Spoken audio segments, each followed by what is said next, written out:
ਕਿ ਉਹ ਪੰਜ ਮੂਲ ਮੰਤਰ ਦੇ ਜਾਪ ਗੁਰੂ ਦੀ ਅਸੀਸ ਲੈਣ ਵਾਸਤੇ ਸੰਗਤਾਂ ਦੇ ਨਾਲ ਇਹ ਜਾਪ ਕਰਵਾਉਣ, ਜਿਹਦੇ ਨਾਲ ਕਿ ਅੱਜ ਦੇ ਪ੍ਰੋਗਰਾਮ ਦਾ ਆਗਾਜ਼ ਕੀਤਾ ਜਾ ਸਕੇ। ਨਾਲ ਦੇ ਨਾਲ ਮੈਂ ਬੇਨਤੀ ਕਰਾਂਗਾ ਪੰਜਾਬ ਪੁਲਿਸ ਦੇ ਮੁਲਾਜ਼ਮ ਅਤੇ CID ਦੇ ਜਿਹੜੇ ਵਿਅਕਤੀ ਬੈਠੇ ਨੇ, ਉਹ ਕਿਰਪਾ ਕਰਕੇ, ਕਿਉਂਕਿ ਇਹ ਸੈਮੀਨਾਰ ਪੰਥਕ ਮੁੱਦਿਆਂ 'ਤੇ ਅਸੀਂ ਵਿਚਾਰ ਵਟਾਂਦਰਾ ਕਰਨਾ ਹੈ, ਇਸ ਹਾਲ ਦੇ ਵਿੱਚ ਸਾਨੂੰ ਕਿਸੇ ਪ੍ਰਕਾਰ ਦੀ ਕੋਈ ਸਿਕਿਉਰਿਟੀ ਦੀ ਲੋੜ ਨਹੀਂ, ਤੇ ਕਿਰਪਾ ਕਰਕੇ ਉਹ ਹਾਲ ਤੋਂ ਬਾਹਰ ਚਲੇ ਜਾਣ। ਜਿਸ ਵੇਲੇ ਉਹਨਾਂ ਦੀ ਸਾਨੂੰ ਸੇਵਾਵਾਂ ਦੀ ਕੋਈ ਲੋੜ ਪਏਗੀ, ਮਹਿਸੂਸ ਹੋਏਗੀ, ਅਸੀਂ ਉਹਨਾਂ ਨੂੰ ਜ਼ਰੂਰ ਯਾਦ ਕਰਾਂਗੇ। ਤੋ ਇਹ ਬੇਨਤੀ ਪ੍ਰਵਾਨ ਕਰ ਲੈਣੀ।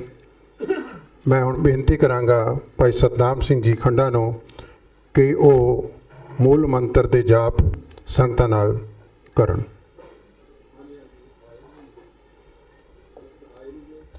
ਵਾਹਿਗੁਰੂ ਜੀ ਕਾ ਖਾਲਸਾ, ਵਾਹਿਗੁਰੂ ਜੀ ਕੀ ਫਤਿਹ।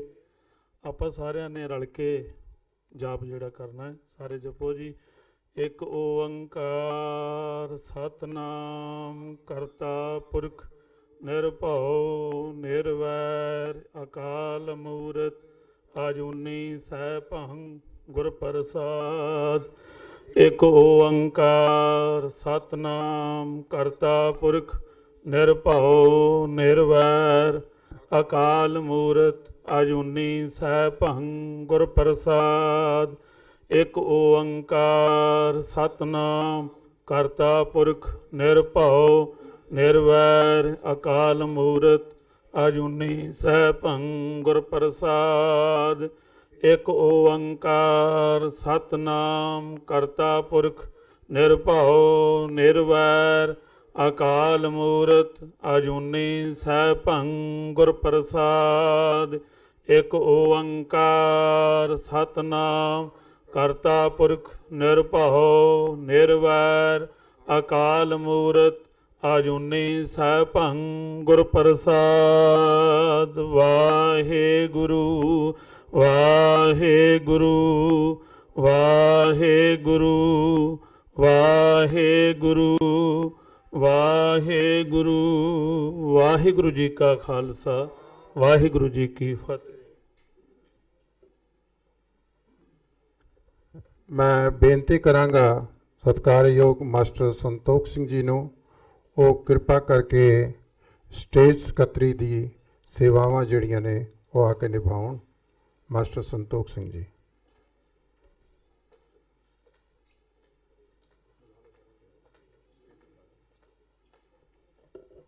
ਵਾਹਿਗੁਰੂ ਜੀ ਕਾ ਖਾਲਸਾ, ਵਾਹਿਗੁਰੂ ਜੀ ਕੀ ਫਤਿਹ।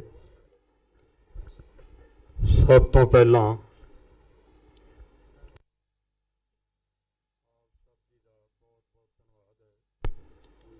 ਜਿਹੜੇ ਤੁਸੀਂ ਸਾਡੀ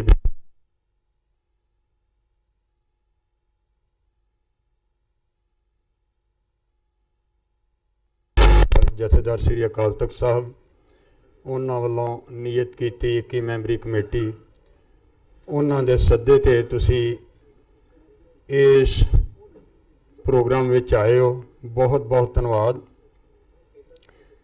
ਮੈਂ ਬੇਨਤੀ ਕਰਾਂਗਾ ਸਭ ਤੋਂ ਪਹਿਲਾਂ ਜੋ ਸਾਡੇ ਬੁਲਾਰੇ ਨੇ ਸਰ ਡਾਕਟਰ ਗੁਰਦਰਸ਼ਨ ਸਿੰਘ ਜੀ ਢਿੱਲੋਂ,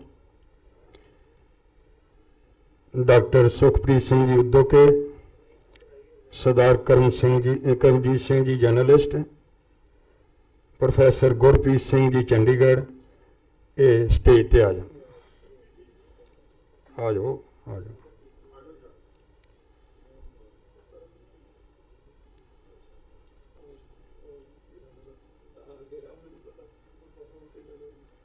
ਉਸ ਤੋਂ ਬਾਅਦ ਸਰ ਨਾਰਾਇਣ ਸਿੰਘ ਜੀ ਚੌੜਾ, ਆ ਜਾਓ।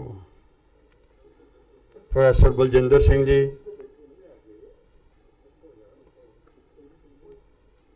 ਭਾਈ ਬਲਜੀਤ ਸਿੰਘ ਜੀ ਖਾਲਸਾ ਆ ਜਾਓ। ਸਾਹ ਕਰਮਜੀਤ ਸਿੰਘ ਜੀ ਆ ਜਾਓ।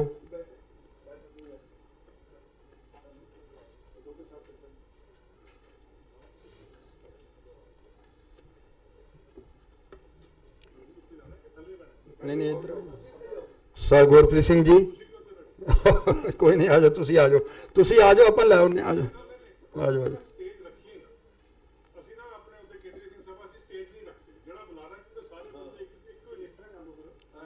ठीक है, ठीक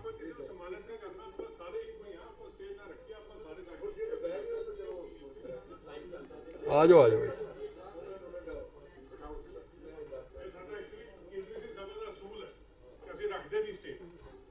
चलो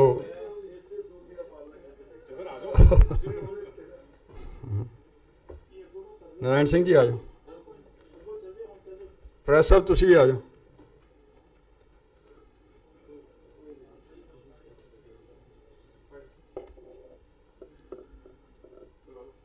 साडे सिंह साहबान हाँ जी, तुसी तशरीफ लै आओ इत्थे। भाई सतनाम सिंह जी खंडा, भाई सतनाम सिंह जी, भाई तरलोक सिंह जी, तुसी स्टेज ते आ जाओ, मेहरबानी।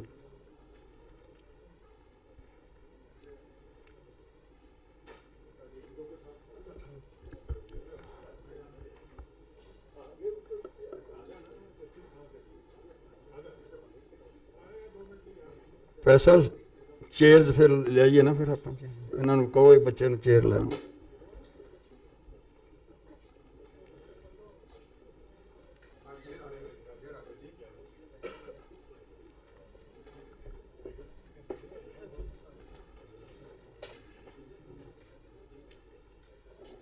ਅਸੀਂ ਕਾਫੀ ਲੇਟ ਹੋ ਚੁੱਕੇ ਹਾਂ। ਅੱਜ ਦਾ ਇਹ ਪ੍ਰੋਗਰਾਮ ਇਹ ਪੀੜਾ ਸੱਤ ਤੇ ਸੱਤਾ ਦੇ ਸੰਘਰਸ਼ ਚੋਂ ਤਕਰੀਬਨ ਸੰਸਾਰ ਦੇ ਹਰ ਖੇਤਰ 'ਚ ਇਹ ਪੀੜਾ ਪੈਦਾ ਹੋਈ ਹੈ ਔਰ ਇਸ ਨੂੰ ਇੱਕ ਘਟਨਾ ਨਾ ਕਿਹਾ ਜਾਵੇ क्योंकि घटनावां रोज़ होंदियां ने, पर एक चुनी हुई सरकार वालों एडा वड्डा अनर्थ और उस तो बाद साडे ही पहरावे वाले, साडे ही पेख वाले सानू ये बार बार कहण कि इनू भुल जाना चाहिए। ये तुसीं बहुत बार सुन चुके हो। मैं समझना अजे तक जिहड़ी साडे कोल जिवें एक खेड चल रही है, पीड़ा किवें चल रही है, वो ये है।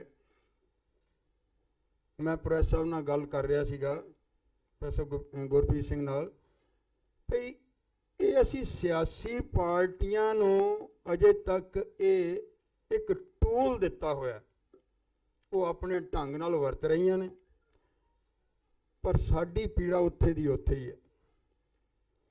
अज दा प्रोग्राम मैं समा ना लवां, मैं बेनती करदा भई सब तो पहला असीं जिहड़े बहुत ही सुहिरद बुलारे बुलाए ने, इन्हां दे विचार सुनिए। 20 तो 25 मिनट का टाइम होएगा हर बुलारे का, और उस तो बाद 10 तो 15 मिनट चर्चा। तुसीं सवाल पूछ सकते हो उन्होंने, वो स्टेज तो वो ही बुलारा उस सवाल का जवाब देगा। तो हुण मैं बेनती करा, एक बच्चा सी छोटा जिहा दिलावर सिंह बब्बर शेर, ये 2 मिनट एक कविता बोलनी चाहता। आओगे बेटे, आ जाओ। 2 मिनट असीं ये स्टार्ट कर लीए।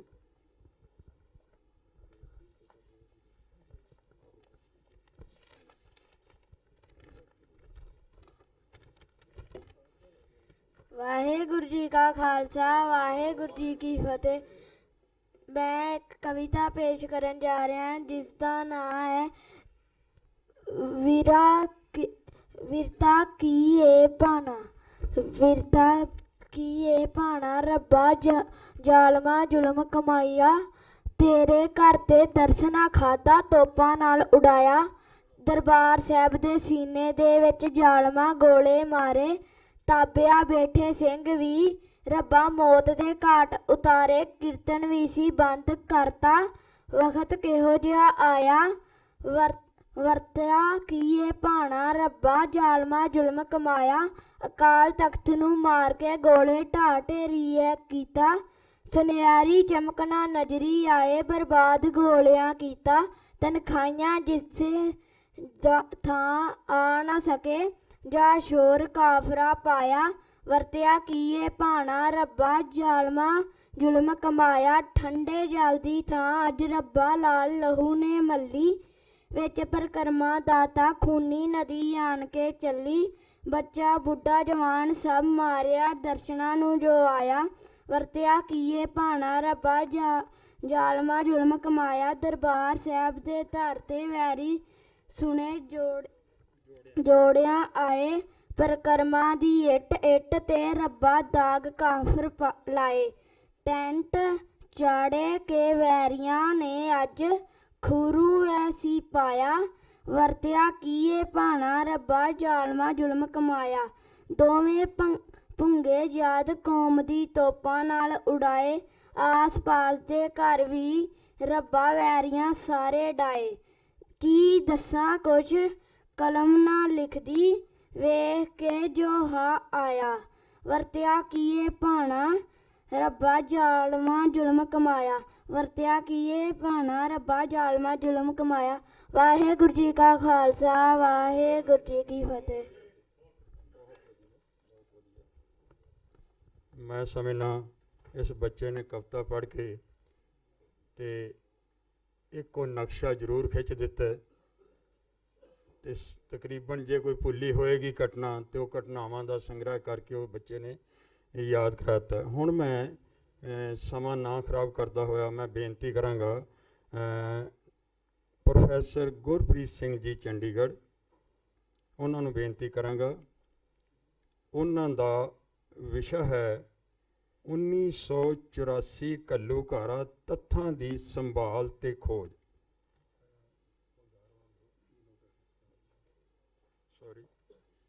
ਸਭ ਤੋਂ ਪਹਿਲਾਂ ਸਾਹਿਬ ਬਲਜੀਤ ਸਿੰਘ ਜੀ ਨੂੰ ਬੇਨਤੀ ਹੈ, ਸਾਹਿਬ ਬਲਜੀਤ ਸਿੰਘ ਖਾਲਸਾ ਵੰਗਾਰ ਮੈਗਜ਼ੀਨ ਵਾਲੇ, ਤੇ ਉਹ ਆ ਕੇ ਇਸ ਪ੍ਰੋਗਰਾਮ ਦੇ ਸੰਦਰਭ ਵਿੱਚ ਕੀ ਨੋਟ ਪੜ੍ਹਨ।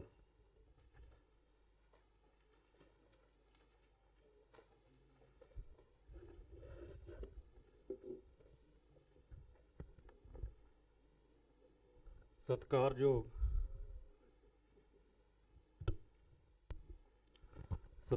ਖਾਲਸਾ ਜੀ, ਵਾਹਿਗੁਰੂ ਜੀ ਕਾ ਖਾਲਸਾ, ਵਾਹਿਗੁਰੂ ਜੀ ਕੀ ਫਤਿਹ।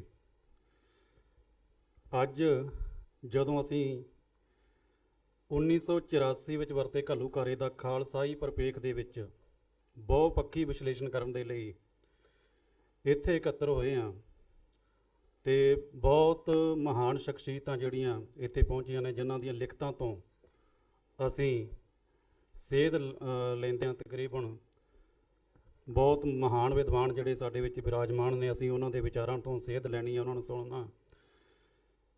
ਤੇ ਇਹ ਜਿਹੜੀ ਜ਼ਿੰਮੇਵਾਰੀ ਜਿਹੜੀ ਕਿ ਪ੍ਰਬੰਧਕਾਂ ਵੱਲੋਂ ਦਾਸ ਦੀ ਲਾਈ ਗਈ, ਕੋਸ਼ਿਸ਼ ਕਰਾਂਗਾ ਕਿ ਥੋੜ੍ਹੇ ਸ਼ਬਦਾਂ ਦੇ ਵਿੱਚ ਜਿਹੜਾ ਇਸ ਵਿਸ਼ੇ ਦਾ ਜਿਹੜਾ ਕੇਂਦਰੀ ਭਾਵ ਉਹਦੇ ਬਾਰੇ ਆਪਣੇ ਵਿਚਾਰ ਜਿਹੜੇ ਆ ਉਹ ਰੱਖਾਂ। ਜਿਵੇਂ ਕਿ ਵਿਸ਼ਾ ਕਿ ਅਸੀਂ ਇਸ ਘੱਲੂਘਾਰੇ ਦਾ ਖਾਲਸਾਈ ਪਰਿਪੇਖ ਦੇ ਵਿੱਚ ਵਿਸ਼ਲੇਸ਼ਣ ਕਰਨਾ। ਮੈਂ ਸਮਝਦਾ ਕਿ ਖਾਲਸਾਈ ਪਰਿਪੇਖ, ਖਾਲਸਾਈ ਵਿਚਾਰਧਾਰਾ ਦਾ ਮੁੱਢਲਾ ਆਧਾਰ ਸ਼ਬਦ ਜਿਹੜਾ ਉਹ ਖਾਲਸਾ। ਤੇ ਜੇ ਵੇਖਿਆ ਜਾਵੇ ਤਾਂ ਖਾਲਸਾ ਸ਼ਬਦ ਜਿਹੜਾ ਆਪਣੇ ਆਪ ਦੇ ਵਿੱਚ ਇਸ ਘੱਲੂਘਾਰੇ ਦੇ ਕਈ ਗੁੱਝੇ ਭੇਤ ਜਿਹੜੇ ਉਹ ਆਪਣੇ ਵਿੱਚ ਸਮੋਈ ਬੈਠਾ। ਜਿਵੇਂ ਕਿ ਇਹ ਮਹਾਨ ਵਿਦਵਾਨ ਜਿਹੜੇ ਕਿ ਜਿਨ੍ਹਾਂ ਨੇ ਸਾਨੂੰ ਸੇਧ ਵੀ ਦਿੱਤੀ ਹੈ, ਲਿਖਦੇ ਵੀ ਆ ਕਿ ਖਾਲਸਾ ਫਾਰਸੀ ਭਾਸ਼ਾ ਤੋਂ ਆਇਆ ਸ਼ਬਦ ਆ। ਤੇ ਇਹ ਉਹਦੇ ਲਈ ਵਰਤਿਆ ਜਾਂਦਾ ਸੀਗਾ ਕਿ ਜਿਹੜੀ ਮਲਕੀਅਤ, ਜਿਹੜੀ ਜ਼ਮੀਨ ਜਿਹੜੀ ਆ ਸਿੱਧੀ ਬਾਦਸ਼ਾਹ ਦੇ ਅਧੀਨ ਹੁੰਦੀ ਆ, ਹੋਰ ਕਿਸੇ ਦੇ ਅਧੀਨ ਨਹੀਂ ਹੁੰਦੀ। ਤੇ ਜਦੋਂ ਸਿੱਖ ਕੌਮ ਦੀ ਸਥਾਪਨਾ ਕੀਤੀ ਗਈ ਤੇ ਗੁਰੂ ਗੋਬਿੰਦ ਸਿੰਘ ਸੱਚੇ ਪਾਤਸ਼ਾਹ ਨੇ ਇਸ ਕੌਮ ਨੂੰ ਵਾਹਿਗੁਰੂ ਜੀ ਕਾ ਖਾਲਸਾ ਕਿਹਾ। ਵਾਹਿਗੁਰੂ ਜੀ ਕਾ ਖਾਲਸਾ ਦਾ ਭਾਵ ਕਿ ਜਿਹੜਾ ਸਿਰਫ ਸਿੱਧਾ ਵਾਹਿਗੁਰੂ ਦੇ ਅਧੀਨ ਆ ਤੇ ਹੋਰ ਕੋਈ ਵੀ ਕਿਸੇ ਵੀ ਦੁਨਿਆਵੀ ਹਾਕਮ ਤੇ ਖਾਲਸਾ ਅਧੀਨ ਨਹੀਂ ਹੈ। ਗੁਰੂ ਸਾਹਿਬ ਨੇ ਸਾਨੂੰ ਵਾਹਿਗੁਰੂ ਜੀ ਕਾ ਖਾਲਸਾ ਦਾ ਖਿਤਾਬ ਦਿੱਤਾ ਕਿ ਹੋਰ ਅਸੀਂ ਕਿਸੇ ਵੀ ਹਾਕਮ ਦੇ ਅਧੀਨ ਨਹੀਂ, ਤੇ ਜਿਹੜਾ ਰੁਤਬਾ ਖਾਲਸੇ ਨੂੰ ਦਿੱਤਾ ਗਿਆ, ਇਹਦੀ ਬੁਨਿਆਦ ਜਿਹੜੀ ਆ ਗੁਰੂ ਗ੍ਰੰਥ ਸਾਹਿਬ ਦੇ ਉਸ ਸ਼ਬਦ ਦੇ ਵਿੱਚ ਹੈ ਜਿਹੜੀ ਸਾਨੂੰ ਇਹ ਦੱਸਦੀ ਹੈ ਕਿ ਕੋਊ ਹਰ ਸਮਾਨ ਨਹੀਂ ਰਾਜਾ, ਇਹ ਭੂਪਤ ਸਭ ਦਿਵਸ ਚਾਰ ਕੇ ਝੂਠੇ ਕਰਤੇ ਦਿਵਾਜਾ। ਅਕਾਲ ਪੁਰਖ ਦੇ ਤੁਲ ਦੁਨੀਆ ਦੇ ਵਿੱਚ ਕੋਈ ਵੀ ਰਾਜਾ, ਕੋਈ ਵੀ ਹਾਕਮ ਜਿਹੜਾ ਕਿ ਉਹ ਨਹੀਂ ਹੈ। ਇਸੇ ਹੀ ਸਿਧਾਂਤ ਦੇ ਤਹਿਤ, ਇਸੇ ਸਿਧਾਂਤ ਦੀ ਬੁਨਿਆਦ ਦੇ ਉੱਤੇ ਸ੍ਰੀ ਅਕਾਲ ਤਖਤ ਸਾਹਿਬ ਦੀ ਉਸਾਰੀ ਹੋਈ ਤੇ ਇਸੇ ਸਿਧਾਂਤ ਦੀ ਬੁਨਿਆਦ ਦੇ ਉੱਤੇ ਖਾਲਸਾ ਪੰਥ ਦੀ ਸਾਜਨਾ ਕੀਤੀ ਗਈ। ਇਤਿਹਾਸ ਦੀਆਂ ਇਹ ਦੋ ਘਟਨਾਵਾਂ ਜਿਹੜੀਆਂ, ਇਹ ਇੱਕ ਖੁੱਲ੍ਹਾ ਐਲਾਨ ਨੇ, ਦੋ ਐਲਾਨ ਜਿਹੜੇ ਆ। ਪਹਿਲਾ ਐਲਾਨ ਕਿ ਸਿੱਖ ਅਕਾਲ ਤਖਤ ਦੇ ਅਧੀਨ ਹੁੰਦਾ, ਹੋਰ ਕਿਸੇ ਤਖਤ ਦੇ ਅਧੀਨ ਨਹੀਂ। ਤੇ ਦੂਜਾ ਜਿਹੜਾ ਕਿ ਖਾਲਸੇ ਦਾ ਬਾਦਸ਼ਾਹ, ਖਾਲਸੇ ਦਾ ਹਾਕਮ, ਖਾਲਸੇ ਦਾ ਪਾਤਸ਼ਾਹ ਜਿਹੜਾ ਉਹ ਅਕਾਲ ਪੁਰਖ ਹੈ, ਹੋਰ ਕੋਈ ਵੀ ਦੁਨਿਆਵੀ ਹਾਕਮ ਜਿਹੜਾ ਖਾਲਸੇ ਦਾ ਬਾਦਸ਼ਾਹ ਨਹੀਂ। ਇਹ ਸਿਧਾਂਤ ਜਿਹੜਾ ਇਹ ਕਿਸੇ ਵੀ ਦੁਨਿਆਵੀ ਤਖਤ ਤੇ ਬੈਠੇ ਹੋਏ ਹੰਕਾਰੇ ਹੋਏ ਹਾਕਮ ਨੂੰ ਕਦੇ ਰਾਸ ਨਹੀਂ ਆਇਆ, ਭਾਵੇਂ ਉਹ ਜਹਾਂਗੀਰ ਹੋਵੇ, ਭਾਵੇਂ ਸ਼ਾਹਜਹਾਨ ਹੋਵੇ ਤੇ ਭਾਵੇਂ ਔਰੰਗਜ਼ੇਬ।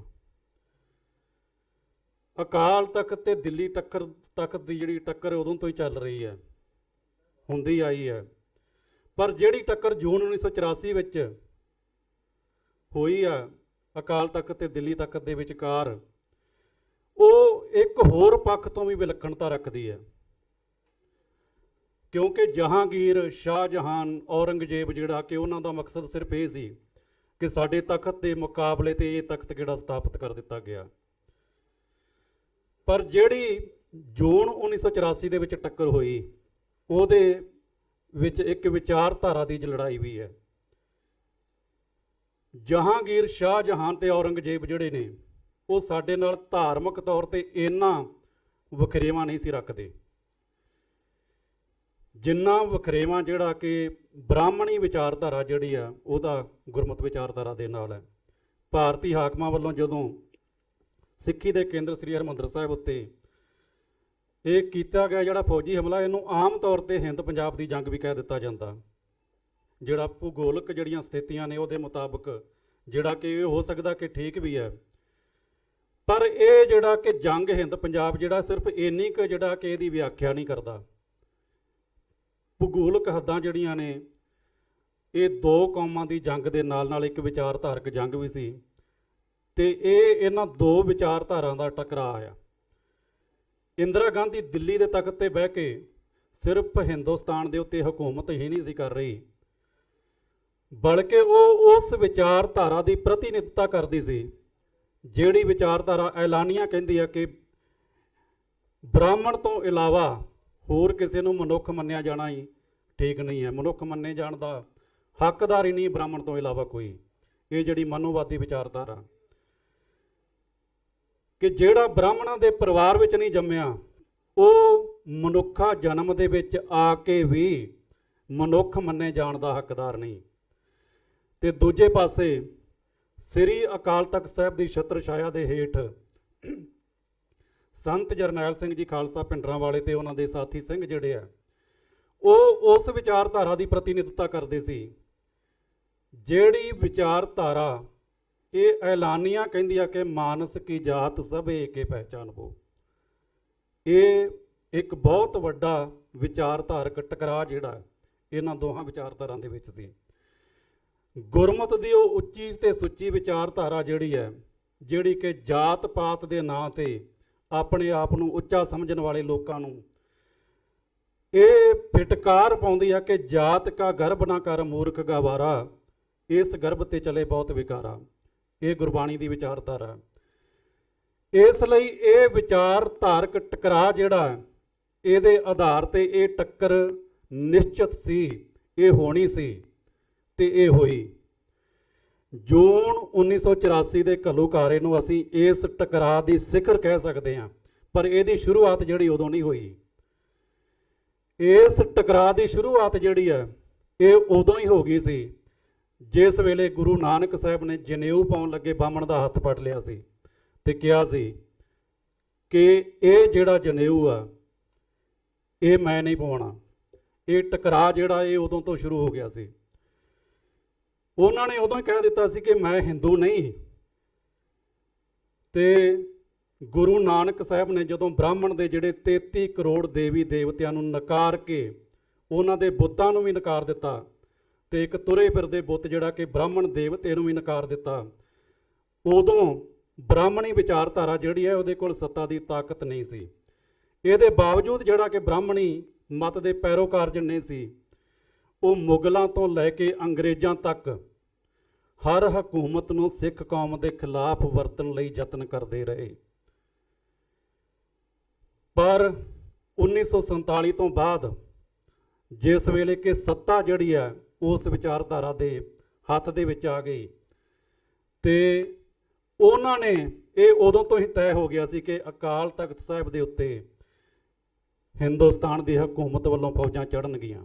ਇਹ 1947 ਤੋਂ ਜਿਸ ਵੇਲੇ ਕਿ ਬਹੁ ਗਿਣਤੀ ਦੇ ਨਾਂ ਹੇਠ ਜਿਹੜਾ ਇਹ ਲੋਕਤੰਤਰ ਦੇ ਨਾਂ ਹੇਠ ਜਿਹੜਾ ਬਹੁ ਗਿਣਤੀ ਤੰਤਰ ਜਿਹੜਾ ਹਿੰਦੁਸਤਾਨ ਦੇ ਵਿੱਚ ਲਾਗੂ ਹੋਇਆ, ਇਹ ਉਦੋਂ ਤੋਂ ਹੀ ਇਹ ਟੱਕਰ ਜਿਹੜੀ ਹੈ ਕਿ ਨਿਸ਼ਚਿਤ ਹੋ ਗਈ ਸੀ। ਅਖੀਰ 1984 ਦੇ ਵਿੱਚ ਉਹਨਾਂ ਨੇ ਫੌਜ ਚੜਾਈ। ਇਸ ਮੌਕੇ ਸੰਤ ਜਰਨੈਲ ਸਿੰਘ ਜੀ ਖਾਲਸਾ ਭਿੰਡਰਾਂ ਵਾਲਿਆਂ ਤੇ ਉਹਨਾਂ ਦੇ ਜਾਂਬਾਜ਼ ਸਿੰਘਾਂ ਨੇ ਗੁਰਮਤ ਵਿਚਾਰਧਾਰਾ ਦੀ ਬਹੁਤ ਹੀ ਸੁੱਚੀ ਤੇ ਸੁਚੱਜੀ ਪ੍ਰਤੀਨਿਧਤਾ ਕਰਦਿਆਂ ਇੱਕ ਲਾਸਾਨੀ ਜੰਗ ਜਿਹੜੀ ਆ ਉਹ ਲੜੀ। ਬ੍ਰਾਹਮਣੀ ਮਤ ਦੀ ਪ੍ਰਤੀਨਿਧਤਾ ਕਰਦੇ ਹਾਕਮਾਂ ਤੇ ਉਹਨਾਂ ਦੀਆਂ ਫੌਜਾਂ ਨੇ ਜਿਹੜਾ ਕਿ ਪਾਵਨ ਪ੍ਰਕਰਮਾਂ ਦੇ ਵਿੱਚ ਜੋ ਜ਼ੁਲਮ ਕੀਤੇ, ਜੋ ਕੁਕਰਮ ਕੀਤੇ, ਉਸ ਪਿਛਲੇ ਅੰਤਰੀਬ ਮੰਤਵ ਦੀ ਨਿਸ਼ਾਨਦੇਹੀ ਜਿਹੜੀ ਹੈ ਉਹ ਪਾਕਿਸਤਾਨ ਦੇ ਇੱਕ ਸ਼ਾਇਰ ਅਫਜ਼ਲ ਅਹਿਸਨ ਰੰਧਾਵਾ ਨੇ ਕੀਤੀ ਤੇ ਉਹਨੇ ਇੱਕ ਪੰਜਾਬ ਦੀ ਪ੍ਰਤੀਨਿਧਤਾ ਕਰਦਿਆਂ ਜਿਹੜੀ ਕਵਿਤਾ ਲਿਖੀ ਨਵਾਂ ਘੱਲੂਘਾਰਾ, ਉਹਦੇ ਵਿੱਚ ਉਹਨੇ ਕਿਹਾ, ਕਹਿੰਦਾ ਅੱਜ ਤਪਦੀ ਭੱਠੀ ਬਣ ਗਿਆ ਮੇਰਾ ਸਗਲੇ ਵਾਲਾ ਪੈਰ, ਹਾਏ ਵੈਰੀਆਂ ਕੱਢ ਵਿਖਾ ਲਿਆ ਅੱਜ 5 ਸਦੀਆਂ ਦਾ ਵੈਰ। ਉਹ 5 ਸਦੀਆਂ ਦਾ ਵੈਰ ਜਿਹੜਾ ਕਿ ਉਦੋਂ ਤੋਂ ਹੀ ਇਹ ਵੈਰ ਚੱਲਿਆ ਆ ਰਹੇ ਸੀ ਜਦੋਂ ਗੁਰੂ ਨਾਨਕ ਸਾਹਿਬ ਨੇ ਜਨੇਊ ਪਾਉਣ ਤੋਂ ਨਾਂਹ ਕਰ ਦਿੱਤੀ ਸੀ। ਇਹ 5 ਸਦੀਆਂ ਦਾ ਵੈਰ ਇਹ ਉਦੋਂ ਤੋਂ ਹੀ ਚੱਲਿਆ ਆ ਰਿਹਾ ਹੈ। ਇਹ ਵਿਚਾਰਧਾਰਾ ਜਿਹੜੀ ਹੈ ਉਦੋਂ ਤੋਂ ਹੀ ਗੁਰਮਤ ਵਿਚਾਰਧਾਰਾ ਦੇ ਵਿਰੁੱਧ ਜਿਹੜਾ ਵਿਉ ਘੋਲ ਰਹੀ ਸੀ। ਬਸ ਇਹ ਆ ਕਿ ਇਹਨਾਂ ਨੂੰ ਆਪਣੀ ਵਿਉ ਕੱਢਣ ਦਾ ਮੌਕਾ ਜਿਹੜਾ ਕਿ 5 ਸਦੀਆਂ ਦੇ ਬਾਅਦ ਮਿਲਿਆ। ਇੰਦਰਾ ਗਾਂਧੀ ਤੇ ਉਹਦੀ ਫੌਜ ਬ੍ਰਾਹਮਣੀ ਵਿਚਾਰਧਾਰਾ ਦੀ ਸਰਦਾਰੀ ਨੂੰ ਫੇਰ ਸਥਾਪਿਤ ਕਰਨ ਲਈ ਹਰਿਮੰਦਰ ਸਾਹਿਬ ਤੇ ਹਮਲਾਵਰ ਹੋਈ ਸੀ ਤੇ ਜਿਹੜੇ ਮਰਜੀਵੜੇ ਗੁਰੂ ਵੱਲੋਂ ਨਿਰਧਾਰਤ ਖੰਡੇ ਧਾਰ ਦੇ ਮਾਰਗ ਤੇ ਨੰਗੇ ਪੈਰੀਂ ਚੱਲ ਕੇ ਸਰਦਾਰ ਬਣੇ ਸਨ, ਉਹਨਾਂ ਨੇ ਆਪਣੀ ਜਾਂਬਾਜ਼ੀ ਦੇ ਨਾਲ ਇਹ ਸਿੱਧ ਕਰ ਦਿੱਤਾ ਕਿ ਸਰਦਾਰੀ ਜਿਹੜੀ ਹੈ ਉਹ ਕਦੇ ਹਕੂਮਤਾਂ ਦੀ ਮੁਹਤਾਜ ਨਹੀਂ ਹੁੰਦੀ। ਇਸ ਮੌਕੇ ਜੋ ਲਸਾਨੀ ਜੰਗ ਲੜੀ ਗਈ, ਸੰਤ ਜਰਨੈਲ ਸਿੰਘ ਜੀ ਖਾਲਸਾ ਭਿੰਡਰਾਂ ਵਾਲਿਆਂ ਦੀ ਸ਼ਹਾਦਤ ਨਾਲ ਜਾਂ ਪਾਵਨ ਪ੍ਰਕਰਮਾਂ ਤੇ ਭਾਰਤੀ ਫੌਜ ਦਾ ਕਬਜ਼ਾ ਹੋ ਜਾਣ ਤੋਂ ਬਾਅਦ ਉਹ ਜੰਗ ਜਿਹੜੀ ਹੈ ਉਹ ਖਤਮ ਨਹੀਂ ਹੋ ਗਈ, ਬਲਕਿ ਉਸ ਤੋਂ ਬਾਅਦ ਵੀ ਚੱਲਦੀ ਰਹੀ ਹੈ, ਹੁਣ ਤੱਕ ਚੱਲਦੀ ਆਈ ਹੈ ਤੇ ਅੱਗੇ ਵੀ ਇਹ ਚੱਲਦੀ ਰਹੇਗੀ।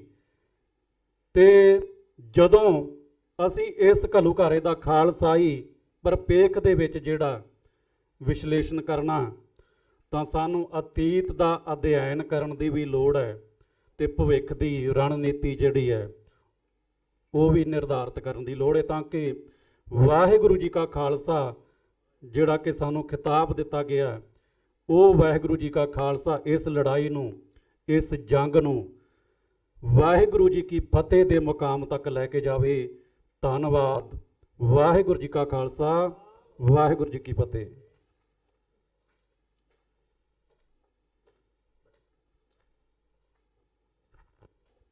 ਵਾਹਿਗੁਰੂ ਜੀ ਕਾ ਖਾਲਸਾ, ਵਾਹਿਗੁਰੂ ਜੀ ਕੀ ਫਤਿਹ। ਜੋ ਥੀਮ ਦਿੱਤਾ ਉਹਨਾਂ ਨੇ ਟਕਰਾਓ ਦਾ, ਉਹਨਾਂ ਨੇ ਸ਼ਬਦ ਕਹੇ ਨੇ ਕਿ ਇਹ ਜੰਗ ਖਤਮ ਨਹੀਂ ਹੋਈ, ਚੱਲਦੀ ਰਹੇਗੀ। ਮੈਂ ਇੱਕ ਕਿਰਤ ਦੀ ਪੱਖ ਤੋਂ ਇਹ ਸੋਚਦਾ ਵੀ ਜੋ ਗੁਰਮਤਿ ਵਿਚਾਰਧਾਰਾ ਹੈ ਉਹਨਾਂ ਨੇ ਕਿਰਤ ਕਰਕੇ ਸਾਨੂੰ ਆਪਣਾ ਜੀਵਨ ਨਿਰਵਾਹ ਕਰਨ ਦਾ ਪ੍ਰੇਰਣਾ ਮਿਲੀ ਹੈ।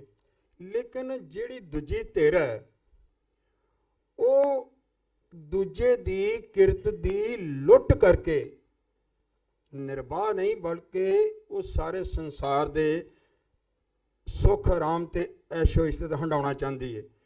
ਇਸ ਟਕਰਾਅ ਨੇ ਹੀ ਇਹ ਲੜਾਈ ਲੰਬੀ ਹੋਏਗੀ ਜਿੰਨਾ ਚਿਰ ਜੋ ਖਾਲਸਾ ਇਹਨਾਂ ਜ਼ਿਕਰ ਕੀਤਾ ਹੈ ਉਹ ਇਹਦੇ ਤੇ ਫਤਿਹ ਨਹੀਂ ਪਾ ਲੈਂਦਾ। ਗੁਰੂ ਨਾਨਕ ਪਾਤਸ਼ਾਹ ਸਤਯੁਗ ਦੀ ਸਥਾਪਤੀ ਤੇ ਕਲਯੁਗ ਦੀ ਸਮਾਪਤੀ ਦਾ ਮੁੱਢ ਬੰਨਿਆ ਔਰ ਇਹ ਟਕਰਾਅ ਜਿਸ ਤਰ੍ਹਾਂ ਉਹਨਾਂ ਨੇ ਕਿਹਾ ਇਹ ਜਾਰੀ ਰਹਿਣਾ। ਔਰ ਉਸ ਤੋਂ ਬਾਅਦ ਅਸੀਂ ਉਹਨਾਂ ਹਾਲਾਤਾਂ ਤੇ ਹੀ ਮਤਲਬ ਇਹ ਜਿਹੜਾ ਹੈ ਅੱਜ ਇਹ ਪ੍ਰੋਗਰਾਮ ਰੱਖਿਆ ਭਈ ਉਹਦੇ ਸੰਦਰਭ ਦੇ ਵਿੱਚ ਹੀ ਕੀ ਵਿਸ਼ਲੇਸ਼ਣ ਕਰਨਾ ਹੈ, ਕਿਉਂਕਿ ਜਿਸ ਤਰ੍ਹਾਂ ਸਾਨੂੰ ਬਣਾਇਆ ਜਾ ਰਿਹਾ, ਜਿਸ ਤਰ੍ਹਾਂ ਸਾਨੂੰ ਵਰਤਿਆ ਜਾ ਰਿਹਾ, ਅਸੀਂ ਉਸ ਤੋਂ ਬਚਣਾ ਵੀ ਕਿਤੇ ਸਮਾਧਾਨ ਬਹੁਤ ਕੁਝ ਇਹਨਾਂ ਵਿਦਵਾਨਾਂ ਦੇ ਕੋਲ ਹੈ, ਅਸੀਂ ਉਹਨਾਂ ਵੱਲ ਧਿਆਨ ਦਈਏ। ਹੁਣ ਮੈਂ ਸਭ ਤੋਂ ਪਹਿਲਾਂ ਬੇਨਤੀ ਕਰਨਾ ਪ੍ਰੋਫੈਸਰ ਸਾਹਿਬ ਨੂੰ, ਪ੍ਰੋਫੈਸਰ ਗੁਰਪ੍ਰੀਤ ਸਿੰਘ ਜੀ ਚੰਡੀਗੜ੍ਹ ਨੂੰ, ਕਿ ਉਹ ਆ ਕੇ ਇਹਨਾਂ ਦਾ ਜੋ ਵਿਸ਼ਾ ਹੈ ਤੱਥਾਂ ਦੀ ਸੰਭਾਲ ਤੇ ਖੋਜ, ਇਹ 20 ਤੋਂ 25 ਮਿੰਟ ਦਾ ਸਮਾਂ ਹੈ। ਉਸ ਤੋਂ ਬਾਅਦ 10 ਮਿੰਟ ਸਮਾਂ ਕਿ ਜੋ ਪ੍ਰਸ਼ਨ ਪੁੱਛ ਸਕਦੇ ਨੇ ਸੰਗਤ ਦੇ ਵਿੱਚੋਂ ਉਹ ਪ੍ਰਸ਼ਨ ਪੁੱਛੇ ਜਾਣਗੇ, ਉਹ ਉੱਤਰ ਦੇਣਗੇ। ਵਾਹਿਗੁਰੂ ਜੀ ਕਾ ਖਾਲਸਾ, ਵਾਹਿਗੁਰੂ ਜੀ ਕੀ ਫਤਿਹ।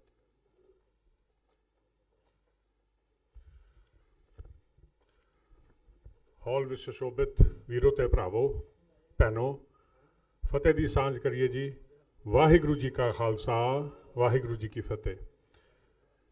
ਸਟੇਟ ਸੈਕਟਰੀ ਸਾਹਿਬ ਨੇ ਮੈਨੂੰ 20 ਤੋਂ 25 ਮਿੰਟ ਲਈ ਕਿਹਾ ਹੈ।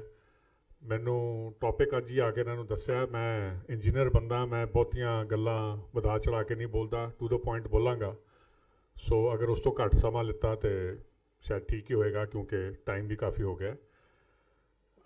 ਜਿਹੜੀ ਗੱਲ ਹੈ ਕਿ ਵੀ ਅਸੀਂ ਕਿਉਂ ਇਸ ਚੀਜ਼ ਨੂੰ, ਠੀਕ ਹੈ ਸਿੱਖ ਇਸ ਜਿਹੜਾ ਹਾਦਸਾ ਇਹ ਜਿਹੜਾ ਹੋਇਆ ਹੈ ਜੂਨ 84 ਦਾ ਘੱਲੂਘਾਰਾ, ਇਹਨੂੰ ਕਦੀ ਭੁੱਲੇਗਾ ਨਹੀਂ ਅਤੇ ਨਾ ਹੀ ਭੁੱਲਣਾ ਚਾਹੀਦਾ, ਕਿਉਂਕਿ ਸਾਡੇ ਦਰਬਾਰ ਸਾਹਿਬ ਉੱਤੇ ਹਮਲਾ ਹੋਇਆ। ਮਗਰ ਅਸੀਂ ਬਾਰ-ਬਾਰ ਸਰਕਾਰ ਨੂੰ ਡਾਇਲੋਗ ਵਿੱਚ ਲੈਣ ਦੀ ਕੋਸ਼ਿਸ਼ ਕਰਦੇ ਹਾਂ ਕਿ ਭਾਈ ਸਾਨੂੰ ਦੱਸੋ ਕਿ ਵਜ੍ਹਾ ਕੀ ਸੀਗੀ ਤੁਹਾਨੂੰ ਦਰਬਾਰ ਸਾਹਿਬ ਦੇ ਹਮਲਾ ਕਰਨ ਦੀ।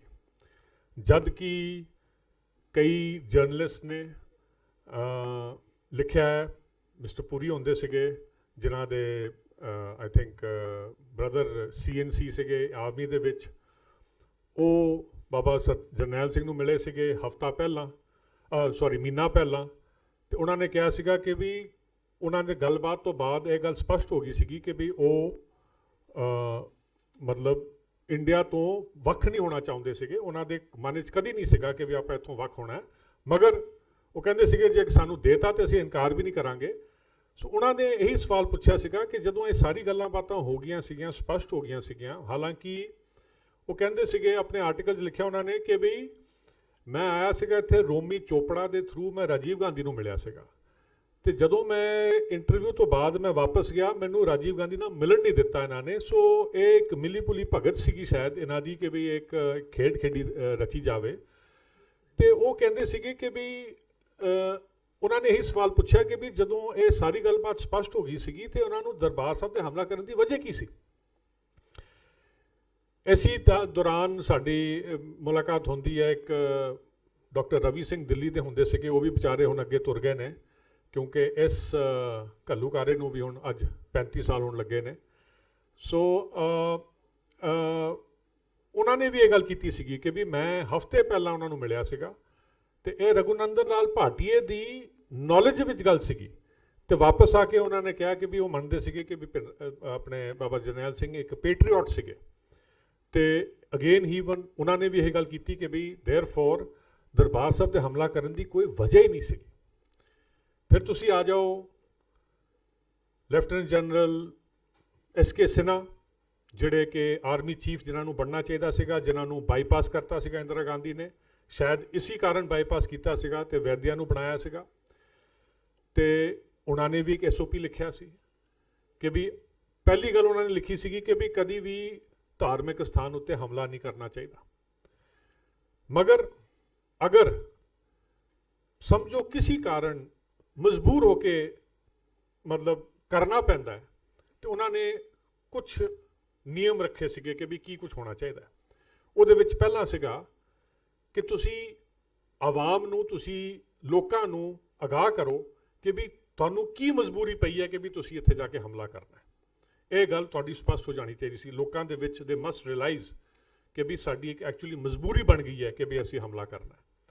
ਦੂਜਾ ਉਹਨਾਂ ਨੇ ਕਿਹਾ ਸੀਗਾ ਕਿ ਇਹੋ ਜਿਹੀ ਥਾਂ ਦੇ ਉੱਤੇ ਕੋਈ ਅਗਰ ਹਮਲਾ ਹੁੰਦਾ ਵੀ ਹੈ ਤੇ it is not with tanks and guns blazing. ਇਹ ਬੜਾ ਇੱਕ ਸਲੋ ਆਪਰੇਸ਼ਨ ਹੋਣਾ ਚਾਹੀਦਾ ਹੈ, ਕਿਉਂਕਿ ਤੁਸੀਂ ਜਿਹੜਾ ਹੈਗਾ ਕੋਲੈਟਰਲ ਡੈਮੇਜ ਜਿਹੜੇ ਉਹਨੂੰ ਤੁਸੀਂ ਮਿਨੀਮਾਈਜ਼ ਕਰਨਾ ਚਾਹੁੰਦੇ ਹੋ। ਸੋ ਇੱਕ ਬੜਾ ਸਲੋ ਆਪਰੇਸ਼ਨ ਹੋਣਾ ਚਾਹੀਦਾ ਹੈ।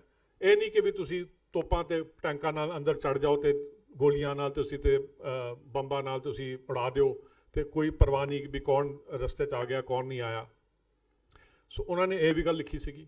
ਤੀਜੀ ਗੱਲ ਉਹਨਾਂ ਨੇ ਕਹੀ ਸੀਗੀ ਕਿ ਬਈ ਇਸੇ ਆਪਰੇਸ਼ਨ, ਇਹੋ ਜਿਹੇ ਆਪਰੇਸ਼ਨ ਦੇ ਵਿੱਚ ਤੁਹਾਨੂੰ ਮੀਡੀਆ ਜ਼ਰੂਰ ਲੈ ਕੇ ਨਾਲ ਲਿਜਾਣੀ ਚਾਹੀਦੀ ਹੈ, ਕਿਉਂਕਿ ਉਹਦੇ ਨਾਲ ਫਿਰ ਕੋਈ ਸਪੈਕੂਲੇਟਿਵ ਚੀਜ਼ਾਂ ਨਹੀਂ ਰਹਿ ਜਾਂਦੀਆਂ। ਇਹ ਨਹੀਂ ਕਿ ਵੀ ਕੋਈ ਇੱਕ ਬੰਦਾ ਕੁਝ ਕਹੇਗਾ ਦੂਜਾ ਬੰਦਾ ਕੁਝ ਹੋਰ ਕਹੇਗਾ। ਹੁਣ ਇਹ ਸਾਰੀ ਚੀਜ਼ਾਂ ਨੂੰ ਬਾਈਪਾਸ ਕੀਤਾ ਗਿਆ ਜਦੋਂ ਦਰਬਾਰ ਸਾਹਿਬ ਤੇ ਉੱਤੇ ਹਮਲਾ ਕੀਤਾ ਗਿਆ। ਸੋ ਇਹ ਸਾਰੀ ਚੀਜ਼ਾਂ ਸਾਨੂੰ ਨਾ ਇਹ ਇੱਕ ਕਿਸਮ ਦਾ ਵਿਸ਼ਵਾਸ ਦਿਵਾਉਂਦੀਆਂ ਨੇ ਕਿ ਵਜ੍ਹਾ ਕੁਝ ਹੋਰ ਸੀਗੀ ਤੇ ਬਹਾਨਾ ਸਿਰਫ ਮਾਰਿਆ ਗਿਆ ਕਿ ਵੀ ਆਪਾਂ ਮਤਲਬ ਇੱਥੋਂ ਇਹਨਾਂ ਨੂੰ ਬਾਹਰ ਕੱਢਣਾ ਹੈ। ਸੋ ਇਹ ਵੀ ਗੱਲ ਹੈਗੀ ਕਿ ਵੀ ਅਸੀਂ ਅੱਜ ਇੱਥੇ ਬੈਠੇ ਹਾਂ, ਅਸੀਂ ਇਹਦੇ ਤੇ ਚਰਚਾ ਕਰ ਰਹੇ ਹਾਂ। ਕੇਂਦਰੀ ਸ੍ਰੀ ਗੁਰੂ ਸਿੰਘ ਸਾਹਿਬ ਕਈ ਸਾਲਾਂ ਤੋਂ ਹਰ ਸਾਲ ਇਹਦੇ ਤੇ ਸੈਮੀਨਾਰ ਕਰਾਉਂਦੀ ਆਈ ਹੈ। ਇਸ ਸਾਲ ਵੀ ਅਸੀਂ ਪਰਸੋਂ ਵੀ ਕਰ ਰਹੇ ਹਾਂ। ਸਿੱਖ ਫੋਰਮ ਦਿੱਲੀ ਵਾਲਾ ਉਹਨਾਂ ਨੇ 1 ਤਰੀਕ ਨੂੰ ਸ਼ਨੀਵਾਰ ਨੂੰ ਉੱਥੇ ਦਿੱਲੀ ਕੀਤਾ ਹੈ, ਉਹ ਵੀ ਇਹਦੇ ਉੱਤੇ ਸੈਮੀਨਾਰ ਕਰਾਉਂਦੇ ਨੇ। ਕਈ ਚਿੱਠੀਆਂ ਲਿਖੀਆਂ ਗਈਆਂ ਨੇ, ਭਾਵੇਂ ਉਹ ਡਾਕਟਰ ਮਨਮੋਹਨ ਸਿੰਘ ਨੂੰ ਸੀਗੀਆਂ, ਭਾਵੇਂ ਉਹ ਨਰਿੰਦਰ ਮੋਦੀ ਨੂੰ ਸੀਗੀਆਂ, ਕਿ ਬਈ ਇਹਦਾ ਜਿਹੜਾ ਇੱਕ ਟਰੁੱਥ ਕਮਿਸ਼ਨ ਹੈ, ਇਹਦਾ ਇੱਕ ਫੈਕਟ ਫਾਈਂਡਿੰਗ ਕਮਿਸ਼ਨ ਹੈ, ਉਹ ਜ਼ਰੂਰ ਬਿਠਾਓ ਤਾਂ ਕਿ ਸਿੱਖ ਜਗਤ ਨੂੰ ਪਤਾ ਲੱਗੇ ਕਿ ਵੀ ਐਕਚੁਅਲ ਵਜ੍ਹਾ ਕੀ ਸੀਗੀ ਕਿ ਵੀ ਤੁਸੀਂ 3 ਤਰੀਕ ਤੁਸੀਂ ਇਹੀ ਤਰੀਕ ਕਿਉਂ ਚੁਣਿਆ ਸੀਗਾ ਹਮਲਾ ਕਰਨ ਲਈ, ਜਦ ਕਿ ਤੁਹਾਨੂੰ ਪਤਾ ਸੀ ਕਿ ਇੱਥੇ ਸ਼ਰਧਾਲੂ ਬਹੁਤ ਗਿਣਤੀ ਵਿੱਚ ਆਏ ਹੋਏ ਨੇ ਜਦੋਂ ਕਿ ਗੁਰੂ ਸਾਹਿਬ ਦੇ ਆਪਣੇ ਪੰਜਵੇਂ ਮਹਿਲ ਦੀ ਸ਼ਹੀਦੀ ਪੁਰਬ ਦਾ ਦਿਹਾੜਾ ਸੀਗਾ। ਸੋ ਇਹ ਸਾਰੀ ਜਿਹੜੀ ਚੀਜ਼ਾਂ ਨੇ ਨਾ, ਇਹ ਸਾਨੂੰ ਬਾਰ-ਬਾਰ ਦੁਖੀ ਕਰਦੀਆਂ ਨੇ ਤੇ ਅਸੀਂ ਇਹਨਾਂ ਦੇ ਜਦ ਤਾਈਂ ਸਾਡੇ ਕੋਲ ਜਵਾਬ ਨਹੀਂ ਮਿਲਣਗੇ, ਅਸੀਂ ਇਹੀ ਚੀਜ਼ਾਂ like I told you speculative ਤੌਰ ਦੇ ਉੱਤੇ ਅਸੀਂ ਸੋਚੀ ਜਾਵਾਂਗੇ ਕਿ ਵੀ ਇੱਦਾਂ। ਸੋ ਮੈਂ ਸਮਝਦਾ ਸਰਕਾਰ ਦਾ ਫਰਜ਼ ਬਣਦਾ ਹੈ। ਹੁਣ ਜਦੋਂ ਅੰਗਰੇਜ਼ ਸਰਕਾਰ ਨੇ ਪਿਛਲੇ 3 ਸਾਲ 4 ਸਾਲ ਪਹਿਲਾਂ ਉਹਨਾਂ ਨੇ ਉਹ 30 ਸਾਲ ਤੋਂ ਬਾਅਦ ਇੱਕ ਡਾਕੂਮੈਂਟ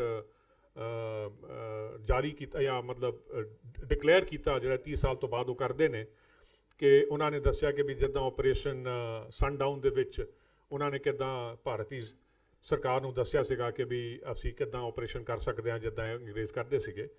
ਸੋ ਸਾਨੂੰ ਇਹ ਹੈਗਾ ਕਿ ਇੱਕ ਪਾਸੇ ਉਹ ਕਹਿੰਦੇ ਨੇ ਕਿ ਵੀ ਉਹ ਬਾਬਾ ਜਰਨੈਲ ਸਿੰਘ ਦੇ ਪਿੱਛੇ ਹੀ ਪਏ ਸੀਗੇ, ਦੂਜੇ ਪਾਸੇ ਉਹ ਪੰਜਾਬ ਦੇ ਵਿੱਚ 29 ਹੋਰ ਗੁਰਦੁਆਰਿਆਂ ਉੱਤੇ ਅਟੈਕ ਕਰਦੇ ਨੇ ਉਸੇ ਟਾਈਮ। ਤੇ ਜਦੋਂ ਇਹ ਆਪਰੇਸ਼ਨ ਸਨਡਾਊਨ ਹੁੰਦਾ ਹੈ, ਜਿਹਦੇ ਵਿੱਚ ਉਸ ਟਾਈਮ ਬਾਬਾ ਜਰਨੈਲ ਸਿੰਘ ਆਪਣੇ ਤੁਹਾਡੇ ਅਕਾਲ ਤਖਤ ਸਾਹਿਬ ਵੀ ਨਹੀਂ ਆਉਂਦੇ, ਉਹ ਉੱਥੇ ਨੇ ਆਪਣੇ ਗੁਰੂ ਨਾਨਕ ਨਿਵਾਸ ਦੇ ਵਿੱਚ ਹੁੰਦੇ ਨੇ। ਸੋ ਉਸ ਟਾਈਮ ਉਹਨਾਂ ਨੇ ਕੁਝ ਨਹੀਂ ਕੀਤਾ। ਸੋ ਇਹ ਸਾਰੀ ਚੀਜ਼ਾਂ ਦੀ ਨਾ ਜਿਹੜੀ ਹੈਗੀ ਇਹ ਇੱਕ ਸਾਜ਼ਿਸ਼ ਦੇ ਤੌਰ ਦੇ ਉੱਤੇ ਇਹ ਸਾਰੀ ਚੀਜ਼ਾਂ ਮੂਹਰੇ ਆਉਂਦੀਆਂ ਨੇ ਕਿ ਬਈ ਇਹਦੇ ਵਜ੍ਹਾ ਕੁਝ ਹੋਰ ਸੀਗੀ, ਬਹਾਨਾ ਸਿਰਫ ਇੱਥੇ ਲਾਤਾ ਸੀਗਾ ਕਿ ਵੀ ਆਪਾਂ ਇਹ ਕੰਮ ਕਰਨਾ ਹੈ। ਸੋ ਇਸ ਚੀਜ਼ ਨੂੰ ਆਪਾਂ ਜਿਹੜੇ ਸਿੱਖ ਨੇ, ਜਿਹੜੇ ਜਾਗਦੇ ਸੁਚੱਜੇ ਸਿੱਖ ਨੇ, ਅਸੀਂ ਇਸ ਚੀਜ਼ ਨੂੰ ਕਦੀ ਭੁੱਲਾਂਗੇ ਨਹੀਂ। ਹਾਂ, ਅਗਰ ਸਰਕਾਰ ਇਹਦੀ ਫੈਕਟ ਫਾਈਂਡਿੰਗ ਕਮਿਸ਼ਨ ਬਿਠਾ ਕੇ ਸਾਨੂੰ ਇਹਦਾ ਅਸਲੀ ਰੀਅਲ ਇੰਟੈਂਟ ਜਾਂ ਸਾਰੀ ਚੀਜ਼ਾਂ ਸਾਡੇ ਮੂਹਰੇ ਉਹ ਪੇਸ਼ ਹੋ ਜਾਂਦੀਆਂ ਨੇ, ਠੀਕ ਹੈ, ਸਮ ਸੌਰਟ ਆਫ ਕਲੋਜ਼ਰ। ਹੁਣ ਇਹ ਛੋਟੇ ਕਾਕੇ ਨੇ ਹੁਣ ਅੱਜ ਇੱਥੇ ਕਵਿਤਾ ਪੜ੍ਹੀ ਹੈ। ਕਿਸੇ ਨੇ ਮੈਨੂੰ ਕਿਹਾ ਸੀਗਾ ਕਿ ਵੀ ਉਹ ਬੁਲਬੁਲ ਬਰਾੜ ਉੱਤੇ ਜੀ ਇੰਗਲੈਂਡ ਦੇ ਵਿੱਚ ਹਮਲਾ ਹੋਇਆ ਸੀਗਾ ਕੁਝ ਸਾਲ ਪਹਿਲਾਂ, ਤੇ ਜਿਹੜੇ ਬੰਦੇ ਉੱਥੇ ਫੜੇ ਗਏ ਸੀਗੇ, ਤੇ ਜਦੋਂ ਉਹਨਾਂ ਬਾਰੇ ਆਪਾਂ ਦੇਖਿਆ ਤੇ ਇਹ ਨਿਕਲਿਆ ਕਿ ਵੀ 84 ਦੇ ਵਿੱਚ ਉਹਨਾਂ ਦੀ ਉਮਰ ਕਿਸੇ ਦੀ 4 ਸਾਲ ਸੀਗੀ, ਕਿਸੇ ਦੀ 5 ਸਾਲ ਸੀ। ਸੋ ਉਹਨਾਂ ਨੂੰ 84 ਜੂਨ ਬਾਰੇ ਐਕਚੁਅਲੀ ਚਸ਼ਮਦੀਨ ਵੈਸੇ ਕੁਝ ਨਹੀਂ ਪਤਾ ਸੀਗਾ, but obviously through the Times ਉਹਨਾਂ ਦੇ ਬਜ਼ੁਰਗਾਂ ਨੇ, ਉਹਨਾਂ ਦੇ ਹੋਰ ਸਾਥੀਆਂ ਨੇ ਉਹਨਾਂ ਨੂੰ ਦੱਸਿਆ ਕਿ ਵੀ ਸਾਡੇ ਨਾਲ ਕੀ ਐਕਚੁਅਲੀ ਵਾਪਰਿਆ। ਤੇ ਕਿਉਂਕਿ ਇਹਦਾ ਕਲੋਜ਼ਰ ਨਹੀਂ ਹੋਇਆ ਨਾ, ਕਲੋਜ਼ਰ ਦਾ ਮਤਲਬ ਇਹ ਨਹੀਂ ਕਿ ਵੀ ਸਿੱਖ ਭੁੱਲੇਗਾ, ਕਲੋਜ਼ਰ ਦਾ ਮਤਲਬ ਸਾਨੂੰ ਸਾਡੀ ਇੱਕ ਜਿਹੜੇ ਮਨ ਵਿੱਚ ਸਾਰੀਆਂ ਜਿਹੜੇ ਸਵਾਲ ਨੇ ਉਹਨਾਂ ਦਾ ਜਵਾਬ ਸਾਨੂੰ ਮਿਲੇਗਾ ਟੂ ਆਵਰ ਸੈਟਿਸਫੈਕਸ਼ਨ। ਸੋ ਉਹ ਅਗਰ ਜਦ ਤਾਈਂ ਉਹ ਨਹੀਂ ਸਾਨੂੰ ਮਿਲਦਾ ਤਦ ਤਾਈਂ ਜਿਹੜਾ ਹੈਗਾ ਅਸੀਂ ਮਤਲਬ ਸਿੱਖ ਹਰ ਥਾਂ ਦੇ ਵਿੱਚ ਇਹਦੇ ਬਾਰੇ ਉਹ ਸੋਚੀ ਵੀ ਜਾਏਗਾ ਕਿ ਵੀ ਇਹ ਕਿੰਨਾ ਮਾੜਾ ਹੋਇਆ, ਭਾਵੇਂ ਸਰਕਾਰ ਆਪਣੀ ਜਿੰਨੀ ਮਰਜ਼ੀ ਜਸਟੀਫਿਕੇਸ਼ਨ ਵੀ ਦੇਈ ਜਾਵੇ ਕਿ ਨਹੀਂ ਜੀ ਸਾਨੂੰ ਕਰਨਾ ਸੀਗਾ, ਬਟ ਜਦ ਤਾਈਂ ਇਹਦੇ ਆਪਾਂ ਇਹਦਾ ਜਿਹੜਾ ਜਸਟਿਸ ਹੈ ਸਾਨੂੰ ਨਹੀਂ ਮਿਲੇਗਾ ਤਦ ਤਾਈਂ ਅਸੀਂ ਇਹ ਸੈਮੀਨਾਰ ਵੀ ਹੁੰਦੇ ਰਹਿਣਗੇ। ਇਸ ਤੋਂ ਬਾਅਦ ਜਿਹੜੇ ਸੈਮੀਨਾਰ ਹੋਣਗੇ ਉਹ ਇਹਦੀ ਯਾਦਗਾਰੀ ਦੇ ਵਿੱਚ ਹੋ ਸਕਦੇ ਨੇ, ਕਿਉਂਕਿ ਜਿੱਦਾਂ ਮੈਂ ਪਹਿਲੀ ਗੱਲ ਕੀਤੀ ਹੈ ਕਿ ਸਿੱਖ ਇਸ ਘੱਲੂਘਾਰੇ ਨੂੰ ਕਦੀ ਭੁੱਲੇਗਾ ਵੀ ਨਹੀਂ। ਸੋ ਮੇਰਾ ਕਹਿਣ ਦਾ ਮਤਲਬ ਹੈ ਕਿ ਅਸੀਂ ਜਿਹੜਾ ਅੱਛਾ ਤੀਜੀ ਇੱਕ ਮੋਸਟ ਇੰਪੋਰਟੈਂਟ ਗੱਲ ਕਿ ਮੈਂ ਕਹਿ ਕੇ ਥੱਕ ਗਿਆ ਕਈ ਫੋਰਮ ਦੇ ਉੱਤੇ, ਸਰਕਾਰ ਦਾ ਵਾਈਟ ਪੇਪਰ ਕਹਿੰਦਾ ਕਿ ਮੇਰੇ ਖਿਆਲ 583 ਇੱਦਾਂ ਕੁਛ ਸਾਰੇ ਬੰਦੇ ਇਹ ਸਾਰੇ ਜਿਹੜਾ ਦਰਬਾਰ ਸਾਹਿਬ ਤੇ ਹਮਲਾ ਹੋਇਆ ਸੀ ਸਾਰੇ ਮਰੇ ਸੀਗੇ, ਇਨਕਲੂਡਿੰਗ ਜਿਹੜੇ ਇਹਨਾਂ ਦੇ ਆਪ ਦੇ ਫੌਜੀ ਮਰੇ ਸੀ। ਆਪਣਾ ਸੀਗਾ ਤੁਹਾਡਾ ਮਾਰਕ ਟੱਲੀ, ਉਹ ਲਿਖਦਾ ਜੀ 4000 ਬੰਦੇ, ਚਾਂਦ ਜੋਸ਼ੀ ਲਿਖਦਾ ਸੀਗਾ 5000 ਬੰਦੇ, ਲੌਂਗੋਵਾਲ ਕਹਿੰਦਾ ਸੀਗਾ 10000 ਬੰਦੇ। ਹੁਣ ਕਿੰਨੇ ਕੁ ਬੰਦੇ ਸਾਡੇ ਉੱਥੇ ਮਰੇ ਨੇ ਇਹ ਵੀ ਸਾਨੂੰ ਹਾਲੀ ਤੱਕ ਆਈ ਡੂ ਨਾਟ ਥਿੰਕ ਕਿ ਅਸੀਂ ਵੀ, ਮੈਂ ਮਾਫ ਕਰਿਓ ਸਿੱਖ ਕੌਮ ਵੀ ਇਸ ਗੱਲ ਦੇ ਲਈ ਗੁਨਾਹਗਾਰ ਹੋਏਗੀ, ਹਾਲੀ ਤੱਕ ਵੀ ਆਈ ਡੋਂਟ ਥਿੰਕ ਅਸੀਂ ਕੋਈ ਲਿਸਟ ਤਿਆਰ ਕੀਤੀ ਹੈ। ਜਿੱਦਾਂ ਕਿ ਨਵੰਬਰ ਜਿਹੜਾ ਕਤਲੇਆਮ ਹੋਇਆ, ਐਟਲੀਸਟ ਉੱਥੇ ਦਿੱਲੀ ਵਾਲਿਆਂ ਨੇ ਪੂਰੀ ਲਿਸਟ ਤਿਆਰ ਕਰਕੇ ਕਹਿਤਾ ਕਿ ਵੀ 2700 ਵਟਐਵਰ 83 ਜਾਂ 33 ਬੰਦੇ ਪੂਰੇ ਨਾਂ ਦੇ ਨਾਲ ਉਹਨਾਂ ਨੇ ਤਿਆਰ ਕਰਤੇ ਕਿ ਵੀ ਇਹ ਬੰਦੇ ਉੱਥੇ ਮਾਰੇ ਗਏ ਸੀਗੇ। ਬਟ ਦਰਬਾਰ ਸਾਹਿਬ ਦੇ ਹਮਲੇ ਉੱਤੇ ਸਾਨੂੰ ਹਾਲੀ ਤੱਕ ਵੀ ਨਹੀਂ ਪਤਾ ਕਿ ਐਕਚੁਅਲੀ ਕਿੰਨੇ ਬੰਦੇ ਇੱਥੇ ਮਾਰੇ ਗਏ ਸੀਗੇ। ਸੋ ਮੈਂ ਉਸ ਟਾਈਮ ਦੇ ਵਿੱਚ ਵੀ ਆਈ ਰਿਮੈਂਬਰ, ਆਈ ਥਿੰਕ ਉਸ ਟਾਈਮ ਜਿਹੜੇ ਮੁੱਖ ਸੇਵਾਦਾਰ ਸੀਗੇ ਅਕਾਲ ਤਖਤ ਸਾਹਿਬ ਦੇ, ਉਹਨਾਂ ਨੇ SGPC ਮੈਂਬਰਾਂ ਨੂੰ ਕਿਹਾ ਸੀਗਾ ਕਿ ਵੀ ਆਪਣੇ ਇਲਾਕਿਆਂ ਤੋਂ ਤੁਸੀਂ ਆਪਣੇ ਪਿੰਡਾਂ ਤੋਂ ਤੁਸੀਂ ਲੈ ਕੇ ਆਓ ਲਿਸਟ ਕਿ ਕਿਹੜੇ ਬੰਦੇ ਉੱਥੋਂ ਗਾਇਬ ਨੇ, ਤਾਂ ਕਿ ਸਾਨੂੰ ਕੋਈ ਪਤਾ ਤਾਂ ਲੱਗੇ। ਮੇਰਾ ਖਿਆਲ ਹੈ, if my memory service me correct, ਮੇਰਾ ਖਿਆਲ ਹੈ ਕਿ ਸਿਰਫ ਇੱਕ ਮੈਂਬਰ ਨੇ ਲਿਆ ਕੇ ਉਹ ਲਿਸਟ ਦਿੱਤੀ ਸੀ। ਸੋ ਦੇਖੋ ਅਸੀਂ ਵੀ ਕਿੱਥੇ ਖੜੇ ਹਾਂ। ਸੋ ਇਹ ਜਿਹੜੀ ਗੱਲਾਂ ਨੇ ਨਾ, ਇਹਦੇ ਵਿੱਚ ਸਾਨੂੰ ਵੀ ਹੁਣ ਤੇ ਮੈਂ ਇਹ ਬੇਨਤੀ ਕਰਾਂਗਾ ਕਿ ਚਲੋ ਹੁਣ ਜਿਹੜੇ ਨਵੇਂ ਮੁੱਖ ਸੇਵਾਦਾਰ ਲੱਗੇ ਨੇ ਅਕਾਲ ਤਖਤ ਸਾਹਿਬ ਦੇ, ਯੰਗਸਟਰ ਨੇ, ਪੜ੍ਹੇ ਲਿਖੇ ਨੇ, ਉਹਨਾਂ ਦਾ ਸਾਡੇ ਥੋੜ੍ਹਾ ਜਿਹਾ ਸੰਪਰਕ ਹੋਇਆ, ਤੇ ਮੈਂ ਤੇ ਇਹ ਬੇਨਤੀ ਕਰਾਂਗਾ ਕਿ ਸਾਨੂੰ ਇਹ ਇੱਕ ਮੰਗ ਹੋਣੀ ਚਾਹੀਦੀ ਹੈ ਕਿ ਉੱਥੋਂ ਇੱਕ ਹਾਲੀ ਵੀ ਦੇਖੋ 35 ਸਾਲ ਹੋਏ ਨੇ, ਕੁਝ ਲੰਬਾ ਸਮਾਂ ਹੋ ਗਿਆ ਹੈ ਨੋ ਡਾਊਟ, ਬਟ ਹਾਲੀ ਵੀ ਇੰਨਾ ਲੰਬਾ ਨਹੀਂ ਹੋਇਆ। ਹਾਲੀ ਵੀ ਪਿੰਡਾਂ ਤੋਂ, ਸਰਪੰਚਾਂ ਤੋਂ ਤੁਸੀਂ ਪਤਾ ਕਰ ਸਕਦੇ ਹੋ ਕਿ ਭਾਈ ਮਈ ਤੋਂ ਲੈ ਕੇ ਲੈਟ ਅਸ ਸੇ 15 ਮਈ ਤੋਂ ਲੈ ਕੇ ਤੇ ਐਂਡ ਜੂਨ ਤੱਕ ਤੁਹਾਡੇ ਪਿੰਡਾਂ ਤੋਂ ਜਾਂ ਮਿਡਲ ਜੁਲਾਈ ਤੱਕ 1984 ਤੱਕ ਤੁਹਾਡੇ ਕਿਹੜੇ ਬੰਦੇ ਗਾਇਬ ਸੀਗੇ। ਤੁਸੀਂ ਆ ਕੇ ਲਿਸਟਾਂ ਤਾਂ ਦਿਓ ਤਾਂ ਕਿ ਸਾਨੂੰ ਕੁਝ ਪਤਾ ਤਾਂ ਲੱਗੇ ਕਿ ਵੀ ਸਾਡੇ ਕਿੰਨੇ ਬੰਦੇ ਇਸ ਅਟੈਕ ਦੇ ਵਿੱਚ ਮਾਰੇ ਗਏ ਸੀਗੇ। ਇਹ ਵੀ ਸਾਨੂੰ ਇੱਕ ਉਪਰਾਲਾ ਕਰਨਾ ਚਾਹੀਦਾ। ਤੇ ਅਗਰ ਇੱਥੋਂ ਸਾਰੇ ਇਸ ਗੱਲ ਨਾਲ ਮਨਜ਼ੂਰ ਹੋਣ ਤੇ ਅਸੀਂ ਗਿਆਨੀ ਹਰਪ੍ਰੀਤ ਸਿੰਘ ਨੂੰ ਵੀ ਬੇਨਤੀ ਕਰਾਂਗੇ ਕਿ ਵੀ ਤੁਸੀਂ ਇੱਥੋਂ give this order out from here ਕਿ ਵੀ ਹਰ ਇੱਕ ਬੰਦਾ, ਹਰ ਇੱਕ ਜਿਹੜਾ ਪਿੰਡ ਵਾਲਾ ਸਰਪੰਚ ਹੈ ਉਹ ਆ ਕੇ ਇਹ ਚੀਜ਼ ਨੂੰ ਐਟਲੀਸਟ ਕਰੇ। ਇਹਦੇ ਨਾਲ ਮੈਂ ਗੱਲ ਪਹਿਲਾਂ ਵੀ ਕੀਤੀ ਸੀਗੀ ਮਨਜੀਤ ਜੀਕੇ ਨਾਲ ਦਿੱਲੀ, ਕਿ ਮੈਂ ਕਿਹਾ ਸਾਡੇ ਕੋਲ ਤਾਂ ਚਲੋ ਸਰਮਾਇਆ ਨਹੀਂ ਹੁੰਦਾ, ਤੁਹਾਡੇ ਕੋਲ ਤਾਂ ਪੰਥ ਦਾ ਪੈਸਾ ਹੁੰਦਾ ਹੈ। ਤੁਸੀਂ ਨਾਟ ਓਨਲੀ ਪੰਜਾਬ ਦੇ ਵਿੱਚ, ਕਿਉਂਕਿ ਦੇਖੋ ਉਸ ਟਾਈਮ ਜਿੱਦਾਂ ਮੈਂ ਪਹਿਲਾਂ ਗੱਲ ਕੀਤੀ ਹੈ ਕਿ ਉਸ ਟਾਈਮ ਗੁਰੂ ਸਾਹਿਬ ਦਾ ਸ਼ਹੀਦੀ ਪੁਰਬ ਸੀਗਾ, ਬੰਦੇ ਆਊਟ ਆਫ ਪੰਜਾਬ ਸਟੇਟ ਤੋਂ ਵੀ ਆਏ ਹੋਣਗੇ। ਮੈਂ ਕਿਹਾ ਉਹਨਾਂ ਦੀ ਜਿਹੜੇ ਲੋਕਲ, ਉਹਨਾਂ ਦੇ ਸਟੇਟਸ ਦੇ ਜਿਹੜੀਆਂ ਲੋਕਲ ਡੇਲੀਜ਼ ਨੇ, ਉੱਥੇ ਵੀ ਤੁਸੀਂ ਇਸ਼ਤਿਹਾਰ ਕਢਾ ਦਿਓ ਸੇਮ ਲਾਈਨਸ ਦੇ ਵਿੱਚ ਕਿ ਬਈ ਸਾਨੂੰ ਉੱਥੋਂ ਵੀ ਖਬਰ ਆ ਜਾਏ ਕਿ ਵੀ ਕਿਹੜੇ ਬੰਦੇ ਉਸ ਸੂਬੇ ਤੋਂ ਆਏ ਸੀਗੇ ਜਿਹੜੇ ਕਿ 15 ਮਈ ਤੋਂ ਲੈ ਕੇ ਤੇ ਐਂਡ ਜੂਨ ਤੱਕ ਜਾਂ ਵਾਪਸ ਨਹੀਂ ਪਹੁੰਚੇ 84 ਤੱਕ। ਸੋ ਸਾਨੂੰ ਇੱਕ ਕੰਪੋਜ਼ਿਟ ਲਿਸਟ ਬਣ ਜੂਗੀ। ਸੋ ਇਹ ਵੀ ਗੱਲ ਸਾਨੂੰ ਕਰਨੀ ਚਾਹੀਦੀ ਹੈ। ਇਹ ਤੇ ਮੇਰਾ ਖਿਆਲ ਹੈ ਚਲੋ ਸਰਕਾਰ ਕਰੇ ਨਾ ਕਰੇ, ਇਹ ਤੇ ਸਾਨੂੰ ਸਿੱਖ ਕੌਮ ਦਾ ਫਰਜ਼ ਬਣਦਾ ਹੈ ਕਿ ਅਸੀਂ ਇਹ ਲਿਸਟ ਤਿਆਰ ਕਰੀਏ ਤੇ ਇਹ ਨਾ ਅਸੀਂ ਮੰਨੀਏ ਕਿ ਸਿਰਫ 583 ਵਿੱਚ ਇਨਕਲੂਡਡ ਆਈ ਥਿੰਕ ਅਬਾਊਟ 80 ਜਾਂ 85 ਪਤਾ ਨਹੀਂ ਫੌਜੀ ਬੰਦੇ, ਕਿ ਵੀ ਇੰਨੇ ਕੀ ਸਿਰਫ ਬੰਦੇ ਸਾਰੇ ਮਾਰੇ ਸੀਗੇ, ਕਿਉਂਕਿ ਲੋਕਾਂ ਦਾ ਕਹਿਣਾ ਹੈਗਾ ਕਿ ਇਸ ਤੋਂ ਵੱਧ ਬੰਦੇ ਇੱਥੇ ਸ਼ਹੀਦ ਹੋਏ ਸੀਗੇ। ਸੋ ਇਹ ਸਾਰੀਆਂ ਜਿਹੜੀਆਂ ਚੀਜ਼ਾਂ ਨੇ, ਆਈ ਹੋਪ ਤੁਹਾਨੂੰ ਇਹਦੇ ਬਾਰੇ ਹੋਰ ਥੋੜ੍ਹਾ ਜਿਹਾ ਚਾਨਣਾ ਹੋਇਆ, ਜਿਹੜਾ ਕਿ ਮੈਂ ਗੱਲ ਕੀਤੀ ਹੈ ਕਿ ਵੀ ਅਸੀਂ ਕਿਉਂ ਚਾਹੁੰਦੇ ਹਾਂ ਕਿ ਇੱਥੇ ਕਲੋਜ਼ਰ ਹੋਵੇ, ਅਸੀਂ ਕਿਉਂ ਚਾਹੁੰਦੇ ਹਾਂ ਕਿ ਵੀ ਇੱਥੇ ਇੱਕ ਫੈਕਟ ਫਾਈਂਡਿੰਗ ਕਮਿਸ਼ਨ ਬਿਠਾਇਆ ਜਾਵੇ, ਕਿਉਂਕਿ ਜਦ ਤਾਈਂ ਇਹ ਨਹੀਂ ਹੋਊਗਾ ਸਿੱਖ ਜਿਹੜਾ ਹੈਗਾ ਉਹ ਇਸ ਗੱਲ ਤੋਂ ਮਤਲਬ ਮੈਂ ਨਹੀਂ ਕਹਿੰਦਾ ਕਿ ਵੀ ਅਗਰ ਇਹ ਹੋ ਵੀ ਜਾਂਦਾ ਹੈ ਤੇ ਇਸ ਗੱਲ ਨਾਲ ਉਹਨੂੰ ਕੋਈ ਸੁਲੇਸ਼ ਨਹੀਂ ਪਹੁੰਚੇਗਾ, ਬਟ ਇੱਕ ਕਿਸਮ ਦਾ ਉਹਨੂੰ ਇਹ ਲੱਗੇਗਾ ਕਿ ਵੀ ਚਲੋ ਸਾਡਾ justice has been serve to us to some extent. ਭੁੱਲਾਂਗੇ ਨਹੀਂ ਅਸੀਂ, ਨਾ ਹੀ ਭੁੱਲਣਾ ਚਾਹੀਦਾ ਹੈ। ਸੋ ਇੰਨੀਆਂ ਕਹਿੰਦਾ ਹੋਇਆ ਮੈਂ ਸ਼ਮਾ ਦਾ ਜਾਤਕ ਹਾਂ, ਅਗਰ ਕੋਈ ਭੁੱਲ ਚੁੱਕ ਹੋਈ ਹੋਵੇ ਸ਼ਮਾ ਦਾ ਜਾਤਕ ਹਾਂ। ਵਾਹਿਗੁਰੂ ਜੀ ਕਾ ਖਾਲਸਾ, ਵਾਹਿਗੁਰੂ ਜੀ ਕੀ ਫਤਿਹ।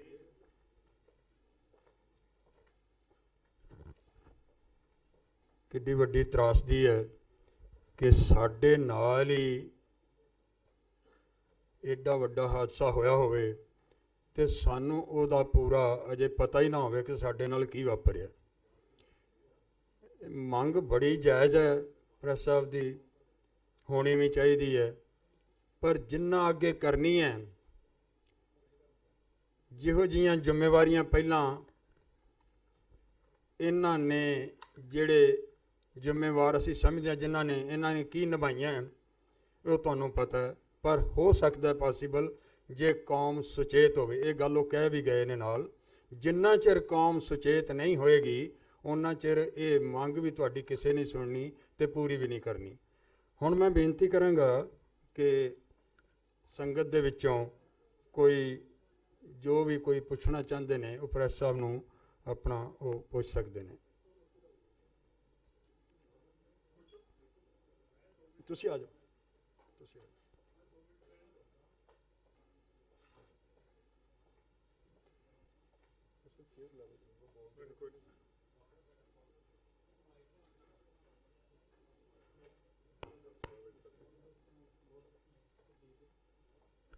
ਵਾਹਿਗੁਰੂ ਜੀ ਕਾ ਖਾਲਸਾ, ਵਾਹਿਗੁਰੂ ਜੀ ਕੀ ਫਤਿਹ। ਦਾਸ ਅਰਜਨ ਸਿੰਘ ਸ਼ੇਰਗਿੱਲ ਅਖੰਡ ਕੀਰਤਨੀ ਜਥੇ ਤੋਂ ਹਾਂ। ਮੈਂ ਇਹ ਕਹਿਣਾ ਚਾਹੁੰਦਾ, ਅਸੀਂ ਬਹੁਤ ਗੱਲਾਂ ਜਿਹੜੀਆਂ ਕਰ ਰਹੇ ਹਾਂ ਖਿਲਰ ਗਈਆਂ। ਖਾਲਸਾ ਜੀ ਕਦੇ ਅਸੀਂ ਰਾਜੇ ਸੀ ਤੇ ਗੱਲ ਇੱਥੇ ਆਉਂਦੀ ਹੈ ਕਿ ਸਾਡਾ ਰਾਜ ਖੁੱਸ ਗਿਆ। ਉਸ ਰਾਜ ਨੂੰ ਵਾਪਸ ਕਿਵੇਂ ਲੈਣਾ, ਇਹ ਸਾਡਾ ਯੁੱਧ ਚੱਲ ਰਿਹਾ। ਕਦੇ ਅਸੀਂ ਯੁੱਧ ਲੜ ਕੇ ਆਜ਼ਾਦੀ ਲੈਣ ਦੀ ਕੋਸ਼ਿਸ਼ ਕੀਤੀ ਪਰ ਅੱਧ ਵਿਚਕਾਲੇ ਰਹਿ ਗਏ। ਅੰਗਰੇਜ਼ ਤਾਂ ਕੱਢਤੇ ਪਰ ਹਿੰਦੂਆਂ ਦੇ ਹੱਥ ਆ ਗਏ। ਜਿਹੜੇ ਹੱਥ ਵਿੱਚ ਹੁਣ ਅਸੀਂ ਫਸੇ ਹਾਂ ਇਹ ਬੜਾ ਮਿੱਠਾ ਹੱਥ ਹੈ। ਮੁੱਖ ਤੋਂ ਗੁੱਸੇ ਤੋਂ ਕੋਈ ਗੱਲ ਨਹੀਂ ਬੋਲਦਾ ਲੇਕਿਨ ਕੋਈ ਕਸਰ ਵੀ ਨਹੀਂ ਛੱਡਦਾ। ਅਸੀਂ ਸਵਾਲ ਕਰਦੇ ਹਾਂ ਕਿ ਜਿਹੜੇ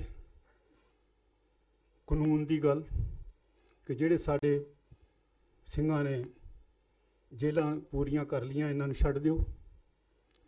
ਕਦੀ ਯੁੱਧ ਵਿੱਚ ਲੜਦਿਆਂ ਕਿਸੇ ਦੇਸ਼ ਨੇ ਉਸੋਂ ਦੇ ਲੜਾਕਿਆਂ ਨੂੰ ਛੱਡਿਆ? ਕਦੀ ਨਹੀਂ ਛੱਡਦੇ। ਸਾਡਾ ਯੁੱਧ ਚੱਲ ਰਿਹਾ। ਗੱਲ ਇੱਥੇ ਪਹਿਲੋਂ ਨਿਬੇੜੀਏ ਕਿ ਹੁਣ ਸਾਡਾ ਯੁੱਧ ਜਿਹੜਾ ਉਹ ਹਿੰਦੁਸਤਾਨ ਨਾਲ ਚੱਲ ਰਿਹਾ। ਇਹਨੂੰ ਕਿਵੇਂ ਜਸਟੀਫਾਈ ਕਰਨਾ? ਜਿੱਦਾਂ ਆਪਾਂ ਕਹਿੰਦੇ ਉਹ ਆਪਣੇ ਅੰਦਰ ਝਾਤੀ ਤਾਂ ਮਾਰ। ਆਪਾਂ ਖਡੂਰ ਸਾਹਿਬ ਦਾ ਇਲਾਕਾ ਵੇਖ ਲਿਆ, ਸਾਰਾ ਪੰਜਾਬ ਦੇਖ ਲਿਆ। ਜਦੋਂ ਕਿਤੇ ਆਵਾਜ਼ ਮਾਰਦੇ ਹਾਂ ਆਓ ਆਜ਼ਾਦੀ ਦੀ ਗੱਲ ਕਰੀਏ, ਧਰਮ ਦੀ ਖਾਤਰ ਆਪਣੀ ਜਾਨ ਵਾਰੀਏ, ਤਾਂ ਸਾਰੇ ਲੁਕ ਜਾਂਦੇ ਆ। ਕਿਸੇ ਨੇ ਵੀ ਆਪਣਾ ਜੋ ਮਾੜਾ ਮੋਟਾ ਰੋਟੀ ਪਾਣੀ ਖਾ ਰਿਹਾ ਛੱਡ ਕੇ ਤੁਹਾਡੇ ਮਗਰ ਨਹੀਂ ਲੱਗਣਾ। ਕਿੱਥੋਂ ਤੁਰਨਾ ਪਊ? ਸਾਡਾ ਰਾਜ ਦਾ ਸਥਾਨ ਤੇ ਸਾਡਾ ਤਖਤ ਹੈ, ਅਕਾਲ ਤਖਤ। ਉੱਥੋਂ ਆਵਾਜ਼ ਮਾਰਨੀ ਪਊ। ਮੈਂ ਕਹਿੰਦਾ ਅਕਾਲ ਤਖਤ ਦੇ ਜਥੇਦਾਰ ਨੂੰ ਮਨਾ ਲਓ ਕਿ ਜੇ ਤੂੰ ਸਿੱਖ ਕੌਮ ਦੀ ਰਾਖੀ ਕਰਦਾ ਇੱਥੋਂ ਆਵਾਜ਼ ਦੇ ਹਿੰਦੂਆਂ ਨੂੰ। ਇੱਕ ਤਾਂ ਸਾਡੇ ਬੰਦੇ ਛੱਡ ਦਿਓ ਜਿਹੜੇ ਫੜੇ ਆ, ਦੂਜਾ ਸਾਨੂੰ ਨਾਲ ਰੱਖਣਾ ਕਿ ਨਹੀਂ ਰੱਖਣਾ, ਉਹ ਇੱਕ ਆਵਾਜ਼ 'ਚ ਕਹਿ ਦੇ ਕਿ ਮੈਂ ਸਰਬੱਤ ਖਾਲਸਾ ਸੱਦਣ ਲੱਗਾ, ਅਸੀਂ ਫੈਸਲਾ ਕਰਾਂਗੇ ਕਿ ਤੁਹਾਡੇ ਨਾਲ ਰਹਿਣਾ ਕਿ ਨਹੀਂ ਰਹਿਣਾ। ਜੇ ਅਗਲੇ ਦਿਨ ਜਵਾਬ ਨਾ ਮਿਲ ਜੇ ਤਾਂ ਮੈਨੂੰ ਕਹਿ ਦੇਣ।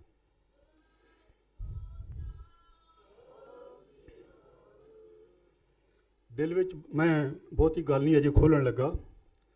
ਤੁਸੀਂ ਮੋਰਚਾ ਲਾਇਆ ਸੀ ਤੇ ਮੈਂ ਕਈ ਵਾਰੀ ਕਈਆਂ ਗੱਲਾਂ ਵਿੱਚ ਆਉਂਦਾ ਰਿਹਾ ਤੇ ਕੁਝ ਹਿੰਦੂਆਂ ਨੂੰ ਪਤਾ ਮੇਰਾ। ਮੈਂ ਵੱਡੀ ਗੱਲ ਕਹਿਣ ਲੱਗਾ ਕਿ ਇਹਨਾਂ ਦਾ ਇੱਕ ਪੰਜਾਬ ਦਾ ਜਿਹੜਾ ਪ੍ਰਧਾਨ ਹੈ ਉਹ ਮੇਰੇ ਕੋਲ ਆ ਗਿਆ ਸੀ ਕਿ ਦੱਸੋ ਤੁਹਾਡੀਆਂ ਕੀ ਮੰਗਾਂ, ਤੇ ਮੈਂ ਦੱਸ ਹੀ ਦਿਆਂ ਮੈਂ ਉਹਨਾਂ ਨੂੰ ਕੀ ਮੰਗਾਂ ਕਹੀਆਂ। ਮੈਂ ਤੁਹਾਡੀਆਂ ਵਾਲੀਆਂ ਮੰਗਾਂ ਨਹੀਂ ਸੀ ਕਹੀਆਂ। ਮੈਂ ਉਹਨਾਂ ਨੂੰ ਕਿਹਾ ਸੀ ਜਿੰਨੇ ਵੀ ਹੁਣ ਤੱਕ ਪਿਛਲੇ ਯੁੱਧ ਦੇ ਵਿੱਚ ਤੁਸੀਂ ਫੜੇ ਨੇ, ਜੇਲ੍ਹਾਂ ਕੱਟ ਚੁੱਕੇ ਜਾਂ ਕੱਟ ਰਹੇ ਨੇ, ਸਾਰੇ ਛੱਡ ਦਿਓ, ਆਮ ਮਾਫੀ ਦੇ ਦਿਓ। ਮੈਂ ਆਮ ਮਾਫੀ ਦੀ ਗੱਲ ਕੀਤੀ ਸੀ। ਦੂਜੀ ਮੈਂ ਗੱਲ ਕਹੀ ਸੀ ਜੇ ਤੁਸੀਂ ਸਾਨੂੰ ਸਾਡੇ ਕੋਲੋਂ ਆਪਣਾ ਦਿਲ ਦੀ ਗੱਲ ਪੁੱਛਦੇ ਹੋ, ਅਸੀਂ ਉਦੋਂ ਤੱਕ ਚੁੱਪ ਨਹੀਂ ਕਰਾਂਗੇ। ਜਿਹੜਾ ਫੈਸਲਾ ਤੁਸੀਂ ਸਾਡੇ ਨਾਲ ਕੀਤਾ ਸੀ ਕਿ ਅਸੀਂ ਜਿਹੜਾ ਪੰਡਿਤ ਨਹਿਰੂ ਨੇ ਤੇ ਮਹਾਤਮਾ ਗਾਂਧੀ ਨੇ ਕੀਤਾ ਸੀ ਕਿ ਅਸੀਂ ਤੁਹਾਨੂੰ ਵੱਖਰਾ ਰਾਜ ਦਿਆਂਗੇ ਜਿੱਥੇ ਤੁਸੀਂ ਆਨੰਦ ਮਾਣ ਸਕੋਗੇ, ਜੇ ਮੈਂ ਕਿਹਾ ਤੁਸੀਂ ਸਾਨੂੰ ਉਹ ਮੰਗ ਸਾਡੀ ਪੂਰੀ ਕਰ ਦਿਓ, ਅਸੀਂ ਤੁਹਾਡੇ ਨਾਲ ਤੁਰੇ ਰਹਾਂਗੇ। ਮੈਂ 4-5 ਮੰਗਾਂ ਉਹਨਾਂ ਨੂੰ ਕਹੀਆਂ ਤੇ ਉਹ ਕਹਿੰਦੇ ਵੀ ਅਸੀਂ ਤੁਹਾਡੀ ਮੀਟਿੰਗ ਪ੍ਰਾਈਮ ਮਿਨਿਸਟਰ ਨਾਲ ਕਰਾਉਂਦੇ ਹਾਂ। ਖਾਲਸਾ ਜੀ ਇੱਥੇ ਤੱਕ ਗੱਲ ਪਹੁੰਚ ਗਈ ਸੀ ਸਿਰਫ ਤੁਹਾਡੇ ਮੋਰਚੇ ਕਰਕੇ। ਉਹਨਾਂ ਕਿਹਾ ਤੁਹਾਡੀ ਮੀਟਿੰਗ ਪ੍ਰਾਈਮ ਮਿਨਿਸਟਰ ਨਾਲ ਕਰਾਉਂਦੇ ਹਾਂ। ਬਾਈ ਦਾ ਟਾਈਮ ਮੋਰਚਾ ਉੱਠ ਗਿਆ, ਸਾਡੀ ਗੱਲ ਖਤਮ ਹੋ ਗਈ। ਮੈਨੂੰ ਦੁੱਖ ਹੈ, ਹਰ ਸਿੱਖ ਦੇ ਅੰਦਰ ਰੋਸ ਹੈ, ਦੁੱਖ ਹੈ। ਉਹਦੇ ਭਰਾ ਫੜੇ ਨੇ, ਜੇਲ੍ਹਾਂ 'ਚ ਰੁਲਦੇ ਨੇ, ਸਾਡੇ 'ਚ ਤਾਕਤ ਨਹੀਂ ਛਡਾ ਲਈ। ਆਪਾਂ ਆਵਾਜ਼ਾਂ ਮਾਰਦੇ, ਅਰਜ਼ੀਆਂ ਲਿਖਦੇ, ਸਾਡੀ ਅਰਜ਼ੀ ਪੜ੍ਹਦਾ ਕੋਈ? ਅਸੀਂ ਇੰਨੀਆਂ ਰੈਲੀਆਂ ਕੀਤੀਆਂ, ਕਿਸੇ ਨੇ ਪੁੱਛਿਆ, ਗਿਣਿਆ ਕਿਸੇ ਨੇ? ਜੇਲ੍ਹਾਂ ਅੱਗੇ ਧਰਨੇ ਦਿੱਤੇ, ਕਿਸੇ ਸਰਕਾਰ ਤੇ ਜੂੰ ਸਰਕੀ। ਆਪਾਂ ਕੀ ਕਰ ਰਹੇ ਹਾਂ? ਜਿਹੜਾ ਕੋਈ ਰਹਿੰਦਾ ਉਹਨੂੰ ਵੀ ਐਕਸਪੋਜ਼ ਕਰ ਰਹੇ ਹਾਂ। ਜਿਹੜੇ ਇਲਾਕੇ ਵਿੱਚ ਜਾ ਕੇ ਧਰਨਾ ਦਿੰਦੇ ਆ, ਉੱਥੇ ਦੇ ਸਾਰੇ ਸਿੱਖ ਉੱਠ ਕੇ ਆਉਂਦੇ ਆ। ਮੇਰਾ ਫਰਜ਼ ਬਣਦਾ ਮੈਂ ਵੀ ਜਾ ਕੇ ਹਾਜ਼ਰੀ ਭਰਾਂ, ਮੈਂ ਸਿੱਖ ਹਾਂ। ਪਰ ਜਦੋਂ ਹਾਜ਼ਰੀ ਭਰ ਜਾਂਦਾ ਤਾਂ CID ਵਾਲੇ ਲਿਖ ਜਾਂਦੇ ਇਸ ਇਲਾਕੇ 'ਚ ਕਿਹੜੇ ਬੰਦੇ ਆ ਜਿਹੜੇ ਇਸ ਇਲਾਕੇ ਖਿਆਲ ਆਉਂਦੇ ਆ, ਉਹ ਨਾਂ ਲਿਖ ਕੇ ਲੈ ਜਾਂਦੇ। ਅਸੀਂ ਐਕਸਪੋਜ਼ ਹੋ ਗਏ, ਜਿਹੜਾ ਛੁਪਿਆ ਸੀ ਉਹ ਵੀ ਆ ਗਿਆ ਸਾਹਮਣੇ। ਸੋ ਖਾਲਸਾ ਜੀ, ਸਾਰੀਆਂ ਗੱਲਾਂ ਭੁੱਲ ਜਾਓ, ਯੁੱਧ ਚੱਲ ਰਿਹਾ, ਯੁੱਧ। ਅਕਾਲ ਤਖਤ ਦੇ ਜਥੇਦਾਰ ਨੂੰ ਮੈਂ ਜਿਵੇਂ ਬੇਨਤੀ ਕੀਤੀ ਆ, ਉਹਨੂੰ ਕਹੋ ਸਿੱਖ ਕੌਮ ਨੂੰ ਆਵਾਜ਼ ਮਾਰੇ ਤੇ ਹਿੰਦੂਆਂ ਨੂੰ ਇਹਦਾ ਜਵਾਬ ਦੇਣ ਲਈ ਕਹਿ ਦੇਵੇ। ਇੱਥੇ ਖੜਾ ਛੁੱਟਣਾ ਨਹੀਂ ਤੇ ਨਹੀਂ। ਵਾਹਿਗੁਰੂ ਜੀ ਕਾ ਖਾਲਸਾ, ਵਾਹਿਗੁਰੂ ਜੀ ਕੀ ਫਤਿਹ।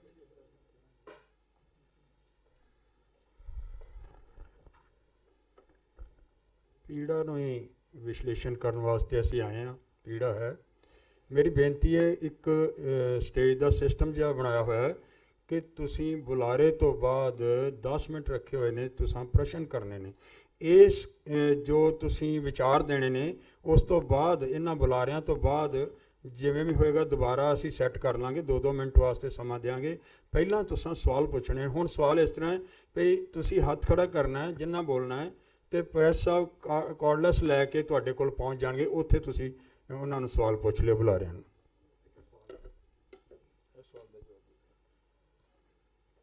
ਹਾਂਜੀ, ਇੱਕ ਸਵਾਲ ਆਇਆ ਹੈ ਕਿ ਅਗਰ ਅਸੀਂ ਭਾਰਤੀ ਸਰਕਾਰ ਤੋਂ ਰਿਪੋਰਟ ਮੰਗਾਂਗੇ ਤੇ ਇਹ ਨਹੀਂ ਕਿ ਵੀ ਰਿਪੋਰਟ ਜਿਹੜੀ ਹੈਗੀ ਉਹ ਆਪਣੇ ਹਿਸਾਬ ਨਾਲ ਦੇਣਗੇ ਤੇ ਉਹਦੇ ਨਾਲ ਸਾਨੂੰ ਲਾਹਾ ਕੀ ਹੋਊਗਾ।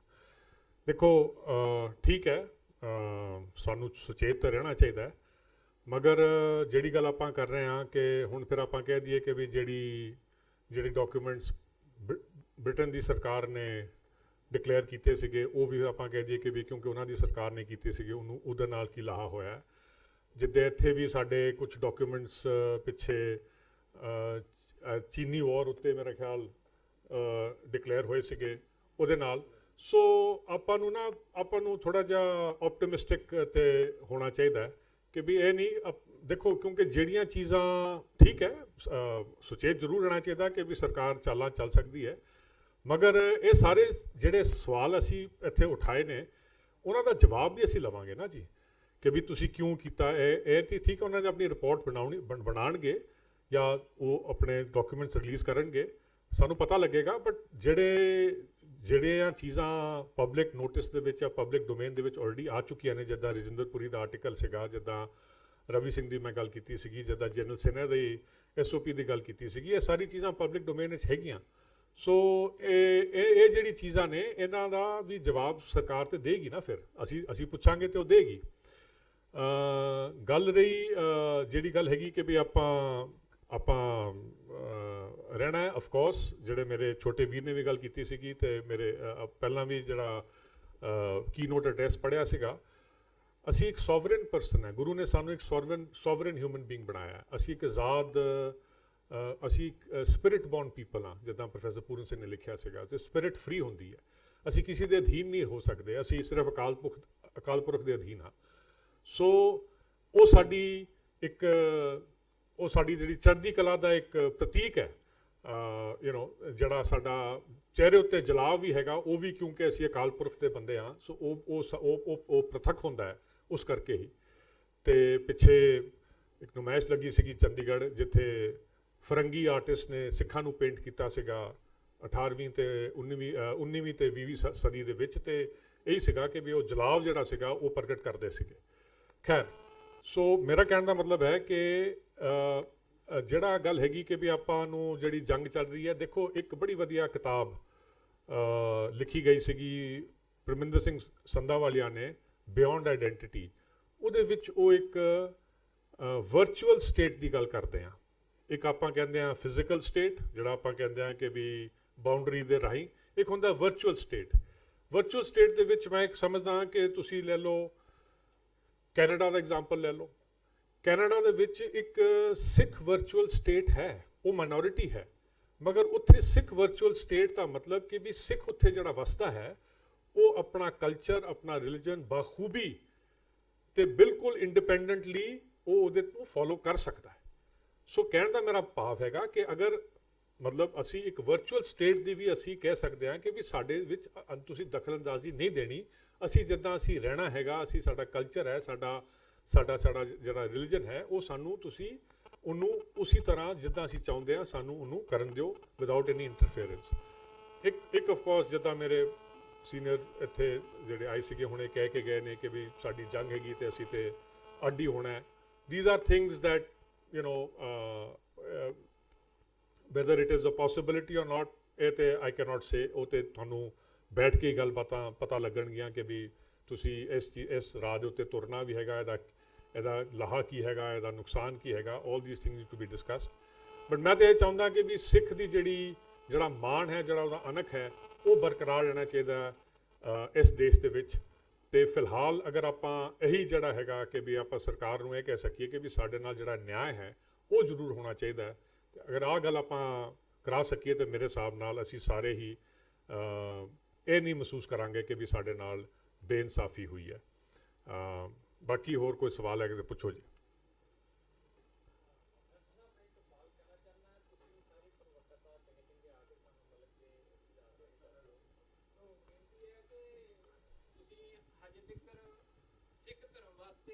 ਕਿਹੜਾ ਕੰਮ ਕੀਤਾ, ਜਿੱਦਾਂ ਕਿ ਸਿੱਖ ਨੌਜਵਾਨ ਜਿਹੜੇ ਚੰਗੇ ਪੜ੍ਹੇ ਲਿਖੇ ਨੇ ਪਰ ਉਹ ਪੜ੍ਹ ਨਹੀਂ ਸਕਦੇ ਮਾਇਆ ਦੀ ਕਮੀ ਕਰਕੇ, ਤੇ ਉਹਦੇ ਵਾਸਤੇ ਕੋਈ ਸੰਸਥਾ ਕੋਈ ਇਹੋ ਜਿਹੀ ਕੋਈ ਬਣਾਈ ਜਿਹਦੇ ਕਰਕੇ ਉਹ ਬੱਚੇ ਮੜ ਕੇ IPS ਅਫਸਰ, ਚੰਗੇ ਜੱਜ, ਚੰਗੇ ਮਤਲਬ ਕਿ DC ਵਗੈਰਾ ਬਣਨ, ਜਿਹਦੇ ਨਾਲ ਮਤਲਬ ਕਿ ਸਾਨੂੰ ਜਿਹੜਾ ਇਨਸਾਫ ਨਹੀਂ ਮਿਲ ਰਿਹਾ ਉਹ ਮਿਲ ਸਕੇ। ਇਹਦੇ ਬਾਰੇ ਮੈਂ ਆਪ ਜੀ ਕੋਲੋਂ ਬੇਨਤੀ ਕਰਦਾ ਕਿ ਕੋਈ ਇੱਥੇ ਚਾਨਣਾ ਪਾਓ ਕਿ ਉਹ ਕੰਮ ਕੀਤਾ ਕਿ ਚਾਹੇ ਕਰਨਾ ਚਾਹੁੰਦੇ ਹੋ ਕਿ ਨਹੀਂ ਕਰਨਾ ਚਾਹੁੰਦੇ। ਵਾਹਿਗੁਰੂ ਜੀ ਕਾ ਖਾਲਸਾ।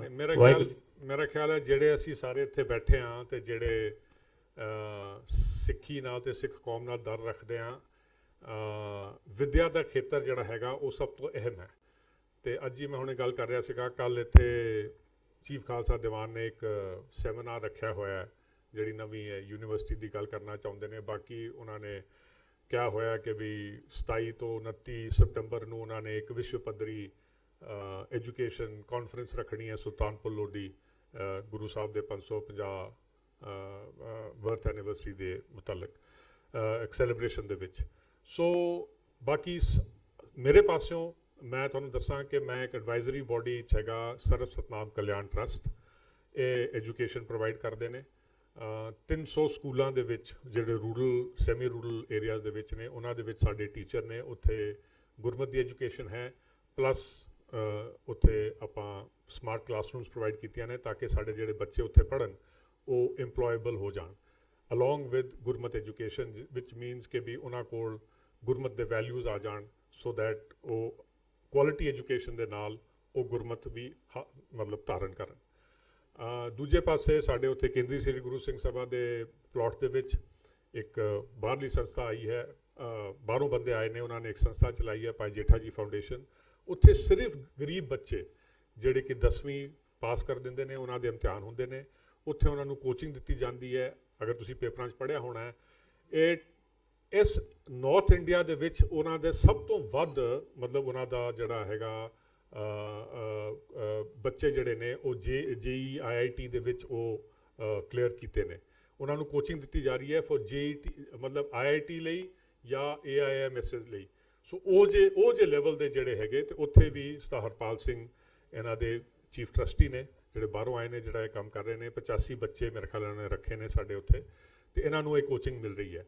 ਸੋ ਦੇਖੋ, ਵਿਦਿਆ ਜਿਹੜੀ ਹੈ ਉਹਦੇ ਵਿੱਚ ਅਸੀਂ ਸਾਰੇ ਹੀ ਇਸ ਚੀਜ਼ ਨਾਲ ਬੜਾ ਅਸੀਂ ਚਿੰਤਾਤਰ ਹੈ ਕਿ ਵੀ ਸਾਡੇ ਜਿਹੜੇ ਬੱਚੇ ਨੇ, ਕਿਉਂਕਿ ਵਿਦਿਆ ਸਾਨੂੰ ਵੀ ਪਤਾ ਹੈ ਕਿ ਸਿੱਖ ਰਾਜ ਦੇ ਵਿੱਚ ਹਰ ਇੱਕ ਬੀਬਾ ਜਿਹੜੀ ਸੀਗੀ, ਹਰ ਇੱਕ ਕੁੜੀ ਜਿਹੜੀ ਸੀਗੀ, ਉਹ ਪੜ੍ਹੀ ਲਿਖੀ ਸੀਗੀ। ਹਰ ਇੱਕ ਗੁਰਦੁਆਰਾ, ਮੰਦਿਰ ਤੇ ਮਸਜਿਦ ਦੇ ਨਾਲ ਸਕੂਲ ਹੁੰਦਾ ਸੀਗਾ। ਅੱਜ ਵੀ ਤੁਸੀਂ ਅਗਰ ਗੁਰਦੁਆਰੇ ਦੀ ਪਰਿਭਾਸ਼ਾ ਦੇਖੋ ਮਹਾਕੋਸ਼ ਦੇ ਵਿੱਚ, ਉਹਦੇ ਵਿੱਚ one of the 6 things ਜਿਹੜੇ ਉੱਥੇ ਹੈਗੀਆਂ ਕਿ ਗੁਰਦੁਆਰੇ ਵਿੱਚ ਕੀ ਹੋਣਾ ਚਾਹੀਦਾ function is education and health ਹੈ। ਅਨਫੋਰਚੂਨੇਟਲੀ ਸਾਡੇ ਗੁਰਦੁਆਰੇ ਜਿਹੜੇ ਨੇ ਉਹ ਸੰਗਮਰਮਰ ਤੇ ਮਾਰਬਲ ਦੇ ਉੱਤੇ ਉਹਨਾਂ ਨੇ ਜ਼ਿਆਦਾ ਧਿਆਨ ਦਿੱਤਾ, ਤੇ ਐਜੂਕੇਸ਼ਨ ਤੇ ਹੈਲਥ ਵੱਲ ਉਹਨਾਂ ਨੇ ਘੱਟ ਧਿਆਨ ਦਿੱਤਾ ਹੈ।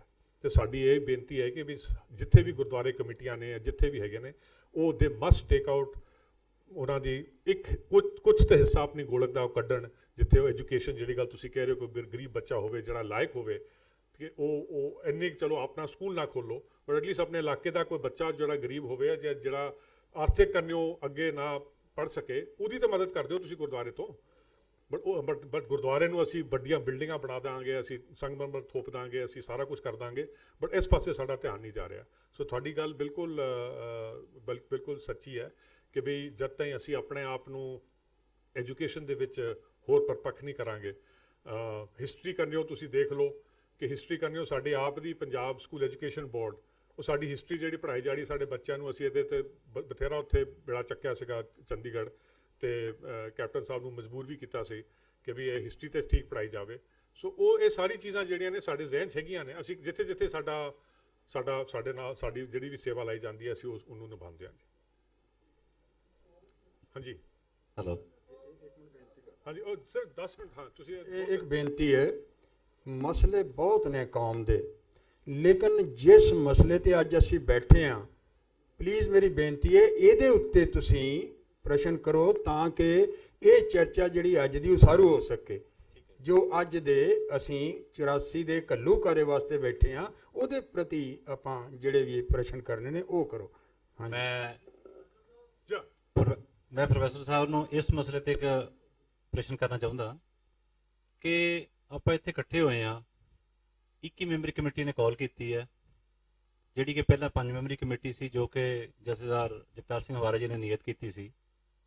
ਤੁਸੀਂ ਇਹ ਗੱਲ ਕਰ ਰਹੇ ਹੋ ਕਿ ਅਕਾਲ ਤਖਤ ਸਾਹਿਬ ਦੇ ਜਥੇਦਾਰ ਨੂੰ ਜਾ ਕੇ ਆਪਾਂ ਇਹ ਗੱਲ ਕਹੀਏ ਕਿ ਕਾਲ ਕਰੇ, ਤੇ ਆਪਾਂ ਪਹਿਲਾਂ ਇਹ ਦੇਖੀਏ ਵੀ ਖੜਨਾ ਕਿੱਥੇ ਹੈਗਾ, ਆਪਾਂ ਕਿੱਥੇ ਸਟੈਂਡ ਕਰੀਏ, ਜਥੇਦਾਰ ਕਿਹਨੂੰ ਮੰਨਣਾ ਆਪਾਂ। ਦੇਖੋ ਜੀ, ਇਹ ਗੱਲ ਸਾਨੂੰ ਸੰਖੇਪ ਵਿੱਚ ਮੈਂ ਤੁਹਾਡੇ ਕੋਲ ਆਨਸਰ ਚਾਹਾਂਗਾ ਕਿ ਸਮਾਂ ਨਾ ਲੱਗੇ ਜ਼ਿਆਦਾ। ਬਿਲਕੁਲ ਜੀ। ਦੇਖੋ ਜੀ, ਅਸੀਂ ਇਹ ਜ਼ਰੂਰੀ ਹੈ, ਇੱਕ ਸਰਬੱਤ ਖਾਲਸਾ ਨੇ ਜਥੇਦਾਰ ਨਿਯਤ ਕੀਤਾ, ਇੱਕ ਉਹ ਕਮੇਟੀ ਕਰ ਰਹੀ ਹੈ, ਕਮੇਟੀ ਦੀ ਜਿਹੜੀ ਮਾਨਸਿਕਤਾ ਕੀ ਹੈ, ਅਕਾਲ ਤਖਤ ਸਾਹਿਬ ਵਿੱਚ ਜੋ ਕੁਝ ਹੋ ਰਿਹਾ ਹੈਗਾ ਉਹ ਮਾਨਸਿਕਤਾ ਕੀ ਹੈ, ਉਹ ਸਾਨੂੰ ਸਭ ਨੂੰ ਪਤਾ ਹੈ। ਜੇਕਰ ਅਸੀਂ ਇਹ ਕਲੈਰੀਫਾਈ ਕਰਾਂਗੇ ਮਾਨਸਿਕਤਾ ਆਪਣੀ ਕਿ ਆਪਾਂ ਕਿੱਥੇ ਸਟੈਂਡ ਕਰਦੇ ਹਾਂ, ਤਾਂ ਹੀ ਅੱਗੇ ਚੱਲ ਪਾਵਾਂਗੇ। ਠੀਕ ਹੈ ਜੀ, ਤੁਹਾਡਾ ਸਵਾਲ ਬਿਲਕੁਲ ਜਾਇਜ਼ ਹੈ। ਮੈਂ ਤੇ ਇੱਥੇ ਆਇਆ ਜੀ ਨਰਾਇਣ ਸਿੰਘ ਹੋਰਾਂ ਦੇ ਕਹਿ ਦੇ ਉੱਤੇ। Personally if you ask me, ਅਸੀਂ we were not part, Kendri Singh Sabha was not part of the Sarbat Khalsa at Chhabba. So ਅਸੀਂ ਜਿਹੜਾ ਜਥੇਦਾਰੀ ਸਿਸਟਮ ਹੈ, actually speaking we do not subscribe to it. ਅਸੀਂ ਪੰਜ ਪ੍ਰਧਾਨੀ ਦੇ system ਦੇ ਉੱਤੇ ਅਸੀਂ ਸਬਸਕ੍ਰਾਈਬ ਕਰਦੇ ਹਾਂ ਕਿ ਵੀ there should be a collective decision of ਜਿੱਦਾਂ ਸਾਡਾ ਸਿਧਾਂਤ ਹੈ ਸਿੱਖੀ ਦਾ। ਸੋ ਤਾਂ ਹੀ ਮੈਂ, ਤੁਸੀਂ ਸੁਣਿਆ ਹੋਣਾ, ਮੈਂ ਜਥੇਦਾਰ ਅਕਾਲ ਤਖਤ ਨਹੀਂ ਕਹਿੰਦਾ, ਮੈਂ ਮੁੱਖ ਸੇਵਾਦਾਰ ਅਕਾਲ ਤਖਤ ਸਾਹਿਬ ਕਹਿੰਦਾ, which is the head minister which is as per the act. ਹਾਂਜੀ ਹਾਂਜੀ, ਦੇਖੋ ਜੀ, ਮੈਂ like I told you, I do not subscribe to Jathedar of Akal Takht. Jathedar will only, no it is not ਮੁੱਖ ਸੇਵਾਦਾਰ ਦੇ ਦੇਖੋ ਜੀ, ਮੁੱਖ ਸੇਵਾਦਾਰ ਦੇ ਜਿਹੜੇ ਐਜ਼ ਪਰ ਦੀ ਐਕਟ ਜਿਹੜਾ ਹੈਗਾ, ਮੁੱਖ ਸੇਵਾਦਾਰ ਦਾ ਜਿਹੜਾ ਕਾਰਜ ਖੇਤਰ ਹੈ ਉਹ ਵੈਲ ਡਿਫਾਈਨਡ ਹੈ।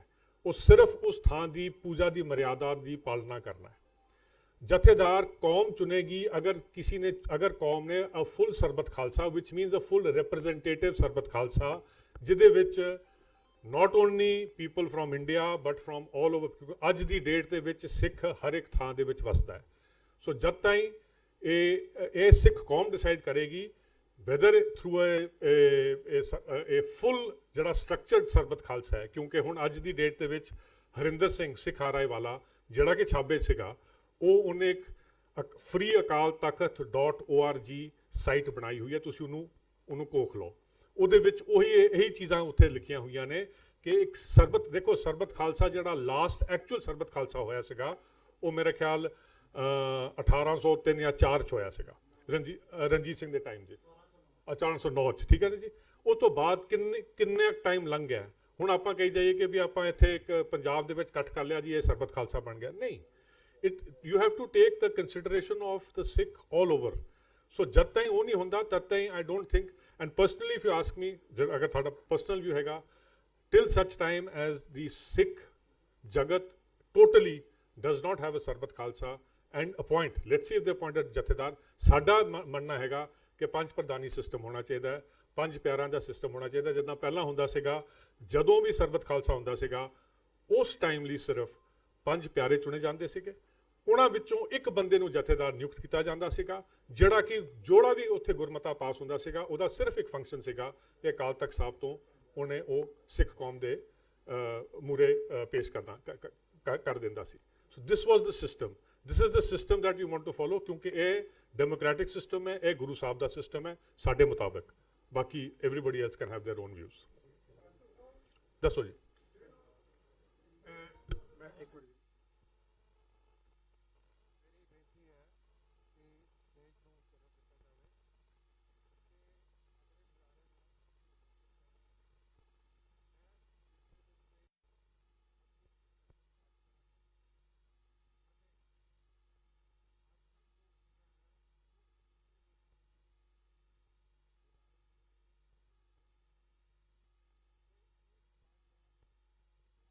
ਸੈਸ਼ਨ ਜਿਹੜਾ ਹੈ ਉਹ ਅਸੀਂ ਬਾਅਦ 'ਚ ਰੱਖਾਂਗੇ, ਪਹਿਲੇ ਬੁਲਾਰਿਆਂ ਨੂੰ ਸੁਣਿਆ ਜਾਵੇ। ਜ਼ਰੂਰੀ ਨਹੀਂ ਹੈ ਕਿ ਜੋ ਪ੍ਰਬੰਧਕਾਂ ਨੇ ਇੱਥੇ ਬੁਲਾਰੇ ਬੁਲਾਏ ਨੇ ਜਾਂ ਆਡੀਅנס ਤੋਂ ਕੋਈ ਵਿਅਕਤੀ ਆਪਣੇ ਕੁਐਸਚਨਸ ਰੇਜ਼ ਕਰਦਾ ਹੈ, ਜ਼ਰੂਰੀ ਨਹੀਂ ਹੈ ਕਿ ਪ੍ਰਬੰਧਕ ਉਸ ਵਿਊਜ਼ ਦੇ ਨਾਲ ਸਬਸਕ੍ਰਾਈਬ ਕਰਨ। ਤੋ ਇਸ ਕਰਕੇ ਅਸੀਂ ਇੱਥੇ ਵਾਦ ਵਿਵਾਦ ਦਾ ਜੋ ਬੁਨਿਆਦ ਹੈ ਉਹ ਨਹੀਂ ਰੱਖਣੀ, ਬਲਕਿ ਅੱਜ ਦਾ ਜੋ ਮੁੱਦਾ ਹੈ ਉਹ 'ਤੇ ਆਪਾਂ ਕੰਸਨਟਰੇਟ ਕਰਦੇ ਹੋਏ ਇਹ ਸੈਮੀਨਾਰ ਨੂੰ ਅਸੀਂ ਅੱਗੇ ਤੋਰੀਏ। ਵਾਹਿਗੁਰੂ ਜੀ ਕਾ ਖਾਲਸਾ, ਵਾਹਿਗੁਰੂ ਜੀ ਕੀ ਫਤਿਹ। ਇੱਕ ਬੇਨਤੀ ਹੈ, ਬਹੁਤ ਚੰਗੀ ਗੱਲ ਹੋ ਰਹੀ ਹੈ, ਇਹ ਵੀ ਜੋ ਗੱਲ ਹੋ ਰਹੀ ਹੈ ਵਧੀਆ ਹੋ ਰਹੀ ਹੈ। ਚਰਚਾ ਸ਼ਬਦ ਹੈ, ਚਰਚਾ ਹੋਏਗੀ ਤਾਂ ਹੀ ਦੁਬਿਧਾਵਾਂ ਦੂਰ ਹੋਣਗੀਆਂ। ਕੋਈ ਘਬਰਾਉਣ ਦੀ ਲੋੜ ਨਹੀਂ, ਜੋ ਹੋ ਰਿਹਾ ਵਧੀਆ ਹੋ ਰਿਹਾ। ਮੈਂ ਤੁਹਾਨੂੰ ਇੱਕ ਯਾਦ ਹੈ, ਪ੍ਰੈਸ ਸਾਹਿਬ ਨੇ, ਕਰਮਜੀਤ ਸਿੰਘ ਜੀ ਨੇ ਜਿਹੜੇ ਜਰਨਲਿਸਟ ਹੈ, ਉਹਨਾਂ ਦਾ ਵਿਸ਼ਾ ਪਈ ਜਿਹੜੀਆਂ ਯਾਦਾਂ ਨੇ ਉਹਨਾਂ ਬਾਰੇ ਉਹਨਾਂ ਨੇ ਬੋਲਣਾ। ਮੈਂ ਇੱਕ ਯਾਦ ਤੁਹਾਨੂੰ ਦਵਾਉਣਾ, ਉਸ ਇਜਲਾਸ 'ਚ ਮੈਂ ਵੀ ਮੰਜੀ ਸਾਹਿਬ ਹਾਲ 'ਚ ਬੈਠਾ ਹੋਇਆ ਸੀ, ਸ਼ਾਇਦ ਤੁਹਾਡੇ ਵਿੱਚੋਂ ਕੋਈ ਨਾ ਕੋਈ ਹੋਣ, ਤੁਹਾਨੂੰ ਯਾਦ ਆ ਜਾਏਗੀ, ਮੈਂ ਉਹ ਯਾਦ ਦਵਾ ਰਿਹਾ। ਸੰਤ ਜਰਨੈਲ ਸਿੰਘ ਲੈਕਚਰ ਕਰ ਰਹੇ ਨੇ, ਬੋਲਦੇ ਬੋਲਦੇ ਉਹ ਕਹਿੰਦੇ ਨੇ ਭਾਈ ਇਹ ਟੌੜਾ 13ਵੀਂ ਵਾਰ ਰਾਜੀਵ ਗਾਂਧੀ ਨੂੰ ਮਿਲਣ ਗਿਆ। ਇੱਕ ਗੁਰਸਿੱਖ ਉੱਠ ਕੇ ਉਹ ਕਹਿੰਦਾ ਜੀ ਸੰਜੀ ਫਿਰ ਤੁਸੀਂ ਇਹਨਾਂ ਨੂੰ ਪੁੱਛੋ ਇਹ ਕਿਉਂ ਗਿਆ? ਉਹ ਕਹਿੰਦੇ ਨੇ ਸੰਗਤ ਰੂਪ ਚ ਮੈਂ ਪੁੱਛ ਹੀ ਰਿਹਾ, ਇਹ ਜਵਾਬ ਸੀ। ਔਰ ਉਹ ਉੱਥੇ ਚਰਚਾ ਛਿੜੀ ਫਿਰ ਇਸ ਗੱਲ ਤੇ, ਉਹ ਚਰਚਾ ਵਿਸ਼ਾ ਬਣਿਆ, ਸੀਨਾ ਮਸੀਨਾ ਸਾਰਿਆਂ ਗੱਲਾਂ ਕੀਤੀਆਂ। ਇੱਥੇ ਵੀ ਜਿਹੜੀ ਚਰਚਾ ਹੋ ਰਹੀ ਹੈ, ਇਸ ਚਰਚਾ ਨੂੰ ਮੌਕੇ ਤੇ ਹੱਲ ਨਾ ਕੱਢਣ ਦੀ ਕੋਸ਼ਿਸ਼ ਕਰੀਏ। ਇਹ ਚਰਚਾ ਹੋ ਰਹੀ ਹੈ, ਤੁਸੀਂ ਇਹ ਚਰਚਾ ਲੈ ਕੇ ਜਾਣੀ ਹੈ ਬਹੁਤ ਦੂਰ। ਇਹ ਕਰੀਮ ਬੈਠੀ ਹੈ, ਔਰ ਮਤਲਬ ਇਸ ਨੂੰ ਇਸ ਗੱਲ ਤੇ ਫਿਕਸ ਨਾ ਕੀਤਾ ਜਾਵੇ ਹੁਣੇ ਇਹਦਾ ਹੱਲ ਕੱਢ ਕੇ ਦਿਓ। ਇਹ ਚਰਚਾ ਹੋ ਰਹੀ, ਤੁਸੀਂ ਸਵਾਲ ਕਰ ਸਕਦੇ ਹੋ, ਪਰ ਚਲੋ ਥੋੜਾ ਜਿਹਾ ਤਬਦੀਲੀ ਕੀਤੀ ਇਹਨਾਂ ਨੇ ਵੀ ਅਸੀਂ ਬੁਲਾਰਿਆਂ ਨੂੰ ਸੁਣ ਲਈਏ ਤੇ ਉਸ ਤੋਂ ਬਾਅਦ ਕਰੀਏ, ਤਾਂ ਕਿ ਇੱਕ ਵਿਘਨ ਟਾਈਪ ਜਿਹਾ ਹੋ ਜਾਂਦਾ। ਪਰ ਇਹਨੂੰ ਵਿਘਨ ਨਹੀਂ ਸਮਝਣਾ ਚਾਹੀਦਾ, ਸਾਨੂੰ ਨਾ ਇਸ ਤੋਂ ਗੱਲ ਤੋਂ ਘਬਰਾਉਣਾ ਚਾਹੀਦਾ। ਜੇ ਕੋਈ ਪ੍ਰਸ਼ਨ ਕਰਦਾ ਉਹਦਾ ਸੁਣਨਾ ਚਾਹੀਦਾ, ਕੋਈ ਗੱਲ ਨਹੀਂ। ਇਹ ਚਰਚਾ ਹੋ ਰਹੀ ਹੈ, ਅਸੀਂ ਚਰਚਾ ਨੂੰ ਇਹ ਸਮ ਅਪ ਕਰਕੇ ਮੁੜ ਕੇ ਅਸੀਂ ਲੋਕਾਂ ਦੇ ਵਿੱਚ ਲੈ ਕੇ ਜਾਣਾ। ਉਹ ਫਿਰ ਉਹਨਾਂ ਵਿੱਚੋਂ ਹੋਰ ਬਹੁਤ ਸਾਡੇ ਨਾਲੋਂ ਵੀ ਸਿਆਣੇ ਹੋ ਸਕਦੇ ਨੇ, ਉਹ ਲੈ ਕੇ ਇਹਦਾ ਹੱਲ ਲੱਭਣਗੇ, ਸਾਰੀ ਕੌਮ ਦੇ ਅੱਗੇ ਰੱਖਣੀ ਹੈ। ਹੁਣ ਮੈਂ ਬੇਨਤੀ ਕਰਾਂਗਾ ਸਰਦਾਰ ਕਰਮਜੀਤ ਸਿੰਘ ਜੀ, 1984 ਦੇ ਘੱਲੂ ਘਾਰੇ ਦੇ ਸੰਦਰਭ ਵਿੱਚ ਸਿੱਖ ਸੰਘਰਸ਼ ਦੀਆਂ ਯਾਦਾਂ, ਇਹ ਇਹਨਾਂ ਦਾ ਵਿਸ਼ਾ ਹੈ। ਸਰਦਾਰ ਕਰਮਜੀਤ ਸਿੰਘ ਜੀ।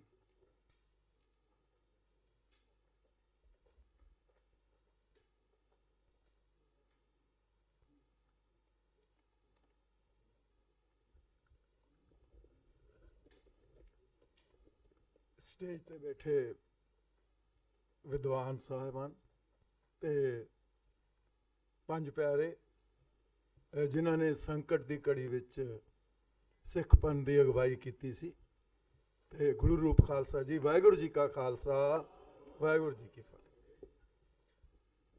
ਸਬਜੈਕਟ ਸੀਗਾ ਕਿ ਘੱਲੂਘਾਰਾ ਜੂਨ 84 ਦਾ ਖਾਲਸਾਈ ਪਰਪੇਖ ਵਿੱਚ ਬਹੁ ਪਰਖੀ ਵਿਸ਼ੇਸ਼ਣ। ਮੈਂ ਸਰਦਾਰ ਨਰਾਇਣ ਸਿੰਘ ਨੂੰ ਕਿਹਾ ਸੀ ਕਿ ਸੈਮੀਨਾਰ ਅਕਸਰ ਯੂਨੀਵਰਸਿਟੀਆਂ ਤੇ ਕਾਲਜਾਂ ਵਿੱਚ ਹੁੰਦੇ ਨੇ, ਤੇ ਉੱਥੇ ਤੁਸੀਂ ਇੱਕ ਪੇਪਰ ਲੈ ਕੇ ਆਉਂਦੇ ਹੋ, ਉਸ ਪੇਪਰ ਵਿੱਚ ਬਹੁਤ ਸਾਰੀਆਂ ਮਤਲਬ ਗੰਭੀਰ ਗਹਿਰੀਆਂ ਗੱਲਾਂ ਹੁੰਦੀਆਂ ਨੇ, ਤੇ ਉਹਦੇ ਉੱਤੇ ਫਿਰ ਇੱਕ ਡਿਬੇਟ ਹੁੰਦੀ ਹੈ। ਮੈਂ 45 ਸਾਲ ਜਰਨਲਿਜ਼ਮ ਦੇ ਵਿੱਚ ਰਿਹਾ, ਤੇ ਉਸ ਪੀਰੀਅਡ ਦੇ ਦੌਰਾਨ ਮੈਂ ਧਰਮ ਯੁੱਧ ਮੋਰਚੇ ਨੂੰ ਕਵਰ ਕੀਤਾ। ਉਸ ਤੋਂ ਬਾਅਦ ਦਰਬਾਰ ਸਾਹਿਬ ਦਾ ਘੱਲੂਘਾਰਾ ਸਾਕਾ ਹੋਇਆ, ਉਸ ਸਾਕੇ ਤੋਂ ਬਾਅਦ ਜੁਝਾਰੂ ਲਹਿਰ ਆਈ, ਉਸ ਲਹਿਰ ਨੂੰ ਕਵਰ ਕੀਤਾ। ਉਸ ਲਹਿਰ ਦੇ ਜਿਹੜੇ ਚੋਟੀ ਦੇ ਜਿਹੜੇ ਜੁਝਾਰੂ ਸਿੰਘ ਸੀ, ਉਹਨਾਂ ਨਾਲ ਮੁਲਾਕਾਤਾਂ ਕੀਤੀਆਂ। ਇਹ ਮੇਰਾ ਸ਼ੌਕ ਸੀਗਾ ਇਹ ਆਬਜ਼ਰਵ ਕਰਨਾ ਕਿ ਜਿਹੜੇ ਫਰੀडम ਲਈ, ਆਜ਼ਾਦੀ ਲਈ ਲੜ ਰਹੇ ਨੇ, ਉਹਨਾਂ ਦੀ ਇਤਿਹਾਸ ਉੱਤੇ ਕਿੰਨੀ ਕੁ ਕਮਾਂਡ ਹੈ, ਸਿੱਖੀ ਬਾਰੇ ਉਹਨਾਂ ਦੀ ਕਿੰਨੀ ਕੁ ਸਮਝ ਹੈਗੀ ਹੈ। ਇਸੇ ਤਰ੍ਹਾਂ ਮੈਨੂੰ ਇੱਕ ਸੁਨਹਿਰੀ ਮੌਕਾ, ਮਤਲਬ ਇੱਕ ਨਹੀਂ ਕਈ ਵਾਰੀ ਮਿਲਿਆ ਸੰਤ ਜਰਨੈਲ ਸਾਹਿਬਾਂ ਨੂੰ ਨੇੜਿਓਂ ਵੇਖਣ ਦਾ, ਉਹਨਾਂ ਨਾਲ ਮੁਲਾਕਾਤਾਂ ਕਰਨ ਦਾ। ਉਹ ਮੁਲਾਕਾਤਾਂ ਅਖਬਾਰਾਂ ਦੇ ਵਿੱਚ ਬਾਅਦ ਵਿੱਚ ਛਪੀਆਂ, ਤੇ ਮੈਂ ਅੱਜ ਇਸ ਇਕੱਠ ਵਿੱਚ, ਇਸ ਗੈਦਰਿੰਗ ਦੇ ਵਿੱਚ ਮੈਂ ਉਹ ਯਾਦਾਂ ਤੁਹਾਡੇ ਨਾਲ ਸਾਂਝੀਆਂ ਕਰਨਾ ਚਾਹੁੰਦਾ। ਹੈ ਤਾਂ ਬਹੁਤ ਸਾਰੀਆਂ ਨੇ, ਪਰ ਦਿੱਤੇ ਹੋਏ ਟਾਈਮ ਦੇ ਵਿੱਚ ਮੈਂ ਕੁਝ ਗੱਲਾਂ ਜਿਹੜੀਆਂ ਨੇ ਤੁਹਾਡੇ ਨਾਲ ਸ਼ੇਅਰ ਕਰਨਾ ਚਾਹਾਂਗਾ ਕਿ ਅਸਲ ਵਿੱਚ ਉਸ ਦੌਰ ਵਿੱਚ ਹੋਇਆ ਕੀ।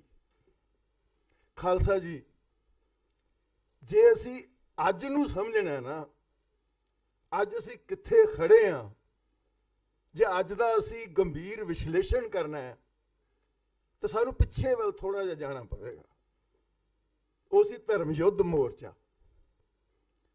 ਤਾਂ ਧਰਮ ਯੁੱਧ ਮੋਰਚੇ ਦੇ ਦੌਰਾਨ ਇਤਿਹਾਸ ਵਿੱਚ ਕੁਝ ਗੱਲਾਂ ਇਸ ਤਰ੍ਹਾਂ ਵਾਪਰਦੀਆਂ ਨੇ ਕਿ ਉੱਪਰੋਂ ਤੁਹਾਨੂੰ ਉਹ ਗੱਲਾਂ ਅਸਲੀਅਤ ਦੇ ਰੂਪ ਵਿੱਚ ਨਜ਼ਰ ਨਹੀਂ ਆਉਂਦੀਆਂ, ਪਰ ਹੇਠਾਂ ਇੱਕ ਕਰੰਟ ਚੱਲ ਰਿਹਾ ਹੁੰਦਾ, ਜਿਹਨੂੰ ਅਸੀਂ ਅੰਡਰ ਕਰੰਟ ਕਹਿੰਦੇ ਹਾਂ। ਸਾਡੀ ਪੱਤਰਕਾਰ ਬਰਾਦਰੀ ਦੇ ਵਿੱਚ ਅਕਸਰ ਇਹ ਕਿਹਾ ਜਾਂਦਾ ਹੈ ਕਿ ਇਹ ਦੱਸ ਵੀ ਖਬਰ ਦੇ ਹੇਠਾਂ ਖਬਰ ਕਿਹੜੀ ਹੈ, ਉਹ ਦੱਸ। ਤੋ ਖਾਲਸਾ ਜੀ, ਜਿਵੇਂ ਮੈਂ ਧਰਮ ਯੁੱਧ ਦਾ ਵਿਸ਼ਲੇਸ਼ਣ ਕੀਤਾ, ਦੋ ਧਰਾਵਾਂ ਪੈਰਲਲ ਚੱਲ ਰਹੀਆਂ ਸਨ, ਸਮਾਨ ਅੰਤਰ ਚੱਲ ਰਹੀ ਸਨ ਗੱਡੀ ਦੀਆਂ ਲਾਈਨਾਂ ਦੇ ਬਾਹਰ। ਇੱਕ ਧਾਰਾ ਦੀ ਸੰਤ ਜਰਨੈਲ ਸਿੰਘ ਅਗਵਾਈ ਕਰ ਰਹੇ ਸਨ, ਸਪਸ਼ਟ ਗੱਲ ਹੈ। ਔਰ ਦੂਜੀ ਧਾਰਾ ਦੀ ਅਕਾਲੀਆਂ ਦਾ ਸਿਆਸੀ ਕਲਚਰ, ਸੱਭਿਆਚਾਰ। ਤੋ ਉਸ ਅੰਡਰ ਕਰੰਟ ਵਿੱਚ ਕੀ ਸੀ? ਫਰੀडम, ਆਜ਼ਾਦੀ ਦੀ ਗੱਲ ਜਿਹੜੀ ਸੀ ਉਹ ਚੱਲ ਰਹੀ ਸੀ, ਜਿਹੜੀ ਦਰਬਾਰ ਸਾਹਿਬ ਦੇ ਸਾਕੇ ਤੋਂ ਪਿੱਛੋਂ ਸਰਫਸ ਤੇ ਆ ਗਈ, ਜਿਹੜੀ ਉੱਪਰ ਆ ਗਈ। ਤੋ ਜਿਹੜੀ ਮਤਲਬ ਅੰਡਰ ਕਰੰਟ ਚੱਲ ਰਿਹਾ, ਜਿਵੇਂ ਮੈਂ ਅੰਡਰਸਟੈਂਡ ਕੀਤਾ, ਸੰਤ ਜਰਨੈਲ ਸਿੰਘ ਗੱਲ ਸਪਸ਼ਟ ਕਰਦੇ ਸਨ ਕਿ ਦਰਬਾਰ ਸਾਹਿਬ ਦੀ ਆ ਇਤਿਹਾਸਕ ਅਹਿਮੀਅਤ ਹੈ। ਜੇ ਤੁਸੀਂ ਇਸ ਤੇ ਹਮਲਾ ਕਰੋਗੇ, ਜਿਸ ਦਿਨ ਫੌਜ ਦਾਖਲ ਹੋਏਗੀ ਤਾਂ ਫਿਰ ਖਾਲਿਸਤਾਨ ਦਾ ਐਲਾਨ ਕਰ ਦਿੱਤਾ। ਤਾਂ ਫਰੀडम ਦੀ ਜਿਹੜੀ ਗੱਲ ਹੈ ਉਹ ਉਹਨਾਂ ਨੇ ਕਹਿ ਦਿੱਤੀ ਸੀ, ਫਰੀडम ਦੀ ਗੱਲ।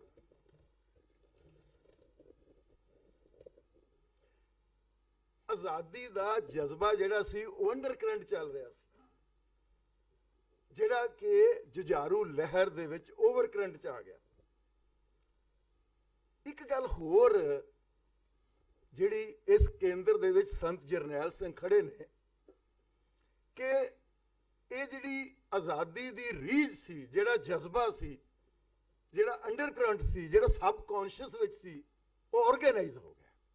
ਇਤਿਹਾਸ ਦੇ ਕਿਸੇ ਦੌਰ ਵਿੱਚ 1780 ਤੋਂ ਬਾਅਦ, ਮੇਰੀ ਗੱਲ ਨੂੰ ਧਿਆਨ ਨਾਲ ਸੁਣਨਾ, ਇਹ ਜਜ਼ਬਾ ਆਰਗੇਨਾਈਜ਼ ਰੂਪ ਵਿੱਚ ਨਹੀਂ ਸੀ ਆਇਆ, ਤੇ ਫਿਰ ਜੁਝਾਰੂ ਲਹਿਰ ਵਿੱਚ ਆਰਗੇਨਾਈਜ਼ ਰੂਪ ਚ ਆ ਗਿਆ। ਮੈਂ ਜਦੋਂ ਪੰਜਾਬੀ ਟ੍ਰਿਬਿਊਨ ਦੇ ਵਿੱਚ ਨਿਊਜ਼ ਡੈਸਕ ਦੇ ਉੱਤੇ ਜਿੱਥੇ ਕੰਮ ਕਰਦਾ ਸੀ, ਤਾਂ ਇਹ ਕਿਹਾ ਜਾਂਦਾ ਸੀ ਕਿ ਇਹ ਖਾੜਕੂਆਂ ਦਾ ਡੈਸਕ ਹੈ ਤੇ ਮੈਂ ਉਹਦਾ ਆਰਗੇਨਾਈਜ਼ਰ ਸੀ।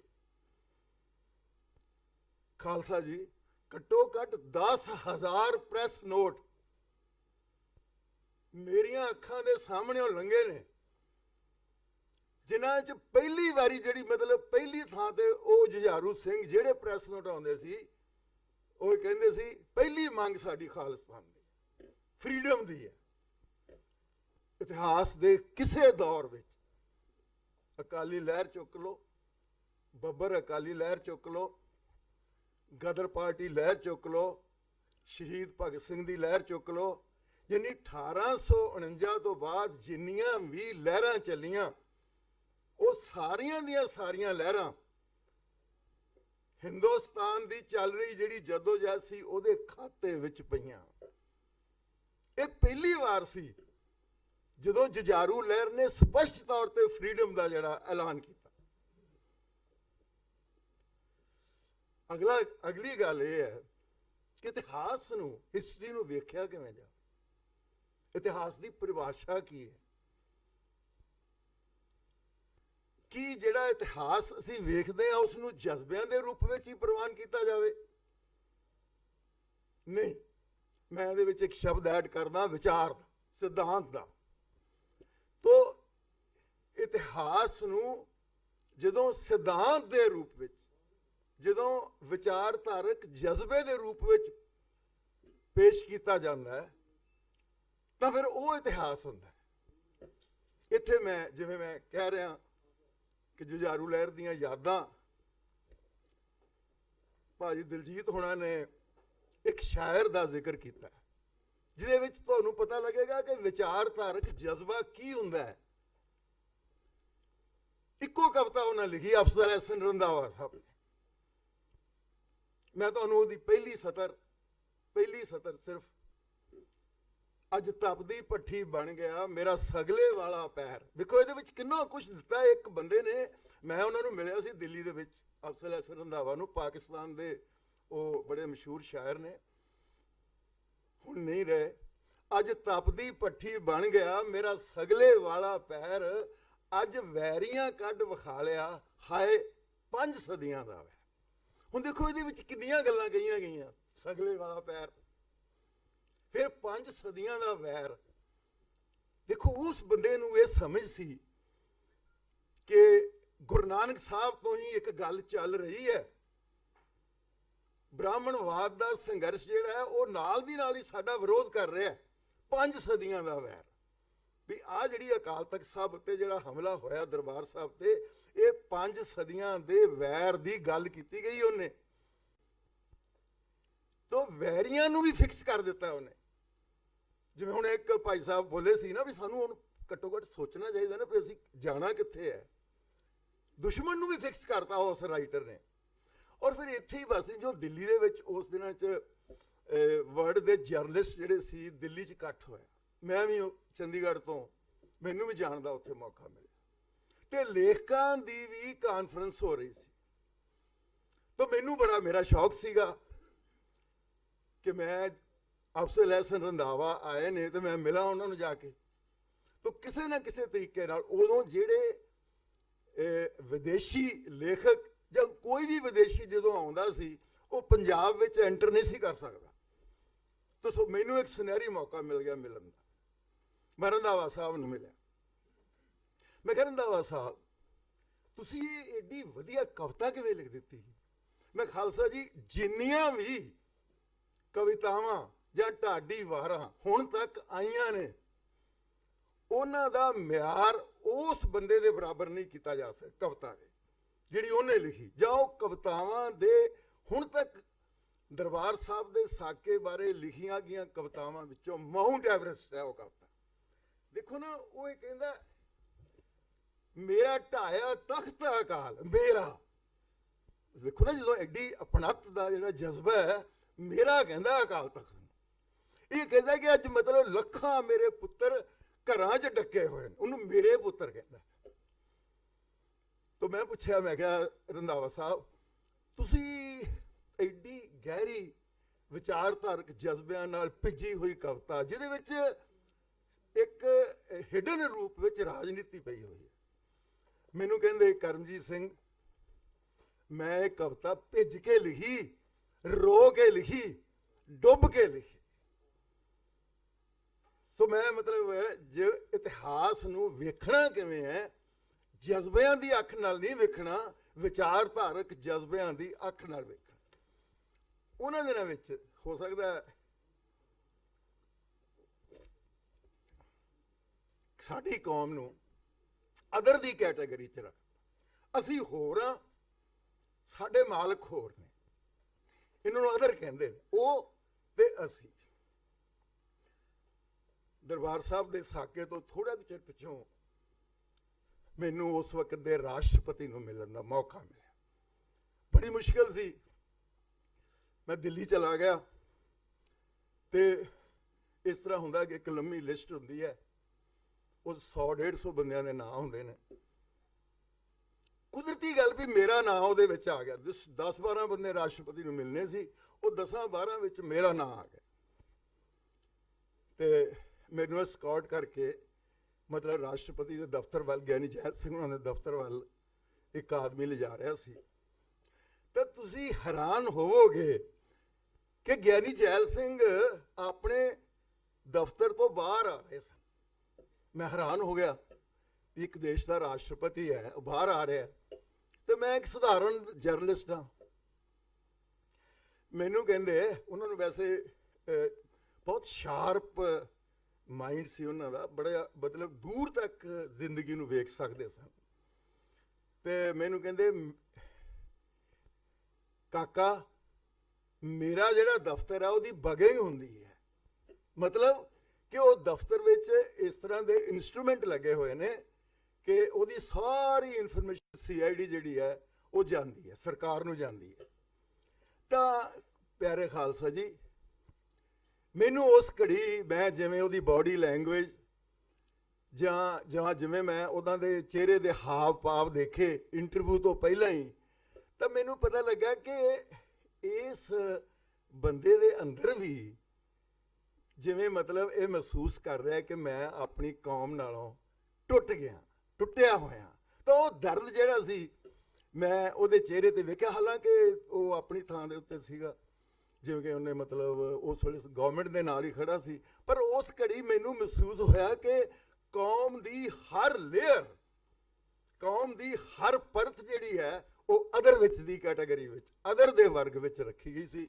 ਭਾਵੇਂ ਉਹਦੇ ਵਿੱਚ ਗਿਆਨੀ ਜੈਲ ਸਿੰਘ ਸੀ, ਭਾਵੇਂ ਜੁਝਾਰੂ ਸਿੰਘ ਸਨ, ਭਾਵੇਂ ਸੰਤ ਜਰਨੈਲ ਸਿੰਘ।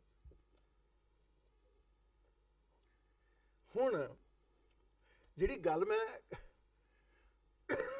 ਆ ਨਹੀਂ ਰਹੀ, ਉਹ ਸੀ ਸੰਤ ਜਰਨੈਲ ਸਿੰਘ। ਹੁਣ ਸੰਤ ਜਰਨੈਲ ਸਿੰਘ ਨੂੰ ਡਿਫਾਈਨ ਕਰਨਾ, ਇੰਟੈਲੈਕਚੁਅਲੀ ਡਿਫਾਈਨ ਕਰਨਾ, ਮੈਨੂੰ ਲੱਗਦਾ ਹੈ ਕਿ ਬਹੁਤ ਘੱਟ ਹੋਇਆ। ਸੰਤ ਜਰਨੈਲ ਸਿੰਘ ਪਰਿਭਾਸ਼ਿਤ ਨਹੀਂ ਹੋਏ ਸਾਡੇ ਕੋਲੋਂ।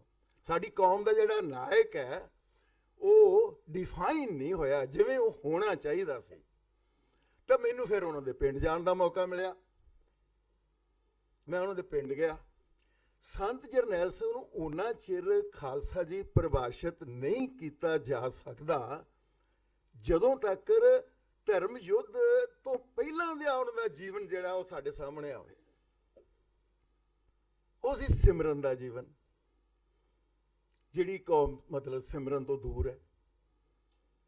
ਤੋ ਮੈਂ ਉੱਥੇ ਕਈ ਬੰਦਿਆਂ ਨੂੰ ਮਿਲਿਆ।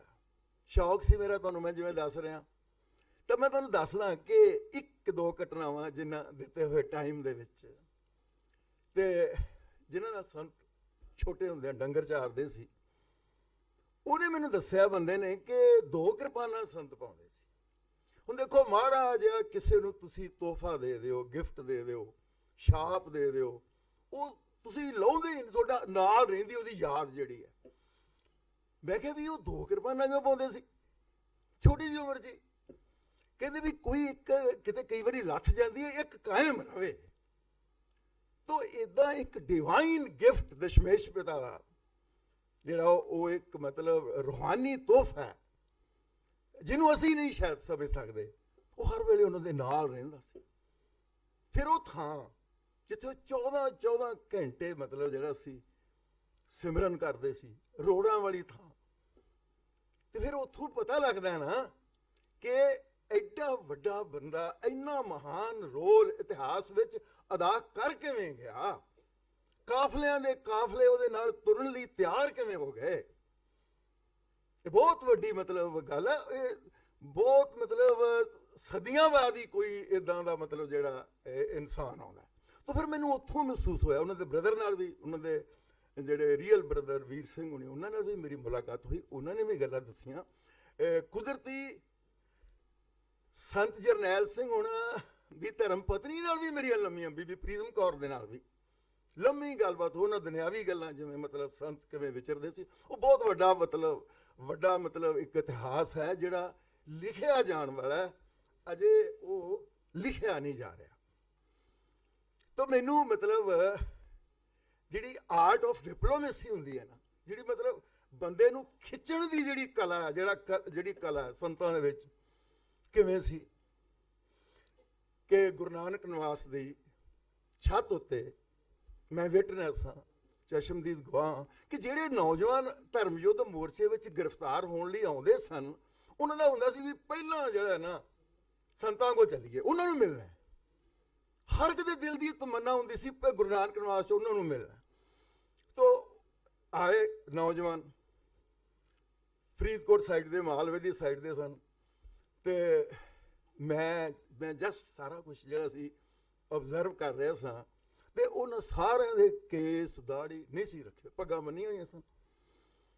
ਤੇ ਉਹ ਕਹਿੰਦੇ ਖੜ ਜਾਓ ਲਾਈਨ ਦੇ ਵਿੱਚ। ਸੰਤ ਕਹਿੰਦੇ, ਮੈਂ ਕਿਹਾ ਲਓ ਵੀ ਹੁਣ ਕੋਈ ਗੱਲ ਹੋਊਗੀ। ਸੰਤ ਗੁੱਸੇ ਵੀ ਸੀ। ਸੰਤਾਂ ਦਾ ਗੁੱਸਾ ਵੀ ਡਿਫਾਈਨ ਨਹੀਂ ਹੋ ਰਿਹਾ। ਉਹਨਾਂ ਨੇ ਆਪਣੇ ਗੁੱਸੇ ਨੂੰ ਮਤਲਬ ਲਮਕਾ ਦਿੱਤਾ ਹੋਇਆ ਸੀ। ਉਹ ਲਮਕ ਗਿਆ ਸੀ ਗੁੱਸਾ। ਉਹਨਾਂ ਨੇ ਮਤਲਬ ਗੁੱਸੇ ਨੂੰ ਆਰਗੇਨਾਈਜ਼ ਕੀਤਾ ਹੋਇਆ ਸੀ। ਮਤਲਬ ਮੈਨੂੰ ਹਮੇਸ਼ਾ ਕਦੀ ਉਹਨਾਂ ਦੇ ਗੁੱਸੇ, 2 ਵਾਰੀ ਮੈਨੂੰ ਵੀ ਗੁੱਸੇ ਹੋਏ, ਤੇ ਪਰ ਮੈਂ ਕਦੀ ਗੁੱਸਾ, ਮੈਨੂੰ ਉਹ ਗੁੱਸਾ ਲੱਗਦਾ ਜੋ ਡਿਵਾਈਨ, ਜਿਵੇਂ ਡਿਵਾਈਨ ਐਂਗਰ ਹੈ ਨਾ, ਉਹ ਮਤਲਬ ਹਮੇਸ਼ਾ ਹੀ ਮੈਨੂੰ ਮਤਲਬ ਇਵੇਂ ਲੱਗਿਆ। ਹੁਣ ਵੀ ਮਤਲਬ ਜਦੋਂ ਮੈਂ ਮਹਿਸੂਸ ਕਰਦਾ, ਰਾਤਾਂ ਨੂੰ ਜਾਗ ਲਾਉਂਦੀ ਹੈ, ਵੀ ਮੈਨੂੰ ਲੱਗਦਾ ਵੀ ਉਹਨਾਂ ਦੇ ਜਾਣ ਤੋਂ ਬਾਅਦ ਪਤਾ ਲੱਗਿਆ, ਵੀ ਕੌਮ ਨੂੰ ਨਹੀਂ ਪਤਾ ਲੱਗਿਆ ਵੀ ਏਡਾ ਵੱਡਾ ਬੰਦਾ ਸਾਡੇ ਕੋਲ ਸੀਗਾ ਤੇ ਅਸੀਂ ਉਹਦੀ ਪਹਿਚਾਣ ਜਿਹੜੀ ਹੈ ਉਹ ਨਹੀਂ ਕਰ ਸਕੇ।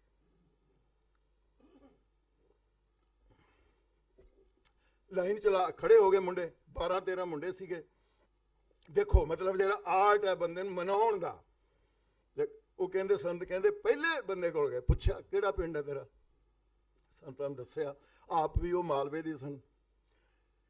ਕਹਿੰਦੇ ਮੈਨੂੰ ਇੱਕ ਗੱਲ ਦੱਸੋ ਸਾਰੇ ਜਣੇ, ਮੇਰਾ ਭਰਾ ਕਦੋਂ ਬਣਨਾ ਹੈ? ਤੇ ਬਸ ਫਿਰ ਇੰਨੀ ਗੱਲ ਹੀ ਸੀ ਬਸ। ਯਾਨੀ ਕਿ ਉਹਦੇ ਵਿੱਚ ਹੀ ਉਹਨਾਂ ਸਾਰਿਆਂ ਬੱਚਿਆਂ ਦੇ ਵਿੱਚ ਇੱਕ ਵੱਡੀ ਤਬਦੀਲੀ ਆ ਗਈ, ਇੱਕ ਵੱਡੀ ਮਤਲਬ ਚੇਂਜ ਆ ਗਈ, ਇੱਕ ਇਨਕਲਾਬੀ ਪਰਿਵਰਤਨ ਆ ਗਿਆ। ਸਾਰਿਆਂ ਨੇ ਪ੍ਰੋਮਿਸ ਕੀਤਾ। ਇੱਕ ਹੋਰ ਜਰਨਲਿਸਟ ਬਾਰੇ ਤੁਹਾਨੂੰ ਦੱਸਦਾ, ਮੈਂ ਅਕਸਰ ਸਟੇਜ ਤੇ ਦੱਸਦਾ ਹਾਂ। ਸੰਤ ਕਹਿੰਦੇ ਉਹਦੀ ਕਾਫੀ ਜ਼ਿਆਦਾ ਡਿਸਕਸ਼ਨ ਹੋਈ ਤੇ ਉਹ ਜਰਨਲਿਸਟ ਬਾਹਰਲੇ ਦੇਸ਼ ਦਾ ਸੀ। ਗੁਰੂ ਨਾਨਕ ਨਿਵਾਸ ਦੀ ਉੱਪਰਲੀ ਛੱਤ ਤੇ ਉਹ ਪਹਿਲਾਂ ਸੰਤ ਲੌਂਗੋਵਾਲ ਨੂੰ ਮਿਲ ਕੇ ਆਇਆ, ਫਿਰ ਸੰਤ ਜਰਨੈਲ ਸਿੰਘ ਨੂੰ ਮਿਲਿਆ। ਮੈਂ ਉਹਨਾਂ ਨੂੰ ਪੁੱਛਿਆ ਕਿ ਮੈਂ ਕਿਹਾ, since you have met both of the sons, what is the difference between the two? ਕਿ ਤੁਸੀਂ ਦੋਵਾਂ ਸੰਤਾਂ ਨੂੰ ਮਿਲ ਆਏ ਹੋ ਤੇ ਤੁਹਾਨੂੰ ਫਰਕ ਕੀ ਲੱਗਿਆ ਉਹਨਾਂ ਦੇ ਵਿੱਚ? ਉਹ ਬੜਾ ਹੱਸਿਆ, ਉੱਚੀ ਉੱਚੀ ਹੱਸਿਆ। ਯਾਨੀ ਮੈਨੂੰ ਉਦੋਂ ਇੰਜ ਮਹਿਸੂਸ ਹੋਇਆ ਖਾਲਸਾ ਜੀ ਮੇਰੇ ਨਾਲ ਜ਼ਿਆਦਾ ਪੜ੍ਹਿਆ ਸੀ ਉਹ, ਤੇ ਉਹ ਹੱਸਿਆ। ਤੇ ਸੰਤ ਹਰਚੰਦ ਸਿੰਘ ਲੌਂਗੋਵਾਲ ਦਾ ਥੱਲੇ SGPC ਦਾ ਦਫ਼ਤਰ ਸੀ, ਸ਼੍ਰੋਮਣੀ ਕਮੇਟੀ ਦਾ ਦਫ਼ਤਰ, ਸੰਤਾਂ ਦਾ ਉੱਥੇ ਸਥਾਨ ਸੀ। ਮੈਂ ਵੀ ਮਿਲ ਕੇ ਆਇਆ ਸੀ ਉਹਨਾਂ ਦਿਨਾਂ 'ਚ ਉਹਨਾਂ ਨੂੰ। ਤੇ ਸੰਤ ਜਰਨੈਲ ਸਿੰਘ ਉੱਪਰ ਸਨ। ਕਿ the difference is very much great, ਬਹੁਤ ਵੱਡਾ ਡਿਫਰੈਂਸ ਹੈ। ਮੈਂ ਕਿਹਾ ਦੱਸੋ? ਕਹਿੰਦੇ he knows the problems while Sant Jarnail Singh feels the problem. ਉਹ ਘਟਨਾਵਾਂ ਨੂੰ ਜਾਣਦਾ ਹੈ। ਕਹਿੰਦੇ ਜਿਹੜਾ one who knows is a diplomat, one who feels is a very very dangerous man. ਇੱਕ ਗੱਲ ਬੜੀ, ਮੈਂ ਉਹਦਾ ਡੇਂਜਰਸ ਲਫ਼ਜ਼ ਹੀ ਮਤਲਬ ਜਿਹੜਾ ਸੀਗਾ, ਮਤਲਬ ਮੈਨੂੰ ਬੜਾ ਪਿਆਰਾ ਲੱਗਾ ਜਦੋਂ ਉਹਨੇ ਮਤਲਬ ਇਹ ਗੱਲ ਕਹੀ। ਤਾਂ ਪਿਆਰੇ ਖਾਲਸਾ ਜੀ, ਉਸ ਨੇ 18th ਸੈਂਚੁਰੀ ਦੀ ਹਿਸਟਰੀ ਵੀ ਪੜ੍ਹੀ ਹੋਈ ਸੀ, 18ਵੀਂ ਸਦੀ ਦਾ ਇਤਿਹਾਸ ਵੀ ਪੜ੍ਹਿਆ ਹੋਇਆ ਸੀ ਸਿੱਖਾਂ ਦਾ। ਉਹ ਘੱਲੂਘਾਰੇ, ਉਹ ਮਿਸਰਾਂ ਦਾ ਦੌਰ, ਉਹ ਸਾਰੇ ਉਹਨੇ ਪੜ੍ਹੇ ਹੋਏ ਸੀ। ਤੇ ਮੈਂ ਅਜੇ ਤੱਕ ਸ਼ਾਇਦ ਉੱਥੋਂ ਤੱਕ ਨਹੀਂ ਸੀ ਗਿਆ ਹੋਇਆ। ਤੇ ਕਹਿੰਦੇ have you read the history of 18th century? 18ਵੀਂ ਸਦੀ ਦਾ ਤੁਸੀਂ ਇਤਿਹਾਸ ਪੜ੍ਹਿਆ? ਤੇ ਮੈਂ ਕਿਹਾ ਨਹੀਂ, ਇੰਨਾ ਨਹੀਂ ਪੜ੍ਹਿਆ ਹੈਗਾ। ਕਹਿੰਦੇ he is the man of 18th century moving in 20th century, he will become a martyr. ਸ਼ਹੀਦ ਬਣੂਗਾ, ਉਹ ਕਹਿੰਦਾ ਸ਼ਹੀਦ ਹੋਏਗਾ। ਤਾਂ ਇਸ ਤਰ੍ਹਾਂ ਦੀ ਇੱਕ ਭਵਿੱਖਬਾਣੀ ਐਡੇ ਵੱਡੇ ਬੰਦਿਆਂ ਬਾਰੇ, ਇੱਕ ਬਾਹਰਲਾ ਬੰਦਾ ਮਤਲਬ ਜਿਹੜਾ ਵੀ ਉਹ ਕਰ ਰਿਹਾ, ਉਹ ਇਦਾਂ ਕਰ ਰਿਹਾ। ਮੈਂ ਮਤਲਬ ਵੇਖ ਕੇ ਮਤਲਬ ਜਿਹੜਾ ਬੜਾ ਹੈਰਾਨ ਹੋਇਆ। ਜਿਵੇਂ ਕਹਿੰਦੇ ਨਾ, ਇੱਕ ਪਲ ਵਿੱਚ ਸਦੀਆਂ ਜੀ ਆਇਆ। ਮਤਲਬ ਕਈ ਜ਼ਮਾਨਿਆਂ ਦੇ ਜਿਹੜੇ ਮਤਲਬ ਪਰਛਾਵੇਂ ਨੇ ਇਸ ਬੰਦੇ ਦੇ ਨੂਰਾਨੀ ਚਿਹਰੇ ਤੇ ਵੇਖੇ ਜਾ ਸਕਦੇ। आंख अगर होती तो कतरे में समुंदर देखता। जिधर चले दरिया दे उल्ट मतलब रुख किया इस महान इंसान ने। कुछ ऐसे फूल भी खिलते हैं जो मुरझा नहीं सकते। कहने इंज लगता जी, कहने किश्ती जिहड़ी है किनारे ते नहीं चलाई जा। हुण जे तुसी दरिया विच तरना, तुहानूं दरिया विच उतरना पवेगा। तो ਜਿਹੜੀ ਸਭ ਤੋਂ ਵੱਡੀ ਜਿਹੜੀ ਗੱਲ, ਜਿਹੜੀ ਮਤਲਬ ਕੋਈ ਪੁੱਛੇ ਡਿਫਾਈਨ ਉਹਨਾਂ ਦੀ ਸਭ ਤੋਂ ਵੱਡੀ ਅਚੀਵਮੈਂਟ ਕਿਹੜੀ ਸੀ? ਤੁਹਾਨੂੰ ਸਭ ਤੋਂ ਵੱਡੀ ਅਚੀਵਮੈਂਟ ਸੀ ਕਿ ਉਹਨਾਂ ਨੇ ਰਾਜ ਦੀ ਰੀਝ ਕੌਮ ਦੇ ਅੰਦਰ ਜਗਾਈ। ਇਹ ਪਹਿਲੀ ਵਾਰੀ ਇਤਿਹਾਸ ਵਿੱਚ ਐਡਾ ਵੱਡਾ ਕ੍ਰਿਸ਼ਮਾ ਵਾਪਰਿਆ ਕਿ ਰਾਜ ਦੀ ਰੀਝ ਜਗਾਈ। ਬਹੁਤ ਵਾਰੀ ਕਈ ਕਹਿੰਦੇ ਨੇ ਵੀ ਸੰਤ ਜਰਨੈਲ ਸਿੰਘ ਉਹਨਾਂ ਨੇ ਖਾਲਿਸਤਾਨ ਦਾ ਵੀ ਉਹ ਗੱਲ ਜਿਹੜੀ ਉੱਥੋਂ ਹੋਈ। ਮੈਂ ਇਸ ਗੱਲ ਨਾਲ ਸਹਿਮਤ ਨਹੀਂ ਹੈਗਾ। ਮੈਂ ਕਹਿੰਦਾ ਕਿ ਖਾਲਿਸਤਾਨ ਦਾ ਜਜ਼ਬਾ ਜਿਹੜਾ ਹੈ ਪ੍ਰਚੰਡ ਰੂਪ ਵਿੱਚ ਉਹਨਾਂ ਜਗਾਤਾ। ਖਾਲਿਸਤਾਨ ਜਾਂ ਇੱਕ ਸੋਵਰਨ ਸਿੱਖ ਸਟੇਟ ਦਾ ਕਨਸੈਪਟ, ਸੰਕਲਪ ਗੁਰੂ ਗ੍ਰੰਥ ਸਾਹਿਬ ਵਿੱਚ ਪਿਆ ਹੋਇਆ ਹੈ, ਸਾਡੇ ਇਤਿਹਾਸ ਵਿੱਚ ਪਿਆ ਹੋਇਆ ਹੈ। ਅਸੀਂ ਰਾਜ ਕੀਤਾ 2 ਵਾਰੀ, ਤਾਂ ਇਹਦੇ ਵਿੱਚ ਸੰਗ ਕਰਨ ਦੀ ਮਤਲਬ ਲੋੜ ਨਹੀਂ। ਉਹਨਾਂ ਨੇ ਇਸ ਨੂੰ ਮਤਲਬ ਇੱਕ ਉਹਨੂੰ ਤਿੱਖਾ ਇੱਕ ਪ੍ਰਚੰਡ ਰੂਪ ਦੇ ਦਿੱਤਾ, ਜਿਹੜਾ ਬਾਅਦ ਵਿੱਚ ਜੁਝਾਰੂ ਸਿੰਘਾਂ ਨੇ ਮਤਲਬ ਉਹਨੂੰ ਅਪਣਾਇਆ। ਤੋ ਦੂਜੀ ਜਿਹੜੀ ਗੱਲ ਸੀ, ਜਿਹੜੀ ਵੱਡੀ ਗੱਲ, ਕਿ ਉਹਨਾਂ ਨੇ, ਮੇਰੀ ਗੱਲ ਨੂੰ ਧਿਆਨ ਨਾਲ ਸੁਣਨਾ, ਸੰਤ ਦਾ ਸਿਪਾਹੀ ਰੂਪ ਜਿਹੜਾ ਨਾ ਉਹ ਪੰਜਾਬ ਦੀ ਧਰਤੀ ਉੱਤੇ ਸਾਕਾਰ ਕਰ ਦਿੱਤਾ। ਯਾਨੀ ਉਹਨਾਂ ਨੇ ਜਿਹੜਾ ਮੀਰੀ ਤੇ ਪੀਰੀ ਦਾ ਕਨਸੈਪਟ ਹੈ, ਸੰਕਲਪ ਹੈ, ਮਤਲਬ ਉਸ ਨੂੰ ਧਰਤੀ ਤੇ ਮਤਲਬ ਇੱਕ ਮੌਲਿਕ ਰੂਪ ਵਿੱਚ ਸਾਕਾਰ ਕਰ ਦਿੱਤਾ। ਮੈਂ ਜਦੋਂ ਅਕਾਲ ਤਖਤ ਸਾਹਿਬ ਤੇ ਮਿਲਣ ਗਿਆ ਥੋੜੇ ਕੁ ਦਿਨ ਪਹਿਲਾਂ, ਦਰਬਾਰ ਸਾਹਿਬ ਦੇ ਸਾਕੇ ਥੋੜੇ ਕੁ ਦਿਨ ਪਹਿਲਾਂ ਹੀ, ਅਸੀਂ ਐ ਜਾਂਦੇ ਹੁੰਦੇ ਸੀ ਜਿਵੇਂ ਨੇ ਸੰਤਾਂ ਨੂੰ ਮਿਲਣਾ ਜਿਵੇਂ ਇੱਕ ਤੀਰਥ ਯਾਤਰਾ ਹੁੰਦੀ ਹੈ। ਪਿਆਰੇ ਖਾਲਸਾ ਜੀ, ਜਦੋਂ ਸੰਤ ਜਰਨੈਲ ਸਿੰਘ ਨੂੰ ਮਤਲਬ ਮੈਂ ਅਕਾਲ ਤਖਤ ਤੇ ਵੇਖਿਆ, ਜਦੋਂ ਸੰਤ ਜਰਨੈਲ ਸਿੰਘ ਨੂੰ ਮੈਂ ਗੁਰੂ ਨਾਨਕ ਨਿਵਾਸ 'ਚ ਵੇਖਿਆ, ਜਦੋਂ ਸੰਤ ਜਰਨੈਲ ਸਿੰਘ ਨੂੰ ਉਹ ਲੰਗਰ ਨਿਵਾਸ ਦੀ ਇਮਾਰਤ ਦੇ ਉੱਤੇ ਵੇਖਿਆ, ਬਿਲਕੁਲ ਦੇयर ਵਾਸ ਗ੍ਰੇਟ ਡਿਫਰੈਂਸ। ਹੁਣ ਉਹ ਦਮਦਮੀ ਟਕਸਾਲ ਨੂੰ ਨਹੀਂ, ਸਾਰੀ ਕੌਮ ਨੂੰ ਸੰਬੋਧਨ ਸਨ। ਤੇ ਮੈਂ ਤੇ ਜਸਵੰਤ ਸਿੰਘ ਖਾਲੜਾ ਦੋਵੇਂ, ਜਦੋਂ ਅਸੀਂ ਦੋਵੇਂ ਉਤਰੇ ਤੇ ਖਾਲੜਾ ਸਾਹਿਬ ਜਿਹੜੇ ਸੀ ਬਹੁਤ ਜ਼ਿਆਦਾ ਮਤਲਬ ਕਈ ਮੇਰੇ ਨਾਲ ਕਿਤੇ ਜ਼ਿਆਦਾ ਵੱਧ ਪੜ੍ਹੇ ਲਿਖੇ, ਬੜੀ ਸੂਝਵਾਨ ਸੀਗੇ। ਤੇ ਸਾਡੀ ਮਤਲਬ ਜਿਹੜੀ ਸੀ ਗੱਲਬਾਤਾਂ ਉਹ ਹਿਊਮਨ ਰਾਈਟਸ ਦੇ ਵਿੱਚ ਵਰਕ ਕਰਦੇ ਸੀ ਉਹਨਾਂ ਦਿਨਾਂ 'ਚੋਂ। ਤੇ ਮੈਂ ਕਿਹਾ ਖਾਲੜਾ ਸਾਹਿਬ ਤੁਸੀਂ ਕਿਵੇਂ ਮਹਿਸੂਸ ਕੀਤਾ? ਦੇਖੋ ਕਹਿੰਦੇ ਬੜੇ ਉਦਾਸ, ਖਾਲੜਾ ਸਾਹਿਬ ਬੜੇ ਉਦਾਸ ਸੀਗੇ। ਮਤਲਬ ਕਹਿੰਦੇ ਭਈ ਉਹ ਬੜਾ ਤਗੜਾ ਸ਼ੇਰ ਹੈ ਉਹਨਾਂ ਨੇ ਜਿਹੜਾ, ਮਤਲਬ ਉਹ ਬੜਾ ਵੱਡਾ ਸ਼ੇਰ ਹੈ ਕਿ ਹਮਾਰੇ ਬਾਤ ਮਹਿਫਲ ਮੇਂ ਅੰਧੇਰਾ ਰਹੇ। ਕਹਿੰਦੇ ਸੰਤ ਜਰਨੈਲ ਸਿੰਘ ਕਹਿੰਦੇ ਜਿਵੇਂ ਮਤਲਬ ਇਹ ਕਹਿ ਰਹੇ ਨੇ, ਮੈਂ ਕਿਹਾ ਉਹ ਆਪ ਇਹ ਗੱਲ ਕਹਿ ਰਹੇ ਨੇ ਇਸ ਸ਼ੇਰ ਦੇ ਰੂਪ ਵਿੱਚ ਜਸਵੰਤ ਸਿੰਘ ਖਾਲੜਾ ਜੀ ਕਿ ਹਮਾਰੇ ਬਾਤ महफिल में अंधेरा रहेगा, बहुत दीप जलाएंगे रोशनी के लिए। कि ਤੁਹਾਨੂੰ ਬਹੁਤ ਵੱਡੇ ਬਹੁਤ ਦੀਪ ਜਗਾਉਣੇ ਪੈਣਗੇ। ਇੱਕ ਬੰਦਾ ਮਤਲਬ ਜਿਹੜਾ ਬੜੀ, ਜਿਵੇਂ ਇਕਬਾਲ ਨੇ ਵੀ ਲਿਖਿਆ, ਬੜੀ ਮੁਸ਼ਕਿਲ ਸੇ ਹੋਤਾ ਹੈ ਚਮਨ ਮੇ ਦੀਦਾਵਰ ਪੈਦਾ, ਕਿ ਚਮਨ ਨੂੰ ਵੇਖਣ ਵਾਲੀਆਂ ਨਜ਼ਰਾਂ ਜਿਹੜੀਆਂ ਨੇ ਉਹ ਉਹਨੂੰ ਵੇਖ ਸਕਣ ਦੀ ਜਿਹੜੀ ਸਮਰੱਥਾ, ਯੋਗਤਾ, ਕਾਬਲੀਅਤ ਜਿਹੜੀ ਹੈ ਬੜੀ ਦੇਰ ਬਾਅਦ ਕੌਮਾਂ ਨੂੰ ਮਿਲਦੀ ਹੈ। ਕੌਮਾਂ ਨੂੰ ਇਦਾਂ ਦੇ ਬੰਦੇ ਜਿਹੜੇ ਨੇ ਬੜੀ ਦੇਰ ਬਾਅਦ ਮਿਲਦੇ। ਹੁਣ ਮੈਂ ਮਤਲਬ 5 ਮਿੰਟ ਦੇ ਹੈ ਜੀ, 5 ਮਿੰਟ ਹੈਗਾ, ਅੱਛਾ ਠੀਕ ਹੈ, ਫਿਰ ਤਾਂ 6-7 ਮਿੰਟ ਦੀ ਗੱਲ ਹੈ। ਅੱਛਾ ਹੁਣ ਅਸੀਂ ਮਾਰ ਕਿੱਥੇ ਖਾ ਗਏ? ਜਿਹਨਾਂ ਕੁਐਸਚਨ ਨੇ ਨਾ ਬਹੁਤ ਸਾਰੇ ਸਵਾਲ, ਅਸੀਂ ਮਾਰ ਕਿੱਥੇ ਖਾ ਗਏ? ਮੈਨੂੰ ਮਤਲਬ ਇਹ ਮਹਿਸੂਸ ਹੁੰਦਾ ਹੈ ਚੰਡੀਗੜ੍ਹ ਦੇ ਵਿੱਚ ਸਾਈਕੈਟਰਿਸਟ ਦੀ lady doctor, Hindu lady doctor, ਤੇ ਮੇਰੀ ਉਹਨਾਂ ਨਾਲ ਜਾਣ ਪਛਾਣ ਸੀ ਚੰਗੀ, ਤੇ ਮੈਨੂੰ ਉਹਨੇ ਤੰਜ਼ ਕੀਤਾ, ਮਖੌਲ ਕੀਤਾ, ਤੁਹਾਡੇ ਨਾਲ ਵੀ ਸ਼ੇਅਰ ਕਰਨਾ। ਮੈਨੂੰ ਕਹਿੰਦੀ ਤੁਹਾਡੇ ਜਿਹੜੇ ਜੁਝਾਰੂ ਲਹਿਰ ਦੇ ਵਿੱਚ ਮਿਲੀਟੈਂਟ ਮੂਵਮੈਂਟ 'ਚ ਕਿੰਨੇ ਬੰਦੇ ਜਿਹੜੇ ਨੇ, ਕਿੰਨੇ ਸ਼ਹੀਦ ਹੋਏ? ਮੈਨੂੰ ਦੱਸਿਆ ਵੀ 40-50 ਹਜ਼ਾਰ ਦੀ ਗਿਣਤੀ ਵੈਸੇ ਹੋ ਰਹੀ ਹੈ ਵੀ ਇੰਨੀ। ਕਹਿੰਦੀ ਮੈਂ ਤੁਹਾਨੂੰ ਦੱਸਦੀ ਹਾਂ ਕਿ ਜਦੋਂ ਇੱਕ ਬੰਦਾ ਮਰਦਾ ਨਾ ਉਹਦੇ ਨਾਲ 10 ਹੋਰ ਮਰਦੇ ਨੇ, ਉਹ ਜਿਉਂਦੇ ਹੁੰਦੇ ਨੇ। ਮੈਂ ਕਿਹਾ ਉਹ ਕਿਵੇਂ? ਕਹਿੰਦੇ ਕਿਸੇ ਭੈਣ ਦੇ ਸਾਹਮਣੇ ਛੋਟੀ ਜੀ ਉਮਰ ਵਿੱਚ ਉਹਦੇ ਵੀਰ ਨੂੰ ਟੌਰਚਰ ਕੀਤਾ ਗਿਆ ਹੋਵੇ, ਤਸ਼ੱਦਦ ਕੀਤਾ ਗਿਆ ਹੋਵੇ। ਇਸੇ ਤਰ੍ਹਾਂ ਇਹ ਸਾਰੀਆਂ ਗਵਾਹੀਆਂ ਜਿਹੜੀਆਂ ਉਹ ਜਿਹੜੇ ਜਿਉਂਦੇ ਨੇ ਅਜੇ, ਜਿਨ੍ਹਾਂ ਨੇ ਇਹ ਸਾਰਾ ਕੁਝ ਵੇਖਿਆ। ਜੇ ਤੁਸੀਂ 50,000 ਹੈ ਤੇ 5 ਲੱਖ ਤੁਹਾਡੀ ਕੌਨਸਟੀਚੁਐਂਸੀ ਸੀ, ਤੁਸੀਂ ਕਦੀ ਉਹਨਾਂ ਬੰਦਿਆਂ ਵੱਲ, ਉਹਨਾਂ ਥਾਵਾਂ ਵੱਲ ਵੇਖਿਆ ਜਿਹੜੇ ਸਾਈਕੋਲੋਜੀਕਲੀ ਬਿਮਾਰ ਨੇ?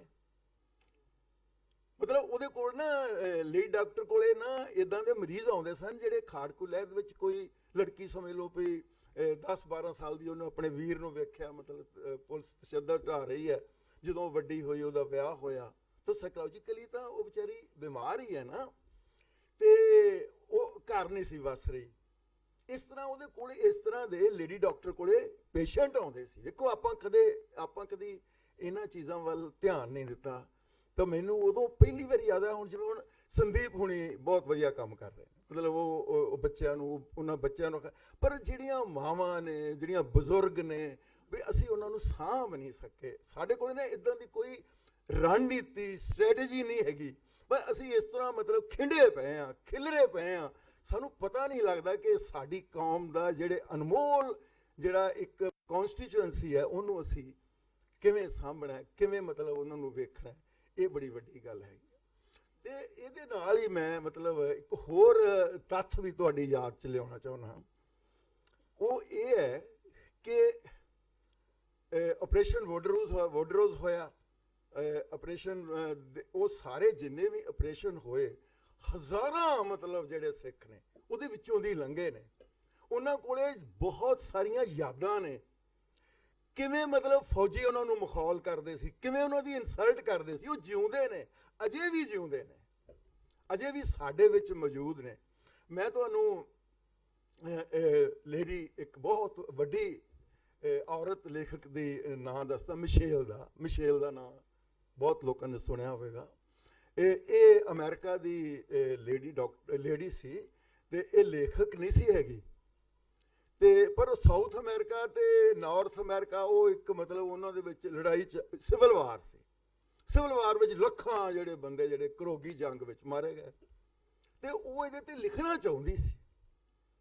ਕਿਸੇ ਦੋਸਤ ਨੇ ਉਹਨੂੰ ਸਲਾਹ ਦਿੱਤੀ ਵੀ ਤੂੰ ਲਿਖ, ਜਿਵੇਂ ਵੀ ਹੋ ਸਕਦਾ ਲਿਖੀ ਜਾ।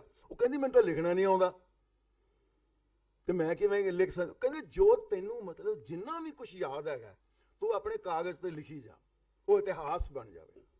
ਲਓ ਜੀ, ਉਸਨੇ ਚੋਰੀ ਮਿਸ਼ੇਲ ਨੇ ਚੋਰੀ ਮਤਲਬ ਸੰਗਦੀ ਨੇ ਇਸ ਤਰ੍ਹਾਂ ਕਾਗਜ਼, ਕਿੰਨੇ ਹੀ ਸੈਂਕੜੇ ਕਾਗਜ਼ ਭਰ ਦਿੱਤੇ।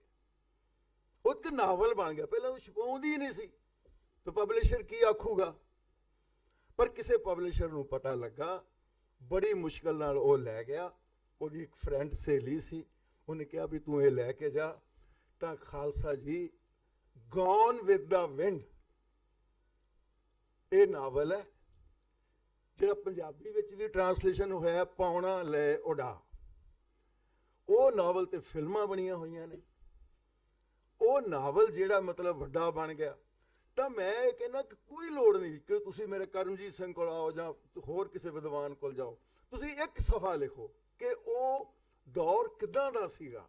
ਤੁਸੀਂ ਸਿਰਫ ਇੱਕ ਸਫ਼ਾ ਲਿਖੋ ਤਾਂ ਸਾਡੀ ਕੌਮ ਦੇ ਹਜ਼ਾਰਾਂ ਜਿਹੜੇ ਵੀਰ ਨੇ, ਸਾਡੇ ਕੋਲ ਜੇ 40-50 ਹਜ਼ਾਰ ਸਫ਼ੇ ਬਣ ਜਾਂਦੇ ਨੇ, ਤੇ ਤੁਸੀਂ ਦੇਖੋ ਕਿ ਕਿੰਨਾ ਵੱਡਾ ਇਤਿਹਾਸ ਹੈ। ਤਾਂ ਜਿਹੜੇ ਪਿੱਛੇ ਨੌਜਵਾਨ ਬੈਠੇ ਹੋਏ ਨੇ, ਉਹ ਪੜ੍ਹਨਗੇ ਕਿ ਸਾਡਾ ਵਿਰਸਾ ਕਿੰਨਾ ਅਮੀਰ ਸੀ, ਉਹਨਾਂ ਨੇ ਕਿਵੇਂ ਦੁੱਖ ਪੀੜਾਂ ਜਿਹੜੀਆਂ ਝੱਲੀਆਂ ਨੇ। ਕੋਈ ਇਹ ਸਧਾਰਨ ਜੀ ਗੱਲ ਹੈ ਕਿ ਦੁਨੀਆ ਦੇ ਇਤਿਹਾਸ ਵਿੱਚ ਇੱਕ ਸ਼ਹਿਰ ਵਿੱਚ ਕਰਫਿਊ ਲੱਗਦਾ ਹੈ, ਸਾਰੀ ਕੌਮ ਹੀ ਮਤਲਬ ਅੰਦਰ ਡੱਕ ਦਿੱਤੀ ਹੈ। ਕੁਝ ਦਿਨਾਂ ਵਾਸਤੇ ਸਾਰੀ ਕੌਮ ਹੀ ਅੰਦਰ ਹੈ, ਯਾਨੀ ਕਿ ਪੰਜਾਬ ਦਾ ਹਰ ਪਿੰਡ, ਹਰ ਸ਼ਹਿਰ ਜਿਹੜਾ ਉਹ ਕਰਫਿਊ ਦੇ ਵਿੱਚ ਹੈ।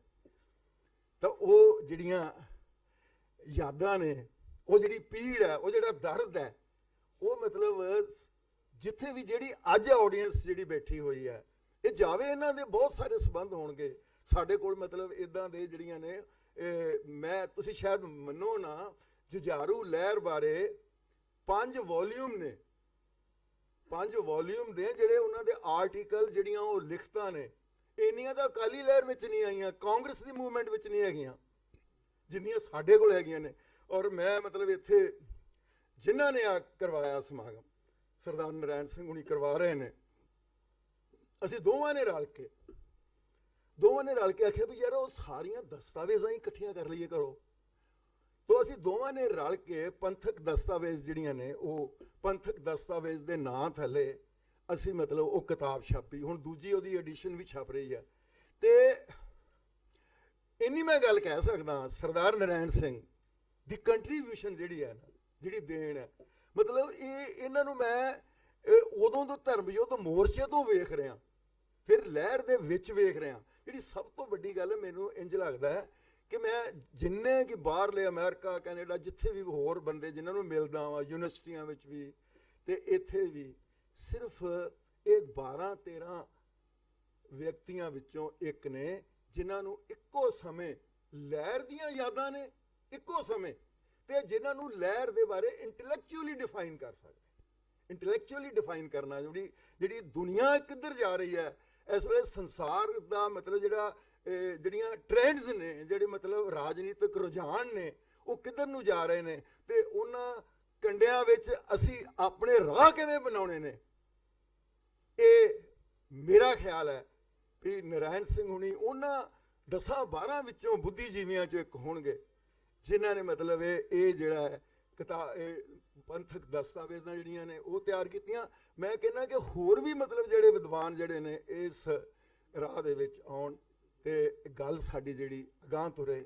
ਤੇ ਮੈਂ ਇੰਨੇ ਲਫ਼ਜ਼ ਕਹਿੰਦੇ ਹੋਇਆ ਤੇ ਆਪਣੀ ਖਿਮਾ ਦਾ ਜਾਚਕਾਂ ਤੇ ਜੇ ਮੇਰੇ ਕੋਲ ਕੋਈ ਗਲਤੀ ਹੋਵੇ, ਕੋਈ ਯਾਦਾਂ ਬਹੁਤ ਸਾਰੀਆਂ ਨੇ ਮਤਲਬ ਸਾਹਮਣੇ ਜਾਂਦਾ ਜਾਂਦਾ ਜਗਤਾਰ ਸਿੰਘ ਹਵਾਰੇ ਹੋਣਾ ਨਾਲ ਕਿ ਜਿੱਦਣ ਇਹਨਾਂ ਨੂੰ ਸਜ਼ਾਏ ਮੌਤ ਦਾ ਐਲਾਨ ਹੋਇਆ, ਮੈਂ ਮਤਲਬ ਮੇਰੀ ਤਕਦੀਰ ਸਮਝ ਲਓ ਕਿ ਮੈਂ ਮਤਲਬ ਉੱਥੇ ਅੰਦਰ ਕੋਈ ਵੀ ਨਹੀਂ ਸੀ ਜਾ ਸਕਦਾ, ਬੜੀ ਮੁਸ਼ਕਲ ਸੀਗੀ। ਸਾਰੇ ਬਾਹਰ ਮਤਲਬ ਖੜੇ ਸੀ। ਮੈਂ ਨਾ ਮੇਰੇ ਦਿਮਾਗ ਵਿੱਚ ਕੀਤਾ ਲੋੜੀਏ ਕੰਮ ਸੋ ਹਰ ਪੈ ਆਖੀਏ ਕਾਰਜ ਦੇ ਸਵਾਰ ਸਤਿਗੁਰ ਸੱਚ ਸਾਕੀ। ਵੀ ਮੈਂ ਵੀ ਇਹਨਾਂ ਪਲਾਂ ਨੂੰ, ਇਹਨਾਂ ਘੜੀਆਂ ਨੂੰ ਮਤਲਬ ਜਦੋਂ ਜੱਜ ਜਿਹੜਾ ਸਜ਼ਾਏ ਮੌਤ ਸੁਣਾਵੇਗਾ, ਮੈਂ ਵੇਖਾਂ ਪਹਿਲਾਂ ਜੱਜ ਦਾ ਚਿਹਰਾ ਕਿਵੇਂ ਹੈ, ਜੱਜ ਕਿਵੇਂ ਮਹਿਸੂਸ ਕਰਦਾ ਹੈ, ਜਗਤਾਰ ਸਿੰਘ ਹਵਾਰਾ ਕਿਵੇਂ ਐਂਟਰ ਕਰਦਾ ਉੱਥੇ, ਤੇ ਉਹਦੇ ਚਿਹਰੇ ਦਾ ਮਤਲਬ ਕੀ ਹੈ। ਇੱਕੋ ਹੀ ਗੱਲ ਜਿਹੜੀ ਕਹਿ ਕੇ ਖਤਮ ਕਰਾਂਗਾ।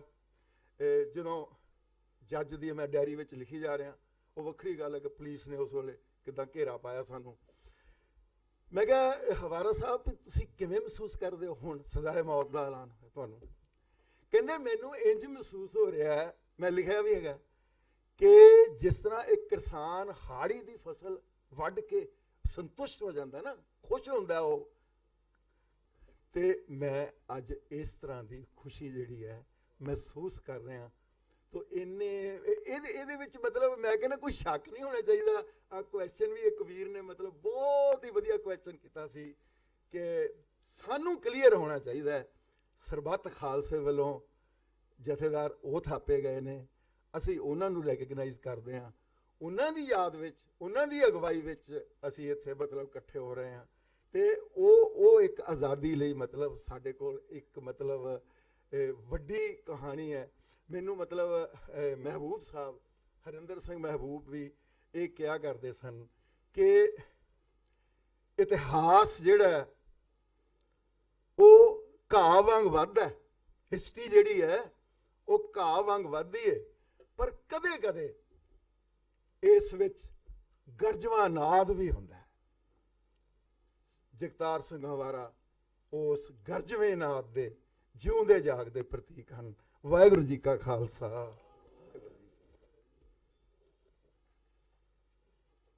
ਬਹੁਤ ਧੰਨਵਾਦ ਸਾਧ ਕਰਮਜੀਤ ਸਿੰਘ ਜੀ ਦਾ। ਇੱਕ ਗੱਲ ਇਹਨਾਂ ਕੀਤੀ ਹੈ ਸੰਤ ਜਰਨੈਲ ਸਿੰਘ ਉਹਨਾਂ ਦੇ ਨਾਲ, ਉਹਨਾਂ ਦੇ ਡਿਵਾਈਨ ਸਿਮਰਨ ਨਾਲ ਹੀ ਸੰਘਰਸ਼, ਇਹ ਚੀਜ਼ਾਂ ਜੋੜ ਕੇ ਤੇ ਮੈਂ ਸਮਝਣਾ ਕਿ ਇਹਨਾਂ ਨੇ ਇੱਕ ਅਸਲ ਜੋ ਇਸ ਵੇਲੇ ਸਾਡੀ ਲੋੜ ਹੈ ਉਹਨੂੰ ਪ੍ਰਗਟ ਕੀਤਾ। ਤੁਸੀਂ ਪਿੱਛੇ ਹਿਸਟਰੀ ਵੇਖ ਲਓ, ਠੀਕ ਹੈ ਅੱਜ ਇਹ ਗੱਲਾਂ ਸਾਡੇ ਸਿਲੇਬਸ ਚੋਂ ਬਾਹਰ ਨੇ ਤਕਰੀਬਨ, ਤਾਂ ਹੀ ਸਾਡੀ ਪ੍ਰਾਪਤੀ ਕੋਈ ਨਹੀਂ।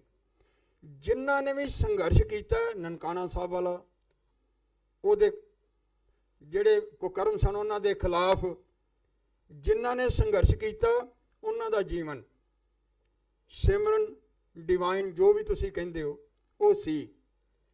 ਉਸ ਤੋਂ ਬਗੈਰ ਨਾ ਦ੍ਰਿੜਤਾ ਹੋਣੀ ਹੈ, ਤੇ ਦ੍ਰਿੜਤਾ ਤੋਂ ਬਗੈਰ ਕੋਈ ਸੰਘਰਸ਼ ਨਹੀਂ ਲੜਿਆ ਜਾਣਾ। ਅੱਜ ਉਹ ਦ੍ਰਿੜਤਾ ਨਹੀਂ ਹੈਗੀ, ਤੇ ਕਾਰਨ ਕੀ ਹੈ? ਸਾਡੇ ਕੋਲ ਉਹ ਅਧਿਐਨ ਫਿਲਸਫੇ ਦਾ ਤੇ ਉਹ ਸਿਮਰਨ ਤੇ ਉਹ ਦ੍ਰਿੜਤਾ ਉਹ ਹੈ ਨਹੀਂ, ਇਸ ਕਰਕੇ ਸਾਡੀ ਪ੍ਰਾਪਤੀ ਕੋਈ ਨਹੀਂ। ਇਹਨਾਂ ਬੜੀ ਚੰਗੀ ਜਗ੍ਹਾ ਇਹਨਾਂ ਨੇ ਚੋਟ ਕੀਤੀ ਹੈ। ਤੇ ਮੈਂ ਹੁਣ ਬੇਨਤੀ ਕਰਾਂਗਾ ਸਰਦਾਰ ਗੁਰਦਰਸ਼ਨ ਸਿੰਘ ਜੀ, ਡਾਕਟਰ ਗੁਰਦਰਸ਼ਨ ਸਿੰਘ ਜੀ, ਉਹ ਆ ਕੇ ਉਹਨਾਂ ਨੇ ਮੈਨੂੰ ਦੱਸਿਆ, ਉਹਨਾਂ ਦਾ ਵਿਸ਼ਾ 1984 ਘੱਲੂਘਾਰਾ ਦਾ, ਸੌਰੀ ਨਹੀਂ ਇੱਕ ਮਿੰਟ ਜੀ, 1984 ਤੋਂ ਬਾਅਦ ਦਿਸ਼ਾ ਤੇ ਦਸ਼ਾ ਤੇ ਸਮਾਧਾਨ। ਹਾਂ, 1984 ਦੇ ਘੱਲੂਘਾਰੇ ਤੋਂ ਬਾਅਦ ਦਿਸ਼ਾ ਦਸ਼ਾ ਤੇ ਸਮਾਧਾਨ, ਇਹਦੇ ਬਾਰੇ ਉਹ ਬੋਲਣਗੇ। ਵਾਹਿਗੁਰੂ ਜੀ ਕਾ ਖਾਲਸਾ, ਵਾਹਿਗੁਰੂ ਜੀ ਕੀ ਫਤਿਹ।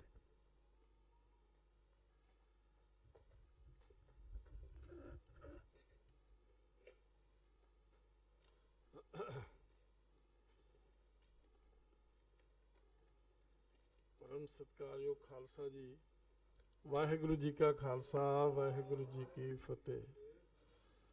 ਮੈਂ ਆਉਣਾ ਨਹੀਂ ਸੀ ਇੱਥੇ, ਕਾਫੀ ਦੇਰ ਤੋਂ ਮੇਰੀ ਸਿਹਤ ਬਹੁਤੀ ਠੀਕ ਨਹੀਂ ਸੀ, ਪਰ ਨਰਾਇਣ ਸਿੰਘ ਮੇਰੀਆਂ ਨਜ਼ਰਾਂ ਦੇ ਵਿੱਚ ਜਿੰਦਾ ਜਾਗਦਾ ਸ਼ਹੀਦ ਆ।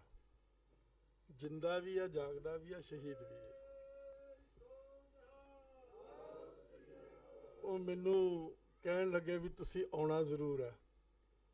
ਪਤਾ ਨਹੀਂ ਮੇਰੀ ਇਹਨਾਂ ਨਾਲ ਕੋਈ ਸਪਿਰਚੁਅਲ ਸਾਂਝ, I don't know, he would know it better. ਆਪਣੇ ਜੋ ਮਾਸਟਰ ਜੀ ਆ, ਉਹਨਾਂ ਨੇ ਇੱਕ ਗੱਲ ਕਹੀ ਸੀ ਕਿ ਸਾਨੂੰ ਕਿਹਾ ਜਾਂਦਾ ਕਿ ਅਸੀਂ 84 ਭੁੱਲ ਜਾਈਏ।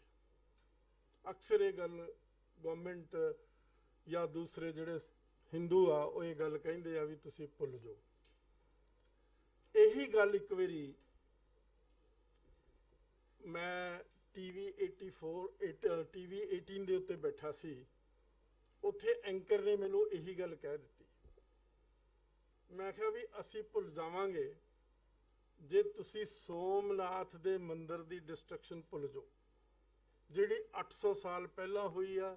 ਇਹ ਤਾਂ 30 32 35 ਸਾਲ ਪਹਿਲਾਂ ਦੀ ਗੱਲ ਆ। ਜੇ ਤੁਸੀਂ ਉਹ ਨਹੀਂ ਭੁੱਲੇ, 800 ਸਾਲ ਹੋ ਗਏ ਉਸ ਗੱਲ ਨੂੰ। ਔਰ ਜਿਸ ਦਿਨ ਸੋ ਕਾਲਡ ਆਜ਼ਾਦੀ ਨਹੀਂ, ਮੈਂ ਕਹਿੰਦਾ 1947 ਤੋਂ ਬਾਅਦ ਤੁਹਾਡੀ ਸੱਤਾ ਆਈ, ਪਹਿਲਾ ਕੰਮ ਹਿੰਦੁਸਤਾਨ ਦੀ ਸਰਕਾਰ ਨੇ ਕੀ ਕੀਤਾ? ਗਵਰਨਮੈਂਟ ਦੇ ਐਕਸਪੈਂਸਿਸ ਤੇ ਕੀਤਾ, ਸਰਕਾਰੀ ਖਰਚੇ ਤੇ ਕੀਤਾ। ਸੋਮਨਾਥ ਮੰਦਿਰ ਦੀ ਰਿਪੇਅਰ ਸ਼ੁਰੂ ਕੀਤੀ। ਹਿੰਦੁਸਤਾਨ ਦੇ ਜਿਹੜਾ ਉਸ ਵੇਲੇ ਦਾ ਹੋਮ ਮਿਨਿਸਟਰ ਸੀ ਪਟੇਲ, ਉਸਨੇ ਇਹ ਕੰਮ ਸ਼ੁਰੂ ਕੀਤਾ ਔਰ ਉਸ ਦੀ ਸਾਰੇ ਪਾਸਿਓਂ ਸਪੋਰਟ ਮਿਲੀ। ਤਾਂ ਇਹ ਗੱਲ ਬੜੀ ਇੰਪੋਰਟੈਂਟ ਹੈ। ਅਸੀਂ ਕਿਸ ਤਰ੍ਹਾਂ ਭੁੱਲ ਸਕਦੇ ਹਾਂ? ਜਿਹੜੀਆਂ ਕੌਮਾਂ ਆਪਣਾ ਇਤਿਹਾਸ ਭੁੱਲ ਜਾਂਦੀਆਂ, ਮੈਂ ਸਮਝਦਾ ਉਹ ਇਤਿਹਾਸ ਦੇ ਵਿੱਚੋਂ ਮਿਟ ਜਾਂਦੀਆਂ। ਇਤਿਹਾਸ ਦੇ ਵਿੱਚ ਉਹਨਾਂ ਦੀ ਕੋਈ ਜਗ੍ਹਾ ਨਹੀਂ ਰਹਿੰਦੀ। ਜਦੋਂ ਕੌਮਾਂ ਇਤਿਹਾਸ ਦੇ ਪੱਤਰਿਆਂ ਤੋਂ ਉੱਡ ਜਾਂਦੀਆਂ ਤਾਂ ਮਤਲਬ ਉਹ ਹਮੇਸ਼ਾ ਲਈ ਖਤਮ ਹੋ ਜਾਂਦੀ ਹੈ। ਇੱਕ ਕਲੈਸ਼ ਆਫ ਸਿਵਲਾਈਜੇਸ਼ਨ ਕਿਤਾਬ ਬੜੀ ਮਸ਼ਹੂਰ ਆਈ ਹਟਿੰਗਟਨ ਦੀ, ਉਹ ਹੁਣੇ ਮੌਤ ਹੋ ਗਈ ਉਹਨਾਂ ਦੀ ਕੁਝ ਸਾਲ ਪਹਿਲਾਂ। ਉਸ ਨੇ ਇੱਕ ਗੱਲ ਬੜੀ ਇੰਪੋਰਟੈਂਟ ਕਹੀ ਹੈ, ਉਹ ਸਿੱਖਾਂ ਤੇ ਲਾਗੂ ਹੁੰਦੀ ਆ ਕਿ ਸਿਵਲਾਈਜੇਸ਼ਨਸ ਜਿਹੜੀਆਂ ਸੀ 7 ਸੀਗੀਆਂ, ਅੱਜ 5 ਰਹਿ ਗਈਆਂ। ਔਰ ਦਿਨ ਬਾ ਦਿਨ ਜਿਹੜੀਆਂ ਦੁਨੀਆ ਦੇ ਵਿੱਚ ਘੱਟ ਗਿਣਤੀਆਂ ਹੈਗੀਆਂ ਜਿਨ੍ਹਾਂ ਦੀ ਆਪਣੀ ਸਵਰੇਨਟੀ, ਜਿਨ੍ਹਾਂ ਦੇ ਕੋਲ ਨਹੀਂ ਪੋਲੀਟੀਕਲ ਪਾਵਰ ਨਹੀਂ, ਜਿਨ੍ਹਾਂ ਦੇ ਕੋਲ, ਉਹਨਾਂ ਦੀਆਂ ਜ਼ਬਾਨਾਂ, ਉਹਨਾਂ ਦੀ ਤਹਿਜ਼ੀਬ, ਉਹਨਾਂ ਦਾ ਇਤਿਹਾਸ, ਉਹਨਾਂ ਦਾ ਕਲਚਰ ਉਹ ਮਿਟਦਾ ਜਾ ਰਿਹਾ, ਉਹ ਖਤਮ ਹੁੰਦਾ ਜਾ ਰਿਹਾ। ਤੋ ਅੱਜ ਜ਼ਰੂਰਤ ਹੈ ਸਿੱਖਾਂ ਨੂੰ ਆਪਣੇ ਪਾਸਟ ਨੂੰ ਯਾਦ ਰੱਖਣ ਲਈ ਸਹੀ ਕੰਟੈਕਸਟ ਦੇ ਵਿੱਚ, ਇਨ ਦਾ ਰੀਅਲ ਸੈਂਸ ਕਿ ਹੈ ਕੀ। ਮੈਂ ਪਿੱਛੇ ਜੇ ਕਿਤਾਬ ਪੜ੍ਹ ਰਿਹਾ ਸੀ, ਬੜੀ ਦਿਲਚਸਪ ਗੱਲ ਸੀ ਉਸ ਦੇ ਵਿੱਚ। ਉਹਨਾਂ ਨੇ ਕਿਹਾ ਕਿ 2 ਬਹੁਤ ਬੜੇ ਪ੍ਰੋਫਿਟ ਹੋਏ ਹਿੰਦੁਸਤਾਨ ਦੇ ਵਿੱਚ। ਮਹਾਤਮਾ ਬੁੱਧ ਹੋਏ, तो उस तो बाद गुरु नानक देव महाराज होए। महात्मा बुद्ध नूं हिंदुस्तान दे विचों कढ़ दिता गया। He is thrown out of the land of India where he was born, जिथे उसने वो अपना आइडिया दिता। अज लड़ाई, अज जिहड़ा क्लैश आ, कॉन्फ्लिक्ट आ, वो गुरु नानक नूं हिंदुस्तान च कढ़ण दा कॉन्फ्लिक्ट आ। जिस तरीके दे नाल, जिस ढंग दे नाल, जिस वायलेंस दे नाल, बोधियां दे नाल जो जुल्मो सितम होया, उन्हां दियां किताबां जिहड़ियां साड़ियां गईयां, उन्हां दे मठ मलियामेट कर दिते गए, उन्हां दी जिहड़ियां लाइब्रेरी सी उन्हां नूं अग्गां ला दित्तियां गईयां, और इतना जुल्मो सितम होया जिसदी कोई इंतहा नहीं। मैं समझदा सिखां नाल उस तो बहुत घट जुल्म होया अज दे कॉन्टैक्स्ट दे विच, जितना बोधियां दे नाल होया, और बोधियां दा वजूद खत्म कर दिता हिंदुस्तान दे विच। बाहर जाके जरूर हो बदे फुले। अज उस तो बाद लड़ाई दूजी है गुरु नानक दे नाल। क्लैश ऑफ आइडियोलॉजीज है, कॉन्फ्लिक्ट ऑफ आइडियोलॉजीज है, कंट्राडिक्शन है, अपोजिशन है दोनों आइडियोलॉजीज। जिस तरह थोड़ी जी अपने दसी सी पहले स्पीकर साहबान ने, टोटल कंट्राडिक्शन है, टोटल अपोजिशन है, कंप्रोमाइज है नहीं, एडजस्टमेंट किते हो नहीं सकती। तो अज हिंदुआं दा सारा जोर यतन, जिन्ना मर्जी कही जान मिठियां गोलियां दे के जी ਅਸੀਂ ਗੁਰੂ ਨਾਨਕ ਦੇਵ ਜੀ ਦੀ ਮਤਲਬ ਪੂਜਾ ਕਰਦੇ ਹਾਂ, ਅਸੀਂ ਉਹਨਾਂ ਦਾ ਸਤਿਕਾਰ ਕਰਦੇ ਹਾਂ, ਅਸੀਂ ਮਾਣ ਕਰਦੇ ਹਾਂ, ਅਸੀਂ 550 ਸਾਲਾ ਵਰਸੀ ਦੇ ਉੱਤੇ ਇੰਨੇ ਕਰੋੜ ਰੁਪਈਆ ਦੇਵਾਂਗੇ, ਇਹ ਕਰਾਂਗੇ, ਵਾਹ ਕਰਾਂਗੇ। ਇਹ ਸਾਰੀ ਲਿਪੀ ਪੋਚੀ ਹੈ। ਅੰਦਰ ਹਿੰਦੂ ਦਾ, ਹਿੰਦੂ ਸਮਝਦਾਰ ਹੈ, ਸਾਡੇ ਨਾਲੋਂ ਜ਼ਿਆਦਾ ਸਮਝਦਾਰ ਹੈ, ਮਾਫ ਕਰ, ਉਹ ਆਪਣਾ ਇਤਿਹਾਸ ਭੁੱਲੇ ਨਹੀਂ, ਉਹਨਾਂ ਨੂੰ ਆਪਣੇ ਇਤਿਹਾਸ ਬਾਰੇ ਪੂਰੀ ਸੁਚੇਤ ਆ ਉਹ ਕਿ ਕਿਸ ਤਰੀਕੇ ਦੇ ਨਾਲ ਮੁਗਲਾਂ ਨੇ, ਮੁਸਲਮਾਨਾਂ ਨੇ ਸਾਡੇ ਤੇ ਤਸ਼ੱਦਦ ਕੀਤਾ। ਉਹਨਾਂ ਨੂੰ ਬਿਲਕੁਲ ਯਾਦ ਆ, ਜਿਸ ਤਰ੍ਹਾਂ ਮੈਂ ਹੁਣੇ ਤੁਹਾਨੂੰ ਦੱਸੀ ਹੈ ਗੱਲ। ਤੋਂ ਅੱਜ ਲੜਾਈ ਜਿਹੜੀ ਹੈ ਉਹਨਾਂ ਦੀ ਫੋਕਸ ਹੋਈ ਵੀ ਆ ਅਗੇਂਸਟ ਗੁਰੂ ਨਾਨਕ। ਪਹਿਲੀ ਗੱਲ ਆ, ਗੁਰੂ ਨਾਨਕ ਹੈ ਕੀ ਸੀ ਤੇ ਕੌਣ ਸੀ ਤੇ ਕੀ ਕੀਤਾ, ਕਿਹੜੀ ਪ੍ਰੋਬਲਮ ਆ ਹਿੰਦੂਆਂ ਨੂੰ ਗੁਰੂ ਨਾਨਕ ਦੀ। ਆਮ ਕਿਤਾਬਾਂ ਵਿੱਚ ਜਦੋਂ ਅਸੀਂ ਪੜ੍ਹਦੇ ਸੀ, ਪੜ੍ਹਾਇਆ ਜਾਂਦਾ ਸੀ ਕਿ ਗੁਰੂ ਨਾਨਕ ਭਗਤੀ ਰਿਫਾਰਮ ਮੂਵਮੈਂਟ ਦਾ ਇੱਕ ਪਾਰਟ ਆ। ਕਬੀਰਾ, ਰਾਮਾਨੁਜਾ, ਹੋਰ ਬਥੇਰੇ ਭਗਤ ਆਏ ਇੱਧਰ ਉੱਧਰ, Guru Nanak is one of them. ਇਹ ਸਾਨੂੰ ਪੜ੍ਹਾਇਆ ਗਿਆ ਸਕੂਲਾਂ ਦੇ ਸਿਲੇਬਸ ਦੇ ਵਿੱਚ, ਕਾਲਜਾਂ ਦੇ ਸਿਲੇਬਸ ਦੇ ਵਿੱਚ ਵੀ ਇਹ ਚੀਜ਼ ਦਿੱਤੀ ਗਈ। ਉਸ ਤੋਂ ਬਾਅਦ ਕੀ ਹੋਇਆ ਕਿ ਗੁਰੂ ਨਾਨਕ ਇੱਕ ਰਿਫਾਰਮਰ ਹੈ। ਰਿਫਾਰਮਰ ਕਿਸ ਚੀਜ਼ ਦਾ? ਕੁਝ ਪਿਟਫਾਲਸ ਆ ਗਏ ਹਿੰਦੂਇਜ਼ਮ ਦੇ ਵਿੱਚ, ਉਹਨਾਂ ਨੂੰ ਦੂਰ ਕਰਨ ਦੀ ਕੋਸ਼ਿਸ਼ ਕੀਤੀ ਗੁਰੂ ਨਾਨਕ ਨੇ। ਹਿੰਦੂ ਫੋਲਡ ਦੇ ਵਿੱਚ ਕੁਝ ਆਈਆਂ ਕੁਰੀਤੀਆਂ ਨੂੰ ਦੂਰ ਕਰਨ ਦੇ ਲਈ ਗੁਰੂ ਨਾਨਕ ਨੇ ਜੋ ਕੁਝ ਕੀਤਾ ਉਹ ਕੀਤਾ। ਤਾਂ ਉਸੇ ਸੰਦਰਭ ਦੇ ਵਿੱਚ ਗੁਰੂ ਨਾਨਕ ਦੀ ਵਿਚਾਰਧਾਰਾ ਨੂੰ ਦੇਖਿਆ ਗਿਆ। ਤਾਂ ਉਸ ਤੋਂ ਬਾਅਦ ਥੋੜਾ ਥੋੜਾ ਕਰਕੇ ਐਸਾ ਇਤਫਾਕ ਹੋਇਆ ਜ਼ਿੰਦਗੀ ਦਾ ਕਿ ਗੱਲ ਸਮਝਣ ਦੀ ਕੋਸ਼ਿਸ਼ ਕੀਤੀ ਕਿ ਗੁਰੂ ਨਾਨਕ ਹੈ ਕੌਣ, ਕੀ ਪ੍ਰੋਬਲਮ ਆ ਗੁਰੂ ਨਾਨਕ ਦੀ। ਕੀ ਗੁਰੂ ਨਾਨਕ ਭਗਤ ਆ? ਕੀ ਗੁਰੂ ਨਾਨਕ ਰਿਫਾਰਮਰ ਆ? ਕੀ ਗੁਰੂ ਨਾਨਕ ਹਿੰਦੂਇਜ਼ਮ ਦੇ ਵਿੱਚ ਆਈ ਗਿਰਾਵਟ ਨੂੰ ਸਾਫ਼ ਕਰਨਾ ਚਾਹੁੰਦਾ? ਤਾਂ ਸਮਝ ਆਉਣ ਲੱਗੀ ਹੌਲੀ ਹੌਲੀ ਬਹੁਤ ਦੇਰ ਤੋਂ ਬਾਅਦ ਕਿ ਗੁਰੂ ਨਾਨਕ ਰੈਵੋਲੂਸ਼ਨਰੀ ਆ, ਕੋਈ ਭਗਤ ਨਹੀਂ ਹੈ ਗੁਰੂ ਨਾਨਕ। ਗੁਰੂ ਨਾਨਕ ਇੱਕ ਰੈਵੋਲੂਸ਼ਨਰੀ ਹੈ, ਉਹਦੀ ਵਿਚਾਰਧਾਰਾ ਰੈਵੋਲੂਸ਼ਨਰੀ ਹੈ। ਜਿਹੜੇ ਗੁਰਦੁਆਰੇ ਜਿਨ੍ਹਾਂ ਨੂੰ ਤੁਸੀਂ ਕਹਿੰਦੇ ਹੋ ਨਾ, ਕੋਈ ਸਪਿਰਚੁਅਲ ਸੈਂਟਰ ਨਹੀਂ ਹੈ, ਉਹ ਗੁਰੂ ਨਾਨਕ ਦੀ ਰੈਵੋਲੂਸ਼ਨਰੀ ਵਿਚਾਰਧਾਰਾ ਦੇ ਐਪੀਸੈਂਟਰ ਹੈ। ਅੱਜ ਲੜਾਈ ਕਿਸ ਗੱਲ ਤੇ ਆ? ਦਰਬਾਰ ਸਾਹਿਬ ਅਸੀਂ ਕਹਿੰਦੇ ਆ, ਹੁਣੇ ਆ ਮਸਲਾ ਜਿਹਾ ਚੱਲਿਆ, ਮੈਂ ਉਸ ਵੇਲੇ ਬਿਮਾਰ ਸੀ, ਮੈਂ ਫਿਰ ਕਿਸੇ ਨੂੰ ਟੈਲੀਫੋਨ ਕਰਕੇ ਦੱਸਿਆ, ਮੈਂ ਕਿਹਾ ਇਸ ਕਿਸਮ ਦੀ ਸਟੇਟਮੈਂਟ ਦੇ ਦਿਓ ਵੀ ਹਰਮੰਦਰ ਸਾਹਿਬ ਬਣਾ ਦਿਓ। ਹਰਮੰਦਰ ਨਹੀਂ ਹੈ, ਉਹ ਪੂਜਾ ਸਥਲ ਨਹੀਂ ਹੈ, ਉਹ ਮੰਨਤਾ ਸਥਲ ਨਹੀਂ ਹੈ, ਉਹ ਇੱਕ ਰੈਵੋਲੂਸ਼ਨ ਦਾ ਐਪੀਸੈਂਟਰ ਆ। ਉਸ ਦੇ ਜ਼ਰੇ ਜ਼ਰੇ ਦੇ ਵਿੱਚ ਸਿੱਖ ਸ਼ਹੀਦਾਂ ਦੇ ਖੂਨ ਦੀ ਦਾਸਤਾਨ ਛੁਪੀ ਹੋਈ ਹੈ। ਤੁਸੀਂ ਦਰਬਾਰ ਸਾਹਿਬ ਨੂੰ ਪੜ੍ਹ ਲਓ, ਦਰਬਾਰ ਸਾਹਿਬ ਦਾ ਇਤਿਹਾਸ ਪੜ੍ਹ ਲਓ, ਤੁਹਾਨੂੰ ਸਿੱਖਾਂ ਦਾ ਇਤਿਹਾਸ ਉਹੀ ਚੀਜ਼ ਹੈ, ਸਿਨੋਨਿਮਸ ਚੀਜ਼ ਹੈਗੀ।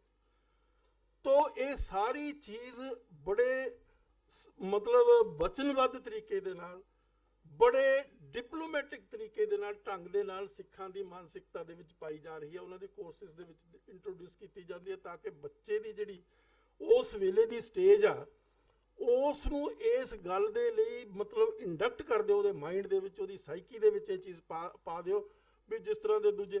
ਅੱਜ ਜਿਹੜੀ ਲੜਾਈ ਕਿਸ ਗੱਲ ਦੀ ਹੈ? RSS ਤੁਹਾਡੇ ਕਿਉਂ ਖਿਲਾਫ? ਮਾਫ ਕਰਨਾ, ਆ ਲੋਕ ਅਕਸਰ ਕਹਿ ਦਿੰਦੇ, ਹੁਣ ਵੀ ਕਹਿ ਰਹੇ ਆ ਕਿ ਖਤਰਾ ਤਾਂ ਸਭ ਤੋਂ ਵੱਧ ਮੁਸਲਮਾਨਾਂ ਨੂੰ ਆ ਜਾਂ ਈਸਾਈਆਂ ਨੂੰ ਆ, ਸਿੱਖਾਂ ਨੂੰ ਨਹੀਂ ਹੁੰਦਾ। ਜੇ ਖਤਰਾ ਹੈ, ਅੱਜ ਦੀ ਜਿਹੜੀ ਹਿੰਦੂਤਵਾਦੀਆਂ ਫੋਰਸਿਸ ਪੋਲੀਟੀਕਲ ਪਾਵਰ ਲੈ ਕੇ ਬੈਠੀਆਂ, ਖਤਰਾ ਸਿਰਫ ਸਿੱਖਾਂ ਨੂੰ ਹੈ, ਮੁਸਲਮਾਨਾਂ ਨੂੰ ਨਹੀਂ, ਨਾ ਈਸਾਈਆਂ ਨੂੰ। ਕਿਉਂ? ਮੁਸਲਮਾਨਾਂ ਦੇ 22 ਮੁਲਕ ਆ, ਜਿੱਥੇ ਇਸਲਾਮਿਕ ਥਿਓਕ੍ਰੇਸੀ ਕੰਮ ਕਰਦੀ ਆ, ਉੱਥੇ ਉਹ ਇਸਲਾਮਿਕ ਸਟੇਟਾਂ ਹੈਗੀਆਂ। ਉਹਨਾਂ ਦੀ ਆਈਡੀਓਲੋਜੀ ਦੇ ਉੱਤੇ ਕੋਈ ਖਤਰਾ, ਉਹਨਾਂ ਨੂੰ ਫਿਜ਼ੀਕਲ ਖਤਰਾ ਹੋ ਸਕਦਾ, ਉਹਨਾਂ ਨੂੰ ਕਿਤੇ ਨਾ ਕਿਤੇ ਗਾਹੇ ਬਗਾਹੇ ਸੜਕ ਦੇ ਉੱਤੇ ਮਾਰਿਆ ਜਾ ਸਕਦਾ। 13-14 ਕਰੋੜ ਮੁਸਲਮਾਨ ਆ, ਵੱਧ ਤੋਂ ਵੱਧ ਤੁਸੀਂ 500-700 ਮੁਸਲਮਾਨਾਂ ਨੂੰ ਮਾਰ ਦੋਗੇ। ਇਸ ਤੋਂ ਵੱਧ ਮਾਰਨਾ ਅੱਜ ਦੇ ਕੰਟੈਕਸਟ ਦੇ ਵਿੱਚ ਬੜਾ ਮੁਸ਼ਕਿਲ ਹੈ। ਕਿਉਂ ਮੁਸ਼ਕਿਲ ਹੈ? ਮੀਡੀਆ ਵਰਲਡ ਵਾਈਡ ਹੈ। ਇੱਕ ਛੋਟੀ ਜੀ ਗੱਲ ਕਿਸੇ ਕੋਨੇ ਦੇ ਵਿੱਚ ਹੋਵੇ, ਉਹ ਸੋਸ਼ਲ ਮੀਡੀਆ ਤੇ ਆ ਜਾਂਦੀ ਹੈ, ਉਹ ਅਖਬਾਰਾਂ 'ਚ ਆ ਜਾਂਦੀ ਆ, ਉਹ ਟੀਵੀ ਚੈਨਲਸ ਤੇ ਆ ਜਾਂਦੀ ਆ। ਸਾਰੇ ਟੀਵੀ ਚੈਨਲ ਤਾਂ ਇਹਨਾਂ ਦੀ ਮੋਨੋਪੋਲੀ ਹੈ ਨਹੀਂ। ਇਸੇ ਤਰੀਕੇ ਨਾਲ ਈਸਾਈਆਂ ਨੂੰ ਕੋਈ ਖਤਰਾ ਨਹੀਂ। ਈਸਾਈਆਂ ਨੂੰ ਫਿਜ਼ੀਕਲੀ ਖਤਰਾ ਹੋ ਸਕਦਾ, 10 20 50 ਈਸਾਈਆਂ ਨੂੰ ਮਾਰਿਆ ਜਾ ਸਕਦਾ, ਲੇਕਿਨ ਜਦੋਂ ਉਸ ਹੱਦ ਤੋਂ ਅੱਗੇ ਜਾਓਗੇ ਤਾਂ ਜਿਹੜੀਆਂ ਕ੍ਰਿਸਚੀਅਨ ਸਟੇਟਸ ਆ ਦੁਨੀਆ 'ਚ ਬੜੀਆਂ ਪਾਵਰਫੁਲ ਆ, ਬੜੀ ਉਹਨਾਂ ਦੀ ਤਾਕਤ ਆ, ਇਕਨੋਮਿਕ ਪਾਵਰ ਉਹਨਾਂ ਦੀ ਬਹੁਤ ਵੱਡੀ ਆ, ਉੱਥੇ ਸਟਾਪ ਓਵਰ ਲੱਗ ਜਾਏਗਾ। ਤੁਹਾਡਾ ਰਾਖਾ ਕੌਣ ਆ ਜੀ? ਤੁਹਾਨੂੰ ਖਤਰਾ ਆਈਡੀਓਲੋਜੀਕਲ ਪੁਆਇੰਟ ਆਫ ਵਿਊ ਤੋਂ ਵੀ ਹੈ, ਤੁਹਾਡੀ ਵਿਚਾਰਧਾਰਾ ਨੂੰ ਖਤਰਾ ਹੈ, ਤੁਹਾਡੀ ਆਈਡੀਓਲੋਜੀ ਨੂੰ ਖਤਰਾ ਹੈ, ਤੁਹਾਡੀ ਜ਼ਬਾਨ ਨੂੰ ਖਤਰਾ ਹੈ, ਤੁਹਾਡੇ ਕਲਚਰ ਨੂੰ ਖਤਰਾ ਹੈ, ਤੁਹਾਡੇ ਇਤਿਹਾਸ ਨੂੰ ਖਤਰਾ ਹੈ। ਚਾਰੇ ਪਾਸੇ ਤੁਸੀਂ ਖਤਰੇ ਦੇ ਵਿੱਚ ਘਿਰੇ ਹੋਏ ਹੋ। ਕਿਵੇਂ ਸਰਵਾਈਵ ਕਰੋਗੇ? ਕਿਵੇਂ ਉਸ ਚੈਲੰਜ ਨੂੰ ਤੁਸੀਂ ਮਤਲਬ ਉਸ ਨੂੰ ਕਨਫਰੰਟ ਕਰੋਗੇ? ਉਸ ਕਿਸਮ ਦੇ ਚੈਲੰਜ ਨੂੰ ਬਹੁਤ ਵੱਡਾ ਚੈਲੰਜ ਆ, ਬਹੁਤ ਵੱਡਾ ਖਤਰਾ, ਬਹੁਤ ਵੱਡੀ। ਫਿਰ ਤੁਹਾਡੀ ਸੋਵਰੇਨਟੀ ਨਹੀਂ, ਕਿਤੇ ਕਿਸੇ ਜਗ੍ਹਾ ਤੁਹਾਡੇ ਕੋਲ ਪੋਲੀਟੀਕਲ ਪਾਵਰ ਨਹੀਂ ਹੈ ਇੰਡੀਪੈਂਡੈਂਟ ਤੌਰ ਤੇ। ਇੱਕ ਗੱਲ ਕਹੀ ਜਾਂਦੀ ਆ ਕਿ ਪ੍ਰਾਈਡ ਆਫ ਸੋਵਰੇਨਿਟੀ ਜਿਹੜੀ ਹੁੰਦੀ ਆ, ਉਹਨਾਂ ਨੂੰ ਕਿਸੇ ਪ੍ਰਚਾਰ ਦੀ ਲੋੜ ਨਹੀਂ ਹੁੰਦੀ। ਅੱਜ ਹਿੰਦੂਆਂ ਕੋਲ ਪ੍ਰਾਈਡ ਆਫ ਸੋਵਰੇਨਿਟੀ ਆ। ਉਹ ਕਹਿੰਦਾ ਮੈਂ ਰੂਲਰ ਹਾਂ, ਮੈਂ ਸੋਵਰਨ ਹਾਂ। ਅਸੀਂ ਤਾਂ ਸੋਵਰਨ ਨਹੀਂ, ਅਸੀਂ ਤਾਂ ਸਲੇਵ ਹਾਂ, ਅਸੀਂ ਤਾਂ ਗੁਲਾਮ ਹਾਂ। ਪਰ ਸਾਡੀ ਤਰਾਸਦੀ ਇੱਕ ਹੋਰ ਆ ਗੁਲਾਮੀ ਦੇ ਨਾਲ ਨਾਲ। ਮੈਂ ਬਹੁਤ ਵਾਰੀ ਇਹ ਗੱਲ ਕਹਿ ਵੀ ਚੁੱਕਿਆ, ਲਿਖ ਵੀ ਚੁੱਕਿਆ। ਉਹ ਕੀ ਹੈ? ਅਸੀਂ ਗੁਲਾਮ ਆ, ਸਾਨੂੰ ਗੁਲਾਮੀ ਦਾ ਅਹਿਸਾਸ ਨਹੀਂ। ਸਾਡੀ ਸਥਿਤੀ ਇਸ ਤਰ੍ਹਾਂ ਦੀ ਆ। ਉਹ ਇੱਕ ਗਾਣਾ ਹੁੰਦਾ ਸੀ ਜਦੋਂ ਅਸੀਂ ਜਵਾਨ ਹੁੰਦੇ ਸੀ, ਬੇਗਾਨੀ ਸ਼ਾਦੀ ਮੇ ਅਬਦੁੱਲਾ ਦੀਵਾਨਾ। ਕਿਸੇ ਦੀ ਸ਼ਾਦੀ ਆ, ਇੱਕ ਪਿੰਡ ਦੇ ਵਿੱਚ ਕਮਲਾ ਜਿਹਾ ਬੰਦਾ ਉਹ ਉਈਓ ਨੱਚੀ ਜਾਂਦਾ ਹੁੰਦਾ। ਮਾਫ ਕਰਨਾ, ਗੁਲਾਮ ਹੋਣਾ ਕੋਈ ਮਿਹਣਾ ਨਹੀਂ, ਲੇਕਿਨ ਗੁਲਾਮੀ ਦਾ ਅਹਿਸਾਸ ਨਾ ਹੋਣਾ ਉਹ ਜ਼ਰੂਰ ਮਤਲਬ ਇੱਕ ਬਹੁਤ ਬੜੀ ਭਿਆਨਕ ਸਿਚੁਏਸ਼ਨ ਹੈ। ਬਹੁਤ ਸਾਰੇ ਸਿੱਖਾਂ ਨੂੰ ਆਪਣੀ ਪੋਜੀਸ਼ਨ ਦਾ, ਆਪਣੇ ਸਟੇਟਸ ਦਾ, ਆਪਣੇ ਗੁਲਾਮ ਹੋਣ ਦਾ ਅਹਿਸਾਸ ਨਹੀਂ ਹੈ। ਦੇਖੋ ਕਿੰਨੀ ਸਿਆਣੀ ਕੌਮ ਹੈ ਹਿੰਦੂਆਂ ਦੀ। ਤੁਸੀਂ ਇਸ ਤਰ੍ਹਾਂ ਕੰਡੈਮ ਕਰਨ ਨਾਲ, ਗਾਲਾਂ ਕੱਢਣ ਨਾਲ, ਉਹਨਾਂ ਨੂੰ ਕ੍ਰਿਟੀਸਾਈਜ਼ ਕਰਨ ਦੇ ਨਾਲ ਗੱਲ ਨਹੀਂ ਬਣਨੀ। ਕੁਝ ਇਸ ਕਿਸਮ ਦੀਆਂ ਚੀਜ਼ਾਂ ਉਹਨਾਂ ਤੋਂ ਵੀ ਸਿੱਖਣੀਆਂ ਪੈਣਗੀਆਂ। ਉਹਨਾਂ ਨੂੰ ਜਾਣਨਾ ਪਏਗਾ ਦੁਸ਼ਮਣ ਨੂੰ ਡੀਲ ਕਰਨਾ, ਉਸ ਨੂੰ ਬਲੈਕ ਆਊਟ ਕਰਕੇ ਡੀਲ ਨਹੀਂ ਕਰ ਸਕਦੇ। ਮਾਫ ਕਰੋ, ਉਸ ਨੂੰ ਤੁਸੀਂ ਦੁਸ਼ਮਣ ਨੂੰ ਇਹ ਕਹੋ ਵੀ ਮੈਂ ਇਸ ਦੇ ਬਾਰੇ ਕੋਈ ਗੱਲ ਹੀ ਨਹੀਂ ਕਰਨੀ, ਇਹਨੂੰ ਮੈਂ ਜਾਣਨਾ ਹੀ ਨਹੀਂ, ਇਹਨੂੰ ਮੈਂ ਪਛਾਣਨਾ ਹੀ ਨਹੀਂ, ਇਹਦੇ ਬਾਰੇ ਮੈਂ ਪੜ੍ਹਨਾ ਹੀ ਨਹੀਂ।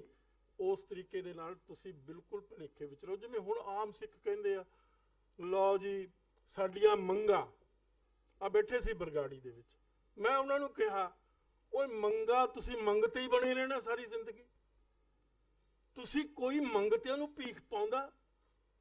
ਆਦਮੀ ਜਦੋਂ ਭੀਖ ਮੰਗ ਪਾਉਣੀ ਵੀ ਹੋਵੇ, ਬੈਠੇ ਸੜਕ ਦੇ ਉੱਤੇ ਮੰਗਤੇ ਨੂੰ ਸੋਚਦਾ ਵੀ ਘੱਟ ਤੋਂ ਘੱਟ ਕਿਹੜਾ ਸਿੱਕਾ ਮੇਰੀ ਜੇਬ ਦੇ ਵਿੱਚ, 1 ਰੁਪਏ ਵਾਲਾ ਜਾਂ 2 ਰੁਪਏ ਵਾਲਾ ਜਾਂ 5 ਰੁਪਏ ਵਾਲਾ। ਇਹ ਸਥਿਤੀ ਹੈ ਸਿੱਖ ਦੀ ਅੱਜ। ਮਾਫ ਕਰਨਾ, ਸਿੱਖ ਨੂੰ ਅਹਿਸਾਸ ਇਹ ਨਹੀਂ ਹੈ, ਉਸ ਨੂੰ ਇਸ ਗੱਲ ਦੀ ਰੀਅਲਾਈਜੇਸ਼ਨ ਹੀ ਨਹੀਂ ਨੇ ਕਿ ਉਹ ਹੈ ਕੀ। ਕਿਸੇ ਦੂਜੇ ਦੀ ਸੋਵਰੇਨਿਟੀ ਹੈ, ਉਹ ਰਾਜੇ ਆ। ਮੈਂ ਤੁਹਾਨੂੰ ਇੱਕ ਕਹਾਣੀ ਸੁਣਾਉਣਾ ਛੋਟੀ ਜਿਹੀ, ਜਿਹੜੀ ਡਿਸਕਵਰੀ ਆਫ ਇੰਡੀਆ 'ਚ ਪੰਡਿਤ ਜਵਾਹਰ ਲਾਲ ਨਹਿਰੂ ਨੇ ਲਿਖੀ ਹੋਈ।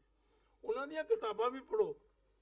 ਉਹ ਵਿਦਵਾਨ ਸੀ, ਉਹ ਬੜੇ ਸਿਆਣੇ ਸੂਝਵਾਨ ਸੀ, ਜਿਨ੍ਹਾਂ ਨੇ ਇੱਕ ਚੀਚੀ ਦੇ ਵਿੱਚੋਂ ਇੱਕ ਤੁਪਕਾ ਖੂਨ ਦਾ ਨਾਂ ਗੇਰ ਕੇ ਵੀ ਐਡਾ ਬੜਾ ਮੁਲਕ ਬਣਾ ਲਿਆ। ਮਾਫ ਕਰਨਾ, ਅਸੀਂ ਤੁਸੀਂ ਹੁਣ ਕਹੀ ਗਏ ਲਓ ਜੀ ਇਹ ਗਦਰ ਪਾਰਟੀ ਹੈ। ਮਾਫ ਕਰਨਾ, ਮੇਰਾ ਗਦਰ ਪਾਰਟੀ ਤੇ ਵੀ ਇਤਰਾਜ਼ ਆ ਬੱਬਰ ਪਾਰਟੀ ਆ ਜੀ, ਫਲਾਨੀ ਪਾਰਟੀ ਆ ਜੀ, ਤਿਮਕੀ ਪਾਰਟੀ ਆ ਜੀ। ਕੀ ਖਟਿਆ? What have you gained?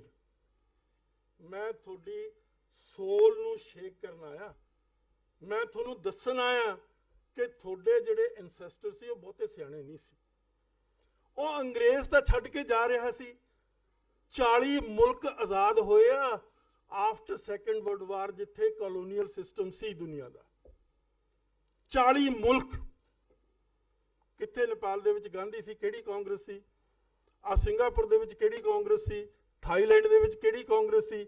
Burma ਦੇ ਵਿੱਚ ਕਿਹੜੀ ਕਾਂਗਰਸ ਸੀ? 40 ਮੁਲਕ। ਨੇਸ਼ਨ ਸਟੇਟਸ ਬਣੀਆਂ ਉਹਨਾਂ ਮੁਲਕਾਂ ਦੇ ਵਿੱਚ। ਜਿਨ੍ਹਾਂ ਨੇ ਕਿਹੜੀ ਜੇਲ੍ਹ 'ਚ ਗਿਆ ਜਿਨ੍ਹਾਂ? ਕਿਹੜੀ ਜੇਲ੍ਹ 'ਚ ਗਿਆ ਜਿਨ੍ਹਾਂ? ਕਿਹੜੀ ਗਾਂਧੀ ਦੀ ਚੀਚੀ ਦੇ ਵਿੱਚੋਂ ਇੱਕ ਖੂਨ ਦਾ ਤੁਪਕਾ ਨਿਕਲਿਆ? ਪਟੇਲ ਦੀ ਚੀਚੀ 'ਚੋਂ ਇੱਕ ਖੂਨ ਦਾ ਤੁਪਕਾ ਨਿਕਲਿਆ? ਤੁਸੀਂ ਕਿੰਨੇ ਸ਼ਹੀਦ ਕਰਾ ਦਿੱਤੇ, ਕਿੰਨੇ ਸ਼ਹੀਦ ਕਰਾ ਦਿੱਤੇ ਜਿਨ੍ਹਾਂ ਦੀ ਗਿਣਤੀ ਨਹੀਂ ਹੈ। ਮਾਫ ਕਰਨਾ, ਤੁਸੀਂ ਨੈਗੋਸ਼ੀਏਟਿੰਗ ਟੇਬਲ ਤੇ ਆਉਂਦੇ ਹੀ ਨਹੀਂ। ਮੈਂ ਇੱਕ ਗੱਲ ਕਹਿਣ ਲੱਗਿਆ ਇੱਥੇ, ਇੱਕ ਆਸਟਰੀਆ ਦਾ ਰੂਲਰ ਸੀ, ਉਹ ਇਹ ਕਿਹਾ ਕਰਦਾ ਸੀ, ਔਰ ਉਹ ਗੱਲ ਬੜੀ ਇੰਪੋਰਟੈਂਟ ਆ, ਬੜੀ ਸਿਗਨੀਫੀਕੈਂਟ ਆ। ਉਹ ਕਹਿੰਦਾ battles are fought in the battlefield but are won on the negotiating table. Partition ਦਾ ਮੈਨੂੰ ਬੜਾ ਦੁੱਖ ਹੁੰਦਾ। ਰਾਤ ਵੀ ਮੈਂ 11 ਵਜੇ ਤੱਕ ਇੰਟਰਵਿਊ ਦਿੰਦਾ ਰਿਹਾ ਕਈਆਂ ਜਗ੍ਹਾ ਦੇ ਉੱਤੇ। ਮੈਂ ਕਿਹਾ ਮਾਸਟਰ ਤਾਰਾ ਸਿੰਘ, ਇੱਕ ਸਕੂਲ ਦਾ ਟੀਚਰ, ਉਹ ਵੀ ਰਿਮੋਟ ਸਕੂਲ ਦਾ ਟੀਚਰ, ਟੋਟਲੀ ਇਲਿਟਰੇਟ ਮੈਨ, BA B.Ed ਕਰਨੀ, ਕੋਈ ਮਾਫ ਕਰਨਾ ਮੈਂ ਕਿਸੇ ਤੇ ਸਰਕਜ਼ਮ ਨਹੀਂ ਕਰ ਰਿਹਾ, ਗੱਲ ਕਰਨੀ ਸੀ ਅੰਗਰੇਜ਼ ਦੇ ਨਾਲ, ਗੱਲ ਕਰਨੀ ਸੀ ਪੜ੍ਹੇ ਲਿਖੇ ਲੋਕਾਂ ਦੇ ਨਾਲ, ਗੱਲ ਕਰਨੀ ਸੀ ਜਿਨ੍ਹਾਂ ਨੂੰ ਜਿਓ ਪੋਲਿਟਿਕਸ ਦਾ ਪਤਾ ਹੁੰਦਾ। ਮਾਸਟਰ ਜੀ ਨੂੰ ਇਹੀ ਨਹੀਂ ਸੀ ਪਤਾ ਵੀ ਹਿੰਦੁਸਤਾਨ ਤੋਂ ਬਾਹਰ ਕੀ ਹੋ ਰਿਹਾ।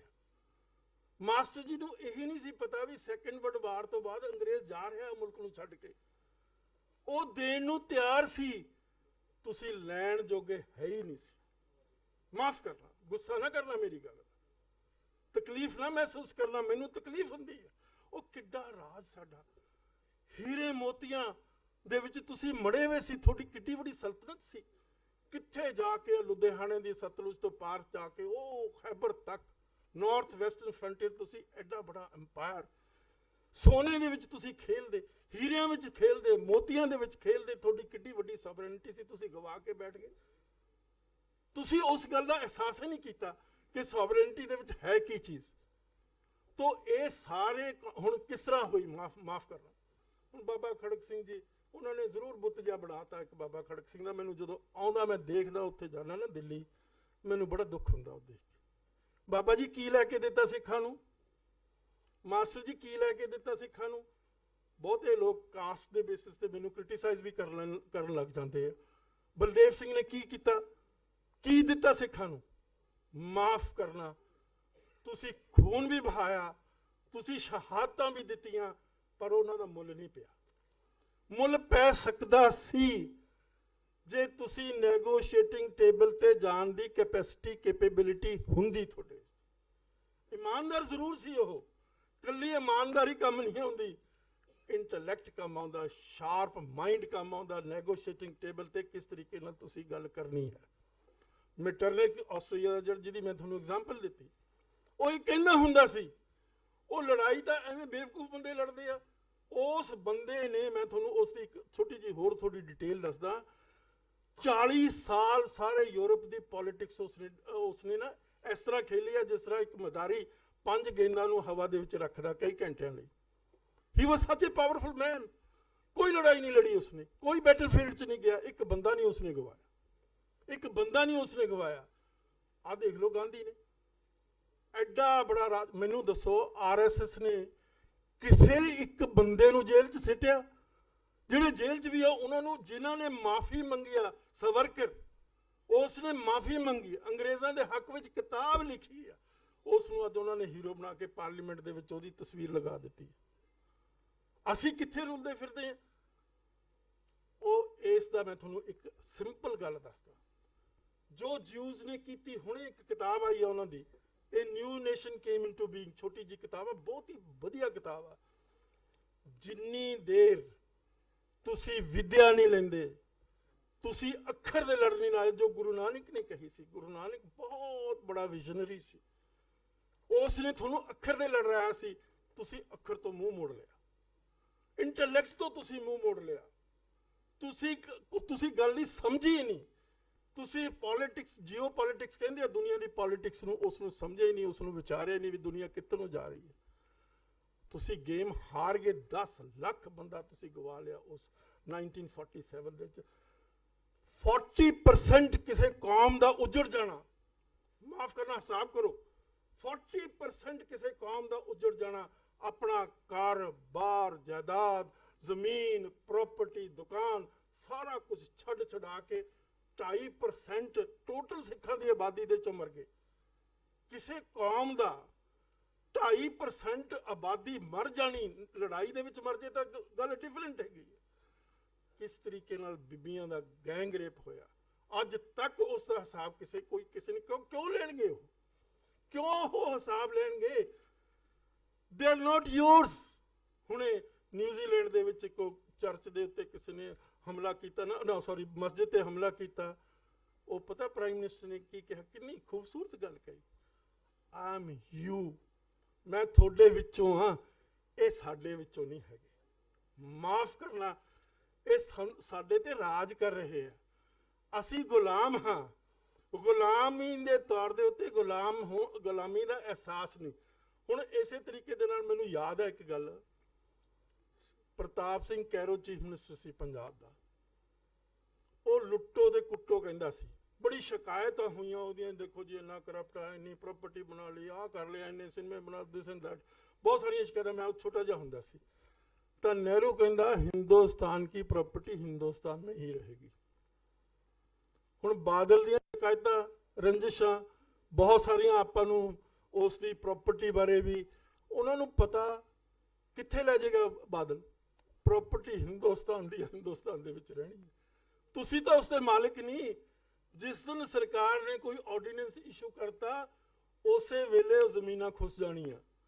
ਆਰਡੀਨੈਂਸ ਇਸ਼ੂ ਹੋਣ ਦੀ ਲੋੜ ਆ, ਹੁਕਮ ਹੋਣ ਦੀ ਲੋੜ ਆ, ਹੁਕਮ ਦੇ ਨਾਲ ਚੀਜ਼ਾਂ ਬਦਲ ਜਾਂਦੀਆਂ। ਤੇ ਜਿਹੜੀਆਂ ਚੀਜ਼ਾਂ ਤੁਸੀਂ ਇੰਨੀਆਂ ਇਕੱਠੀਆਂ ਕਰਦੇ ਹੋ ਉਹ ਕਿਸੇ ਕੰਮ ਦੀਆਂ ਨਹੀਂ। ਤੋਂ ਮਾਫ ਕਰਨਾ, ਅੱਜ ਜ਼ਰੂਰਤ ਕਿਸ ਗੱਲ ਦੀ ਆ? ਜਿਊਜ਼ ਦੀ ਮੈਂ ਐਗਜ਼ਾਮਪਲ ਦਿੰਦਾ। ਜਿਊਜ਼ ਨੇ ਇੱਕੋ ਕੰਮ ਕੀਤਾ, ਉਹੀ ਡਾਕਟਰ ਅੰਬੇਦਕਰ ਨੇ ਕਿਹਾ ਆਪਣੀਆਂ ਕਿਤਾਬਾਂ ਦੇ ਵਿੱਚ, ਆਪਣੇ ਲਿਟਰੇਚਰ ਦੇ ਵਿੱਚ। ਅਬ ਇੱਥੇ ਕਿਸੇ ਨੇ ਉਹ ਸਵਾਲ ਕੀਤਾ ਸੀ ਗੁਰਪ੍ਰੀਤ ਸਿੰਘ ਉਹਨਾਂ ਨੂੰ ਵੀ ਬੱਚਿਆਂ ਨੂੰ ਐਜੂਕੇਸ਼ਨ ਦਿਓ। ਜਿਊਜ਼ ਨੇ ਐਜੂਕੇਸ਼ਨ ਦੀ ਸਟਰੈਂਥ ਦੇ ਉੱਤੇ ਲੋਕਾਂ ਨੂੰ ਪੜ੍ਹਾ ਕੇ, ਲੋਕਾਂ ਨੂੰ ਅੱਖਰਾਂ ਦੇ ਲੜ ਲਾ ਕੇ, ਲੋਕਾਂ ਨੂੰ ਮਤਲਬ ਵਿੱਦਿਆ ਦੇ ਕੇ, ਗਿਆਨ ਦੇ ਕੇ, ਟੈਕਨੋਲੋਜੀ ਦੀ ਸੂਝ-ਬੂਝ ਦੇ ਕੇ ਦੁਨੀਆ ਦੇ ਵਿੱਚ ਆਪਣਾ ਰਾਜ ਬਣਾ ਲਿਆ। 1951 ਦੇ ਵਿੱਚ 1951 ਚ ਇਜ਼ਰਾਈਲ ਸਟੇਟ ਬਣੀ। ਮਾਸਟਰ ਤਾਰਾ ਸਿੰਘ ਨੂੰ ਉਸ ਵੇਲੇ ਉਹਨੂੰ ਖਿਆਲ ਆਇਆ ਔਰ ਉਹਨੇ ਸਟੇਟਮੈਂਟ ਦਿੱਤੀ, ਟੈਲੀਗ੍ਰਾਮ ਦਿੱਤੀ ਕਿ ਮੈਂ ਤੁਹਾਨੂੰ ਕੰਗ੍ਰੈਚੁਲੇਟ ਕਰਦਾ। ਪਰ ਇੱਕ ਸਟੇਟਮੈਂਟ ਵੀ ਦਿੱਤੀ ਮਾਸਟਰ ਤਾਰਾ ਸਿੰਘ ਨੇ ਕਿ ਮੈਨੂੰ ਹੁਣ ਪਹਿਲੀ ਵਾਰ ਅਹਿਸਾਸ ਹੋਇਆ ਵੀ ਮਾਈਗ੍ਰੇਸ਼ਨ ਦੇ ਬੇਸਿਸ ਦੇ ਉੱਤੇ ਵੀ ਸਟੇਟਾਂ ਬਣ ਸਕਦੀਆਂ। ਇਹ ਗੱਲ ਦਾ ਅਹਿਸਾਸ, सब कुछ लुटा के होश में आए तो क्या हुआ, सब कुछ गवा लिया, सब कुछ लुटा दिता। अज की हो रहा थोड़े दे नाल? अब तुसी किन्ने मोर्चे ला ले, थोने पंजाबी स्पीकिंग स्टेट वो भी लंगड़ी ते लूली, वो भी ना थोड़ी कैपिटल आ ना थोनू पंजाबी बोलते इलाके आ, और सब तो वड्डी जिहड़ी जायदाद आ, प्रॉपर्टी आ, प्रॉस्पैरिटी आ किसी स्टेट की, पानी नहीं, थोनू पानी खो के लै गए, पानी थोतों खो के लै गए। और किस तरह लै गए?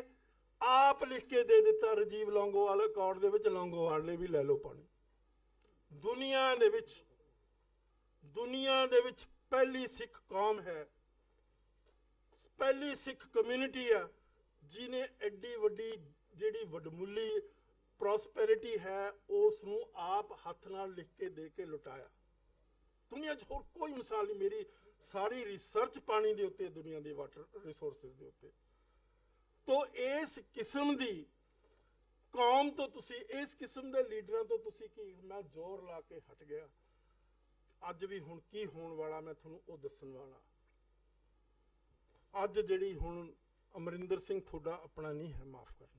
जिस तरीके नाल बेगानगी बादल दे विच आ, उसे तरीके दी बेगानगी अमरिंदर सिंह दे विच आ, या उहदे नाल दे आले दुआले। अमरिंदर सिंह फेल हो जाएगा 2-2.5 सालां च, वोट किहनूं पाओगे? मैं तुहानूं सवाल कर रहा इस गल दा, आउण वाले वक्त लई तुहानूं सचेत कर रहे हां, किहनूं वोट पाओगे? दसो की अल्टरनेटिव है? वोट तुहानूं बादल नूं ही पाउणी पएगी, होर कोई तीसरा बदले ही नहीं तुसीं बना सके। मैं जोर लाया, आ बरगाड़ी दे विच बैठे सी, ਉਹ ਮੈਂ ਕਿਹਾ ਤੁਸੀਂ 8-9 ਬੰਦੇ ਖੜੇ ਕਰੋ ਜਿਨ੍ਹਾਂ ਦਾ ਚਿਹਰਾ ਮੋਹਰਾ ਹੋਵੇ, ਜਿਹੜੇ ਪਾਰਲੀਮੈਂਟ ਦੇ ਵਿੱਚ ਜਾ ਕੇ ਕੋਈ ਗੱਲ ਕਰ ਸਕਣ। ਪਰ ਉਹਨਾਂ ਮਾਂ ਦੇ ਪੁੱਤਾਂ ਦੇ ਕੋਈ ਗੱਲ ਪੱਲੇ ਹੀ ਨਹੀਂ ਪਈ। ਕਿਉਂਕਿ ਮਾਈਂਡ ਹੀ ਬਹੁਤ ਛੋਟਾ ਜਿਹਾ ਵਿਜ਼ਨ ਹੈ। ਮੈਂ ਉਹਨਾਂ ਨੂੰ ਕਿਹਾ, ਮੈਂ ਕਿਹਾ ਪੈਸਾ ਕੁਝ ਵੀ ਨਹੀਂ ਹੁੰਦਾ, ਤੁਸੀਂ ਤਾਕਤ ਤਾਂ ਲੈ ਕੇ ਦੇਖੋ, ਖਜ਼ਾਨੇ ਖੁੱਲ ਜਾਂਦੇ, ਜਿੰਦੇ ਖਜ਼ਾਨਿਆਂ ਦੇ ਖੁੱਲ ਜਾਂਦੇ ਆ। ਤੋ ਇਹ ਸਾਰੀਆਂ ਗੱਲਾਂ ਛੋਟੇ ਮਾਈਂਡਸ ਕਿਸ ਤਰੀਕੇ ਨਾਲ ਕੈਪਚਰ ਕਰ ਸਕਦੇ ਆ। ਪੋਲੀਟੀਕਲ ਪਾਵਰ ਦੇਖੀ ਨਹੀਂ ਮੰਡ ਸਾਹਿਬ ਨੇ, ਇੱਕ ਪਿੰਡ ਦਾ ਬੰਦਾ, ਨਾ ਪੜਿਆ ਨਾ ਲਿਖਿਆ ਨਾ ਸੂਝ ਨਾ ਬੂਝ, ਇਸੇ ਤਰੀਕੇ ਦੇ ਦਾਦੂਵਾਲ। ਕੀ ਇਹ ਛੋਟਾ ਜਿਹਾ ਪ੍ਰਚਾਰਕ ਕੀ ਕਰੋਗੇ? ਮਾਨ ਸਾਹਿਬ ਕਿੰਨੀ ਵਾਰੀ ਆਪਣੀਆਂ ਜ਼ਮਾਨਤਾਂ ਜ਼ਬਤ ਕਰਾ ਚੁੱਕੇ, ਕੀ ਕਹੀਏ ਕਿਹਨੂੰ ਕਹੀਏ ਕਿ ਰਾਣੀ ਅੱਗਾ ਟੱਕ ਜਦੋਂ ਪੱਲਾ ਚੱਕਦੇ ਆ ਆਪਣਾ ਆਪ ਨੰਗਾ ਹੁੰਦਾ, ਮਾਫ ਕਰਨਾ। ਆਉਣ ਵਾਲਾ ਵਕਤ ਤੁਹਾਡੇ ਲਈ ਹੋਰ ਭਿਆਨਕ ਆਉਣ ਵਾਲਾ। ਕਿਉਂ? ਅਮਰਿੰਦਰ ਸਿੰਘ ਤੁਸੀਂ ਨੈਗੇਟਿਵ ਵੋਟ ਪਾ ਕੇ ਜਿਤਾ ਰਹੇ ਹੋ ਦੂਸਰੇ ਬੰਦਿਆਂ ਨੂੰ, ਅਮਰਿੰਦਰ ਸਿੰਘ ਦੇ ਖਿਲਾਫ ਹੋ ਜਾਓਗੇ, ਰਸਤਾ ਕੋਈ ਹੈ ਹੀ ਨਹੀਂ। ਬਲਾਈਂਡ ਟਨਲ 'ਚ ਖੜੇ ਹੋ ਖਾਲਸਾ ਜੀ, ਤੁਸੀਂ ਟਨਲ ਆ, ਬਲਾਈਂਡ ਆ, ਹਨੇਰੀ ਆ, ਅੱਗੇ ਜਾਣ ਨੂੰ ਰਸਤਾ ਨਹੀਂ, ਸੱਜੇ ਮੁੜਨ ਨੂੰ ਰਸਤਾ ਨਹੀਂ, ਖੱਬੇ ਮੁੜਨ ਨੂੰ ਰਸਤਾ ਨਹੀਂ, ਪਿੱਛੇ ਜਾਣ ਨੂੰ ਰਸਤਾ ਨਹੀਂ ਹੈਗਾ। ਮੈਂ ਬਾਰ-ਬਾਰ ਇਹ ਗੱਲ ਜਗ੍ਹਾ ਕਹਿਣਾ, ਕਿੰਨੇ ਟੀਵੀ ਚੈਨਲਾਂ ਤੇ ਇਹ ਗੱਲ ਕਹਿਣਾ, ਲਿਖ ਕੇ ਕਹਿਣਾ, ਬੋਲ ਕੇ ਕਹਿਣਾ, ਕੋਈ ਤੀਸਰਾ ਬਦਲ ਬਣਾ ਲਓ। ਆ ਬੈਠਾ ਨਰੈਣ ਸਿੰਘ, ਇਹਨੂੰ ਮੈਂ ਬਹੁਤ ਵਾਰੀ ਕਿਹਾ ਕਿ ਭਲਿਆ ਲੋਕਾਂ ਉਈਓ ਭੱਜੇ ਫਿਰਨਾ ਮੋਟਰਸਾਈਕਲਾਂ ਤੇ, ਕਾਰਾਂ ਦੇ ਵਿੱਚ ਤੇ ਬੱਸਾਂ ਦੇ ਵਿੱਚ, ਆਪਣੇ ਆਪ ਨੂੰ ਐਗਜ਼ੌਸਟ ਕਰ ਲੈਣਾ, ਤੁਸੀਂ ਆਪਣੇ ਸਾਧਨ ਤੁਸੀਂ ਐਗਜ਼ੌਸਟ ਕਰ ਲਏ। ਅੱਜ ਤੀਸਰੇ ਬਦਲ ਦੀ ਜ਼ਰੂਰਤ ਆ ਖਾਲਸਾ ਜੀ। ਆਉਣ ਵਾਲੀਆਂ ਇਲੈਕਸ਼ਨ ਤਾਂ 2 ਸਾਲ ਰਹਿ ਗਏ, 2 ਸਾਲ ਦਾ ਅਰਸਾ ਬਹੁਤ ਲੰਬਾ ਨਹੀਂ ਹੁੰਦਾ। 8-10 ਤਾਂ ਹੁਣ ਅਸੈਂਬਲੀ ਦੀਆਂ ਇਲੈਕਸ਼ਨਾਂ ਆਉਣ ਵਾਲੀਆਂ, ਉਹਦੇ ਵਿੱਚ ਹੀ 2-3 ਚੱਜ ਦੇ ਬੰਦੇ ਭੇਜ ਦਿਓ ਜਿਹੜੇ ਅਸੈਂਬਲੀ ਦੇ ਵਿੱਚ ਹੀ ਤੁਹਾਡੀ ਆਵਾਜ਼ ਉਠਾ ਸਕਣ। ਇੱਕ ਮੈਨੂੰ ਕੱਲ ਹੀ ਰਾਤ ਹੀ ਕੋਈ ਬੰਦਾ ਰਾਤ ਸਵਾਲ ਮੈਨੂੰ ਕਰ ਰਿਹਾ ਸੀ, ਮੈਨੂੰ ਕਹਿੰਦਾ ਡਾਕਟਰ ਸਾਹਿਬ ਦੱਸੋ 13 ਬੰਦਿਆਂ 'ਚ ਕੋਈ ਬੰਦਾ ਹੈ ਜਿਹੜਾ ਪਾਰਲੀਮੈਂਟ ਦੇ ਵਿੱਚ ਬੋਲ ਸਕੇ, ਪੰਜਾਬ ਦੀ ਆਵਾਜ਼ ਉਠਾ ਸਕੇ, ਸਿੱਖਾਂ ਦੀ ਸਮੱਸਿਆਵਾਂ ਉੱਥੇ ਰੱਖ ਸਕੇ। I had no answer to that. ਕੌਣ ਰੱਖੇਗਾ? ਭਗਵੰਤ ਮਾਨ ਰੱਖੇਗਾ, ਮਸਕਰਾ ਰੱਖੇਗਾ, ਮਖੌਲ ਕਰਨ ਵਾਲੀ ਗੱਲ ਆ। ਕੌਮ ਲਹੂ ਲੁਹਾਨ ਹੋਈ ਵੀ ਆ, ਔਰ ਮੈਂ ਤੁਹਾਨੂੰ ਉਸ ਬੰਦੇ ਦੀ ਗੱਲ ਦੱਸਦਾ, ਤੁਸੀਂ ਜਿਤਾ ਦਿੱਤਾ, ਫਾਈਨ, ਫੇਅਰ ਐਨਫ। ਇੱਕ ਬਿੱਲ ਆਇਆ, ਇੱਕੋ ਹੀ ਕੰਮ ਬਾਦਲ ਨੇ ਚੰਗਾ ਕੀਤਾ ਕਿ ਜਿਹੜੀ ਸੀ ਨਾ, ਜਿਹੜੇ ਲੋਕ ਕੇਸ ਕਟਾਉਂਦੇ ਕਿ ਸਹਿਜਧਾਰੀ ਸਿੱਖਾਂ ਦੇ ਉੱਤੇ ਸਟੇ ਮਿਲੀ ਵੀ ਸੀ ਸਹਿਜਧਾਰੀ ਸਿੱਖਾਂ ਨੂੰ ਸੁਪਰੀਮ ਕੋਰਟ ਤੋਂ, ਉਸ ਦੇ ਉੱਤੇ ਆਰਡੀਨੈਂਸ ਆਇਆ ਪਾਰਲੀਮੈਂਟ ਦੇ ਵਿੱਚ, ਉਸ ਦੀ ਇੰਡੋਰਸਮੈਂਟ ਹੋਣੀ ਸੀ। ਇੱਕੋ ਮੈਂਬਰ ਪਾਰਲੀਮੈਂਟ ਦਾ ਉਸ ਦੇ ਖਿਲਾਫ ਬੋਲਿਆ ਭਗਵੰਤ ਮਾਨ। ਇੱਕੋ ਹੀ ਗੱਲ ਚੰਗੀ ਹੋ ਰਹੀ ਆ, ਸਹਿਜਧਾਰੀ ਸਿੱਖਾਂ ਨੂੰ ਰਾਈਟ ਟੂ ਵੋਟ ਡਿਨਾਈ ਕੀਤਾ ਜਾ ਰਿਹਾ, ਤੂੰ ਦਬਾਉਣ ਦੀ ਕੋਸ਼ਿਸ਼ ਕਰ ਰਿਹਾ। ਤੂੰ ਇਹ ਕਹਿ ਰਿਹਾ ਵੀ ਭਈਆਂ ਦੇ ਹੱਥ ਸ਼੍ਰੋਮਣੀ ਗੁਰਦੁਆਰਾ ਪ੍ਰਬੰਧਕ ਕਮੇਟੀ ਦੇ ਦਿਓ, ਗੁਰਦੁਆਰਿਆਂ ਦਾ ਕੰਟਰੋਲ ਉਹਨਾਂ ਕੋਲ ਦੇ ਦਿਓ। ਆਹ ਤਾਂ ਤੁਹਾਡੇ ਲੀਡਰ ਆ। ਕੀ ਐਕਸਪੈਕਟ ਕਰਦੇ ਹੋ? ਕੀ ਹੋਪ ਆ ਤੁਹਾਡੀ? ਜਿੰਨੀ ਦੇਰ ਪੋਲੀਟੀਕਲ ਪਾਵਰ ਆਪਣੇ ਹੱਥਾਂ ਵਿੱਚ ਨਹੀਂ ਲਓਗੇ, ਪੋਲੀਟੀਕਲ ਪਾਵਰ ਦੀ ਬਹੁਤ ਵੱਡੀ ਗੱਲ ਹੁੰਦੀ ਹੈ, ਤਾਕਤ ਦੀ ਬਹੁਤ ਵੱਡੀ ਗੱਲ ਹੁੰਦੀ ਹੈ। ਤੁਸੀਂ ਤਾਕਤ ਦਾ ਸਵਾਦ ਹੀ ਨਹੀਂ ਲਿਆ, ਤੁਸੀਂ ਤਾਕਤ ਦਾ ਸਵਾਦ ਕਿੱਥੇ ਹੀ ਨਹੀਂ, ਤੁਸੀਂ ਦੂਰ ਹੀ ਬੈਠੇ, ਤੁਸੀਂ ਦੂਰ ਹੀ ਬੈਠੇ, ਸਿੱਖ ਦੂਰ ਬੈਠਾ। ਜਦੋਂ ਤਾਕਤ ਲੈਣ ਦੀ ਗੱਲ ਹੁੰਦੀ ਆ, ਅੱਗੇ ਮੰਡ ਨੂੰ ਕਰਤਾ, ਅੱਗੇ ਦਾਦੂਵਾਲ ਨੂੰ ਕਰਤਾ, ਅੱਗੇ ਮਾਨ ਸਾਹਿਬ ਨੂੰ ਕਰਤਾ, ਲੈ ਲਓ ਸਵਾਦ। ਸੋ ਕਹਾਣੀ ਬਹੁਤ ਕੰਪਲੈਕਸ ਹੈ। ਕਹਾਣੀ ਕੋਈ ਦੂਸਰੇ ਤੇ ਤਰਸ ਨਹੀਂ ਕਰਦਾ ਮਾਫ ਕਰਨਾ। ਆ ਹੁਣ ਸਿੱਖ ਕਹੀ ਜਾਂਦੇ ਨਹੀਂ ਸਾਡੀਆਂ ਆਹ ਮੰਗਾਂ ਮੰਨ ਲਓ। ਉਹ ਕਿਉਂ ਮੰਗਣਗੇ? ਉਹ ਤੁਹਾਡੇ ਇੱਕ ਪਾਸੇ ਤੁਸੀਂ ਕਹਿੰਦੇ ਉਹ ਸਾਡੇ ਦੁਸ਼ਮਣ ਆ ਹਿੰਦੂ, ਦੂਸਰੇ ਪਾਸੇ ਕਹਿੰਦੇ ਸਾਡੀਆਂ ਮੰਗਾਂ ਮੰਨ ਲੈਣ। ਇੱਕ ਪਾਸੇ ਕਹਿੰਦੇ ਸਾਡੇ ਜਾਨੀ ਦੁਸ਼ਮਣ ਆ, ਸਾਡੇ ਲੌਜੀਕਲ ਉਹਨਾਂ ਨਾਲ ਕਨਫਲਿਕਟ ਤੇ ਕਲੈਸ਼ ਆ। ਉਹ ਤੁਹਾਡੇ ਬੰਦੇ ਕਿਉਂ ਛੱਡਣਗੇ ਜੀ? ਉਹ ਕਿਉਂ ਛੱਡਣਗੇ ਤੁਹਾਡੇ ਬੰਦੇ? ਤੁਹਾਡੇ ਕੋਲ ਪੋਟੈਂਸ਼ੀਅਲ ਨਹੀਂ ਹੈ ਗੱਲ ਨੂੰ ਸਮਝਣ ਦਾ। ਪੋਲਿਟਿਕਸ ਬੜੀ ਕੰਪਲੈਕਸ ਗੇਮ ਹੈ। ਇੱਕ ਗੱਲ ਹੋਰ ਕਹੀ ਹੈ ਉਸ ਕਿਤਾਬ ਦੇ ਵਿੱਚ ਜੂਸ ਦੀ ਦੇ ਉੱਤੇ ਕਿ ਜਿਹੜੇ ਜੂਸ ਵਿੱਚ ਰਹਿ ਰਹੇ ਸੀ ਇਜ਼ਰਾਈਲ ਦੇ, ਉਹ ਸਟਰੈਂਥ ਲੈਂਦੇ ਸੀ ਬਾਹਰਲੇ ਜੂਸ ਤੋਂ, ਔਰ ਬਾਹਰ ਵਾਲੇ ਜੂਸ ਲੈਂਦੇ ਸੀ ਅੰਦਰ ਵਾਲਿਆਂ ਤੋਂ। ਹੁਣ ਸਾਡੀ ਹੋਪ ਇੱਕੋ ਹੀ ਰਹਿ ਗਈ। ਮੈਂ ਰਾਤ ਵੀ ਕਿਹਾ ਸੀ, ਮੈਂ ਕੈਨੇਡੀਅਨ ਕਈ ਚੈਨਲਸ ਨੂੰ ਕਿਹਾ ਕਿ ਭਾਈ ਤੁਸੀਂ ਤਕੜੇ ਹੋ ਜਾਓ। ਅੱਜ ਜਿਹੜਾ ਡੈਮੋਕਰੇਸੀ ਸਵੋਰਡ ਹੈ ਉਹ ਸਿੱਖਾਂ ਦੇ ਉੱਤੇ ਲਟਕ ਰਹੀ ਹੈ, ਸਿੱਖੀ ਦੇ ਉੱਤੇ ਲਟਕ ਰਹੀ ਹੈ। ਮਾਫ ਕਰਨਾ, ਇਹ ਗੱਲ ਸਮਝ ਲੈਣਾ ਵੀ ਕੌਮਾਂ ਮਿਟਦੀਆਂ ਨਹੀਂ, ਕੌਮਾਂ ਮਿਟ ਰਹੀਆਂ। ਆ ਰੈੱਡ ਇੰਡੀਅਨਸ ਦਾ ਕੀ ਹੋਇਆ ਜੀ? ਆ ਐਬੋਰੀਜਨਲਸ ਉੱਥੇ ਨਿਊਜ਼ੀਲੈਂਡ ਤੇ ਉੱਥੇ ਆਸਟ੍ਰੇਲੀਆ 'ਚ ਰਹਿੰਦੇ, ਉਹਨਾਂ ਦਾ ਕੀ ਹਾਲ ਆ ਜੀ? ਦੇਖਿਆ ਕਦੇ, ਸੋਚਿਆ? ਉਸ ਧਰਤੀ ਦੇ ਮਾਲਿਕ ਸੀ, ਉਹ ਸਾਰੀ ਧਰਤੀ ਉਹਨਾਂ ਦੀ ਸੀ ਜਿਹੜੀ ਗੋਰਿਆਂ ਨੇ ਆਕੂਪਾਈ ਕਰ ਲਈ ਹੈ ਫੋਰਸੀਬਲੀ, ਔਰ ਆਕੂਪਾਈ ਕਰਕੇ ਉਹਨਾਂ ਨੂੰ ਸਿੱਟ ਦਿੱਤਾ ਇੱਕ ਪਾਸੇ, ਲਓ ਸ਼ਰਾਬਾਂ ਪੀ ਲਓ, ਲਓ ਤੁਸੀਂ ਇੱਥੇ ਲਿਟ ਲਓ। ਆਹ ਫੁੱਟਪਾਥਾਂ ਤੇ ਲਿਟਦੇ ਆ ਉਹ ਵਿਚਾਰੇ ਸ਼ਰਾਬਾਂ ਪੀ ਪੀ ਕੇ। ਉਹ ਮਾਲਿਕ ਉਸ ਧਰਤੀ ਦੇ ਰੈੱਡ ਇੰਡੀਅਨਸ, ਉਹ ਮਿਟ ਰਹੇ ਆ, ਉਹ ਖਤਮ ਹੋ ਰਹੇ ਆ। ਉਹਨਾਂ ਦਾ ਕੋਈ ਇਤਿਹਾਸ ਨਹੀਂ, ਉਹਨਾਂ ਦੀ ਕੋਈ ਜ਼ਬਾਨ ਨਹੀਂ, ਉਹਨਾਂ ਦਾ ਕੋਈ ਕਲਚਰ ਨਹੀਂ। ਕਿੱਥੇ ਜਾਣਗੇ ਉਹ? ਮਰ ਜਾਣਗੇ, ਮਿਟ ਜਾਣਗੇ ਇਤਿਹਾਸ ਦੇ ਵਿੱਚੋਂ। ਮਾਫ ਕਰਨਾ, ਸੁਚੇਤ ਰਹੋ ਇਸ ਗੱਲ ਲਈ। ਵਿਦਿਆ ਲਓ, ਵਿਦਿਆ ਦੇ ਨਾਲ ਢੰਗ ਦੇ ਨਾਲ ਬਿਲਕੁਲ ਕਲੈਸ਼ ਆਉਣ ਦੀ ਲੋੜ ਨਹੀਂ, ਗੈਰ ਕਾਨੂੰਨੀ ਕੰਮ ਕਰਨ ਦੀ ਲੋੜ ਨਹੀਂ, ਪਰ ਆਪਣੇ ਜਿਹੜੇ ਮੁੱਦੇ ਆ ਉਹਨਾਂ ਨੂੰ ਛੱਡਣ ਦੀ ਵੀ ਜ਼ਰੂਰਤ ਨਹੀਂ। ਆਪਣੇ ਮੁੱਦਿਆਂ ਨੂੰ ਸਹੀ ਢੰਗ ਦੇ ਨਾਲ, ਆ ਹੁਣੇ ਕਰਮਜੀਤ ਨੇ ਗੱਲ ਕਹੀ ਸੀ ਨਾ ਵੀ ਖਾਲਿਸਤਾਨ ਦੀ ਗੱਲ, ਉਹ ਖਾਲਿਸਤਾਨ ਦੀ ਗੱਲ ਤਾਂ ਗੁਰੂ ਨਾਨਕ ਨੇ ਡੇ 1 ਤੋਂ ਕਰ ਦਿੱਤੀ। ਜਿਸ ਦਿਨ ਜਨੋਈ ਨਹੀਂ ਪਾਇਆ, ਫਿਰ ਕੀ ਕੀਤਾ? ਮਾਰਿਆ ਸਿੱਕਾ ਜਗਤ ਵਿੱਚ, ਨਾਨਕ ਨਿਰਮਲ ਪੰਥ ਚਲਾਇਆ ਹੈ। ਭਾਈ ਗੁਰਦਾਸ ਕਹਿ ਰਿਹਾ, ਮੈਂ ਨਹੀਂ ਕਹਿ ਰਿਹਾ। ਸਿੱਕਾ ਕੌਣ ਮਾਰਦਾ? ਸਿੱਕਾ ਕੋਈ ਸਾਧ ਥੋੜ੍ਹਾ ਮਾਰਦਾ। ਸਿੱਕਾ ਦਾ ਮਾਰਦਾ ਜਾਂ ਤਾਂ ਪੋਲੀਟੀਕਲ ਪਾਵਰ ਵਾਲੇ ਲੋਕ ਮਾਰਦੇ, ਰਾਜੇ ਮਾਰਦੇ ਆ, ਮਹਾਰਾਜੇ ਮਾਰਦੇ ਆ, ਜਾਂ ਜਿਨ੍ਹਾਂ ਕੋਲ ਸਟੇਟ ਪਾਵਰ ਹੁੰਦੀ ਆ ਉਹ ਮਾਰਦੇ ਆ। ਉਹ ਗੁਰੂ ਤਾਂ ਕਹਿ ਰਿਹਾ ਮਾਰਿਆ ਸਿੱਕਾ ਜਗਤ ਵਿੱਚ। ਗੁਰੂ ਸਿੱਕਾ ਮਰਵਾਉਣਾ ਚਾਹੁੰਦਾ ਸਿੱਖ ਤੋਂ, ਪਰ ਸਾਡੇ ਵਰਗੇ ਸਿੱਖ ਆ ਜਿਹੜੇ ਮੂੰਹ ਮੋੜੀ ਬੈਠੇ। ਮੈਂ ਇੱਕ ਲੇਖ ਲਿਖਿਆ ਸੀ ਪਿੱਛੇ ਜੇ ਕਿ ਅੱਜ ਜਿਹੜੀ ਤਰਾਸਦੀ ਸਿੱਖ ਦੀ ਕੀ ਆ? ਸਿੱਖ ਨੇ ਗੁਰੂ ਕਨੀਓ ਮੂੰਹ ਮੋੜ ਲਿਆ, ਗੁਰੂ ਨੇ ਸਿੱਖ ਕਨੀਓ ਮੂੰਹ ਨਹੀਂ ਮੋੜਿਆ। ਜੇ ਜਿਉਂਦੇ ਆ ਤਾਂ ਇਸ ਕਰਕੇ ਜਿਉਂਦੇ ਆ ਕਿ ਗੁਰੂ ਤੁਹਾਡੇ ਉੱਤੇ ਬੈਠਾ, ਤੁਹਾਡੇ ਕੋਲ ਇੱਕ ਐਸਾ ਦਸਤਾਵੇਜ਼ ਹੈ ਜਿਹੜਾ ਦੁਨੀਆ ਵਿੱਚ ਕਿਸੇ ਕੋਲ ਨਹੀਂ। ਮਾਫ ਕਰਨਾ, ਉਸ ਦਾ ਤੁਹਾਨੂੰ ਸ਼ਾਇਦ ਅਹਿਸਾਸ ਨਹੀਂ ਹੈ। ਸ਼੍ਰੀ ਗੁਰੂ ਗ੍ਰੰਥ ਸਾਹਿਬ, ਲਿਵਿੰਗ ਕਾਰਪੋਰੇਟ ਗੁਰੂ, ਜਿਹੜਾ ਦੁਨੀਆ ਦੇ ਵਿੱਚ, ਦੇਖੋ ਜਦੋਂ ਇਸਲਾਮ ਦੀ ਗੱਲ ਹੋਈ ਉਹਨਾਂ ਨੇ ਕਿਹਾ ਅਹਲੇ ਕਿਤਾਬ, ਰਿਲੀਜਨ ਆਫ ਦੀ ਬੁੱਕ, ਇਹ ਗੱਲ ਉਹਨਾਂ ਨੇ ਕਹੀ। ਲੇਕਿਨ ਗੁਰੂ ਤਾਂ ਬੁੱਕ ਤੋਂ ਕਿਤੇ ਉੱਤੇ ਲੈ ਗਿਆ। ਗੁਰੂ ਨੇ ਤਾਂ ਸਿੱਧਾ ਕਹਿ ਦਿੱਤਾ ਵੀ ਇਹ ਤਾਂ ਗੁਰੂ ਕਾਰਪੋਰੇਟ, ਲਿਵਿੰਗ ਕਾਰਪੋਰੇਟ ਗੁਰੂ ਆ। ਔਰ ਉਹਦੇ ਵਿੱਚ ਗੁਰੂ ਨੇ ਆਪ ਹੀ ਲਿਖ ਦਿੱਤਾ। ਕੀ ਲਿਖ ਦਿੱਤਾ ਗੁਰੂ ਨੇ? ਪੋਥੀ ਪਰਮੇਸ਼ਰ ਕਾ ਥਾਨ। ਮੈਂ ਬਹੁਤਾ ਗਿਆਨੀ ਬਾਨੀ ਤਾਂ ਹੈ ਨਹੀਂ, ਮੈਂ ਕਈ ਗੱਲ ਕੈਪਚਰ ਕਰ ਲੈਣਾ, ਮੇਰੀ ਹਿਸਟੋਰੀਓਗ੍ਰਾਫੀ ਦੀ ਸਟੱਡੀ ਹੈ। ਪੋਥੀ ਪਰਮੇਸ਼ਰ ਕਾ ਥਾਨ, ਪੋਥੀ ਹੀ ਰੱਬ ਹੈ, ਕਿਸੇ ਹੋਰ ਪੋਥੀ ਦੀ ਲੋੜ ਹੀ ਨਹੀਂ। ਜੇ ਪੋਥੀ ਦੇ ਵਿੱਚ ਕੋਈ ਘਾਟ ਆ ਤਾਂ ਪੋਥੀ ਦੀ ਦੂਸਰੀ ਦੀ ਲੋੜ ਆ। ਤੁਹਾਡੇ ਸਿਰ ਦੇ ਉੱਤੇ ਹੋਰ ਚੀਜ਼ਾਂ ਮੜ ਦਿੱਤੀਆਂ, ਉਹਦੀ ਗੱਲ ਦੀ ਜਿਹੜੀ ਉਹਦੀ ਸ਼ੈਤਾਨੀ ਹੈ ਉਹ ਨਹੀਂ ਤੁਸੀਂ ਸਮਝਦੇ। ਤੋ RSS ਨੂੰ ਸਮਝੋ, ਤੁਹਾਡੇ ਤੇ ਬਹੁਤ ਵੱਡਾ ਸੰਕਟ ਆ ਰਿਹਾ ਹੈ, ਆ ਚੁੱਕਿਆ ਹੈ। ਇਸ ਤਰ੍ਹਾਂ ਗੱਲ ਨਹੀਂ ਬਣਨੀ ਜਿਸ ਤਰ੍ਹਾਂ ਬਿੱਲੀ ਆ ਜਾਵੇ, ਕਬੂਤਰ ਅੱਖਾਂ ਮੀਚਲੇ ਤਾਂ ਬਿੱਲੀ ਨੇ ਛੱਡਣਾ ਨਹੀਂ ਕਬੂਤਰ ਨੂੰ। ਅੱਖਾਂ ਖੋਲਣੀਆਂ ਪੈਣਗੀਆਂ, ਦਿਮਾਗ ਖੋਲਣਾ ਪਏਗਾ, ਸਮਝਣੀ ਪਏਗੀ ਗੱਲ, ਆਪਣੀ ਸਟ੍ਰੈਟਜੀ ਬਣਾਉਣੀ ਪਏਗੀ। ਇੱਕ ਚੀਜ਼ ਦੇ ਨਾਲ ਬਣ ਸਕਦੀ ਹੈ ਸਟ੍ਰੈਟਜੀ।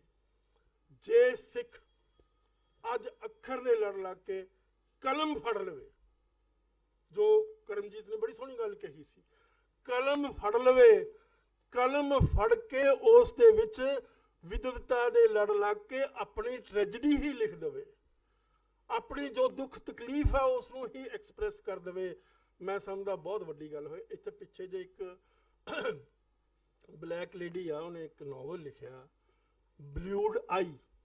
ਉਸ ਨਾਵਲ ਦੇ ਉੱਤੇ, ਉਹ ਨਿਊਯਾਰਕ ਦੇ ਵਿੱਚ ਇੰਗਲਿਸ਼ ਦੀ ਟੀਚਰ ਆ। ਬਲੂਡ ਆਈ ਕੀ ਕਹਿੰਦੀ ਹੈ? ਬਲੂਡ ਉਹ ਤੁਹਾਡੇ ਤੇ ਐਪਲੀਕੇਬਲ ਕੀ ਹੈ? ਉਹਦੇ ਵਿੱਚ ਕਿ ਇੱਕ ਕਾਲਾ ਬੱਚਾ, ਉਹ ਕਾਲੇ ਬੱਚੇ ਦੀਆਂ ਅੱਖਾਂ ਤਾਂ ਕਾਲੀਆਂ ਹੁੰਦੀਆਂ ਨਾ, ਬਲੂਡ ਆਈ ਹੁੰਦੀਆਂ ਗੋਰੇ ਬੱਚਿਆਂ ਦੀਆਂ, ਗੋਰਿਆਂ ਦੀਆਂ ਬਲੂ ਆਈਜ਼ ਉਹਨਾਂ ਨੂੰ ਕਹਿੰਦੇ ਆ। ਉਹ ਬੱਚਾ ਨੂੰ ਕੰਪਲੈਕਸ ਆ, ਛੋਟੇ ਬੱਚੇ ਨੂੰ, ਉਹ ਬੜੀ ਕੋਸ਼ਿਸ਼ ਕਰ ਰਿਹਾ ਕਿ ਮੇਰੀਆਂ ਅੱਖਾਂ ਵੀ ਬਲੂ ਹੋ ਜਾਣ। ਜਿਸ ਤਰ੍ਹਾਂ ਸਿੱਖ ਕੋਸ਼ਿਸ਼ ਕਰਦਾ, ਹਿੰਦੂ ਦੀ ਨਕਲ ਲਾਉਂਦਾ, ਹਿੰਦੂ ਰਾਜੇ ਆ, ਰਾਜੇ ਦੀ ਹਮੇਸ਼ਾ ਜਿਹੜੇ ਫਾਲੋਅਰਸ ਉਹ ਨਕਲ ਲਾਉਂਦੇ ਆ, ਜਿਹੜੇ ਰਾਜਿਆਂ ਦੀ ਜ਼ਬਾਨ ਆ ਉਸ ਨੂੰ ਪਹਿਲਾਂ ਲੋਕ ਉਰਦੂ ਬੋਲ ਕੇ ਫਖਰ ਕਰਦੇ ਸੀ, ਫਿਰ ਅੰਗਰੇਜ਼ੀ ਬੋਲ ਕੇ ਲੋਕ ਫਖਰ ਕਰਦੇ ਸੀ, ਅੱਜ ਹਿੰਦੀ ਬੋਲਦੇ। ਤੋ ਉਹ ਬਲੂਡ ਆਈ ਦੇ ਵਿੱਚ ਕੀ ਆ, ਉਹ ਬੱਚਾ ਜਿਹੜਾ ਹੈਗਾ ਉਹ ਕੋਸ਼ਿਸ਼ ਕਰਦਾ ਵੀ ਮੇਰੀਆਂ ਅੱਖਾਂ ਨੀਲੀਆਂ ਹੋ ਜਾਣ ਤਾਂ ਕਿ ਮੈਨੂੰ ਉਸ ਮੇਨ ਸਟ੍ਰੀਮ 'ਚ ਕਲਾਸ 'ਚ ਬੈਠਾ ਮੈਨੂੰ ਐਕਸੈਪਟੇਬਲ ਹੋ ਜਾ। ਪਰ ਹੁੰਦਾ ਕੀ ਆ, ਉਹ ਬੜੀ ਕਮਾਲ ਦੀ ਗੱਲ ਹੈ। ਉਹ ਕਹਿੰਦੀ ਆ ਵੀ ਬਾਅਦ ਦੇ ਵਿੱਚ ਕੀ ਆ, ਨਾ ਤਾਂ ਉਹਦੀਆਂ ਅੱਖਾਂ ਉਸ ਕਿਸਮ ਦੀਆਂ ਹੋ ਸਕਦੀਆਂ, ਜਿਹੜੀ ਉਹਦੀ ਓਰੀਜਨੈਲਿਟੀ ਆ ਉਹ ਵੀ ਖਤਮ ਹੋ ਜਾਂਦੀ ਆ। ਉਹ ਇੱਕ ਹਾਈਬ੍ਰਿਡ ਕਿਸਮ ਦੀ ਆਇਡੈਂਟੀਟੀ ਬਣ ਜਾਂਦੀ ਹੈ।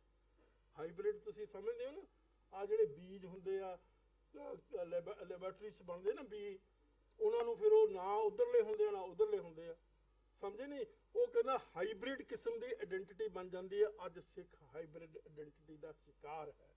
ਆਪਣੀ ਆਇਡੈਂਟੀਟੀ ਭੁੱਲ ਚੁੱਕਿਆ, ਆਪਣਾ ਵਿਰਸਾ ਭੁੱਲ ਚੁੱਕਿਆ, ਆਪਣੀ ਜ਼ਬਾਨ ਭੁੱਲ ਚੁੱਕਿਆ। ਮੈਂ ਕਹਿੰਦਾ ਇੰਗਲਿਸ਼ ਜ਼ਰੂਰ ਪੜ੍ਹੋ, ਲਾਜ਼ਮੀ। ਦੇਖੋ ਆ ਹੁਣ 3-4 ਦਿਨ ਹੋ ਗਏ, ਬਹੁਤ ਵੱਡਾ ਮਸਲਾ ਖੜਾ ਹੋਇਆ ਹੋਇਆ ਮੋਦੀ ਦੇ ਸਾਹਮਣੇ। ਐਵੇਂ ਨਾ ਸਮਝਣਾ ਵੀ ਮੋਦੀ ਤੁਹਾਨੂੰ ਕੰਕਰੀ ਕਰ ਲੂਗਾ। ਜੇ ਤੁਹਾਡੇ 'ਚ ਦਮ ਆ, ਤੁਹਾਡੇ ਇੱਕ ਕਦਮ ਨਹੀਂ ਤੁਹਾਡੇ ਅੱਗੇ ਰੱਖ ਸਕਦਾ, ਪਰ ਤੁਹਾਨੂੰ ਇੰਟੈਲੈਕਚੁਅਲੀ ਬਹੁਤ ਸਟਰੋਂਗ ਹੋਣਾ ਪਏਗਾ, ਤੁਹਾਨੂੰ ਐਕੈਡੈਮਿਕਲੀ ਬਹੁਤ ਸਟਰੋਂਗ ਹੋਣਾ ਪਏਗਾ, ਤੁਹਾਨੂੰ ਐਜੂਕੇਸ਼ਨਲੀ ਬਹੁਤ ਸਟਰੋਂਗ ਹੋਣਾ ਪਏਗਾ। ਇਸੇ ਸਟਰੈਂਥ ਦੇ ਉੱਤੇ ਜਿਊਜ਼ ਨੇ ਆਪਣਾ ਦੇਸ਼ ਬਣਾਇਆ, ਔਰ ਦੁਨੀਆ ਦੇ ਵਿੱਚ ਆਪਣਾ ਹਰ ਪਹਿਲੂ ਦੇ ਵਿੱਚ, ਹਰ ਖਿੱਤੇ ਦੇ ਵਿੱਚ। ਜੇ ਜਰਨਲਿਜ਼ਮ ਦੇ ਵਿੱਚ ਤੁਸੀਂ ਦੇਖੋ, ਜਿਊਜ਼ ਦੇ ਕੋਲ ਮੋਨੋਪੋਲੀ ਆ। ਜੇ ਲਾਇਰਸ ਦੇਖੋ, ਸਾਰੇ ਦੁਨੀਆ ਦੇ ਬੈਸਟ ਆਫ ਦੀ ਕੰਟਰੀ ਦੇ ਵਿੱਚ ਉਹਨਾਂ ਦੇ ਕੋਲ ਬੈਸਟ ਆਫ ਦੀ ਲਾਇਰਸ ਹੈਗੇ ਆ। ਜੇ ਤੁਸੀਂ ਯੂਨੀਵਰਸਿਟੀਆਂ ਦੇ ਪ੍ਰੋਫੈਸਰਾਂ ਦੀ ਗਿਣਤੀ ਕਰੋ, ਜਿਊਜ਼ ਦੇ ਕੋਲ ਬੈਸਟ ਆਫ ਦੀ ਪ੍ਰੋਫੈਸਰਸ ਹੈਗੇ ਆ। ਉਹਨਾਂ ਦੇ ਮੈਕਸਿਮਮ ਨੰਬਰ ਆਫ ਨੋਬਲ ਲੌਰੀਏਟ ਹੈਗੇ ਆ। ਉਹ ਕਿਸ ਚੀਜ਼ ਦੇ ਉੱਤੇ? ਉਹ ਇਸੇ ਚੀਜ਼ ਦੇ ਉੱਤੇ, ਇੰਟੈਲੈਕਟ ਦੇ ਸਿਰ ਦੇ ਉੱਤੇ। ਔਰ ਮੈਂ ਇੱਕ ਹੁਣ ਤੁਹਾਨੂੰ ਐਡਵਰਡ ਸਾਈਦ, ਇੱਕ ਅਮਰੀਕਾ ਦੇ ਵਿੱਚ ਮੁਸਲਮਾਨ ਪ੍ਰੋਫੈਸਰ ਸੀ, ਸੈਯਦ ਸੀ, ਉਹ ਸਾਈਦ ਕਹਿਣ ਲੱਗ ਗਏ ਉਹਨੂੰ, ਉਹਨੇ ਨਾਲ ਐਡਵਰਡ ਲਾ ਲਿਆ। ਉਹ ਕਹਿੰਦਾ ਸੀ ਘੱਟ ਗਿਣਤੀਆਂ ਨੂੰ ਪੈਨ ਵਾਰੀਅਰਸ ਚਾਹੀਦੇ ਆ, ਪੈਨ ਵਾਰੀਅਰਸ। ਤਲਵਾਰ ਦੇ ਲੜਾਕੇ ਨਹੀਂ ਚਾਹੀਦੇ, ਬੰਦੂਕ ਦੇ ਲੜਾਕੇ ਨਹੀਂ ਚਾਹੀਦੇ, ਕਲਮ ਦੇ ਲੜਾਕੇ ਚਾਹੀਦੇ ਆ। ਅੱਜ ਸਿੱਖਾਂ ਦੇ ਕੋਲ ਜੇ ਪੈਨ ਵਾਰੀਅਰਸ ਹੋਣ ਤਾਂ ਮੈਂ ਸਮਝਦਾ ਉਹਨਾਂ ਨੂੰ ਕਿਸੇ ਕਿਸਮ ਦਾ ਡਰ ਨਹੀਂ, ਕਿਸੇ ਕਿਸਮ ਦਾ ਉਹਨਾਂ ਤੇ ਕੋਈ ਦਬਾਅ ਹੋ ਹੀ ਨਹੀਂ ਸਕਦਾ। ਸੋ ਮੇਰਾ ਖਿਆਲ ਆ ਨਰੈਣ ਸਿੰਘ ਜੀ ਕਾਫੀ ਹੋ ਗਈ ਗੱਲ, ਮੈਂ ਤਾਂ ਆਹੀ ਗੱਲ ਤੁਹਾਨੂੰ ਦੱਸਣੀ ਸੀ, ਹੈ ਜੀ। ਤੋ ਉਹਨਾਂ ਨੇ ਹੁਣ ਸਾਰਾ ਜਿਹੜਾ ਹੈ ਨਾ, ਹਿੰਦੂਆਂ ਤੋਂ ਡਰਨ ਦੀ ਬਹੁਤੀ ਲੋੜ ਨਹੀਂ, ਪਰ ਸੁਚੇਤ ਹੋਣ ਦੀ ਲੋੜ। ਆਪਣੇ ਆਪ ਨੂੰ ਐਕੈਡੈਮਿਕਲੀ, ਐਜੂਕੇਸ਼ਨਲੀ, ਇੰਟੈਲੈਕਚੁਅਲੀ ਸਟਰੋਂਗ ਕਰਨ ਦੀ ਲੋੜ। ਧੰਨਵਾਦ ਤੁਹਾਡਾ। ਵਾਹਿਗੁਰੂ ਜੀ ਕਾ ਖਾਲਸਾ, ਵਾਹਿਗੁਰੂ ਜੀ ਕਾ ਖਾਲਸਾ, ਵਾਹਿਗੁਰੂ ਜੀ ਕੀ ਫਤਿਹ। ਡਾਕਟਰ ਸਾਹਿਬ ਨੇ ਬੜੀ ਬੇਬਾਕੀ ਨਾਲ ਸਾਨੂੰ ਗੁਲਾਮੀ ਦਾ ਜੋ ਅਹਿਸਾਸ ਹੈ ਉਹ ਕਰਾਉਣ ਦੀ ਕੋਸ਼ਿਸ਼ ਕੀਤੀ ਹੈ। ਮੈਨੂੰ ਇੱਕ ਘਟਨਾ ਯਾਦ ਹੈ, ਸ਼ਾਇਦ ਮੁਲਕ ਦਾ ਨਾਮ ਮੈਂ ਨਾ ਭੁੱਲਦਾ ਹਾਂ, ਫਰਾਂਸ 'ਚ ਕ੍ਰਾਂਤੀ ਆਈ ਸੀ, ਅਤੇ ਉਹ ਜਿਹੜੇ ਕ੍ਰਾਂਤੀਕਾਰੀ ਸਨ ਉਹਨਾਂ ਨੇ ਕਿਹਾ ਕਿ ਅਸੀਂ ਕੋਈ ਐਸਾ ਕੰਮ ਕਰੀਏ ਪਹਿਲਾਂ ਕਿ ਜਿਹੜੇ ਸਾਡੇ ਮੁਲਕ ਦੇ ਵਸਿੰਦੇ ਨੇ ਸਦਾ ਯਾਦ ਰੱਖਣ। ਉਹਨਾਂ ਨੇ ਇੱਕ ਫੈਸਲਾ ਕੀਤਾ ਵੀ ਜਿਹੜੇ 20-20, 25-25, 30-30 ਸਾਲ ਤੋਂ ਬੰਦੀ ਬਣਾਏ ਨੇ, ਕੈਦੀ ਬਣਾਏ ਨੇ, ਉਹਨਾਂ ਨੂੰ ਸਭ ਤੋਂ ਪਹਿਲਾਂ ਇਹ ਕੰਮ ਕਰੀਏ, ਉਹਨਾਂ ਨੂੰ ਰਿਹਾ ਕਰੀਏ। ਇਹ ਕੋਈ ਵੈਸੇ ਕੋਈ ਇਹ ਨਹੀਂ ਕੋਈ ਕਹਾਣੀ ਕਿਸੇ ਨੇ ਲਿਖੀ ਹੈ, ਘਟਨਾ, ਇਤਿਹਾਸਕ ਘਟਨਾ। ਤੇ ਉਹਨਾਂ ਨੂੰ ਛੱਡ ਦਿੱਤਾ ਗਿਆ। ਉਹ ਲਿਖਣ ਵਾਲਾ ਲਿਖਦਾ ਕਿ ਹੈਰਾਨੀ ਦੀ ਗੱਲ ਹੈ ਕਿ 70-80% ਲੋਕ ਇੱਕ ਹਫ਼ਤੇ ਦੇ ਵਿੱਚ ਵਾਪਸ ਆ ਗਏ। ਉਹਨਾਂ ਨੂੰ ਇਹਨਾਂ ਹੱਥਕੜੀਆਂ ਤੇ ਕੋਠੜੀਆਂ ਨਾਲ ਇੰਨਾ ਪਿਆਰ ਹੋ ਗਿਆ ਵੀ ਉਹ ਵਾਪਸ ਆ ਗਏ। ਹੁਣ ਗੱਲ ਇਹ ਹੈ ਕਿ ਹਜ਼ਾਰਾਂ ਸਾਲਾਂ ਦੀ ਜਿਹੜੀ ਗੁਲਾਮ ਮਾਨਸਿਕਤਾ ਸੀ ਉਹ ਸਾਡੇ ਚੋਂ ਨਿਕਲੀ ਨਾ। ਤੇ ਜੋ ਇਹਨਾਂ ਨੇ ਕਿਹਾ, ਗੁਰੂ ਨਾਨਕ ਸਾਹਿਬ ਨੇ ਉਸ ਵੇਲੇ ਅਹਿਸਾਸ ਕਰਾ ਕੇ ਕੱਢਣ ਦੀ ਕੋਸ਼ਿਸ਼ ਕੀਤੀ। ਤੇ ਜਿਹੜਾ ਆਹ ਸੰਘਰਸ਼ ਚੱਲਿਆ ਸੀ, ਸੰਤ ਜਰਨੈਲ ਸਿੰਘ ਹੋਰਾਂ ਨੇ ਵੀ ਗੁਲਾਮੀ ਦਾ ਅਹਿਸਾਸ ਕਰਾਏ। ਪਹਿਲਾਂ ਛੱਡੇਗਾ ਤੇ ਤਾਂ ਪਹਿਲਾਂ ਤੂੰ ਅਹਿਸਾਸ ਕਰ। ਤੇ ਲੱਗਦੀ ਵਾਏ ਉਹਨਾਂ ਨੇ ਹੱਲ ਦੱਸੇ ਨੇ। ਠੀਕ ਹੈ, ਕਿਤੇ ਬੈਠ ਕੇ ਚਰਚਾ ਕਰਾਂਗੇ, ਹੱਲ ਹੋਰ ਵੀ ਹੋਣਗੇ ਉਹਨਾਂ ਦੇ ਕੋਲ। ਤੇ ਬਹੁਤ ਉਹਨਾਂ ਨੇ ਵਧੀਆ ਕਰਕੇ ਦੱਸਿਆ। ਹੁਣ ਮੈਂ ਬੇਨਤੀ ਕਰਾਂਗਾ ਡਾਕਟਰ ਸੁਖਪ੍ਰੀਤ ਸਿੰਘ ਜੀ ਨੂੰ, ਉਹ ਆ ਕੇ ਤੇ ਆਪਣੇ ਵਿਚਾਰ ਦੱਸਣ। ਉਹਨਾਂ ਨੇ 1984 ਦੇ ਘੱਲੂਘਾਰੇ ਦਾ ਇਤਿਹਾਸਕ ਦ੍ਰਿਸ਼ਟੀਕੋਣ ਤੋਂ ਚਿੰਤਨ, ਇਹ ਉਹਨਾਂ ਵਿਸ਼ਾ ਲਿਖਵਾਇਆ ਸੀਗਾ। ਮੈਂ ਉਹਨਾਂ ਨੂੰ ਬੇਨਤੀ ਕਰਾਂਗਾ ਕਿ ਉਹ ਆਉਣ ਤੇ ਆਪਣੇ ਵਿਚਾਰ ਪੇਸ਼ ਕਰਨ।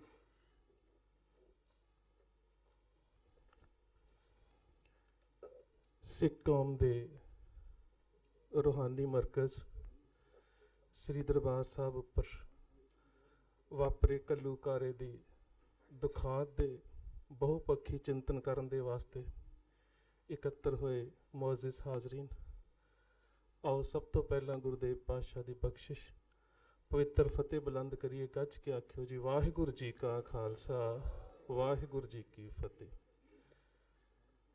ਕੌਮ ਦੇ ਰੌਸ਼ਨ ਦਿਮਾਗ ਔਰ ਮਾਇਨਾਸ ਹਸਤੀਆਂ, ਜਿਨ੍ਹਾਂ ਨੇ ਸਮੁੱਚੇ ਕੌਮ ਦੇ ਸੰਘਰਸ਼ ਨੂੰ ਬਹੁਤ ਨੇੜੇ ਤੋਂ ਵੇਖਿਆ ਹੈ, ਸਰਦਾਰ ਕਰਮਜੀਤ ਸਿੰਘ ਹੁਣੀ, ਡਾਕਟਰ ਗੁਰਦਰਸ਼ਨ ਸਿੰਘ ਢਿੱਲੋਂ ਹੁਣੀ, ਸਰਦਾਰ ਗੁਰਪ੍ਰੀਤ ਸਿੰਘ ਹੁਣੀ, ਉਹਨਾਂ ਸਾਰਿਆਂ ਦੇ ਵਿਚਾਰ ਆਪ ਜੀ ਨੇ ਸਰਵਣ ਕੀਤੇ ਨੇ।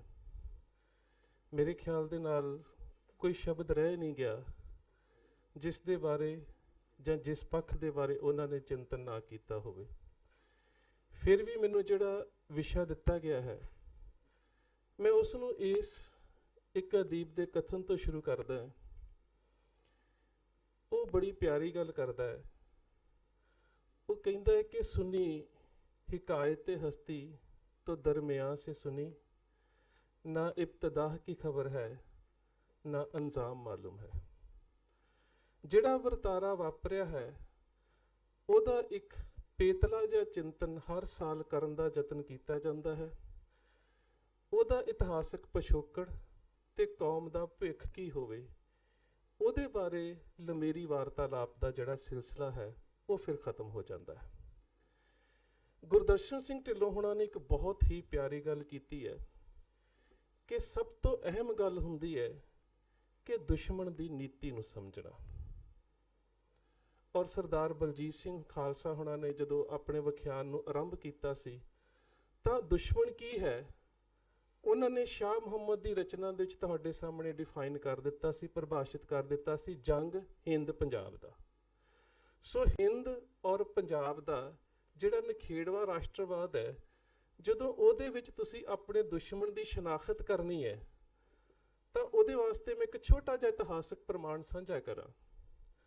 ਗੁਰੂ ਗੋਬਿੰਦ ਸਿੰਘ ਮਹਾਰਾਜ ਆਪਣੇ ਸਮੇਂ ਦੇ ਵਿੱਚ ਕੁਝ ਸਿੱਖਾਂ ਨੂੰ ਬਨਾਰਸ ਭੇਜਦੇ ਨੇ ਤੇ ਜਦੋਂ ਅਸੀਂ ਮਹਿਜ਼ ਕਥਾ ਦੇ ਵਿੱਚ ਜਾਂ ਸੰਪਰਦਾਈ ਵਿਆਖਿਆ ਪ੍ਰਣਾਲੀਆਂ ਦੇ ਵਿੱਚ ਉਹ ਸਰਵਣ ਕਰਦੇ ਆ ਤਾਂ ਇੱਥੋਂ ਤੱਕ ਸੀਮਤ ਹੈ ਕਿ ਗੁਰੂ ਸਾਹਿਬ ਨੇ ਸੰਸਕ੍ਰਿਤ ਸਿੱਖਣ ਵਾਸਤੇ ਉੱਥੇ ਭੇਜੇ।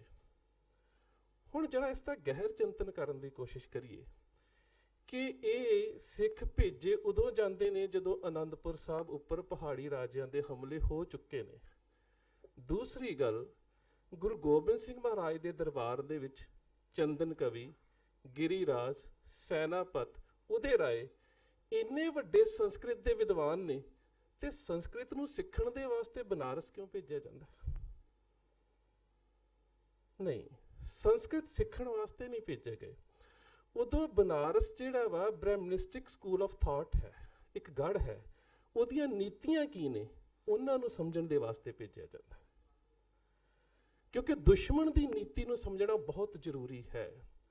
ਸੋ ਉਹ ਜਿਹੜੀਆਂ ਨੀਤੀਆਂ ਸਮਝੀਆਂ ਜਾਂਦੀਆਂ ਨੇ, ਮੈਂ ਅਖੀਰ ਦੇ ਵਿੱਚ ਸਾਹਮਣੇ ਆਉਣਾ, ਕਿਉਂਕਿ ਜਿਹੜਾ ਬ੍ਰਹਮਨਿਸਟਿਕ ਨੈਸ਼ਨਲਿਜ਼ਮ ਹੈ, ਜਿਸ ਨੂੰ ਤੁਸੀਂ ਰਾਸ਼ਟਰਵਾਦ, ਹਿੰਦੂ ਤੋਂ ਵੀ ਰਾਸ਼ਟਰਵਾਦ ਦੀ ਗੱਲ ਕਰਦੇ ਆ, ਉਹਦੀ ਨੀਤੀ ਦੀ ਇੱਕ ਵਿਸ਼ੇਸ਼ਤਾ ਹੈ ਕਿ ਉਹ ਨਾਇਕ ਨੂੰ ਖਲਨਾਇਕ ਤੇ ਖਲਨਾਇਕ ਨੂੰ ਨਾਇਕ ਬਣਾ ਕੇ ਪੇਸ਼ ਕਰ ਲੈਂਦਾ ਹੈ।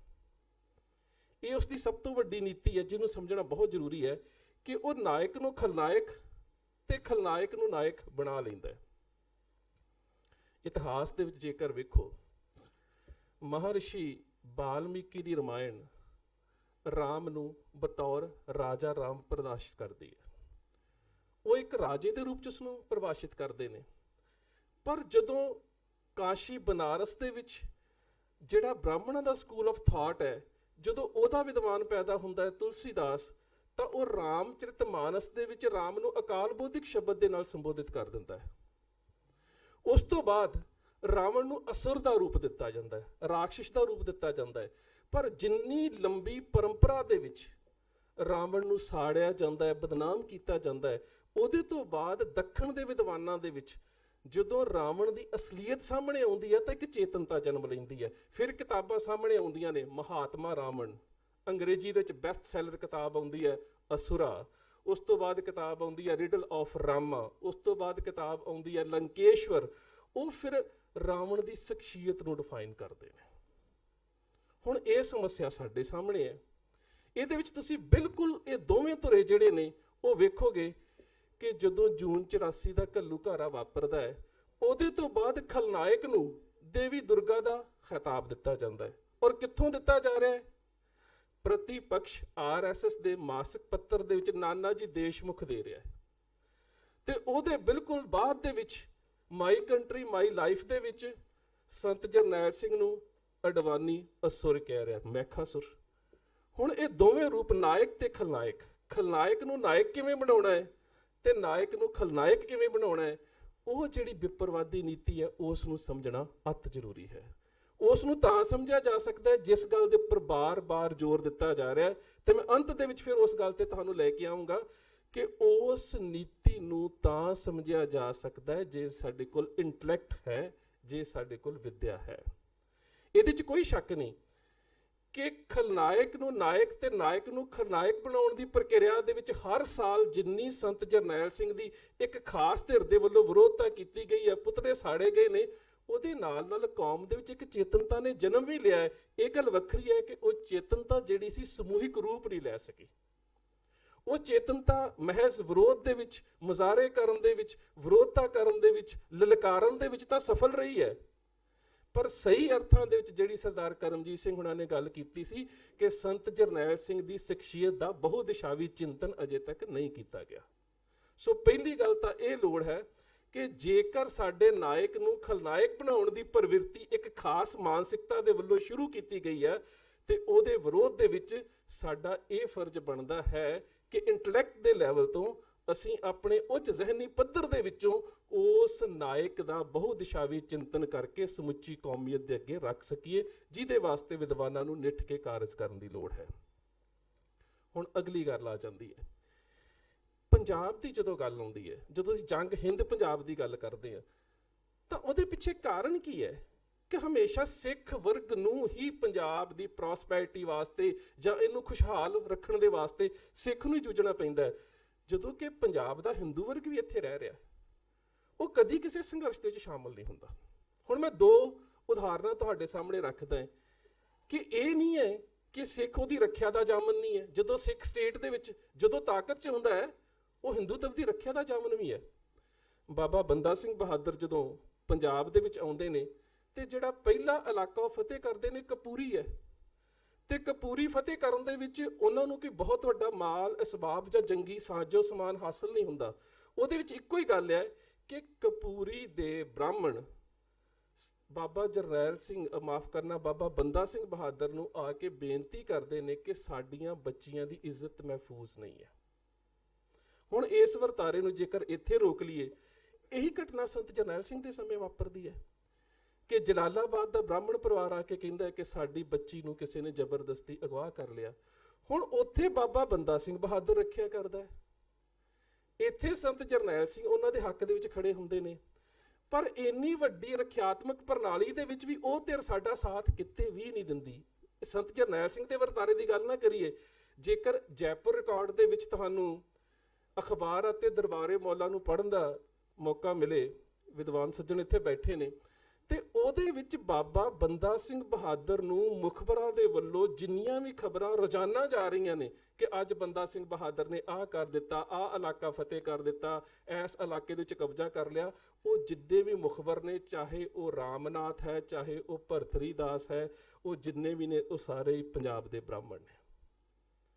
ਸੋ ਇਹਦਾ ਮਤਲਬ ਕਿ ਉਹ ਕਦੀ ਵੀ ਪੰਜਾਬ ਦੇ ਵਿੱਚ ਸਿੱਖਾਂ ਦੀ ਸਥਾਪਿਤ ਧਿਰ ਨੂੰ ਮਾਨਤਾ ਨਹੀਂ ਦਿੰਦੇ, ਭਾਵੇਂ ਕਿ ਉਹ ਸਥਾਪਿਤ ਧਿਰ ਉਹਨਾਂ ਦੇ ਹੱਕਾਂ ਦੀ ਵੀ ਜਾਮਨ ਹੁੰਦੀ ਹੈ।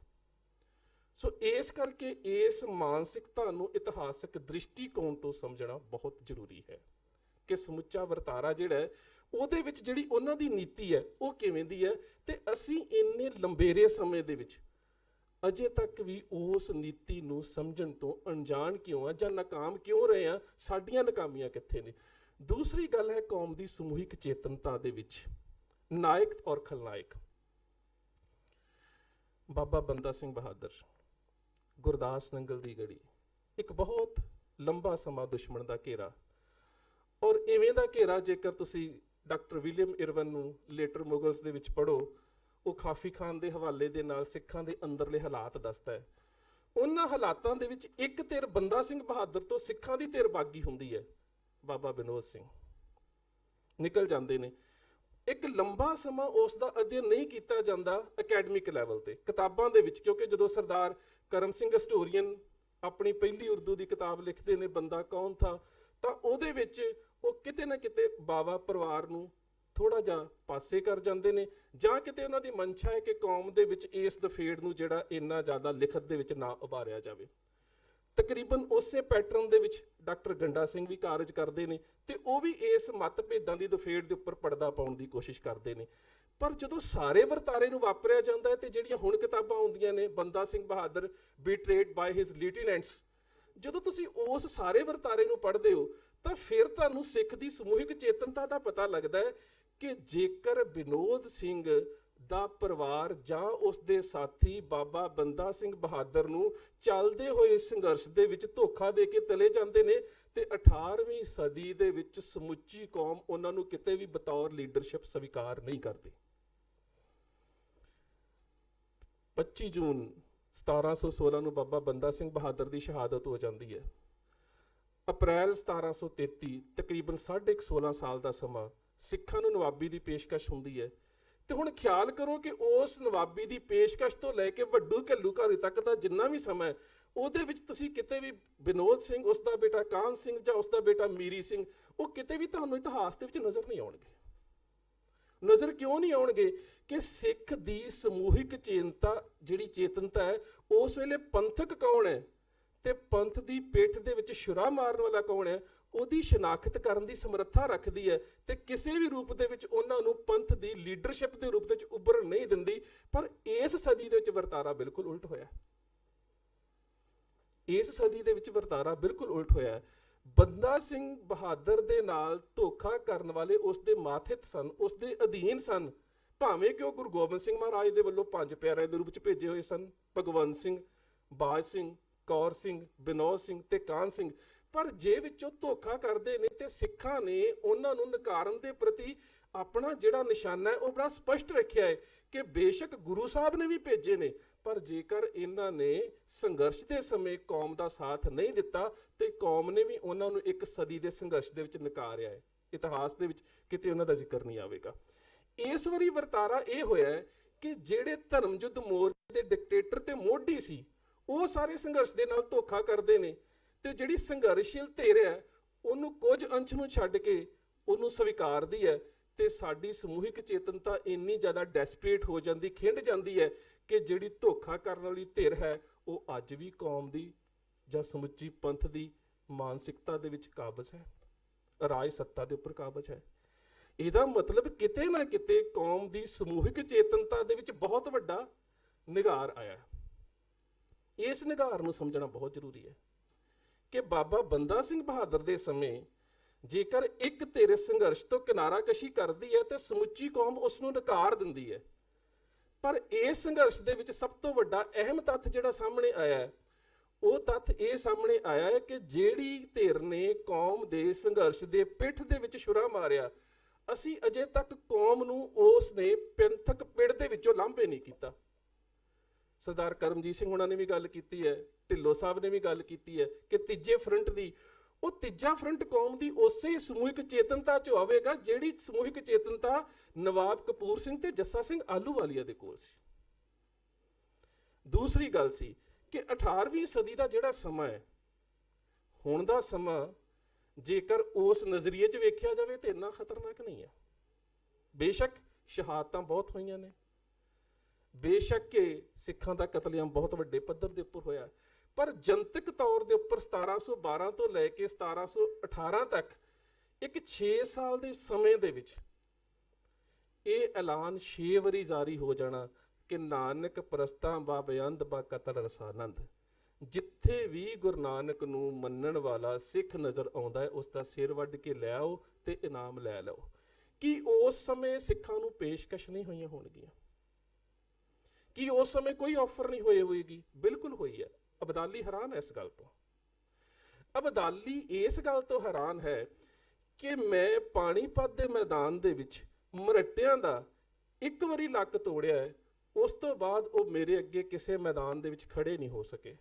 ਪਰ ਆ ਇੱਕ ਬੜੀ ਛੋਟੀ ਕੌਮ, ਜਿਨ੍ਹਾਂ ਦਾ ਉਸ ਸਮੇਂ ਦੇਸ਼ ਦੀ ਉਸ ਦੇ ਹਿਸਾਬ ਦੇ ਨਾਲ ਅਨੁਪਾਤ ਬਹੁਤ ਥੋੜਾ ਹੈ, ਪਰ ਕਹਿੰਦਾ ਜਦੋਂ ਵੀ ਮੈਂ ਦਿੱਲੀ ਤੋਂ ਲੁੱਟ ਕੇ ਆਉਣਾ ਹੈ ਤਾਂ ਕਿਤੇ ਬਘੇਲ ਸਿੰਘ, ਕਿਤੇ ਚੜ੍ਹ ਸਿੰਘ, ਕਿਤੇ ਜੱਸਾ ਸਿੰਘ, ਕਿਤੇ ਸੁੱਖਾ ਸਿੰਘ, ਕਿਤੇ ਹਰੀ ਸਿੰਘ, ਇਹ ਮੇਰਾ ਰਾਹ ਰੋਕ ਲੈਂਦੇ ਨੇ। ਤਾਂ ਕਿ ਉਹਦੇ ਵੱਲੋਂ ਕੋਈ ਪੇਸ਼ਕਸ਼ ਨਹੀਂ ਹੋਈ, ਬਿਲਕੁਲ ਹੋਈ। ਆਲਾ ਸਿੰਘ ਦੇ ਵੱਲੋਂ ਸਰਦਾਰ ਨਾਨੂ ਸਿੰਘ ਗਰੇਵਾਲ ਨੂੰ ਭੇਜਿਆ ਗਿਆ। ਹੁਣ ਤੁਸੀਂ ਅੱਜ ਦੇ ਸੰਦਰਭ ਵਿੱਚ ਵੇਖਣਾ ਹੈ ਕਿ ਉਸ ਪੇਸ਼ਕਸ਼ ਦਾ 18ਵੀਂ ਸਦੀ ਦੀ ਸਿੱਖ ਲੀਡਰਸ਼ਿਪ ਹੈ, ਉਹ ਜਵਾਬ ਕਿਵੇਂ ਦਿੰਦੀ ਹੈ ਤੇ ਅਸੀਂ ਅੱਜ ਪੇਸ਼ਕਸ਼ ਨੂੰ ਕਿਵੇਂ ਸਵੀਕਾਰ ਕਰਦੇ ਹਾਂ। ਜਦੋਂ ਸਰਦਾਰ ਨਾਨੂ ਸਿੰਘ ਗਰੇਵਾਲ ਸਿੱਖਾਂ ਦੇ ਕੋਲ ਆਉਂਦੇ ਨੇ ਤੇ ਜੇ ਸੋਚੋ ਤੇ ਪੇਸ਼ਕਸ਼ ਬਹੁਤ ਵੱਡੀ ਹੈ। ਪੇਸ਼ਕਸ਼ ਕੀ ਹੈ ਕਿ ਤੁਸੀਂ ਮੱਕੀ, ਬਾਜਰਾ, ਗਵਾਰਾ ਨਜ਼ਰਾਨੇ ਵਜੋਂ ਸਾਡੇ ਸ਼ਾਹ ਅਹਿਮਦ ਸ਼ਾਹ ਅਬਦਾਲੀ ਨੂੰ ਦੇ ਦਿਆ ਕਰੋ ਤੇ ਉਹਦੇ ਇਵਜ਼ ਦੇ ਵਿੱਚ ਤੁਸੀਂ ਇਹਨਾਂ ਇਲਾਕਿਆਂ ਦੇ ਉੱਪਰ ਆਪਣੀ ਰਾਜਸੀ ਸੱਤਾ ਨੂੰ ਕਾਇਮ ਰੱਖ ਸਕਦੇ ਹੋ, ਪਰ ਅਧੀਨ ਤੁਸੀਂ ਅਹਿਮਦ ਸ਼ਾਹ ਅਬਦਾਲੀ ਦੇ ਵੀ ਹੋਵੋਗੇ, ਤੁਸੀਂ ਨਵਾਬੀਆਂ ਲੈ ਸਕਦੇ ਹੋ, ਪਰ ਰਾਜ ਉਸਦਾ ਹੋਵੇਗਾ। ਜੇਕਰ ਸਿਰ ਬਚਾਉਣ ਦੀ ਗੱਲ ਹੋਵੇ ਤਾਂ ਸਸਤਾ ਬੜਾ ਸੌਦਾ ਕਿ ਮੱਕੀ ਦੇ ਕੇ, ਜਵਾਰ ਦੇ ਕੇ, ਬਾਜਰਾ ਦੇ ਕੇ, ਕਣਕ ਦੇ ਕੇ, ਜੌਂ ਦੇ ਕੇ ਸਿਰ ਬਚਾਇਆ ਜਾ ਸਕਦਾ ਹੈ, ਬੜਾ ਸਸਤਾ ਸੌਦਾ ਹੈ। ਪਰ ਗੱਲ ਉੱਥੇ ਸਸਤੇ ਸੌਦੇ ਦੀ ਨਹੀਂ ਹੈ, ਗੱਲ ਆਜ਼ਾਦੀ ਦੀ ਹੈ। ਹੁਣ ਜਿਹੜਾ ਜਵਾਬ ਸਿੱਖ ਪੰਜ ਸਿੰਘ ਵਿਚਾਰਦੇ ਨੇ, ਪਹਿਲੀ ਗੱਲ ਤੇ ਜਿਹੜੀ ਗੱਲ ਚੱਲੀ ਸੀ ਕਿ ਸਿੱਖਾਂ ਦੇ ਵਿੱਚ ਕੌਮੀ ਮਸਲਿਆਂ ਦੇ ਪ੍ਰਤੀ ਵਿਚਾਰ ਚਿੰਤਨ ਕਰਨ ਦੇ ਵਾਸਤੇ ਪੰਜ ਪ੍ਰਧਾਨੀ ਜਿਹੜਾ ਸਾਡਾ ਵਿਧਾਨ ਸੀ ਉਹ ਖਤਮ ਹੁੰਦਾ ਜਾ ਰਿਹਾ, ਜਿਹਦੀ ਜ਼ਰੂਰਤ ਹੈ। ਹੁਣ ਉੱਥੇ ਪੰਜ ਸਿੰਘ, ਸਰਦਾਰ ਜੱਸਾ ਸਿੰਘ, ਸਰਦਾਰ ਚੜ੍ਹ ਸਿੰਘ, ਸਰਦਾਰ ਕਰਮ ਸਿੰਘ, ਸਰਦਾਰ ਸੁੱਖਾ ਸਿੰਘ, ਸਰਦਾਰ ਹਰੀ ਸਿੰਘ, ਇਹ ਸਾਰੇ ਅਬਦਾਲੀ ਦੀ ਆਈ ਹੋਈ ਪੇਸ਼ਕਸ਼ ਨੂੰ ਵਿਚਾਰਦੇ ਨੇ ਤੇ ਵਿਚਾਰਨ ਤੋਂ ਬਾਅਦ ਅਹਿਮਦ ਸ਼ਾਹ ਅਬਦਾਲੀ ਵੱਲੋਂ ਵਾਇਆ ਬਾਬਾ ਆਲਾ ਸਿੰਘ ਦੇ ਭੇਜੇ ਹੋਏ ਵਕੀਲ ਨਾਨੂ ਸਿੰਘ ਗਰੇਵਾਲ ਨੂੰ ਜਿਹੜਾ ਜਵਾਬ ਦਿੰਦੇ ਨੇ, ਉਹ ਪੰਥ ਪ੍ਰਕਾਸ਼ ਨੂੰ ਥੋੜਾ ਸਹਿਜੇ ਸ਼ਬਦਾਂ 'ਚ ਸੋਹਣ ਸਿੰਘ ਸੀਤਲ ਨੇ ਬੜਾ ਪਿਆਰਾ ਲਿਖਿਆ, ਕਹਿੰਦਾ ਉਹ ਸਿੱਖ ਸਾਰੀ ਗੱਲ ਨੂੰ ਵਿਚਾਰਦੇ ਨੇ, ਸਾਰੇ ਮਸਲੇ ਵਿਚਾਰਨ ਤੋਂ ਬਾਅਦ ਉਹਦੀ ਪੇਸ਼ਕਸ਼ ਪ੍ਰਵਾਨ ਨਹੀਂ ਕਰਦੇ, ਉਹਦੀ ਪੇਸ਼ਕਸ਼ ਪ੍ਰਵਾਨ ਨਹੀਂ ਕਰਦੇ, ਬਕਾਇਦਾ ਜਵਾਬ ਕੀ ਦਿੰਦੇ ਨੇ ਕਿ ਇਹ ਤਾਂ ਜੰਗ ਹੈ ਵਿਚਾਰਧਾਰਾ ਦੀ, ਸਾਡੇ ਵੱਲੋਂ ਸ਼ਾਹ ਨੂੰ ਕਹਿ ਦੇਣਾ ਜਾ ਕੇ ਮਿਲਾਂਗੇ ਉਸ ਨੂੰ ਰਣ ਵਿੱਚ ਹੱਥ ਤੇਗ ਉਠਾ ਕੇ, ਸ਼ਰਤਾਂ ਲਿਖਾਂਗੇ ਰੱਤ ਨਾਲ, ਗੱਲ ਬੰਨੇ ਲਾ ਕੇ, ਸ਼ਾਹ ਨਜਰਾਨੇ ਸਾਥੋਂ ਭਾਲਦਾ ਇਉਂ ਈਨ ਮਨਾ ਕੇ, ਪਰ ਸ਼ੇਰ ਨਾ ਜਿਉਂਦੇ ਸੀਤਲਾ ਨੱਕ ਨੱਥ ਪਵਾ ਕੇ।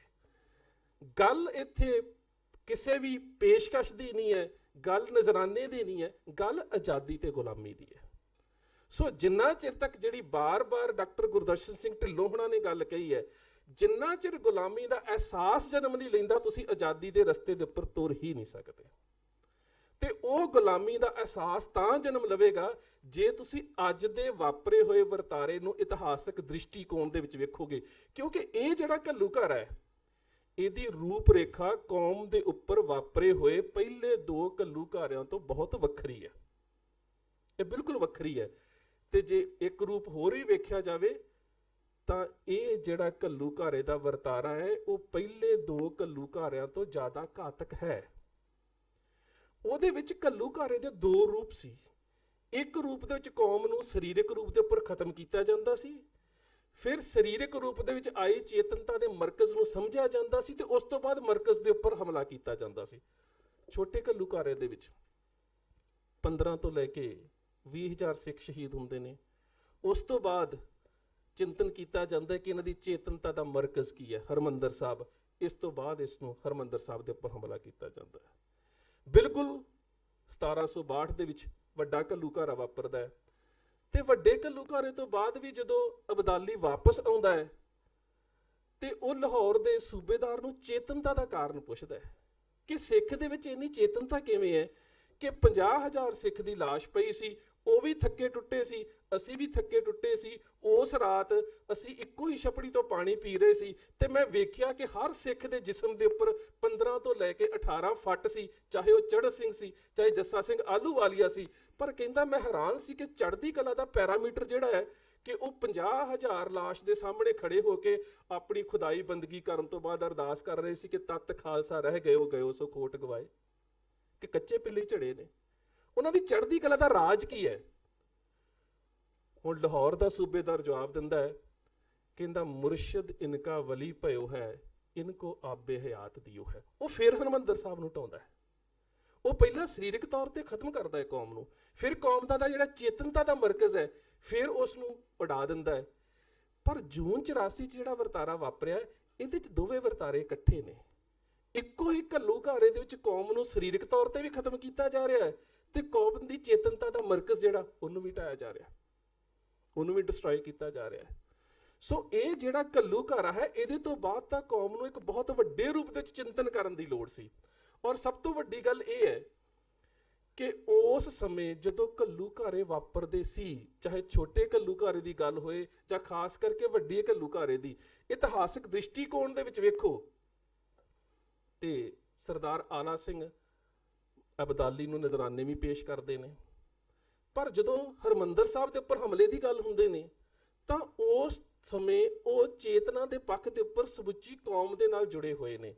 ਪਰ ਇਸ ਵਾਰੀ ਜਿਹੜਾ ਸਭ ਤੋਂ ਵੱਡਾ ਵਰਤਾਰਾ ਜਿਹੜਾ ਸਾਡੇ ਸਾਹਮਣੇ ਕਹਿ ਸਕਦੇ ਕਿ ਕੌਮ ਦਾ ਨਕਾਰਾਤਮਕ ਪੱਖ ਇੱਕ ਸਾਹਮਣੇ ਆਇਆ ਹੈ ਕਿ ਜਿਹੜੇ ਲੋਕ ਇਸ ਸੰਘਰਸ਼ ਦੇ ਵਿੱਚ ਸ਼ਾਮਲ ਸੀ, ਜਿਨ੍ਹਾਂ ਲੋਕਾਂ ਨੇ ਇਸ ਸੰਘਰਸ਼ ਨੂੰ ਪਿੰਡੇ ਦੇ ਉੱਪਰ ਹੰਡਾਇਆ, ਰਾਜਸੀ ਤੌਰ ਦੇ ਉੱਪਰ ਉਹ ਇੰਨੇ ਸਵਾਰਥੀ ਹੋ ਗਏ ਨੇ ਕਿ ਅੱਜ ਉਹੀ ਦੁਸ਼ਮਣ ਦੀ ਧਿਰ ਦੇ ਨਾਲ ਖੜੇ ਨੇ। ਇਤਿਹਾਸ ਦੇ ਵਿੱਚ ਕਦੀ ਇੰਜ ਨਹੀਂ ਸੀ ਹੋਇਆ।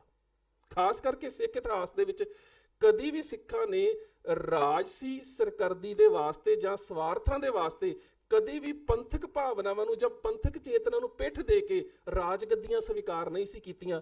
ਆ ਹੁਣ ਤੁਸੀਂ ਵੇਖ ਰਹੇ ਹੋ ਕਿ ਜਿਹੜੇ 35 ਸਾਲ ਪਹਿਲਾਂ ਕਹਿੰਦੇ ਸੀ ਕਿ ਅਸੀਂ ਸੰਤ ਜਰਨੈਲ ਸਿੰਘ ਦੀਆਂ ਸੱਜੀਆਂ ਖੱਬੀਆਂ ਬਾਹਾਂ ਵਾਂ, ਅੱਜ ਉਹ ਸਥਾਪਿਤ ਅਕਾਲੀ ਲੀਡਰਸ਼ਿਪ ਦੀਆਂ ਸੱਜੀਆਂ ਖੱਬੀਆਂ ਬਾਹਾਂ ਬਣੀਆਂ ਹੋਈਆਂ ਨੇ।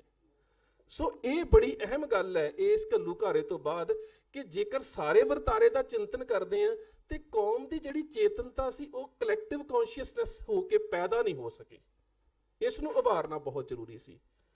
18ਵੀਂ ਸਦੀ ਦੇ ਵਿੱਚ ਕਦੀ ਵੀ ਇਹ ਵਰਤਾਰਾ ਨਹੀਂ ਵਾਪਰਿਆ ਕਿ ਸਿੱਖਾਂ ਨੇ ਸਮੂਹਿਕ ਚੇਤਨਤਾ ਦੇ ਖਿਲਾਫ ਆਪਣੀ ਆਵਾਜ਼ ਬੁਲੰਦ ਕੀਤੀ ਹੋਵੇ। ਸਿੱਖਾਂ ਨੇ ਸਮੂਹਿਕ ਚੇਤਨਤਾ ਨੂੰ ਸਵੀਕਾਰ ਕੀਤਾ ਹੈ ਔਰ ਜਿੱਦਾਂ ਵੀ ਸਿੱਖ ਕੋਈ ਉਹਦੇ 'ਚ ਯੋਗਦਾਨ ਪਾ ਸਕਿਆ, ਉਹ ਯੋਗਦਾਨ ਜਿਹੜਾ ਸੀ ਉਹ ਸਿੱਖ ਨੇ ਆਪਣੀ ਚੇਤਨਤਾ ਦੇ ਵਾਸਤੇ ਪਾਇਆ ਹੈ ਕਿ ਸਿੱਖਾਂ ਦੀ ਜਿਹੜੀ ਸਮੂਹਿਕ ਚੇਤਨਤਾ ਹੈ ਉਹ ਜਾਗਰਤ ਹੋਣੀ ਚਾਹੀਦੀ ਹੈ।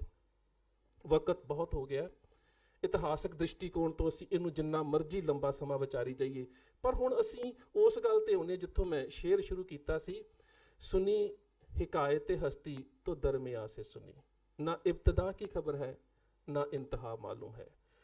ਹੁਣ ਗੁਰੂ ਗੋਬਿੰਦ ਸਿੰਘ ਮਹਾਰਾਜ ਨੇ ਜੇ ਬਨਾਰਸ ਦੇ ਵਿੱਚ ਉਹਨਾਂ ਦੇ ਸਕੂਲ ਆਫ ਥਾਟ ਦੇ ਵਿੱਚ ਨੀਤੀਆਂ ਦਾ ਅਧਿਐਨ ਕਰਨ ਦੇ ਵਾਸਤੇ ਸਿੱਖ ਭੇਜੇ ਨੇ ਤੇ ਉਹਨਾਂ ਨੀਤੀਆਂ ਦਾ ਅਧਿਐਨ ਕਰਨ ਤੋਂ ਬਾਅਦ ਜਿਹੜਾ ਖਰੜਾ ਹੋਣ ਦੇ ਵਿੱਚ ਆਉਂਦਾ ਹੈ, ਉਹਦੇ ਖਰੜੇ ਦੀ ਸਿਰਫ ਇੱਕ ਲਾਈਨ ਮੈਂ ਤੁਹਾਡੇ ਨਾਲ ਸਾਂਝੀ ਕਰਦਾ ਤੇ ਉਸ ਲਾਈਨ ਦੇ ਮੈਂ ਕਹਿੰਦਾ ਕਿ ਬੇਸ਼ੱਕ ਸਿੱਖ ਨੇ ਰੂਹਾਨੀਅਤ ਤੇ ਰਾਜਸੀ ਪੱਧਰ ਦੇ ਉੱਪਰ ਸਾਰੀ ਵਿਚਾਰਧਾਰਾ ਗੁਰੂ ਗ੍ਰੰਥ ਸਾਹਿਬ ਮਹਾਰਾਜ ਦੇ ਕੋਲੋਂ ਲੈਣੀ ਹੁੰਦੀ ਹੈ, ਪਰ ਉਹਦੇ 'ਚ ਇੱਕ ਗੱਲ ਬੜੀ ਅਹਿਮ ਹੈ।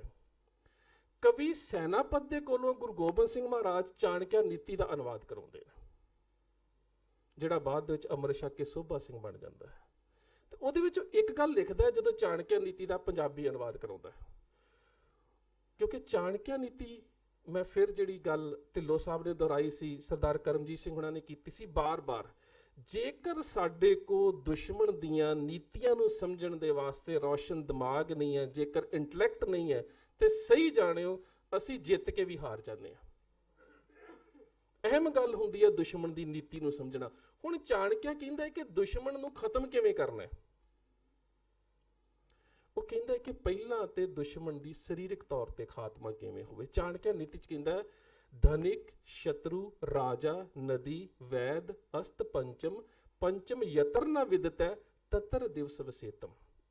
ਇਹ ਤੁਹਾਡੀ ਕੌਮ ਦੇ ਸਰੋਤ ਨੇ, ਧਨਿਕ ਉਦਯੋਗ, ਸ਼ਤਰੂ ਫੌਜ ਦੇ ਵਿੱਚ ਤੁਹਾਡਾ ਹੋਣਾ, ਰਾਜਾ ਇਨਸਾਫ, ਨਦੀ ਪਾਣੀ, ਵੈਦ, ਸਿਹਤ ਤੇ ਵਿਦਿਅਕ ਸਹੂਲਤਾਂ, ਕੀ ਇਹ ਸਾਰੀਆਂ ਪੰਜਾਬ ਤੋਂ ਨਹੀਂ ਖੋਈਆਂ ਗਈਆਂ? ਇਹ ਤੁਹਾਡਾ ਸਰੀਰਕ ਕਤਲੇਆਮ ਹੈ। ਹੁਣ ਸਰੀਰਕ ਕਤਲੇਆਮ ਦੇ ਵਾਸਤੇ ਚਾਣਕਿਆ ਬਹੁਤ ਵੱਡਾ ਸੂਤਰ ਆਪਣੀ ਕੌਮ ਨੂੰ ਦੇ ਦਿੰਦਾ ਹੈ। ਕਹਿੰਦਾ ਕਿ ਦਨਿਕ ਸ਼ਤਰੂ ਰਾਜਾ ਨਦੀ ਵੈਦ ਅਸਤ ਪੰਚਮ, ਪੰਚਮ ਯਤਰ ਨਾ ਵਿਦਤੈ ਤਤਰ ਦਿਵਸ ਵਸੇਤਮ। ਪਰ ਅਗਲੀ ਗੱਲ, ਹੁਣ ਜਦੋਂ ਇਹ ਸਾਰੀਆਂ ਚੀਜ਼ਾਂ ਇੱਕ ਕੌਮ ਦੇ ਕੋਲੋਂ ਖੁੱਸ ਜਾਣਗੀਆਂ ਤੇ ਇਹਨਾਂ ਚੀਜ਼ਾਂ ਨੂੰ ਦੁਬਾਰਾ ਪ੍ਰਾਪਤੀ ਦੇ ਵਾਸਤੇ ਕੌਮ ਦੇ ਕੋਲ ਇੱਕੋ ਹੀ ਰਾਹ ਰਹਿ ਜਾਂਦਾ ਜਿਹੜਾ ਜਿਊਸ਼ ਦੇ ਕੋਲ ਸੀ, ਐਜੂਕੇਸ਼ਨ, ਇੰਟੈਲੈਕਟ, ਰੌਸ਼ਨ ਦਿਮਾਗੀ। ਫਿਰ ਕਹਿੰਦਾ ਰੌਸ਼ਨ ਦਿਮਾਗ ਨਾ ਹੋਣ ਦਿਓ ਕੌਮ ਨੂੰ। ਕਹਿੰਦਾ ਮਾਤ ਸ਼ਤਰੂ ਪਿਤਾ ਵੈਰੀ ਯੈਨ ਬਾਲਿਕ ਨਾ ਪਠਿਤ ਨਾ ਸੋਭਤੇ ਸਭਾ ਮਦਤੈ ਹੰਸ ਮਦਤੈ ਬਕੋ ਯਥਾ। ਕਹਿੰਦਾ ਕਿ ਜੇਕਰ ਇਸ ਸਰੀਰਕ ਤੌਰ ਤੇ ਭੰਨੀ ਹੋਈ ਕੌਮ ਨੂੰ ਮਾਨਸਿਕ ਤੌਰ ਤੇ ਹੀਣਾ ਕਰਨਾ ਹੈ ਨਾ, ਤੇ ਇਹਦੀ ਨੌਜਵਾਨੀ ਦੇ ਵਿੱਚ ਵਿਦਿਆ ਦੀ ਚੇਤਨਤਾ ਨਾ ਆਉਣ ਦਿਓ। ਵਿਦਿਆ ਦੇ ਤੌਰ ਤੇ ਇਹਨਾਂ ਨੂੰ ਇੰਨਾ ਹੀਣੇ ਕਰ ਦਿਓ ਕਿ ਨਾ ਸੋਭ ਤੇ ਸਭਾ ਮਦ ਤੇ ਕਦੀ ਵੀ ਟੇਬਲ ਟਾਕ ਦੇ ਉੱਪਰ ਗੱਲ ਕਰਨ ਦੇ ਕਾਬਿਲ ਨਾ ਰਹਿ ਜਾਣ। ਹੰਸ ਮਦਤੈ ਬਕੋ ਜਥਾ, ਵੇਖਣ ਤੋਂ ਲੱਗਣੇ ਪੁਤਲੇ ਨੇ ਪਰ ਹੰਸ ਤੇ ਬਗਲੇ ਵਰਗੀ ਭੂਮਿਕਾ 'ਚ ਰੱਖੋ। ਤੁਹਾਡਾ ਜਿਹੜਾ ਇੰਟੈਲੈਕਟ ਹੈ ਉਹ ਹੰਸਾਂ ਵਰਗਾ ਹੋਵੇ, ਪਰ ਤੁਹਾਡਾ ਦੁਸ਼ਮਣ ਬੇਸ਼ੱਕ ਇੰਟੈਲੈਕਚੁਅਲ ਹੋਣ ਦਾ ਵਿਖਾਵਾ ਕਰਦਾ ਹੋਵੇ ਪਰ ਉਹਦੀ ਮਾਨਸਿਕਤਾ ਬਗਲੇ ਤੱਕ ਹੀ ਸੀਮਿਤ ਹੋਵੇ। ਮਾਤ ਸ਼ਤਰੂ ਪਿਤਾ ਵੈਰੀ ਯੈਨ ਬਾਲਿਕ ਨਾ ਪਠਿਤ ਨਾ ਸੋਭਤੇ ਸਭਾ ਮਦਤੈ ਹੰਸ ਮਦਤੈ ਬਕੋ ਯਥਾ। ਸੋ ਜਿੰਨਾ ਚਿਰ ਤੱਕ ਅਸੀਂ ਉਹਨਾਂ ਦੀਆਂ ਨੀਤੀਆਂ ਨੂੰ ਨਹੀਂ ਪੜਾਂਗੇ, ਸਮਝਣ ਦੀ ਨਹੀਂ ਕੋਸ਼ਿਸ਼ ਕਰਾਂਗੇ। ਹੁਣ ਮੈਂ ਗੱਲ ਕਰ ਰਿਹਾ ਸੀ, ਗੁਰੂ ਗੋਬਿੰਦ ਸਿੰਘ ਮਹਾਰਾਜ ਨੇ ਚਾਣਕਿਆ ਨੀਤੀ ਦਾ ਅਨੁਵਾਦ ਕਰਾਇਆ, ਪਰ ਕਿੰਨਾ ਕੁ ਕਰਾਇਆ? ਸਾਰੇ ਚਾਣਕਿਆ ਸੂਤਰ ਦਾ ਨਹੀਂ ਕਰਾਇਆ, ਸਾਰੀ ਚਾਣਕਿਆ ਨੀਤੀ ਦਾ ਨਹੀਂ ਕਰਾਇਆ।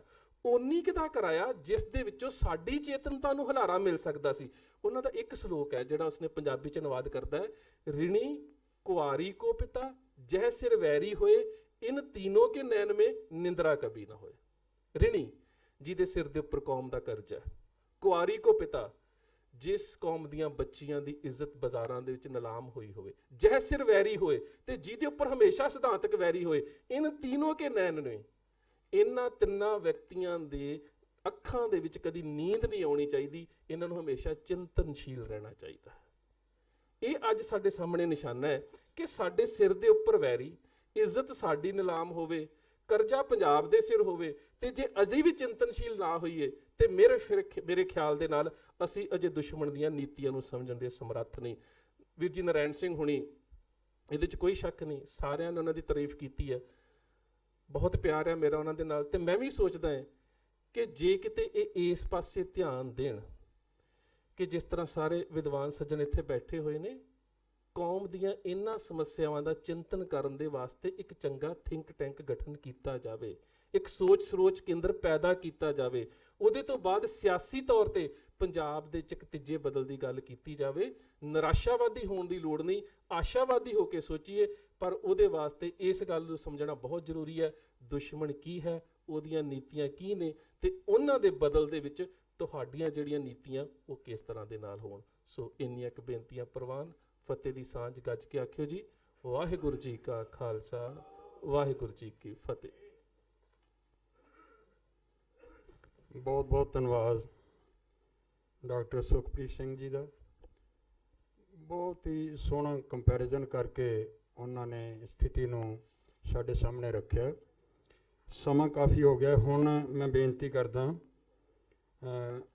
ਸਰਦਾਰ ਸਰਬਜੀਤ ਸਿੰਘ ਜੀ ਘੁਮਾਣ ਕਿ ਉਹ ਸਟੇਜ 'ਤੇ ਆਉਣ, ਉਹ ਆਪਣੇ ਵਿਚਾਰ ਦੱਸਣ।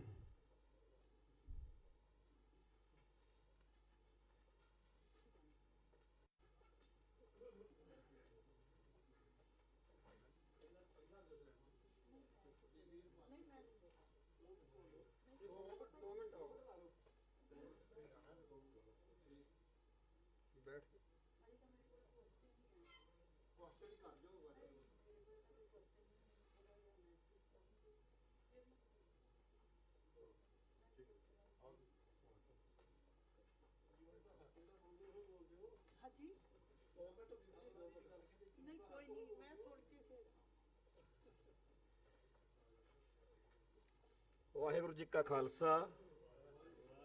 ਦੁਬਾਰਾ ਜੀ ਇੱਕ ਵਾਰੀ ਫੇਰ ਸਾਰੇ ਜਣੇ ਬਿਰਤੀਆਂ ਜੋੜੋ। ਵਾਹਿਗੁਰੂ ਜੀ ਕਾ ਖਾਲਸਾ, ਵਾਹਿਗੁਰੂ ਜੀ ਕੀ ਫਤਿਹ। ਜਿਹੜਾ ਅੱਜ ਦੇ ਇਸ ਸੈਮੀਨਾਰ ਦਾ ਸੱਦਾ ਪੱਤਰ ਛਪਿਆ ਸੀਗਾ, ਉਹਦੇ ਉੱਤੇ ਮੇਰਾ ਨਾਂ ਜਿਹੜੇ ਚਰਚਾ ਕਰਨ ਲਈ ਨਾਂ ਲਿਖੇ ਗਏ ਸੀਗੇ ਵੀ ਬੁਲਾਰੇ ਆ ਬੋਲਣਗੇ, ਤੇ ਆਹ ਬੰਦੇ ਜਿਹੜੇ ਨੇ ਬੋਲੇ ਹੋਏ ਉੱਤੇ ਚਰਚਾ ਕਰਨਗੇ। ਮੈਂ ਉਸ ਹਿਸਾਬ ਦੇ ਨਾਲ ਹੀ ਆਪਦੇ ਮਨ ਨੂੰ ਤਿਆਰ ਕੀਤਾ ਸੀਗਾ ਕਿ ਉੱਥੇ ਬਹਿਣਾ ਤੇ ਜਿਹੜੇ ਬੁਲਾਰੇ ਬੋਲਣਗੇ ਉਹਨਾਂ ਦੀ ਕਿਸੇ ਗੱਲ ਦੇ ਉੱਤੇ ਚਰਚਾ ਹੋਊਗੀ। ਪਰ ਆਪਾਂ ਇੱਥੇ ਆਪਣੇ ਵਿੱਚ ਇਹ ਘਾਟ ਆ, ਹਜੇ ਅਸੀਂ ਸੈਮੀਨਾਰ ਤੇ ਕਾਨਫਰੰਸ ਤੇ ਸਾਰਾ ਕੁਝ ਮਤਲਬ ਆਪਣਾ ਇੱਕੋ ਹੀ ਹੁੰਦਾ ਵੀ ਆਪਾਂ ਉਵੇਂ ਚੱਲਦੇ ਆਂ। ਜੇ ਆਪਾਂ ਸਵਾਲ ਜਵਾਬਾਂ ਦਾ ਵੀ ਸਿਲਸਿਲਾ ਸ਼ੁਰੂ ਕਰਨਾ ਚਾਹਿਆ, ਉੱਥੇ ਵੀ ਅਸੀਂ ਕਾਮਯਾਬ ਨਹੀਂ ਹੋ ਸਕੇ। ਸਾਡੀਆਂ ਜਿਹੜੀਆਂ ਇਹ ਚੀਜ਼ਾਂ ਨੇ ਵੀ ਕਿਵੇਂ, ਕਿਹੜੀ ਸੈਮੀਨਾਰ ਕੀ ਹੁੰਦਾ, ਕਾਨਫਰੰਸ ਕੀ ਹੁੰਦੀ ਆ, ਜਾਂ ਇਹ ਸਾਰੀਆਂ ਗੱਲਾਂ ਬਾਰੇ ਅਜੇ ਅਸੀਂ ਬੜੇ ਪਿੱਛੇ ਆਂ। ਤੇ ਹੁਣ ਜਿਹੜੇ ਪਹਿਲੋਂ ਵੀਰ ਸਾਰੇ ਬੁਲਾਰੇ ਬੋਲੇ ਆ, ਸਾਰੇ ਹੀ ਸਤਿਕਾਰਯੋਗ ਨੇ, ਸਾਰਿਆਂ ਦੇ ਵਿਚਾਰ ਨੇ, ਤੇ ਮੇਰੇ ਬੋਲਣ ਦੇ ਵਿੱਚ ਜਿਹੜਾ ਮੈਂ ਇੱਥੇ ਆਪਦੀ ਗੱਲ ਕਰਨੀ ਆ, ਉਹਦੇ ਵਿੱਚ ਜਿੱਥੇ ਮਰਜ਼ੀ ਮਤਲਬ ਮੈਨੂੰ ਰੋਕਿਆ ਜਾ ਸਕਦਾ ਵੀ ਇਸ ਤੋਂ ਅੱਗੇ ਹੁਣ ਖਤਮ ਆ, ਕਿਉਂਕਿ ਕਈ ਵਾਰੀ ਬੁਲਾਰਿਆਂ ਦੀ ਜਿਹੜੀ ਤਕਰੀਰ ਹੁੰਦੀ ਆ ਉਹ ਇਸ ਤਰੀਕੇ ਨਾਲ ਹੁੰਦੀ ਆ ਵੀ ਉਹਨੂੰ ਇੱਕਦਮ ਆਪਾਂ ਵਿਚਾਰੋ ਕੱਟ ਨਹੀਂ ਸਕਦੇ ਹੁੰਦੇ। ਤਾਂ ਮੈਂ ਚਰਚਾ ਦੇ ਮੱਦੇਨਜ਼ਰ ਪਹਿਲੀ ਗੱਲ ਜਿਹੜੀ ਭਾਜੀ ਨੇ, ਸਾਡੇ ਗੁਰਪ੍ਰੀਤ ਸਿੰਘ ਜੀ ਨੇ ਕੀਤੀ ਸੀ ਕਿ ਡਾਟਾ ਨਹੀਂ ਕਲੈਕਟ ਹੋਇਆ ਸਿੱਖ ਸੰਘਰਸ਼ ਦਾ। ਇੱਕ ਵਾਰੀ 2005 ਦੀ ਗੱਲ ਆ, ਦਲ ਖਾਲਸਾ ਦਫ਼ਤਰ ਤੇ ਅਸੀਂ ਬੈਠੇ ਸੀਗੇ, ਭਾਜੀ ਸਤਨਾਮ ਸਿੰਘ ਪੌਂਟਾ ਸਾਹਿਬ ਤੇ ਹੋਰ ਸਾਰੇ ਅਸੀਂ ਬੈਠੇ ਸੀਗੇ। ਉਦੋਂ ਹਜੇ ਆਹ ਦਾੜਾ ਪੂਰਾ ਕਾਲਾ ਸੀਗਾ, ਮੁੰਡੇ ਖੁੰਡੇ ਸੀ, ਅਸੀਂ ਆਪਦੇ ਆਪ ਨੂੰ ਸਮਝਦੇ। ਉਹ ਕਹਿੰਦੇ ਬਈ ਮੁੱਠੀ ਭਰ ਸਿੰਘ ਸੀਗੇ ਵੀ ਜੂਨ 84 ਦੀ ਗੱਲ ਚੱਲਦੀ ਸੀ, ਕਿਵੇਂ ਮਨਾਈਏ ਦਲ ਖਾਲਸਾ, ਕੀ ਕਰੇ। ਉਹ ਕਹਿੰਦੇ ਦੇਖ ਲਓ ਮੁੱਠੀ ਭਰ ਬੰਦੇ ਸੀ, ਆ ਕਮਾਲ ਕਰਦੇ, ਜਿਵੇਂ ਆਪਣੀ ਗੱਲਾਂ ਹੁੰਦੀਆਂ ਯੋਧਿਆਂ ਦੀਆਂ ਗੱਲਾਂ ਕਰਦੇ ਆ। ਉਹ ਚੱਲਦੀ ਗੱਲ ਦੇ ਵਿੱਚ ਉਹ ਕਹਿੰਦਾ ਵੀ ਸਤਨਾਮ ਸਿੰਘ ਦਾ ਜਜ਼ਬਾਤੀ ਸੁਭਾਅ, ਉਹ ਕਹਿੰਦਾ 40 ਸੀ ਕਿ 50 ਸੀ, 200 ਸੀ ਕਿ 400 ਸੀ, ਕੋਈ ਦੱਸੋ ਵੀ ਮੁੱਠੀ ਭਰ ਕਰਦੇ ਰਹਿੰਦੇ, ਕੋਈ ਗਿਣਤੀ ਕੱਢ ਕੇ ਦੱਸੋ। ਤੁਸੀਂ ਪੜ੍ਹੇ ਲਿਖੇ ਹੋ, ਸਾਡੇ ਵਾਲੇ ਵੇਲਿਆਂ 'ਚ ਸਾਡੇ ਕੋਲੇ ਸਾਈਕਲ ਹੁੰਦਾ ਸੀ। ਮੈਂ ਪੌਂਟਾ ਸਾਹਿਬ ਤੋਂ ਸਾਰਾ ਪੰਜਾਬ ਸਾਈਕਲ ਤੇ ਘੁੰਮ ਜਾਂਦਾ ਸੀਗਾ ਪੰਥਕ ਕਾਰਜਾਂ ਲਈ। ਤੁਹਾਡੇ ਕੋਲੇ ਕੋਠੀਆਂ, ਕਾਰਾਂ, ਮੋਬਾਈਲਾਂ ਚੱਕੀ ਫਿਰਦੇ ਹੋ, ਸਾਰਾ ਕੁਛ ਆ, ਤੁਸੀਂ ਇਹ ਨਹੀਂ ਕਰ ਸਕਦੇ। ਉਹ ਇੱਕ ਮਤਲਬ ਜਿਵੇਂ ਗੱਲ 'ਚੋਂ ਗੱਲ ਬਣੀ ਤੇ ਅਸੀਂ ਉੱਥੇ ਫੈਸਲਾ ਕਰ ਲਿਆ ਕਿ ਜੂਨ 84 ਦੇ ਸ਼ਹੀਦਾਂ ਦੀ ਡਾਇਰੈਕਟਰੀ ਤਿਆਰ ਕਰਾਂਗੇ। ਰੱਜ ਕੇ ਕੰਮ ਕੀਤਾ, ਗੱਡ ਕੇ ਕੰਮ ਕੀਤਾ। ਹਰਿਆਣਾ, ਪੰਜਾਬ ਤਾਂ ਇੱਕ ਪਾਸੇ, ਹਜੂਰ ਸਾਹਿਬ ਜਾਣਾ ਪਿਆ, ਉੱਥੇ ਵੀ ਗਏ ਆ। ਪਹਿਲਾ ਐਡੀਸ਼ਨ ਜਦੋਂ ਛਾਪਿਆ, ਮੈਂ ਉਹ ਬੰਦਾ ਇੱਥੇ ਸਾਡੇ ਨਾਲ ਦੇ ਉਹ ਬੈਠਿਆ ਕੁਲਦੀਪ ਸਿੰਘ ਹੋਣੀ, ਸਾਡੇ ਨਾਲ ਜੋ ਬਿਹੇਵ, ਜਿਹਨੂੰ ਅਸਲ ਵਿੱਚ ਮਿਸਬਿਹੇਵ ਕਹਿਣਾ ਚਾਹੀਦਾ, ਪਰਿਵਾਰਾਂ ਦੇ ਵੱਲੋਂ ਸਾਨੂੰ ਮਿਲਿਆ, ਕਿਉਂਕਿ ਪਰਿਵਾਰ ਡਰੇ ਹੋਏ ਸੀ। ਤੇ ਜੋ ਕੀਤਾ ਉਹਨਾਂ ਨੇ, ਉਹਨਾਂ ਦੀ ਸਥਿਤੀ ਵਿੱਚ ਉਹ ਠੀਕ ਸੀ, ਕਿਉਂਕਿ ਉਹਨਾਂ ਨੂੰ ਲੱਗਦਾ ਸੀ ਪਤਾ ਨਹੀਂ CID ਵਾਲੇ ਆ ਗਏ ਆ, ਪਤਾ ਨਹੀਂ ਇਹ ਕੀ ਕਰਨ ਆ ਗਏ ਆ। ਉਹਨਾਂ ਨੂੰ ਇਹ ਉਸ ਦੌਰ ਵਿੱਚ 2005-4 ਦੇ ਵਿੱਚ ਇਹ ਸੀਗਾ ਬਈ ਇਹ ਜਿਹੜੇ ਬੰਦੇ ਨੇ ਇਹ ਕੋਈ ਮੰਦ ਭਾਵਨਾ ਵਾਲੇ ਨੇ, ਤੇ ਸਾਡਾ ਉਹਨਾਂ ਨੇ ਕੋਆਪਰੇਟ ਨਹੀਂ ਕੀਤਾ। ਥੋੜੇ ਦਿਨਾਂ ਬਾਅਦ ਸਾਨੂੰ ਸਮਝ ਲੱਗ ਗਈ ਕਿ ਪਰਿਵਾਰਾਂ ਦੀ ਕੀ ਸਮੱਸਿਆ ਵਾ। ਉਦੋਂ ਸਾਨੂੰ ਵੈਸੇ ਉਹੋ ਜਿਹੀ ਹੈ ਨਹੀਂ ਸੀ ਲੋੜ, ਪਰ ਅਸੀਂ ਉਹ ਕਾਰਡ ਜੇ ਛਪਵਾ ਲਏ ਆਪਦੇ, ਜਿਵੇਂ ਉੱਤੇ ਨੰਬਰ ਜਿਹਾ ਦੇ ਕੇ ਆਪਾਂ ਨੂੰ, ਹੁਣ ਤਾਂ ਹੈ ਨਹੀਂ ਰਿਵਾਜ, ਉਹ ਹੁੰਦਾ ਸੀ ਵਿਜ਼ਿਟਿੰਗ ਕਾਰਡ ਜਿਹਾ ਦੇਣ ਦਾ ਜ਼ਿਆਦਾ। ਉਹ ਮੈਂ ਹਰੇਕ ਘਰ 'ਚ ਕਾਰਡ ਛੱਡਿਆਉਣਾ ਵੀ ਕੋਈ ਗੱਲ ਨਹੀਂ ਜੀ ਭੈਣ ਜੀ, ਜਾਂ ਕੋਈ ਗੱਲ ਨਹੀਂ ਬੀਬੀ, ਤੁਸੀਂ ਬਾਅਦ 'ਚ ਇਹ ਚੀਜ਼ ਦੇਖ ਲਿਓ, ਅਸੀਂ ਤਾਂ ਆਏ ਆ। ਕਿਉਂਕਿ ਜਦੋਂ ਸਿੱਖ ਸੰਘਰਸ਼ ਦੇ ਸ਼ਹੀਦਾਂ ਦੇ ਪਰਿਵਾਰਾਂ ਦੇ ਘਰਾਂ 'ਚ ਜਾਣਾ, ਉਹਨਾਂ ਦੇ ਹਾਵ ਭਾਵ ਤੋਂ ਜਾਂ ਸਾਨੂੰ ਪੱਕਾ ਪਤਾ ਹੁੰਦਾ ਸੀ, ਨਾਲ ਦੇ ਨੇ ਦੱਸਿਆ ਹੁੰਦਾ ਸੀ ਵੀ ਹਾਂ ਇਹਨਾਂ ਦਾ ਹੀ ਸਿੰਘ ਆ ਉਹ ਜਿਹੜਾ ਸ਼ਹੀਦ ਹੋਇਆ, ਤੁਸੀਂ ਉਹਨਾਂ ਨੇ ਸਾਡਾ ਨਹੀਂ ਕਰਨਾ ਸੀ। ਅਸੀਂ ਉਹ ਤੋਂ ਬਾਅਦ ਵਿੱਚ ਆਪਣੇ ਇੱਥੇ 9 ਜੂਨ 2006 ਨੂੰ ਪਹਿਲਾ ਐਡੀਸ਼ਨ ਜਿਹੜਾ ਸੀਗਾ ਜਿੱਦਾਂ ਜਾਰੀ ਕਰਨਾ ਸੀਗਾ, ਉਦੋਂ 2 ਦਿਨ ਪਹਿਲਾਂ ਮੈਂ ਤੇ ਕੰਵਰਪਾਲ ਭਾਜੀ ਅਸੀਂ ਬਲਜੀਤ ਬੱਲੀ ਜੀ ਨੂੰ ਮਿਲੇ, ਉਦੋਂ ਅਜੀਤ ਸੀਗੇ। ਅਸੀਂ ਉਹਨਾਂ ਨੂੰ ਸਾਡੀ ਗੱਲ ਸਮਝਾਈ। ਉਹਨਾਂ ਨੇ ਜਿੱਦਾਂ ਡਾਇਰੈਕਟਰੀ ਰਿਲੀਜ਼ ਹੋਣੀ ਸੀ, ਉਸ ਦਿਨ ਇੱਕ ਬਹੁਤ ਵਧੀਆ ਸਟੋਰੀ ਜਿਹੜੀ ਸੀ ਫਰੰਟ ਪੇਜ ਤੇ ਅਜੀਤ ਤੇ ਛਾਪੀ। ਅਜੀਤ ਅੱਜ ਵੀ ਪੰਜਾਬ ਦੇ ਪਿੰਡਾਂ 'ਚ ਬੜੇ ਜ਼ਿਆਦਾ ਪੜ੍ਹਿਆ ਜਾਂਦਾ, ਚਾਹੇ ਕਈ ਅਖਬਾਰ ਪੰਥ ਦੀ ਆਵਾਜ਼ ਬਣਨ ਦੀ ਜਾਂ ਕੌਮ ਦੀ ਆਵਾਜ਼ ਬਣਨ ਦੀ ਕੋਸ਼ਿਸ਼ ਵਿੱਚ ਨੇ, ਪਰ ਉਹ ਆਪਾਂ ਨੂੰ ਸਾਰਾ ਪਤਾ ਉਹਦੇ ਬਾਰੇ ਵੀ ਬਾਦਲ ਦੀ ਆਵਾਜ਼ ਆ ਭਾਵੇਂ ਉਹ, ਪਰ ਉਹ ਪੜ੍ਹਿਆ ਜਾਂਦਾ। ਤੇ ਅਗਲੇ ਦਿਨਾਂ 'ਚ ਮੈਂ ਤੇ ਮੇਰੇ ਮਤਲਬ ਇੱਕ ਜਿਹੜਾ ਸੀ ਰਜਿਸਟਰ ਕੋਲੇ ਰੱਖ ਕੇ ਮੈਂ ਬਹਿ ਗਿਆ, ਮੈਨੂੰ ਪਤਾ ਸੀ ਹੁਣ ਸਾਰਿਆਂ ਦੇ ਫੋਨ ਆਉਣਗੇ। 9 ਤਰੀਕ ਨੂੰ ਆਪਾਂ ਡਾਇਰੈਕਟਰੀ ਰਿਲੀਜ਼ ਕੀਤੀ ਹੈ ਤੇ 10, 11, 12 ਤੋਂ ਫਿਰ ਅਗਲਾ 1.5 ਮਹੀਨਾ ਜਾਣੀ ਕਿ ਫੋਨ ਹੀ ਅਟੈਂਡ ਕੀਤੇ ਨੇ ਕਿ ਭਾਜੀ ਤੁਸੀਂ ਸੱਚੇ ਸੀ, ਤੁਸੀਂ ਸਹੀ ਸਾਡੇ ਘਰੇ ਆਏ ਸੀ, ਸਾਡਾ ਵਾਕਿਆ ਹੀ ਸਿੰਘ ਸ਼ਹੀਦ ਹੋਇਆ, ਪਰ ਅਸੀਂ ਡਰਦੇ ਸੀ, ਪਤਾ ਨਹੀਂ ਹੁਣ ਅਸੀਂ ਪੜ੍ਹਿਆ ਅਜੀਤ ਵਿੱਚ ਤੁਸੀਂ ਵਾਕਿਆ ਸਹੀ ਕੰਮ ਕਰਦੇ ਸੀਗੇ, ਆ ਜਾਓ ਡਾਟਾ ਲੈ ਜਾਓ।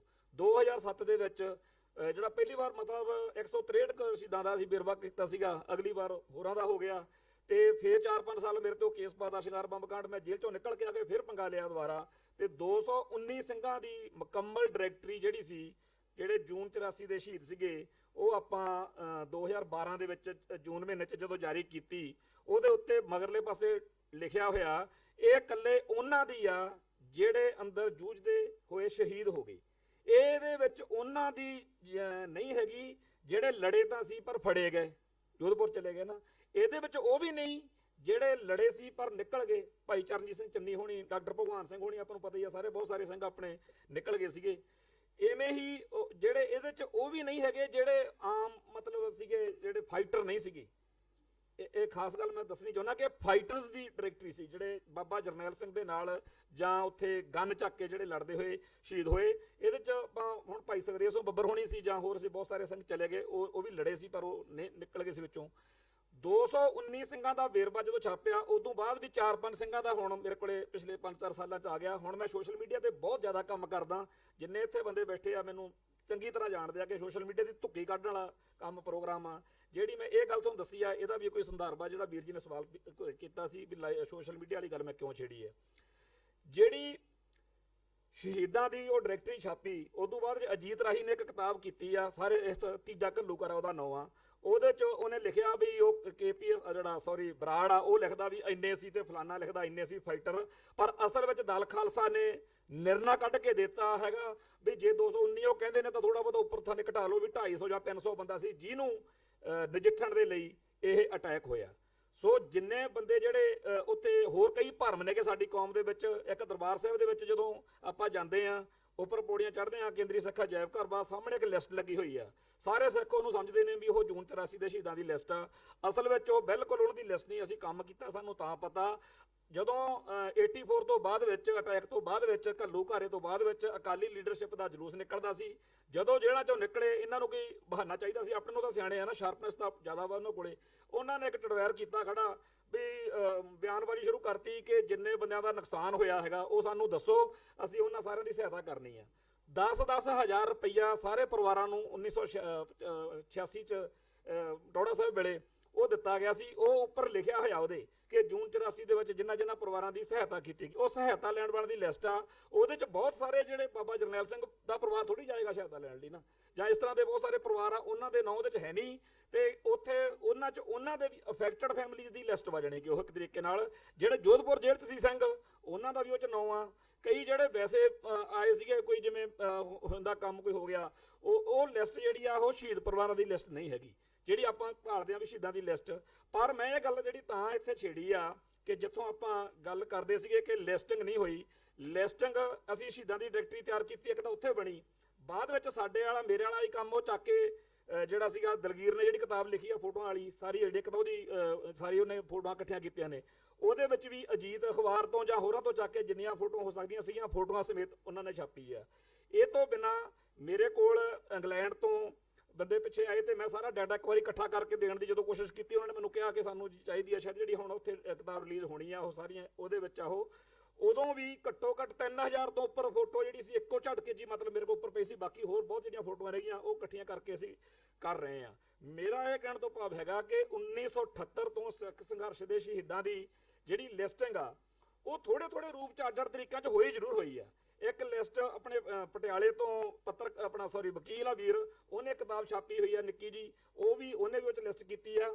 ਜੂਨ 84 ਦੇ ਸ਼ਹੀਦਾਂ ਦੀ ਲਿਸਟ, ਫਾਈਟਰਸ ਦੀ ਲਿਸਟ ਤਾਂ ਇੱਕ ਤਰੀਕੇ ਨਾਲ ਮੁਕੰਮਲ ਹੀ ਸਮਝ ਲਓ ਵੀ ਆਪਾਂ ਦਲ ਖਾਲਸਾ ਵੱਲੋਂ ਉਹ ਤਿਆਰ ਕਰ ਦਿੱਤੀ ਆ। ਕੰਮ ਚੱਲ ਰਿਹਾ ਪਰ ਮੁਕੰਮਲ ਨਹੀਂ ਹੋਇਆ। ਉਹਦੇ ਵਾਸਤੇ ਵੀ ਹੁਣੇ ਜਦੋਂ ਮੈਂ ਆਪਦੀ ਗੱਲ ਨੂੰ ਸਮਾਪਤੀ ਕਰੂੰਗਾ ਉੱਥੇ ਜਾ ਕੇ ਨਿਬੇੜੂੰਗਾ। ਦੂਸਰੀ ਜਿਹੜੀ ਗੱਲ ਆਪਾਂ ਇੱਥੇ ਤੁਸੀਂ ਜਿਹੜਾ ਸਾਰੀ ਆਪਦੀ ਵੀਰ ਜੀ ਗੁਰਪ੍ਰੀਤ ਸਿੰਘ ਵੀਰ ਨੇ ਜਿਹੜੀ ਗੱਲ ਕੀਤੀ ਆ ਉਹ ਵਿਦਨ ਇੰਡੀਅਨ ਸਿਸਟਮ ਦੇ ਸੋਚਦੇ ਆ। ਸਾਡੇ ਬੰਦੇ ਜਿਹੜੇ ਇੱਥੇ ਜ਼ਿਆਦਾ ਬੈਠੇ ਨੇ, ਜਦੋਂ ਭਾਈ ਜਗਤਾਰ ਸਿੰਘ ਹਵਾਰਾ ਦਾ ਜ਼ਿਕਰ ਜਾਂ ਬਾਬਾ ਜਰਨੈਲ ਸਿੰਘ ਦਾ ਜ਼ਿਕਰ ਜਾਂ ਜੂਨ 84 ਦਾ ਜ਼ਿਕਰ ਸੁਣਦੇ ਆ ਤਾਂ ਉਹਨਾਂ ਦੇ ਦਿਮਾਗ 'ਚ ਜੀ ਇਕੱਲਾ ਖਾਲਿਸਤਾਨ ਹੁੰਦਾ, ਉਹ ਇਹ ਚੀਜ਼ ਤੋਂ ਨਿਕਲ ਕੇ ਸੋਚ ਰਹੇ ਹੁੰਦੇ ਨੇ। ਇਸ ਕਰਕੇ ਕਈਆਂ ਨੂੰ ਉਸ ਵੇਲੇ ਤੁਹਾਡੇ ਖਿਆਲਾਤਾਂ ਦੇ ਨਾਲ ਉਹਨਾਂ ਦਾ ਮਾਈਂਡ ਨਹੀਂ ਸੀ ਮਿਲ ਸਕਿਆ। ਉਹ ਥੋੜੀ ਜਿਹੀ ਸਾਰਿਆਂ ਨੂੰ ਹੀ ਪ੍ਰੋਬਲਮ ਆ ਰਹੀ ਸੀਗੀ, ਪਰ ਤੁਹਾਨੂੰ ਤੁਹਾਡੀ ਰਾਏ ਦਾ ਪੂਰਾ ਰੱਖਣ ਦਾ ਹੱਕ ਆ। ਤੇ ਉਵੇਂ ਹੀ ਉਸ ਗੱਲ ਦੇ ਮੁਤਲਕ ਤੁਹਾਡੇ ਲਈ ਇੱਕ ਮੈਂ ਗੱਲ ਪੁੱਛਣੀ ਚਾਹੁੰਦਾ। ਬੀਬੀ ਜੀ ਚਲੇ ਗਏ, ਮੇਰਾ ਮਨ ਸੀਗਾ, ਮੈਨੂੰ ਬਹੁਤ ਵਧੀਆ ਲੱਗਦਾ ਸੀਗਾ ਕਿ ਵੋਟਾਂ ਤੋਂ ਬਾਅਦ ਪਹਿਲੀ ਵਾਰ ਬੀਬੀ ਖਾਲੜਾ ਜੀ ਸਾਡੇ ਵਿਚਾਲੇ ਆ ਜਿਨ੍ਹਾਂ ਨੇ ਇਲੈਕਸ਼ਨ ਲੜੀ ਆ। ਉਦੋਂ ਵੱਡੀ ਗੱਲ ਮੇਰੇ ਲਈ ਇਹ ਸੀ ਕਿ ਭਾਜੀ ਗੁਰਦਰਸ਼ਨ ਸਿੰਘ ਜੀ ਢਿੱਲੋਂ ਸਾਡੇ ਆਪਦੇ ਨੇ, ਇਹ ਵੀ ਪਾਵਰ ਕੈਪਚਰ ਕਰਨ ਦੇ ਲਈ ਸਾਨੂੰ ਹਮੇਸ਼ਾ ਪਹਿਲੇ ਦਿਨ ਤੋਂ ਹੀ ਕਹਿੰਦੇ ਨੇ। ਮੈਂ ਇਸ ਤੋਂ ਅਗਲੀ ਗੱਲ ਕਹਿਣੀ ਚਾਹੁੰਦਾ, ਮੈਂ ਸਰਦਾਰ ਕਪੂਰ ਸਿੰਘ ਜੀ ਨੂੰ ਬਹੁਤ ਪੜ੍ਹਿਆ। ਸਰਦਾਰ ਕਪੂਰ ਸਿੰਘ ਜੀ ਦੇ ਜੀਵਨ 'ਚ ਜਾਂ ਉਹਨਾਂ ਦੇ ਕਈ ਖਿਆਲਾਂ 'ਚ ਸਾਡਾ ਆਪਾਂ ਉਹਨਾਂ ਨਾਲ ਹੋ ਜਾਂਦੇ ਆ। ਪਰ ਉੱਥੇ ਇੱਕ ਗੱਲ ਆ, ਸਰਦਾਰ ਕਪੂਰ ਸਿੰਘ ਨੂੰ ਸਿੱਖਾਂ ਦੇ ਵਿੱਚੋਂ ਬਹੁਤ ਜ਼ਿਆਦਾ ਆਪਣੇ ਸਭ ਤੋਂ ਸਿਆਣਾ ਮੰਨਿਆ ਜਾਂਦਾ, ਜਿਹੜਾ MP ਬਣ ਕੇ ਉੱਥੇ ਗਏ ਹਨਾ। ਪੰਜਾਬੀ ਸੂਬੇ ਦਾ ਜਿਹੜੀ ਆ 1966 ਵਾਲੀ ਪਾਰਟੀਸ਼ਨ ਆ, ਜਿਹੜਾ ਸਿੱਖਾਂ ਨਾਲ ਵਸਾਘਾਤ ਕਰਕੇ ਇੱਕ ਛਾਪਿਆ ਜਾਂਦਾ ਹੈਗਾ ਟਰੈਕਟ, ਜਿਹੜਾ ਉਹਨਾਂ ਨੇ ਉੱਥੇ ਉਹ 'ਚ ਦਿੱਤਾ ਸੀ ਪਾਰਲੀਮੈਂਟ 'ਚ, ਜਦੋਂ ਉਹ ਤਕਰੀਰ ਆ ਜਿਹੜੀ ਜਦੋਂ ਪੰਜਾਬੀ ਸੂਬਾ ਬਣਨਾ ਸੀਗਾ, ਜਿਹਦੇ ਉੱਤੇ ਉਹਨਾਂ ਨੇ ਆਪ ਦਾ ਨਜ਼ਰੀਆ ਦਿੱਤਾ ਕਿ ਤੁਸੀਂ ਸਾਡੇ ਨਾਲ ਆਹ ਕੀਤਾ ਸੀ, ਉਹ ਕੀਤਾ, ਜਿਹੜੇ ਆਪਾਂ ਵਾਅਦੇ ਗਿਣਾਉਂਦੇ ਆ, ਜਿੰਨੇ ਆਪਾਂ ਗੱਲਾਂ ਗਿਣਦੇ ਆ ਕਿ ਤੁਸੀਂ ਸਾਨੂੰ ਜਰੈਮ ਪੇਸ਼ਾ ਕਿਹਾ ਸੀਗਾ, ਤੁਸੀਂ ਸਾਡੇ ਨਾਲ 1947 ਤੋਂ ਪਹਿਲਾਂ ਨਹਿਰੂ ਨੇ ਆਹ ਵਾਅਦਾ ਕੀਤਾ ਸੀ, ਗਾਂਧੀ ਨੇ ਆਹ ਵਾਅਦਾ ਕੀਤਾ ਸੀ, ਜਿੰਨੀ ਵੀ ਸਾਡਾ ਕੇਸ ਆ ਉਹ ਉਸ ਤਕਰੀਰ ਦੇ ਆਲੇ ਦੁਆਲੇ ਸਾਡਾ ਸਾਰਿਆਂ ਦਾ ਤਿਆਰ ਹੁੰਦਾ। ਕਿਸੇ ਖਾਲਿਸਤਾਨੀ ਦੀ ਤਕਰੀਰ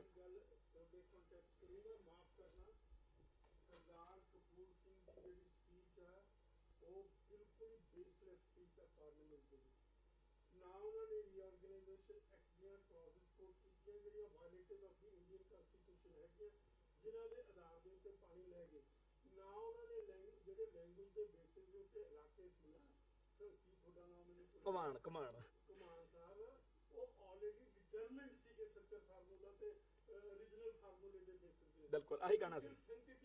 ਬਟ ਕਪੂਰ ਸਿੰਘ ਜਿੰਨਾ ਲੋਕ ਹੈ, ਯਸ, ਮੈਂ ਆਹੀ ਗੱਲ ਕਹਿਣੀ ਚਾਹੁੰਦਾ ਸੀ ਜਿਹੜੀ ਭਾਜੀ ਨੇ ਆਖੀ ਆ। ਆ ਚਰਚਾ ਦਾ ਸਾਡਾ ਦੂਸਰੀ ਗੱਲ ਤੁਹਾਨੂੰ ਦੱਸ ਦੇਣਾ ਜੀ, ਮਾਫ ਕਰਨਾ, ਮੈਂ ਸਰਦਾਰ ਕਪੂਰ ਸਿੰਘ ਨੂੰ ਬਹੁਤ ਥੋਰਲੀ ਪੜ੍ਹਿਆ। ਉਹ ਓਰੀਜਨਲ ਸਿੱਖੀਜ਼ਮ ਜਿਹੜਾ ਹੈਗਾ ਨਾ, ਉਹ ਜੋੜ ਦਿੰਦਾ ਬੁੱਧਿਜ਼ਮ ਦੇ ਨਾਲ ਤੇ ਹਿੰਦੂਇਜ਼ਮ ਦੇ ਨਾਲ। ਬਿਲਕੁਲ ਉਹਨਾਂ ਨੂੰ ਪ੍ਰੋਫਿਟ ਦੀ ਇੰਪੋਰਟੈਂਸ ਹੀ ਨਹੀਂ ਸੀ ਪਤਾ। Guru Nanak was a prophet is a messenger of God and prophet breaks everything from the past to the new. Yes. So ਜਿਹੜੀ ਗੱਲ ਹੁਣ ਅਸੀਂ ਤਾਂ ਕਹਿੰਦੇ ਨਹੀਂ ਕਿ ਕਾਹਨੂੰ ਕਹਿਣਾ ਲੋਕਾਂ ਨੂੰ, ਨਹੀਂ ਇੱਥੇ ਤਾਂ ਭਾਜੀ ਕਹਿਣਾ ਆਪਾਂ, ਇੱਥੇ ਤਾਂ ਆਪਦਾ ਘਰ ਵਾ, ਇੱਥੇ ਅਸੀਂ ਗੱਲ ਕਰਨੀ ਹੈ।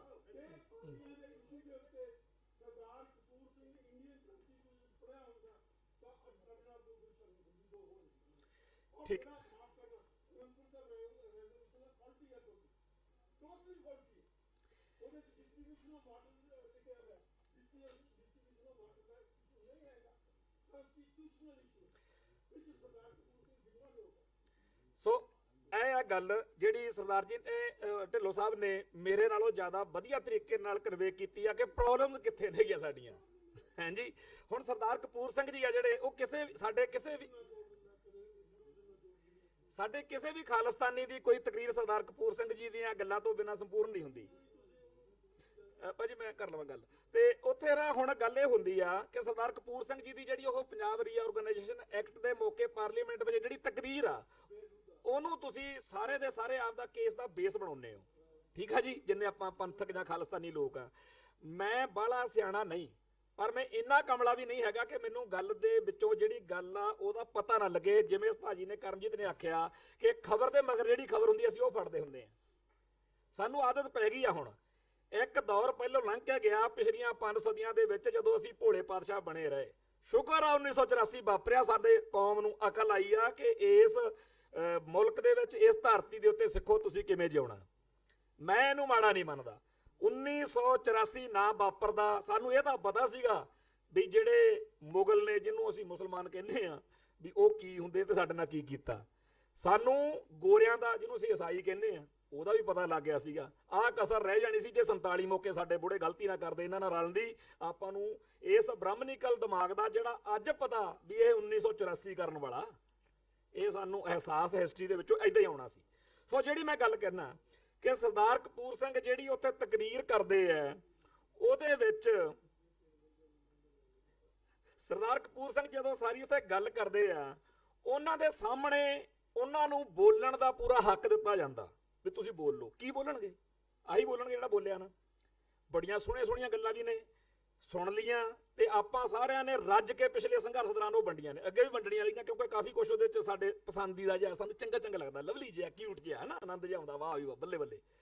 ਹੁਣ ਗੱਲ ਆ ਗਈ ਅਗਲੀ, ਸਾਰੇ ਉਸ ਤੋਂ ਬਾਅਦ ਸਰਦਾਰ ਕਪੂਰ ਸਿੰਘ ਨੇ ਬੀਬੀ ਰਜਿੰਦਰ ਕੌਰ ਸੰਤ ਸਿਪਾਹੀ ਮੈਗਜ਼ੀਨ ਦੀ ਐਡੀਟਰ ਸੀ। ਸਾਡੇ ਇੱਥੋਂ ਬੰਦਿਆਂ ਨੇ ਗੱਲਾਂ ਕੀਤੀਆਂ ਨੇ, ਉਹ ਵੀਰ ਨੇ ਗੱਲ ਕੀਤੀ ਸੀ ਬੰਦੇ ਪੜਾਉਣੇ ਚਾਹੀਦੇ ਆ ਜੀ, IAS PCS ਬਣਾਓ ਜੀ, ਵਧੀਆ ਬਣਾ ਲਓ ਜੀ। ਬੀਬੀ ਰਜਿੰਦਰ ਕੌਰ ਜਿਹੜੀ ਸੀ ਬਹੁਤ ਪੜ੍ਹੀ ਲਿਖੀ ਸੀ ਵੀਰ, ਤੇ ਬੀਬੀ ਰਜਿੰਦਰ ਕੌਰ ਸੰਤ ਸਿਪਾਹੀ ਮੈਗਜ਼ੀਨ ਦੀ ਐਡੀਟਰ ਸੀ। ਮੈਂ ਉਹੀ ਕੱਚਾ ਪੱਕਾ ਜਿਹਾ ਲਿਖਣ ਵਾਲਾ ਬੰਦਾ, ਮੈਨੂੰ ਕਈ ਗੱਲਾਂ ਜਿਹੀਆਂ ਦੀ ਹੁਣ ਸਮਝ ਆਈ ਆ। ਮੈਂ ਆਪਦੇ ਕਈ ਵਾਰ ਹੱਸਦਾ ਹੁੰਦਾ ਵੀ ਪਹਿਲਾਂ ਅਸੀਂ ਕਿੰਨਾ ਕਮਲ ਕੁੱਟਦੇ ਰਹੇ ਹਾਂ, ਕਿਉਂਕਿ ਜਦੋਂ ਬੰਦਾ ਪੜ੍ਹਦਾ ਨਾ, ਜਦੋਂ ਲਿਖਣ ਲੱਗਦਾ, ਉਹਨੂੰ ਇਹ ਪਤਾ ਹੁੰਦਾ ਇਹ ਸ਼ਬਦ ਲਿਖਿਆ ਗਿਆ ਨਾ, ਇਹ ਤੇਰੀ ਪੂਰੀ ਕੌਮ ਦੇ ਸਾਹਮਣੇ ਤੈਨੂੰ ਬੜਾ ਵੱਡਾ ਤੂੰ ਕੁਐਸਚਨ ਚਿੰਨ੍ਹ ਚ ਆ ਜਾਣਾ, ਬੰਦਿਆਂ ਵਾਂਗੂ ਲਿਖ। ਚੋ ਲਿਖਣਾ ਜਾਂ ਬੋਲਣਾ ਸੌਖਾ ਕੰਮ ਨਹੀਂ ਹੁੰਦਾ। ਇੱਥੇ ਬਾਹਰ ਸਾਡੇ ਮੁੰਡੇ ਗੱਲਾਂ ਕਰਦੇ ਸੀਗੇ, ਜਦੋਂ ਭਾਜੀ ਢਿੱਲੋਂ ਸਾਹਿਬ ਬੋਲ ਰਹੇ ਸੀ, ਮੈਂ ਪਾਣੀ ਪੀਣ ਗਿਆ, ਉੱਥੇ ਉਹ ਕਹਿੰਦੇ ਸੀਗੇ ਵੀ ਜਿਵੇਂ ਭਾਜੀ ਬੋਲਦੇ ਆ, ਇਹਨਾਂ ਦਾ ਉਸ ਕਾਇਲ ਸੀ, ਬਾਹਰ ਗੱਲ ਕਰਦੇ ਵੀ ਛੇਤੀ ਅੰਦਰ ਚੱਲੀਏ। ਹੁਣ ਗੱਲ ਇਹ ਹੈਗੀ ਆ ਕਿ ਜਦੋਂ ਬੀਬੀ ਰਜਿੰਦਰ ਕੌਰ ਵਰਗੀ MP ਉੱਥੇ ਗਈ, ਸਰਦਾਰ ਸਿਮਰਨਜੀਤ ਸਿੰਘ ਮਾਨ ਵੀ ਉੱਥੇ ਗਏ, ਹੋਰ ਵੀ ਬਹੁਤ ਸਾਰੇ ਗਏ ਆ, 13 MP ਪੰਜਾਬ ਚੋਂ 13 ਦੇ 13 ਪੰਥਕ ਚਲੇ ਜਾਣ। ਸਰਦਾਰ ਕਪੂਰ ਸਿੰਘ ਨਾਲੋਂ ਤਾਂ ਮਤਲਬ ਸਾਰੇ ਜਾਣੇ ਵਿਜਨ ਦੇ ਪੱਖੋਂ ਉਹ ਜਿਹੜਾ ਵਿਜਨ ਤੁਸੀਂ ਸਰਦਾਰ ਕਪੂਰ ਸਿੰਘ ਜੀ ਦਾ ਕੌਮ ਨੇ ਮੰਨਿਆ, ਉਹਦੇ ਨਾਲੋਂ ਠੀਕ ਹੀ ਹੋਣਗੇ ਨਾ। ਸਰਦਾਰ ਕਪੂਰ ਸਿੰਘ ਜੀ ਦੀ ਗੱਲ ਭਾਜੀ ਨੇ ਦੱਸਤੀ, ਮੈਂ ਜ਼ਿਆਦਾ ਨਾ ਬੋਲਾਂ ਉਧਰ ਨੂੰ। ਮੈਂ ਅਗਲੀ ਗੱਲ ਕਹਿਣਾ ਵੀ ਭਾਰਤ ਦੀ ਪਾਰਲੀਮੈਂਟ ਦੇ ਵਿੱਚ 13 ਪੰਜਾਬ ਚੋਂ, ਪਹਿਲੀ ਗੱਲ ਤਾਂ ਜਾਣੇ ਇਹੋ ਜਿਹੇ ਔਖੇ ਨੇ ਖਾਲਿਸਤਾਨੀ ਜਾਂ ਪੰਥਕ ਹੋਣ ਜਿਹੜੇ ਕੌਮ ਦੀ ਪੂਰੀ ਗੱਲ ਕਰਨ ਵਾਲੇ ਹੋਣ। ਸਾਰੇ ਭਾਰਤ ਵਿੱਚੋਂ ਰਲਾ ਮਿਲਾ ਕੇ ਬੱਗਾਂ ਵਾਲੇ ਜੇ ਕਿਤੇ ਰੌਲਾ ਮੇਲਾ ਜਾਂ ਪੈ ਜਾਵੇ, ਕਾਂਗਰਸ ਵੀ ਕਿਤੇ ਸਿੱਖ ਲਿਆਵੇ, ਆਲੂ ਵਾਲੀ ਇੱਕ ਲਿਆਉਂਦੇ ਹੁੰਦੇ ਸੀ ਯੂਪੀ ਬਿਹਾਰ ਦੇ ਚੌਧਰ ਪਰਾਂ ਤੋਂ, ਜਸਵੀਰ ਸਿੰਘ ਪਤਾ ਨਹੀਂ ਕੀ ਨਾਮ ਸੀ, ਇਦਾਂ ਹੀ ਹਰਿਆਣੇ ਯੂਪੀ ਚੋਂ, ਮਤਲਬ ਸਾਰੇ ਪੰਜਾਬ ਚੋਂ, ਸਾਰੇ ਭਾਰਤ ਚੋਂ ਮਸਾਂ 20 ਪੱਗਾਂ ਵਾਲੇ ਉੱਪਰਦੇ ਹੋ ਸਕਦੇ ਆ ਜੇ ਪੰਜਾਬ ਦੇ 13 ਵੀ ਚਲੇ ਜਾਣ। ਉੱਥੇ 20 ਦੇ ਵੀ ਪੱਗਾਂ ਵਾਲਾਂ ਦੀ ਹਾਜ਼ਰੀ 'ਚ ਪੱਗ ਦੀ, ਪੰਥ ਦੀ, ਧਰਮ ਦੀ, ਕੌਮ ਦੀ ਕੋਈ ਗੱਲ ਉੱਥੇ ਡਿਸਕਸ ਹੋ ਰਹੀ ਹੋਵੇ, ਪੰਜਾਬ ਅਤੇ ਪੰਥ ਨਾਲ ਰਿਲੇਟ ਕਰਦੀ ਗੱਲ ਹੋ ਰਹੀ ਹੋਵੇ, ਇਹਨਾਂ 20 ਦੇ ਕੀ ਚਾਹੇ 25 ਹੋਣ, ਇਹਨਾਂ ਦੀ ਕੋਈ ਸੁਣਵਾਈ ਉੱਥੇ ਨਹੀਂ ਹੋਣੀ। ਇਹਨਾਂ ਦੀ ਹਾਜ਼ਰੀ ਵਿੱਚ ਹੋਣਾ ਉਹ ਆ ਜਿਹੜਾ ਉੱਥੇ ਬਹੁ ਗਿਣਤੀ ਨੂੰ ਮਨਜ਼ੂਰ ਆ, ਤੇ ਬਹੁ ਗਿਣਤੀ ਨੂੰ ਉਹ ਮਨਜ਼ੂਰ ਆ ਜਿਹੜਾ ਹਿੰਦੂਇਜ਼ਮ ਨੂੰ ਮਨਜ਼ੂਰ ਆ। ਜਦੋਂ ਸਰਦਾਰ ਕਪੂਰ ਸਿੰਘ ਉੱਥੇ ਬੈਠੇ ਸੀ, ਜੇਕਰ ਉਹ ਉੱਥੇ ਬੈਠ ਕੇ ਗੱਲ ਉਠਾ ਵੀ ਲੈਂਦੇ ਨਾ, ਤਾਂ ਜਿਹੜਾ ਪੰਜਾਬ ਰੀਆਰਗੇਨਾਈਜੇਸ਼ਨ ਐਕਟ ਜਿਹਦੀਆਂ ਦਿੱਤੀਆਂ ਹੋਈਆਂ ਗੰਢਾਂ ਆਪਾਂ ਹੁਣ ਤੱਕ ਭੁਗਤ ਰਹੇ ਆ, ਸਾਡਾ ਪਾਣੀ, ਸਾਡੇ ਜਿਹੜੇ ਆਹ ਬਿਜਲੀ ਵਾਲੇ ਸੋਮੇ, ਤੇ ਸਾਡੇ ਪੰਜਾਬੀ ਬੋਲਦੇ ਇਲਾਕੇ, ਤੇ ਸਾਡਾ ਜਿਹੜਾ ਹੋਰ ਸਾਰਾ ਕੁਝ, ਜਿਹਦੇ ਵਿੱਚੋਂ ਧਰਮ ਜਦੋਂ ਮੋਰਚੇ ਦਾ ਬੇਸ, ਜਿਹਦੇ ਵਿੱਚੋਂ ਸਾਡੇ ਤੇ ਅਟੈਕ, ਤੇ ਜਿਹਦੇ ਤੋਂ ਬਾਅਦ ਚ ਖਾਲਿਸਤਾਨ ਦਾ ਝੰਡਾ ਸਾਡੇ ਹੱਥ 'ਚ ਆਉਣ ਦਾ ਮਾਹੌਲ ਬਣਿਆ, ਇਹ ਸਾਰਾ ਕੁਝ ਜਿਹੜਾ ਸੀ ਉਹਨਾਂ ਦੀ ਹਾਜ਼ਰੀ 'ਚ ਉਹਨੂੰ ਬੋਲਣ ਦਿੱਤਾ ਜਾਂਦਾ। ਮੈਂ ਚਲੇ ਜਾਵਾਂ, ਢਿੱਲੋਂ ਸਾਹਿਬ ਚਲੇ ਜਾਣ, ਨਰੈਣ ਸਿੰਘ ਚਲੇ, ਆਪਾਂ ਸਾਰੇ ਬਹਿ ਜੀ ਉੱਥੇ ਜਾ ਕੇ। ਇਹਨੂੰ ਮੰਨ ਲਓ ਗੱਲ ਨੂੰ ਪਲੀਜ਼, ਕਿ ਇਹ ਗੱਲ ਠੀਕ ਆ। ਮੈਂ ਉੱਥੇ ਇੱਕ ਉਹ ਗੱਲ ਕਰਦਾ, ਬਹੁਤ ਪੱਕੀ ਵਿਸ਼ਲੇਸ਼ਣ, ਜਦੋਂ ਬਹੁਤ ਪੱਕੀ ਆ ਨਾ, ਫਿਰ ਸਾਰੇ ਪੱਖਾਂ ਨੂੰ ਹੀ ਵਿਸ਼ਲੇਸ਼ਣ ਦੇ ਵਿੱਚ ਲੈ ਕੇ ਆਈਏ। ਇੱਕ ਪੱਖ ਉਹ ਆ ਜਿਹੜਾ ਭਾਜੀ ਗੁਰਪ੍ਰੀਤ ਸਿੰਘ ਹੋਣੀ ਜਾਂ ਹੋਰ ਸਾਡੇ ਵੀਰ ਕਹਿੰਦੇ ਆ ਕਿ ਪਾਵਰ ਕੈਪਚਰ ਕਰੋ ਤੇ ਵਿਦਨ ਇੰਡੀਆ ਜਿਹੜਾ ਕੁਝ ਮਿਲਦਾ ਉਹਦੇ ਲਈ ਯਤਨ ਕਰੋ। ਉਹਦੀ ਗੁੰਜਾਇਸ਼ ਹੈ, ਜਿਹਦਾ ਮਾਈਂਡ ਉਦਾਂ ਦਾ ਸਾਡੇ ਵਿੱਚੋਂ ਹੈ, ਉਹਨੂੰ ਫਲਰਸ਼ ਹੋਣ ਦਾ, ਕਿ ਜਿਹੜਾ ਵੀ ਹਰ ਤਰ੍ਹਾਂ ਦੇ ਸਿੱਖ ਲਈ ਸਾਡੇ ਕੋਲੇ ਸਪੇਸ ਹੋਵੇ, ਹਰ ਤਰ੍ਹਾਂ ਦੇ ਸਿੱਖ ਮਾਈਂਡ ਲਈ ਸਾਡੇ ਕੋਲੇ ਪਲੇਟਫਾਰਮ ਸਿੱਖ ਦਾ ਹੀ ਹੋਵੇ, ਸਿੱਖ ਦੇ ਹੱਥ 'ਚ ਹੋਵੇ, ਪਰ ਉਹਦੀ ਜਿਹੜਾ ਵਿਦਨ ਇੰਡੀਆ ਕੋਈ ਚੀਜ਼ ਭਾਲਦਾ ਫਿਰਦਾ, ਉਹਦੇ ਲਈ ਵੀ ਸਾਡੇ ਕੋਲੇ ਸਪੇਸ ਹੋਵੇ। ਜਿਹੜਾ ਬੰਦਾ ਵਿਦਨ ਇੰਡੀਆ ਤੋਂ ਥੋੜਾ ਜਿਹਾ ਅੱਗੇ ਆ ਤੇ ਉਦੋਂ ਥੋੜਾ ਜਿਹਾ ਪਿੱਛੇ ਆ, ਉਹਦੇ ਲਈ ਵੀ ਸਪੇਸ ਹੋਵੇ। ਜਿਹੜਾ ਟੋਟਲ ਖਾਲਿਸਤਾਨ ਤੇ ਜਾ ਕੇ ਖੜ ਗਿਆ, ਉਹਦੇ ਲਈ ਵੀ ਸਪੇਸ ਹੋਵੇ। ਤੇ ਜਿਹੜਾ ਬਿਲਕੁਲ ਹੀ ਉਸ ਤੋਂ ਅੱਗੇ ਜਾ ਕੇ ਖੜਦਾ ਹੈਗਾ, ਜਿਹੜਾ ਕਹਿੰਦਾ ਮੇਰਾ ਗੰਨ ਬਿਨਾਂ ਗੁਜ਼ਾਰਾ ਨਹੀਂ, ਉਹਨੂੰ ਵੀ ਅਸੀਂ ਇਹ ਨਾ ਕਹੀਏ ਵੀ ਤੂੰ ਤਾਂ ਸਾਡਾ ਹੈ ਹੀ ਨਹੀਂ। ਸਾਡੇ ਸਾਰੇ ਕਿਵੇਂ ਆ ਤੇ ਸਾਰਿਆਂ ਦੀ ਸਾਡੇ ਕੋਲੇ ਸਹਿਯੋਗ ਵਰਤੋਂ ਕਿਵੇਂ ਆ, ਉਹ ਹੋਣੀ ਚਾਹੀਦੀ ਆ। ਜੇਕਰ ਮੈਂ ਇੱਥੇ ਬੈਠ ਕੇ ਉਹਨਾਂ ਸਾਰੇ ਸੱਜਣਾ ਦੀ ਗੱਲ ਠਰਮੇ ਅਤੇ ਸ਼ਾਂਤੀ ਨਾਲ ਸੁਣੀ ਆ, ਜਿਹੜੇ ਕਹਿੰਦੇ ਨੇ ਕਿ ਵਿਦਨ ਇੰਡੀਆ ਐਦਾਂ ਆਏ ਆ, ਮੈਨੂੰ ਉਵੇਂ ਹੀ ਉਹ ਵੀਰ ਵੀ ਸੁਣਨ ਜਿਹੜੇ, ਜੇ ਉਹਨਾਂ ਨਾਲ ਮੈਂ ਸਹਿਮਤ ਨਹੀਂ ਸੀ, ਮੈਂ ਚੁੱਪ ਰਿਹਾ। ਤਾਂ ਮੇਰੀ ਗੱਲ ਇਹ ਹੈਗੀ ਆ ਕਿ ਜੇਕਰ 13 ਦੇ 13 ਉੱਥੇ ਚਲੇ ਜਾਣ, ਜਦੋਂ ਉੱਥੇ ਪੰਥ ਅਤੇ ਪੰਜਾਬ ਦੇ ਮੁਤਲਕ ਕੋਈ ਫੈਸਲਾ ਹੋਣ ਦੀ ਵਾਰੀ ਆਊਗੀ, ਉੱਥੇ ਤੁਹਾਨੂੰ ਬੋਲਣ ਰੱਜ ਕੇ ਦਿੱਤਾ ਜਾਊਗਾ। ਤੁਹਾਡੀ ਵਾਰੀ ਆਉਣੀ ਆ, ਟਾਈਮ ਮਿਲਣਾ, ਜਿਵੇਂ ਭਗਵੰਤ ਮਾਨ ਨੂੰ ਮਿਲਦਾ। ਪਰ ਸਿਮਰਨਜੀਤ ਸਿੰਘ ਮਾਨ ਬੈਠਾ ਹੋਵੇ, ਬੀਬੀ ਖਾਲੜਾ ਜੀ ਬੈਠੇ ਹੋਣ, ਜਾਂ ਹੋਰ ਕੋਈ ਵੀ ਬੈਠਾ ਹੋਵੇ, ਹੋਣਾ ਉੱਥੇ ਉਹ ਆ ਜਿਹੜਾ ਦਿੱਲੀ ਨੂੰ ਜਾਂ ਬ੍ਰਾਹਮਣ ਨੂੰ ਮਨਜ਼ੂਰ ਆ, ਕਿਉਂਕਿ ਬਹੁ ਗਿਣਤੀ ਅਤੇ ਘੱਟ ਗਿਣਤੀ ਵਾਲਾ ਪੰਗਾ। ਉੱਥੇ ਜਦੋਂ VOTING ਹੋਣੀ ਆ, ਉੱਥੇ ਗਲਤ ਫੈਸਲੇ ਜਿਹੜੇ ਨੇ ਉਹ ਬੜੇ ਆਰਾਮ ਨਾਲ ਤੇ ਬੜੇ ਮੌਜ ਨਾਲ ਹੋ ਜਾਂਦੇ ਆ। ਇੱਕ ਚੀਜ਼ ਦਾ ਜਿਹੜਾ ਹੈਗਾ ਸਾਡਾ ਹੋਰ ਗਾਹਾਂ ਪੰਗਾ, ਵੀ ਜਿਹੜਾ ਦੱਖਣੀ ਭਾਰਤ ਦਾ ਆਪਾਂ ਕੱਲ ਦੇਖ ਰਹੇ ਆ, ਪੰਜਾਬੀ ਹਿੰਦੀ ਵਾਲਾ ਜਿਹੜਾ ਪੌੜਾ ਪਿਆ, ਉਹਨਾਂ ਦੇ ਲਈ ਤੇ ਸਾਡੇ ਲਈ ਬਹੁਤ ਸਾਰੀਆਂ ਥਾਵਾਂ ਦੇ ਉੱਤੇ ਇੰਡੀਆ ਜਾਂ ਦਿੱਲੀ ਜਾਂ ਬ੍ਰਾਹਮਣ ਇੱਕੋ ਜਿਹਾ ਵਾ ਵਿਰੋਧ 'ਚ, ਵੀ ਸਾਡਾ ਤੇ ਉਹਦਾ ਵਿਰੋਧ। ਕਈ ਥਾਵਾਂ ਦੇ ਉੱਤੇ ਉਹਨਾਂ ਪ੍ਰਤੀ ਥੋੜੇ ਜਿਹੇ ਉਹ ਸੌਫਟ ਨੇ, ਕਈ ਉਹਨਾਂ ਨੂੰ ਉਹ ਉਵੇਂ ਨਹੀਂ ਦੇਖਦੇ ਜਿਵੇਂ ਸਿੱਖ ਨੂੰ ਦੇਖਦੇ ਨੇ, ਤੇ ਕਈ ਥਾਵਾਂ ਦੇ ਉੱਤੇ ਸਿੱਖ ਨੂੰ ਉਵੇਂ ਨਹੀਂ ਦੇਖਦੇ ਜਿਵੇਂ ਉਹਨਾਂ ਨੂੰ ਦੇਖਦੇ ਆ। ਜਿਵੇਂ ਭਾਜੀ ਨੇ ਗੱਲ ਕਹੀ ਆ, ਢਿੱਲੋਂ ਸਾਹਿਬ ਨੇ, ਕਿ ਇੱਥੇ ਸਾਡੇ ਬੰਦਿਆਂ ਨੂੰ ਲੱਗਦਾ ਹੈਗਾ ਕਿ ਨਹੀਂ ਇਹ ਤਾਂ ਈਸਾਈਆਂ ਲਈ ਖਤਰਾ। ਹੁਣ ਵਾਕਈ ਸਾਡੇ ਬਹੁਤ ਸਾਰੇ ਬੰਦਿਆਂ ਨੂੰ ਇਹ ਲੱਗਦਾ। ਮੈਨੂੰ ਪਿਛਲੇ ਦਿਨਾਂ 'ਚ, ਇਲੈਕਸ਼ਨ ਵਾਲੇ ਦਿਨਾਂ 'ਚ ਬਹੁਤ ਸਾਰਿਆਂ ਨੇ ਸਮਝਾਉਣ ਦਾ ਯਤਨ ਕੀਤਾ, ਬੇਕਾਰ ਮਿਹਨਤ ਵਿਚਾਰਾਂ ਦੀ ਸਾਡੇ ਹੁਣ ਸਾਰੀ ਗੱਲ 'ਚ ਜ਼ਿਆਦਾ ਹੋ ਗਈ ਆ ਪੱਕੀ ਬੁੱਧੀ। ਉਹ ਸਮਝਾਉਣ ਲੱਗੇ ਸੀ, ਕਹਿੰਦੇ ਜੀ ਪਿਛਲੇ 5 ਸਾਲਾਂ 'ਚ ਮੋਦੀ ਦੀ ਇੱਕ ਵੀ ਤਕਰੀਰ ਐਂਟੀ ਸਿੱਖ ਕੋਈ ਗੱਲ ਕੋਈ ਚੀਜ਼ ਲੱਭ ਕੇ ਦਿਖਾ ਦੇ, ਕਹਿੰਦੇ ਆਪਾਂ ਕਹਿ ਦਿੰਨੇ ਆ। ਹੁਣ ਜਿਹੜੀ ਇਹ ਚੀਜ਼ ਆ ਇਹ ਹੈਗੀ ਆ ਵਿਦਨ ਇੰਡੀਆ ਪੋਲੀਟੀਕਲ ਸਿਸਟਮ ਦੀਆਂ ਲੋੜਾਂ ਚੋਂ ਵੀ ਕਿਹਨੂੰ ਕਦੋਂ ਮਿੱਤਰ ਬਣਾਉਣਾ ਤੇ ਕਿੰਨਾ ਕੁ ਮਿੱਤਰ ਬਣਾਉਣਾ, ਇਹ ਉਹਨਾਂ ਦੀਆਂ ਲੋੜਾਂ ਨੇ। ਤੇ ਆਪਾਂ ਵੀ ਵਿਦਨ ਇੰਡੀਆ ਜਦੋਂ ਜਿਹੜੇ ਵੀਰ ਸਾਡੇ ਚੱਲਣਾ ਚਾਹੁੰਦੇ ਨੇ ਉਹਨਾਂ ਦੀਆਂ ਇਹਨਾਂ ਲੋੜਾਂ ਨੂੰ, ਇਹਨਾਂ ਚੀਜ਼ਾਂ ਨੂੰ ਸਮਝੀਏ। ਜਿਹੜੇ ਅਸੀਂ ਅੱਗੇ ਚਲੇ ਗਏ ਆ ਖਾਲਿਸਤਾਨ ਦੇ ਉੱਤੇ ਜ਼ਿਆਦਾ, ਕਿ ਇਹਨਾਂ ਨੂੰ ਬਹੁਤ ਕੁਝ ਇਹੋ ਜਿਹਾ ਵੀ ਕਹਿਣਾ ਕਰਨਾ ਪਊਗਾ ਜਿਹੜਾ ਸਾਨੂੰ ਸ਼ਾਇਦ ਚੰਗਾ ਨਾ ਲੱਗਦਾ ਹੋਵੇ। ਜਿਵੇਂ ਇੱਕ ਨਰਮ ਹਿੰਦੂਤਵਾ ਜਿਹਦੀ ਪ੍ਰਤੀਨਿਧਤਾ ਕਾਂਗਰਸ ਕਰਦੀ ਰਹੀ ਆ, ਇੱਕ ਗਰਮ ਹਿੰਦੂਤਵਾ, ਉਹ ਦੋਨੇ ਇੱਕ ਦੂਜੇ ਦੇ ਸਹਿਯੋਗ ਦੇ ਨਾਲ ਅੱਗੇ ਵੱਧਦੇ ਆਪਦੀ ਗੇਂਦ ਇੱਥੇ ਲਿਆਏ ਨੇ ਕਿ ਜਿਹੜੀ ਆਰਐਸਐਸ ਪਿਛਲੇ ਸਾਰੇ ਸੰਘਰਸ਼ ਵਿੱਚ ਮਾਈਨਸ ਰਹੀ ਆ, ਜਿਹੜੀ ਚੀਜ਼ ਸਾਰੇ ਸਮੇਂ ਦੇ ਵਿੱਚ ਮਾਈਨਸ ਰਹੀ ਆ, ਤੇ ਅੱਜ ਕਾਂਗਰਸੀ ਜਿਹੜੇ ਆ ਜਦੋਂ ਸੱਤਾ ਤੋਂ ਦੂਰ ਨੇ ਉਹ ਝਗੜਾ ਮਾਰਦੇ ਫਿਰਦੇ ਨੇ, ਦੱਸਦੇ ਫਿਰਦੇ ਨੇ ਆਹ ਦੇਖੋ ਜੀ ਵਾਜਪਾਈ ਤਾਂ ਗਦਾਰ ਹੋ ਗਿਆ ਸੀ, ਆਹ ਦੇਖੋ ਜੀ ਇਹ ਤਾਂ ਸਾਰੇ ਅੰਗਰੇਜ਼ਾਂ ਦੇ ਪਿੱਠੂ ਸੀ। ਉਹ ਚਾਹੇ ਅੰਗਰੇਜ਼ਾਂ ਦੇ ਪਿੱਠੂ ਸੀ, ਚਾਹੇ ਉਹ ਗਦਾਰ ਸੀ, ਪਰ ਅੱਜ ਉਹ ਇਸ ਮੁਲਕ ਵਿੱਚ ਆਪ ਦਾ ਹਿੰਦੂ ਰਾਸ਼ਟਰਵਾਦ ਦਾ ਏਜੰਡਾ ਲਾਗੂ ਕਰਨ ਵਾਲੀ ਸਥਿਤੀ 'ਚ ਆਏ ਪਏ ਨੇ। ਗੱਲ ਇਹ ਹੈਗੀ ਆ ਜਿਹੜੀ ਮੈਂ ਇਹਨਾਂ ਦੀ ਮੰਨਦਾ, ਉਹਨਾਂ ਦੀ ਮੰਨਦਾ, ਕਿ ਉਸ ਸਥਿਤੀ 'ਚ ਆਈਏ ਜਿੱਥੇ ਅਸੀਂ ਆਪ ਦੀ ਗੱਲ ਲਾਗੂ ਕਰਾਉਣ ਜੋਗੇ ਹੋਈਏ। ਕਿਵੇਂ ਆਉਣਾ? ਇਹਦੀ ਵਰਤੋਂ ਨਾਲ ਆਉਣਾ। ਜਿਹੜੀ ਗੱਲ ਪੈਨ ਵਾਲੀ ਕਹੀ ਆ ਉਹਦੇ ਨਾਲ ਆਉਣਾ। ਪੈਨ ਵਾਰੀਅਰ ਵਾਲੀ ਗੱਲ ਜਿਹੜੀ ਭਾਈ ਜੀ ਨੇ ਕਹੀ ਆ, ਜਿਹੜੀ ਗੱਲ ਇੱਥੇ ਆਖੀ ਗਈ ਆ ਐਜੂਕੇਸ਼ਨ ਵਾਲੀ, ਮੈਂ ਉਹਨੂੰ ਵੀ ਨਿਬੇੜਾਂ। ਐਜੂਕੇਸ਼ਨ ਦੀ ਲੋੜ ਆ, ਬੰਦੇ ਪੈਦਾ ਕਰਨ ਦੀ ਲੋੜ ਆ, ਪਰ ਕਿਹੜੀ ਐਜੂਕੇਸ਼ਨ? ਜਦੋਂ ਪੰਡਤ ਮਦਨ ਮੋਹਨ ਮਾਲਵੀਆ ਨੂੰ ਗਿਆਨੀ ਸ਼ੇਰ ਸਿੰਘ ਜੀ ਨੇ ਪੁੱਛਿਆ ਸੀ ਕਿ ਗਿਆਨੀ ਸ਼ੇਰ ਸਿੰਘ ਕਹਿੰਦਾ ਜੀ ਇਹ 1947 ਤੋਂ ਪਹਿਲਾਂ ਦੀ ਗੱਲ ਆ ਨਾ, ਕਹਿੰਦੇ ਜੀ ਇਹ ਜਿਹੜਾ ਮੁਸਲਮਾਨ ਨੇ ਜਿਹੜੇ ਜਾਂਦੇ ਆ ਜਾਣ ਦਿਓ, ਥੋੜਾ ਜਿਹਾ ਕਿਤਾਬ ਸ਼ਕਲ ਦੀ ਹੋਰ ਦੇ ਦਿਓ, ਜਿਹੜੇ ਇੱਥੇ ਰਹਿ ਜਾਣਗੇ ਪੰਗਾ ਪਾਉਣਗੇ ਆਪਣੇ ਲਈ।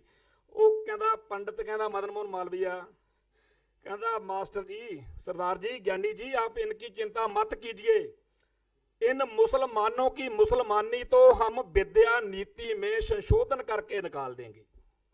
वो वीर चला गया। मैं जिन्होंने मैं गल समझानी सी, मैं फिर चलो बाकी बैठे समझो। ਆਪਾਂ ਨੂੰ ਇਸ ਗੱਲ ਦਾ ਪਤਾ ਹੋਣ ਲੱਗਿਆ ਵਾ ਕਿ ਵਿਦਿਆ ਨੀਤੀ ਕੀ ਚੀਜ਼ ਹੁੰਦੀ ਆ, ਜਿਹਦੇ ਨਾਲ ਸਾਡੀ ਪੂਰੀ ਦੀ ਪੂਰੀ ਕੌਮ ਦਾ ਮਾਈਂਡ ਕਿਵੇਂ ਬਦਲਿਆ ਜਾ ਸਕਦਾ। ਪੜ੍ਹਾ ਲਓ ਉਹਨਾਂ ਦੇ ਵਿਦਿਆ ਨੀਤੀ ਦੇ ਰਾਹੀਂ, ਬਣਾ ਲਓ IAS IPS, ਉਹ KPS ਗਿੱਲ ਤੇ ਜਿਹੜਾ ਬਰਾੜ ਆ, ਬੁਲਬੁਲ ਬਰਾੜ, ਉਹ ਉਹੀ ਬਣਨਗੇ।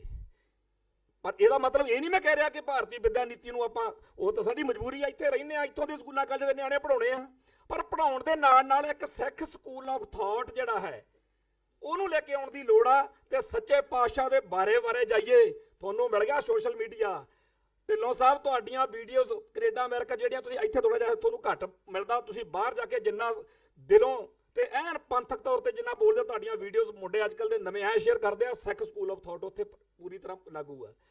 ਜਿਹੜੀ ਵਿਦਿਆ ਇਹਨਾਂ ਸਕੂਲਾਂ ਕਾਲਜਾਂ 'ਚ ਮਿਲਣੀ ਆ, ਇਹ ਤਾਂ ਆਹੀ ਆ ਜਿਹੜਾ ਹਰ ਸਾਲ ਰੌਲਾ ਪੈਂਦਾ ਵੀ ਹਿਸਟਰੀ ਦਾ। 1999 ਦੇ ਵਿੱਚ ਪਹਿਲੀ ਵਾਰ MS ਰਾਹੀ ਵਕੀਲ ਸੀ ਆਪਣੇ ਚੰਡੀਗੜ੍ਹ, ਉਹਨਾਂ ਨੇ ਹਾਈ ਕੋਰਟ 'ਚ ਪੇਸ਼ ਕੇਸ ਕੀਤਾ ਸੀਗਾ ਕਿ ਗੁਰੂ ਤੇਗ ਬਹਾਦਰ ਸਾਹਿਬ ਬਾਰੇ CBSE ਬੋਰਡ ਦੀਆਂ ਕਿਤਾਬਾਂ 'ਚ ਮਾੜੀਆਂ ਗੱਲਾਂ ਲਿਖੀਆਂ ਹੋਈਆਂ ਨੇ। 1999 ਤੋਂ ਮੈਂ ਇਸ ਪ੍ਰੋਜੈਕਟ ਦੇ ਉੱਤੇ ਪੂਰਾ ਕੰਮ ਕੀਤਾ ਤੇ ਹਜ਼ਾਰਾਂ ਲੇਖ, ਹਜ਼ਾਰਾਂ ਚੀਜ਼ਾਂ ਲਿਖਣ ਦੇ ਬਾਵਜੂਦ ਮੈਨੂੰ ਕਦੇ ਕਿਸੇ ਨੇ ਨਹੀਂ ਸੁਣਿਆ ਜਿਹੜੀ ਮੈਂ ਦਹਾਈ ਪਾਉਂਦਾ ਰਿਹਾ ਕਿ +2 ਦੀ ਸਾਰੀ ਕਿਤਾਬ ਆ ਜਿਹੜੀ ਹਿਸਟਰੀ ਆਫ ਪੰਜਾਬ, ਖਾਲਸਾ ਸਕੂਲਾਂ ਦੇ ਵਿੱਚ ਸਿੱਖਾਂ ਦੇ ਘਰੇ ਜੰਮੇ ਹੋਏ ਮੁੰਡੇ, ਉੱਪਰ ਦੀ ਗਾਤਰਾ ਪਾਉਣ ਵਾਲਿਆਂ ਦੇ ਮੁੰਡੇ ਪ੍ਰੋਫੈਸਰ ਲੱਗ ਕੇ ਜਿਹੜੀ ਹਿਸਟਰੀ ਪਿਛਲੇ 10 ਸਾਲਾਂ 'ਚ ਪੜ੍ਹਾਉਂਦੇ ਰਹੇ ਨੇ, ਉਹ ਸਾਰੀ ਦੀ ਸਾਰੀ ਗੁਰੂ ਸਾਹਿਬਾਨ ਦਾ, ਸਾਡੇ ਧਰਮ ਦਾ, ਸਾਡੇ ਸਿੱਖ ਫਲਸਫੇ ਦਾ ਨਾਸ਼ ਮਾਰਨ ਵਾਲੀ ਹਿਸਟਰੀ। ਔਰ ਸਾਡੇ ਨਿਆਣਿਆਂ ਨੂੰ ਇਹ ਲਿਖ ਕੇ 20 ਨੰਬਰ ਦਾ ਸਵਾਲ ਹੱਲ ਕਰਨਾ ਪਿਆ ਕਿ ਸੋ ਸਿੱਧ ਹੁੰਦਾ ਹੈ ਕਿ ਗੁਰੂ ਨਾਨਕ ਦੇਵ ਜੀ ਨੇ ਕੋਈ ਨਵਾਂ ਧਰਮ ਨਹੀਂ ਚਲਾਇਆ। ਇਹ ਪ੍ਰਸ਼ਨ ਸੀਗਾ, ਸਿੱਧਾ ਪ੍ਰਸ਼ਨ ਲਿਖਿਆ ਹੋਇਆ ਕਿ ਸਿੱਧ ਕਰੋ ਕਿ ਗੁਰੂ ਨਾਨਕ ਦੇਵ ਜੀ ਨੇ ਕੋਈ ਨਵਾਂ ਧਰਮ ਨਹੀਂ ਚਲਾਇਆ। ਪਹਿਲੋਂ ਚੱਲ ਰਹੇ ਹਿੰਦੂ ਧਰਮ ਦੇ ਵਿੱਚ ਤੁਸੀਂ ਇਹ ਜਿਹੜੀ ਗੱਲ ਕਹੀ ਹੈ ਸਰਦਾਰ ਕਪੂਰ ਸਿੰਘ ਵਾਲੀ ਕਿ ਉਹ ਤਾਂ ਬ੍ਰੇਕਿੰਗ ਸੀ, ਸਾਰੀ ਨਵੀਂ ਚੀਜ਼ ਲੈ ਕੇ ਆਏ ਸੀ। ਇਹ ਇੱਕ ਪਹਿਲੋਂ, ਹੁਣ ਸਰਦਾਰ ਕਪੂਰ ਸਿੰਘ ਤੋਂ ਸਾਡੇ ਤੇ ਸਿਆਣਾ ਕੋਈ ਨਹੀਂ ਨਾ, ਤੇ ਅਸੀਂ ਪਿੰਡਾਂ ਦੇ ਦੇਸੀ ਘਰਾਂ 'ਚ ਜੰਮੇ ਹੋਏ ਨਿਆਣਿਆਂ ਨੂੰ ਜਦੋਂ ਸਮਝ ਲੱਗ ਗਈ ਤੇ ਇਹ ਗੱਲ ਵੱਡੇ ਇੰਟੈਲੈਕਚੁਅਲਸ ਨੂੰ ਕਿਉਂ ਨਹੀਂ ਸਮਝ ਲੱਗੀ? ਤਾਂ ਸਰਦਾਰ ਜੀ ਇਸ ਵੇਲੇ ਆ ਜਿਹੜਾ ਸਮਾਂ ਜਿਹੜੇ ਆਪਾਂ ਇੱਥੇ ਸਾਰਿਆਂ ਨੇ ਕੀਤਾ, ਬਾਲੇ ਬੰਦੇ ਸਾਡੇ ਜਿਹੜੇ ਨੇ ਨਾ ਉਹ ਐਂ ਕਰਦੇ ਆ, ਮਾਰੇ ਗਏ, ਲੁੱਟੇ ਗਏ, ਖਤਮ ਹੋ ਗਿਆ, ਜੇ ਹੋ ਗਿਆ। ਮੈਨੂੰ ਪਤਾ ਕੀ ਲੱਗਦਾ, ਬਹੁਤ ਵੱਡੀ ਕਿਰਪਾ ਹੋਈ ਆ ਸੱਚੇ ਪਾਤਸ਼ਾਹ ਦੀ। 5 ਸਦੀਆਂ ਦਾ ਵੈਰ ਕਹਿੰਦੇ ਹੋ ਨਾ, 5 ਸਦੀਆਂ 'ਚ ਸਮਝ ਨਹੀਂ ਸੀ ਆਇਆ, ਹੁਣ ਆ ਗਿਆ। ਤੇ ਜਦੋਂ ਆਪਾਂ ਬੈਠੇ ਹੋਈਏ, ਜਿਸ ਬੰਦੇ ਤੇ ਯਕੀਨ ਹੀ ਨਾ ਹੋਵੇ, ਜਿਹੜੇ ਜਿਊਸ ਦੀ ਗੱਲ ਕਰਦੇ ਆ ਨਾ ਇੱਥੇ ਸਾਡੇ ਭਰਾ, ਯਹੂਦੀਆਂ ਦੀ ਉਦਾਹਰਨ ਦਿੰਦੇ ਹੋ। ਜੇ ਕਿਤੇ ਯਹੂਦੀਆਂ ਨੂੰ ਹਿੰਦੂਆਂ ਵਰਗਾ ਦੁਸ਼ਮਣ ਮਿਲਿਆ ਹੁੰਦਾ ਨਾ, ਅਕਲ ਟਿਕਾਣੇ ਆ ਜਾਣੀ ਸੀ। ਤੇ ਜੇ ਕਿਤੇ ਸਾਨੂੰ ਯਹੂਦੀਆਂ ਵਰਗਾ ਦੁਸ਼ਮਣ ਟੱਕਰਿਆ ਹੁੰਦਾ, ਫਿਰ ਸਾਡੀਆਂ ਲੋਕਾਂ ਨੇ ਬਾਤਾਂ ਪਾਇਆ ਕਰਨੀਆਂ ਸੀ ਵੀ ਸਿੱਖ ਬੜੇ ਸਿਆਣੇ ਆ। ਇਹ ਗੱਲ ਦੁਸ਼ਮਣ ਦੀ ਆ। ਦੁਸ਼ਮਣ ਸਾਡਾ ਭਾਈ ਵੀਰ ਜੀ ਕਹਿ ਕੇ ਸਾਡੀ ਪਿੱਠ 'ਚ ਛੁਰਾ ਮਾਰਨ ਵਾਲਾ ਟੱਕਰਿਆ ਹੋਇਆ, ਤੇ ਮਸਾਂ ਇੰਟੈਲੈਕਟ ਖੁੱਲਿਆ। 1984 ਮੌਕੇ ਜਦੋਂ ਸਾਡੇ ਬੈਠੇ ਤੇ ਐ ਥੱਪੜ ਵੱਜਿਆ ਨਾ, ਜਿਹੜਾ ਕੋ ਸਾਡੇ ਹੱਥ 'ਚ ਆ ਗਿਆ ਅਸੀਂ ਚੱਕ ਕੇ ਮਾਰਤਾ। ਅਸੀਂ 10-15 ਸਾਲ ਲੜੇ, ਲੜਨ ਤੋਂ ਬਾਅਦ ਬਲੱਡ ਸ਼ੈਡ ਹੋ ਗਿਆ। ਉਹ ਖੂਨ, ਉਹ ਅਕਾਲ ਤਖਤ ਢੱਠੇ ਹੋਏ ਦੀ ਜਿਹੜੀ ਤਸਵੀਰ, ਉਹ ਸਾਨੂੰ ਸਦੀਆਂ ਤੱਕ ਜਗਾਈ ਰੱਖੂਗੀ। ਹੁਣ ਅਸੀਂ ਦੁਬਾਰਾ ਪਿੱਛੇ ਨੂੰ ਨਹੀਂ ਮੁੜਨ ਲੱਗੇ। ਸਿੱਖ ਇਤਿਹਾਸ, ਦੁਨੀਆ ਦਾ ਇਤਿਹਾਸ, ਇਸ ਖਿੱਤੇ ਦਾ ਇਤਿਹਾਸ ਇੱਕ ਨਵੇਂ ਦੌਰ ਵਿੱਚ ਸ਼ਾਮਲ ਹੋ ਚੁੱਕਿਆ। ਇਹ ਗੱਲ ਹੁਣ ਅੱਗੇ ਹੀ ਜਾਏਗੀ। ਬਥੇਰੇ ਆਉਣਗੇ ਜਿਹੜੇ ਬਾਦਲ ਟਾਈਪ ਲੋਕ ਜਾਂ ਹੋਰ ਨਵੀਆਂ ਚੀਜ਼ਾਂ ਆਉਣਗੀਆਂ, ਆਉਣ ਦਿਓ। ਇਤਿਹਾਸ ਦੀਆਂ ਲੋੜਾਂ ਹੁੰਦੀਆਂ ਨੇ, ਇਹਨਾਂ ਦਾ ਵੀ ਇੱਕ ਆਪਦਾ ਰੰਗ ਹੁੰਦਾ। ਜਿਵੇਂ ਉਦੋਕੇ ਸਾਹਿਬ ਨੇ ਉਹਦੀ ਕੀਤੀ ਆ ਗੱਲ, ਜਿਹੜਾ ਵਿਨੋਦ ਸਿੰਘ ਦੀ, ਤੁਸੀਂ ਜਾਣਾ ਤਾਂ ਜਾਓ ਵਿਨੋਦ ਸਿੰਘਾ, ਕਿਹਾ ਸੀ ਨਾ ਬੰਦਾ ਸਿੰਘ ਬਹਾਦਰ ਨੇ, ਉਵੇਂ ਹੀ ਅੱਜ ਗੁਰਾਂ ਦੇ ਖਾਲਸੇ ਨੂੰ ਇਹ ਕਹਿਣ ਦੀ ਲੋੜ ਆ, ਤੁਸੀਂ ਜਾਣਾ ਤਾਂ ਜਾਓ ਬਾਦਲ ਸਿੰਘਾ, ਭਾਣਾ ਕਰਾਂਗੇ ਅਸੀਂ ਮਨਜ਼ੂਰ ਭਾਈ। ਤੋਂ ਗੁਰਾਂ ਨੇ ਸਿੱਖ ਨੂੰ ਇੱਕ ਪੂਰਾ ਪੀਰੀਅਡ ਦਿੱਤਾ 5 ਸਦੀਆਂ ਦਾ। 5 ਸਦੀਆਂ ਤੋਂ ਬਾਅਦ ਅੱਜ ਇਹ ਇਤਿਹਾਸ ਦੇ ਵਿੱਚੋਂ ਆਪਣੇ ਆਪੇ ਕੁਦਰਤੀ ਕ੍ਰਿਸ਼ਮੇ ਨੇ। ਇਹ ਸਪਿਰਿਚੁਅਲਿਟੀ ਨਾਲ ਜੋੜੋ ਇਹਨਾਂ ਗੱਲਾਂ ਨੂੰ ਕਿ 5 ਸਦੀਆਂ 'ਚ ਸਾਨੂੰ ਲੈਸਨ ਦਿੱਤੇ ਗਏ ਨੇ। ਉਹ ਲੈਸਨ ਦਾ ਸਿਖਰ ਵਾ ਇਸ ਟਾਈਮ ਕਿ ਗੁਰਾਂ ਦੇ ਖਾਲਸਿਆ, ਜੇ ਤੂੰ ਉਹ ਸਾਰਾ ਕੁਝ ਲਾਗੂ ਕਰਨਾ ਜਿਹੜਾ ਤੈਨੂੰ ਗੁਰਮਤਿ ਦੇ ਵਿੱਚੋਂ, ਗੁਰਬਾਣੀ ਦੇ ਵਿੱਚੋਂ, ਧਰਮ ਦੇ ਵਿੱਚੋਂ ਦਿੱਤਾ ਕਿ ਤੂੰ ਧਰਤੀ ਤੇ ਸਰਬੱਤ ਦਾ ਭਲਾ ਕਰਨ ਦੇ ਲਈ ਆਹ ਕੁਝ ਕਰੇਗਾ, ਹੁਣ ਤੇਰੇ ਕੋਲੇ ਵਕਤ ਆ ਰਿਹਾ, ਹੁਣ ਆਪਾਂ ਸਿਆਣੇ ਹੋ ਰਹੇ ਹਾਂ। ਪਿਛਲੇ 5-7 ਸਾਲਾਂ ਦੇ ਵਿੱਚ ਇੰਨਾ ਕੁ ਇੰਟੈਲੈਕਟ ਨਵੇਂ ਰੂਪ ਦੇ ਵਿੱਚ ਖੁੱਲ ਕੇ ਆ ਰਿਹਾ। ਜਿਹੜੇ ਜਵਾਨੀ ਪਹਿਰੇ ਕਾਲੀ ਦਾੜੀ ਮੌਕੇ ਭੰਬਲ ਭੂਸੇ ਤੇ ਫਿਰਦੇ ਰਹੇ, ਇੰਨੀ ਸਿਆਣਪ, ਇੰਨਾ ਵਿਜ਼ਨ ਖੁੱਲ ਗਿਆ, ਇੰਨੀ ਸਿੱਖੀ ਦੇ ਸਮਝ ਬਾਰੇ ਤੇ ਹਰ ਗੱਲ ਬਾਰੇ। ਤੇ ਜਿਹੜੇ ਪੁਰਾਤਨਤਾ ਨਾਲ ਜੁੜੇ ਹੋਏ ਬੰਦੇ ਨੇ, ਜਿਨ੍ਹਾਂ ਦੀ ਉਹ ਨਹੀਂ ਟੁੱਟੀ ਹੈਗੀ, ਡੁੱਸ ਨਹੀਂ ਟੁੱਟੀ, ਉਹਨਾਂ ਨਾਲ ਟਕਰਾਅ ਵਿੱਚ ਨੇ। ਦੂਜਾ ਟਕਰਾਅ ਸੋਸ਼ਲ ਮੀਡੀਆ ਤੇ, ਜਿਹੜੇ ਨਵੇਂ ਮੁੰਡੇ ਇੰਡੀਅਨ ਪੜ੍ਹਾਈ ਪੜ੍ਹ ਕੇ ਆਏ ਹੋਏ ਨੇ, ਜਿਹੜੇ ਭਾਰਤੀ ਤੋਤੇ ਨੇ, ਉਹਨਾਂ ਨਾਲ ਟਕਰਾਅ ਆ। ਉਹਨਾਂ ਨੂੰ ਲੱਗਦਾ ਇਦਾਂ। ਤੇ ਤੀਜੀ ਗੱਲ ਜਿਹੜੀ ਮੈਂ ਕਰਕੇ ਆਪਦੀ ਗੱਲ ਨਿਬੇੜ ਦੇਣੀ ਆ, ਕਿਉਂਕਿ ਸਮਾਂ ਬਹੁਤ ਉੱਚਾ ਹੋ ਗਿਆ।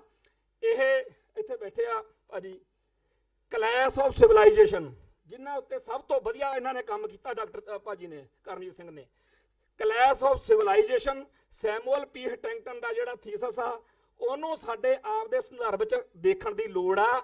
ਇਹ ਹਿੰਦੂ ਰਾਸ਼ਟਰਵਾਦ, ਹਿੰਦੂ ਸਭਿਅਤਾ ਅਤੇ ਸਿੱਖ ਸਭਿਅਤਾ ਦੀ ਸਿੱਧੀ ਟੱਕਰ ਆ। ਹਿੰਦੂ ਸਭਿਅਤਾ ਸਿੱਖੀ ਨੂੰ, ਸਿੱਖ ਸੱਭਿਆਚਾਰ ਨੂੰ, ਸਿੱਖ ਸਿਵਲਾਈਜੇਸ਼ਨ ਨੂੰ ਹੜੱਪ ਜਾਣ ਦੀ ਕੋਸ਼ਿਸ਼ ਵਿੱਚ ਆ।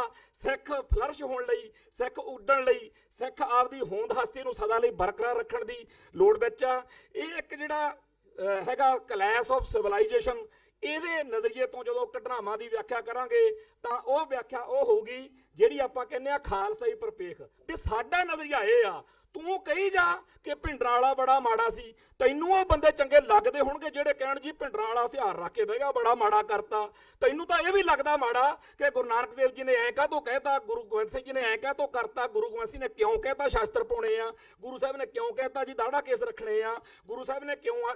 ਤੈਨੂੰ ਤਾਂ ਸਾਰਾ ਕੁਝ ਹੀ ਮਾੜਾ ਲੱਗ ਸਕਦਾ, ਪਰ ਖਾਲਸਾਈ ਪਰਪੇਖ ਤੋਂ ਸਾਨੂੰ ਠੀਕ ਕੀ ਲੱਗਦਾ ਅਸੀਂ ਉਹ ਦੇਖਣਾ। ਸੋ ਸਿੱਖ ਨੂੰ ਸਿੱਖ ਵਾਂਗੂ ਦੇਖਣ ਦੀ ਲੋੜ ਆ, ਸਿੱਖ ਨੂੰ ਸਿੱਖ ਪਰਸਪੈਕਟਿਵ ਤੋਂ ਵਾਚਣ ਦੀ ਲੋੜ ਆ। ਸੋ ਗੁਰੂ ਪਾਤਸ਼ਾਹ ਕਦੇ ਕਿਰਪਾ ਕਰਨ, ਫਿਰ ਕਦੇ ਖੁੱਲੀਆਂ ਵਿਚਾਰਾਂ ਕਰਾਂਗੇ। ਬੋਲਦਿਆਂ ਵਕਤ ਜ਼ਰੂਰ ਕੋਈ ਗਲਤੀ ਹੋਈ ਹੋਣੀ ਆ, ਕਿਉਂਕਿ ਮੈਂ ਜਜ਼ਬਾਤੀ ਆ ਤੇ ਜਜ਼ਬਾਤੀ ਬੰਦੇ ਤੋਂ ਬੋਲਚਾਲ ਦੇ ਵਿੱਚ ਗਲਤੀ ਹੋ ਹੀ ਜਾਂਦੀ ਆ। ਪਰ ਮੇਰੀ ਭਾਵਨਾ ਤੁਸੀਂ ਸਾਰੇ ਸਮਝ ਗਏ ਹੋ। ਮੈਂ ਇਸ ਗੱਲ ਨੂੰ ਐ ਅੱਖਾਂ ਨਾਲ ਦੇਖ ਰਿਹਾ, ਚਾਹੇ ਮੇਰਾ ਪੋਤਾ ਦੇਖੇ, ਚਾਹੇ ਮੇਰਾ ਪੜੋਤਾ ਦੇਖੇ, ਚਾਹੇ ਮੇਰਾ ਪੁੱਤ ਦੇਖੇ, ਚਾਹੇ ਮੈਂ ਦੇਖਾਂ, ਇਸ ਧਰਤੀ ਦੇ ਉੱਤੇ ਖਾਲਸੇ ਦਾ ਝੰਡਾ ਝੂਲੂਗਾ। ਸੋ ਫਤਿਹ ਅਰਜ਼ ਕਰਦਾ। ਵਾਹਿਗੁਰੂ ਜੀ ਕਾ ਖਾਲਸਾ, ਵਾਹਿਗੁਰੂ ਜੀ ਵਾਹਿਗੁਰੂ ਜੀ ਕਾ ਖਾਲਸਾ, ਵਾਹਿਗੁਰੂ ਫਤਿਹ। ਉਹਨਾਂ ਖੁਦ ਇਸ ਗੱਲ ਨੂੰ ਜਦੋਂ ਕਮਿਟ ਕਰ ਲਿਆ ਕਿ ਮੈਂ ਜਜ਼ਬਾਤੀ ਹਾਂ, ਪਰ ਮੈਂ ਸਮਝਣਾ ਕਿ ਮੈਂ ਖੁਦ ਇਹਨਾਂ ਜਜ਼ਬਾਤਾਂ ਦੀ ਕਦਰ ਕਰਦਾ। ਕਾਰਨ ਉਹਦੇ ਤੱਥ ਹੈਗੇ ਨੇ। ਬਾਕੀ ਚਲੋ ਇਸ ਵੇਲੇ ਬਹੁਤ ਵੱਡੀ ਚਰਚਾ ਦਾ ਸਮਾਂ ਨਹੀਂ ਹੈ, ਤੁਸੀਂ ਪ੍ਰਸ਼ਾਦਾ ਵੀ ਛਕਣਾ। ਮੈਂ ਇੱਕ ਘਟਨਾ ਦਾ ਤੁਹਾਨੂੰ ਜ਼ਿਕਰ ਕਰਦਾ। ਇੱਕ ਗੱਲ ਉਹਨਾਂ ਨੇ ਆਪ ਹੀ ਪਹਿਲਾਂ ਹੀ ਇਹਦੀ ਠੀਕ ਵਿਆਖਿਆ ਕੀਤੀ ਹੈ ਵੀ ਸਾਨੂੰ ਸਾਰਿਆਂ ਨੂੰ ਨਾਲ ਲੈ ਕੇ ਚੱਲਣਾ ਪੈਣਾ। ਇਹ ਤੁਸੀਂ ਸੁਣ ਲਈ ਹੋਏਗੀ ਗੱਲ। ਇੱਕ ਖੁਸ਼ਵੰਤ ਸਿੰਘ ਜੀ ਹੋਏ ਨੇ, ਜਾਣਦੇ ਹੋ ਸਾਰੇ ਤੁਸੀਂ। ਉਹਨਾਂ ਇੱਕ ਲੇਖ ਲਿਖਿਆ ਤੇ ਉਹਦੇ ਵਿੱਚ ਕਿਤੇ ਉਹਨਾਂ ਜ਼ਿਕਰ ਕੀਤਾ, ਉਹ ਕਹਿੰਦੇ ਨੇ ਜਿਹੜਾ ਸਿੱਖ, ਥੋੜਾ ਜਿਹਾ ਸੁਣ ਲਿਓ, ਉਹ ਜਿਹੜਾ ਸਿੱਖ ਇਹ ਕਹਿੰਦਾ ਹੈ ਵੀ ਸਾਨੂੰ ਆਪਣਾ ਘਰ ਜਾਂ ਖਾਲਿਸਤਾਨ ਨਹੀਂ ਚਾਹੀਦਾ, ਆਂਦਾ ਉਹ ਝੂਠ ਬੋਲਦਾ। ਇਹ ਜਿਹੜੇ ਜਿਨ੍ਹਾਂ ਪੜ੍ਹਿਆ ਉਹਨਾਂ ਨੂੰ ਪਤਾ। ਦੂਸਰੀ ਗੱਲ, ਇੱਕ ਘਟਨਾ, ਨਰਿੰਦਰ ਸਿੰਘ ਭਲੇਰ ਦਿਹਾਤੀ ਜਨਤਾ ਦਾ ਬਟਾਲੇ ਵਾਲਾ, ਉਹ ਵੀਰ ਬਜ਼ੁਰਗ ਸੀ ਸਾਡੇ ਨਾਲ, ਉਹਨਾਂ ਦਾ ਕਾਫੀ ਸਹਿਚਾਰ ਸੀ। ਮੈਨੂੰ ਕਹਿੰਦੇ ਨੇ ਅੱਜ ਚੱਲਣਾ, ਆਪਾਂ ਮਿਲ ਕੇ ਆਉਣਾ। ਮੈਂ ਕਿਹਾ ਕਿੱਧਰ? ਆਂਦੇ ਜਿੱਥੇ ਤੁਸੀਂ ਜਾਂਦੇ ਹੋ ਤੁਸੀਂ ਉੱਥੇ ਹੀ ਰਹਿੰਦੇ ਹੋ। ਮੈਂ ਕਿਹਾ ਮੈਂ ਤੇ ਸਰਵਿਸ ਕਰਦਾ। ਆਂਦਾ ਤੂੰ ਮੈਨੂੰ ਪਤਾ ਤੂੰ ਜਾਂਦਾ ਰਹਿਣਾ। ਮੈਂ ਕਿਹਾ ਕਿੱਥੇ ਜਾਣਾ? ਸੰਤਾਂ ਨੂੰ ਮਿਲਣ ਜਾਣਾ। ਮੈਂ ਕਿਹਾ ਜੀ ਅੱਛਾ, ਤੇ ਮੈਂ ਕਿਹਾ ਤੁਸੀਂ ਮਿਲ ਆਓ। ਆਂਦੇ ਨਹੀਂ ਨਾਲ ਚੱਲ। ਚਲੋ ਸਾਨੂੰ ਨਾਲ ਲੈ ਗਏ। ਸਾਡੀ ਉਹ ਇਹ ਗੱਲ ਕਹਿੰਦੇ ਨੇ, ਜਦੋਂ ਖਾਸ ਪ੍ਰਗਟ ਕੀਤੀ ਵੀ ਸੰਤਾਂ ਨੂੰ ਮਿਲਣ ਜਾਣਾ, ਤੇ ਉਹ ਕਹਿੰਦੇ ਨੇ ਸੰਤ ਇੱਧਰ ਗਏ ਨੇ ਬਾਹਰ ਲੰਗਰ ਵਾਲੇ ਪਾਸੇ, ਉਹ ਬਾਥਰੂਮ ਹੁੰਦਾ ਸੀਗਾ। ਉਹ ਆਂਦੇ ਨੇ ਅੱਜ ਉਹਨਾਂ ਕੋਲ ਟਾਈਮ ਨਹੀਂ ਹੈਗਾ। ਕੌਣ ਸੀ ਉਹ ਜਿਹੜਾ ਕਸ਼ਮੀਰ ਵਾਲਾ? ਹਾਂ, ਉਹ ਆਇਆ ਹੋਇਆ ਸੀਗਾ। ਹਾਂ, ਅਬਦੁੱਲਾ, ਉਹ ਆਇਆ ਹੋਇਆ ਸੀ ਤੇ ਉਹਦੇ ਨਾਲ ਮੁਲਾਕਾਤ ਕਰਨੀ ਸੀਗੀ। ਉਹਦੇ ਨਾਲ ਮੁਲਾਕਾਤ ਕਰਨੀ ਸੀ ਤੇ ਉਹ ਆ ਕੇ ਬੈਠਾ ਸੀ। ਆਂਦੇ ਨੇ ਵੀ ਭਾਈ ਜਦੋਂ ਉਧਰੋਂ ਆਏ ਤੇ ਉਹ ਸੰਤ ਜੀ ਮਤਲਬ ਹੱਥ ਸੁੱਚੇ ਲੱਗੇ ਕਰਨ ਤੇ ਐਉਂ ਟੇਢੇ ਹੋਏ, ਤੇ ਇਹ ਗੱਲ ਜਿੱਥੋਂ ਸਟਾਰਟ ਹੋਈ, ਮੈਂ ਇੱਕ ਦੋ ਮਿੰਟ ਹੀ ਲਾਂਗਾ, ਉਹ ਇਸ ਤਰ੍ਹਾਂ ਹੋਇਆ ਤੇ ਗਾਤਰਾ ਉਹਨਾਂ ਦਾ ਇਸ ਤਰ੍ਹਾਂ ਲੰਘਿਆ। ਮੈਂ ਦੱਸਣਾ ਚਾਹੁੰਦਾ, ਇਹ ਵੀ ਭੁਲੇਖਾ ਉਹਨਾਂ ਨੂੰ ਕੋਈ ਨਹੀਂ ਸੀ ਹੈਗਾ ਪਹਿਲਾਂ ਹੀ। ਉਹਨਾਂ ਨੂੰ ਕਹਿੰਦੇ ਇਹ ਮਜ਼ਾਕੀਆ ਤਬੀਅਤ ਸੀ ਆ ਜਿਹੜਾ ਆਪਣਾ ਨਰਿੰਦਰ ਸਿੰਘ ਭਲੇਰ। ਉਹ ਕਹਿੰਦਾ ਹੁੰਦਾ ਸੰਤ ਜੀ ਥੋੜਾ ਜਿਹਾ ਢਿੱਡ ਵਧਾ ਲਓ। ਉਹ ਆਂਦੇ ਭਲੇਰ ਤੂੰ ਮੈਨੂੰ ਗਦਾਰ ਹੀ ਬਣਾਉਣਾ? ਆਂਦਾ ਨਹੀਂ ਜੀ, ਲੌਂਗੋਵਾਲ ਦਾ ਢਿੱਡ ਵਾਵਾ ਵਧਿਆ ਹੋਇਆ, ਗਾਤਰਾ ਟਿਕਿਆ ਹੋਇਆ। ਇੱਥੋਂ ਸਟਾਰਟ ਕੀਤੀ। ਉਹ ਆਂਦਾ ਛੇਤੀ ਕਰ ਗੱਲ, ਮੈਂ ਉੱਥੇ ਗੱਲ ਕਰਨੀ ਹੈ, ਹੁਣ ਮੇਰੇ ਕੋਲ ਇਹ ਸਮਾਂ ਨਹੀਂ ਹੈਗਾ ਇਸ ਵੇਲੇ ਤੇਰੀਆਂ ਇਹਨਾਂ ਗੱਲਾਂ ਦਾ। ਉਹ ਕਹਿੰਦੇ ਹੋ ਤੁਸੀਂ ਹੋਰ ਹੀ ਗੱਲਾਂ ਪੁੱਛੀਆਂ, ਮੈਂ ਛੱਡ ਦਿਆਂ। ਇੱਕ ਗੱਲ ਖਾਸ ਜਿਹੜੀ ਅੱਜ ਇਹਨਾਂ ਨੇ ਕੀਤੀ ਹੈ, ਉਹ ਕਹਿੰਦੇ ਨੇ ਵੀ ਜੇ ਅਸੀਂ 13 ਦੀਆਂ 13 ਸੀਟਾਂ ਵੀ ਜਿੱਤ ਲਈਏ, ਪਤਾ ਨਹੀਂ ਉਦੋਂ 12 ਸਨ ਕਿ 13 ਸਨ, ਪਾਰਲੀਮੈਂਟ 13 ਹੀ ਹੋਣਗੀਆਂ, 13 ਹੀ। ਉਹ ਕਹਿੰਦੇ ਨੇ ਜੇ ਅਸੀਂ ਸਾਰੀਆਂ ਸੀਟਾਂ ਵੀ ਜਿੱਤ ਲਈਏ ਤੇ ਸੁਣਾਈ ਤੇ ਸਾਡੀ ਉੱਥੇ ਹੋਣੀ ਨਹੀਂ। ਜਿਹੜਾ ਉਹਨਾਂ ਜਵਾਬ ਦਿੱਤਾ ਉਹ ਸੁਣ ਲਓ। ਉਹ ਕਹਿੰਦੇ ਨੇ ਭਾਈ ਅਮਰੀਕ ਸਿੰਘ ਵਰਗੇ 5 ਜਿਤਾ ਦਿਓ, ਸਾਰੀ ਪਾਰਲੀਮੈਂਟ ਅੱਗੇ ਲਾਈ ਫਿਰੂੰਗਾ। ਇਹ ਉਸ ਵੇਲੇ ਗੱਲ ਹੋਈ। 4-5 ਬੰਦੇ ਅਸੀਂ ਉੱਥੇ ਖੜੇ ਸੀ। ਮੈਂ ਇਹਨਾਂ ਦੇ ਜਜ਼ਬਾਤਾਂ ਦੀ ਵੀ ਕਦਰ ਕਰਨਾ, ਇਹ ਬਿਲਕੁਲ ਠੀਕ ਨੇ, ਪਰ ਉਸ ਤਲ ਤੇ ਜਦੋਂ ਇਹ ਨਾਲ ਲੈ ਕੇ ਤੁਰਦੇ ਨੇ ਦੂਜਿਆਂ ਨੂੰ, ਜੇ ਤੁਸੀਂ ਸਾਰਿਆਂ ਨੂੰ ਰੱਦ ਕਰ ਦਿਓਗੇ, ਨਾ ਤੁਸੀਂ ਕਾਮਯਾਬ ਹੋਣਾ ਤੇ ਨਾ ਦੂਜਿਆਂ ਨੇ ਕਾਮਯਾਬ ਹੋਣਾ। ਉਹ ਵੀ ਕਰੀ ਜਾਣ ਇਦਾਂ, ਉਹ ਕੁਛ ਨਾ ਕੁਛ ਨੂੰ ਬਾਦਲ ਕਿਤੇ ਨਾ ਕਿਤੇ ਖਰੀਦ ਹੀ ਲੈਂਦਾ। ਇੱਕ ਘਟਨਾ ਕੱਲ ਦੀ ਪਰਸੋਂ ਦੀ ਹੈ 2 ਤਰੀਕ ਦੀ, ਮਤਲਬ ਉੱਥੇ ਸੈਮੀਨਾਰ ਸੀਗਾ ਤੇ ਅਜਮੇਰ ਸਿੰਘ ਹੋਰੀ ਬੋਲ ਰਹੇ ਸਨ। ਮੈਂ ਥੋੜੀ ਜਿਹੀ ਇੱਕ ਲਾਈਨ ਹੀ ਦੱਸ ਦਿਆਂ। ਉਹ ਕਹਿੰਦੇ ਨੇ ਵੀ ਉਹ ਕਹਿ ਰਹੇ ਨੇ, ਉਹ ਆਂਦੇ ਨੇ ਵੇਖੋ ਯਾਰੋ, ਉਹ ਆਂਦੇ ਨੇ ਵੇਖੋ ਯਾਰੋ ਕਿੰਨਾ ਹੱਦ ਹੋ ਗਈ। ਆਂਦਾ ਬਾਰ-ਬਾਰ ਉਹਦੇ ਪੈਰ ਫੜਦਾ ਪਿਆ ਮੋਦੀ, ਪ੍ਰਕਾਸ਼ ਸਿੰਘ ਬਾਦਲ ਦੇ। ਆਂਦਾ ਜਿਸ ਬੰਦੇ ਨੂੰ ਸਾਰੀ ਕੌਮ ਨਫ਼ਰਤ ਕਰਦੀ ਪਈ ਹੈ, ਆਂਦਾ ਸਾਰੀ ਕੌਮ ਨੂੰ ਜ਼ਲੀਲ ਕਰਦਾ ਪਿਆ। ਇਹ ਸੰਕੇਤ ਹੈ, ਸੰਦੇਸ਼ ਹੈ, ਇਹਨੂੰ ਸਮਝੋ ਭਈ ਇਹ ਜਿੰਨੀ ਮਰਜ਼ੀ ਬੇਅਦਬੀ ਕਰ ਗਿਆ, ਕਰਵਾਈ ਅਸਾਂ, ਇਹ ਸੰਦੇਸ਼ ਹੈ। ਇਹ ਖੋਲਿਆ ਉਹਨੇ। ਇਹਨੂੰ ਤੇ ਤੁਹਾਂ ਕੁਛ ਕਿਹਾ, ਅਸੀਂ ਇਹਨੂੰ ਕੁਛ ਹੋਣ ਨਹੀਂ ਦੇਣਾ।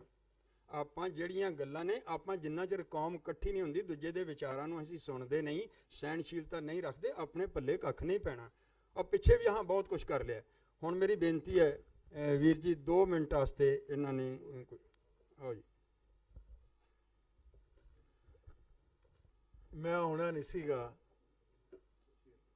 ਪਰ ਮੈਨੂੰ ਨਾ ਬਹੁਤ ਖੁਸ਼ੀ ਹੋਈ। ਮੈਂ ਬਹੁਤ ਸਾਰੇ ਸੈਮੀਨਾਰ ਵੇਖੇ ਨੇ, ਪਰ ਇਹ ਸੈਮੀਨਾਰ 'ਚ 2 ਵਕਤਾ ਜਿਹੜੇ ਆਏ ਨੇ, ਡਾਕਟਰ ਗੁਰਦਰਸ਼ਨ ਸਿੰਘ ਤੇ ਡਾਕਟਰ ਸੁਖਪ੍ਰੀਤ ਸਿੰਘ ਉਦੋਕੇ, ਮੈਨੂੰ ਲੱਗਦਾ ਵੀ ਬਹੁਤ ਸਾਰੀਆਂ ਗੱਲਾਂ ਜੇ ਮਤਲਬ ਗੰਭੀਰ ਹੋ ਕੇ ਸੋਚੀਏ, ਬਹੁਤ ਵੱਡੀਆਂ ਗੱਲਾਂ ਇਹਨਾਂ ਦੋਵਾਂ ਨੇ ਕੀਤੀਆਂ ਨੇ।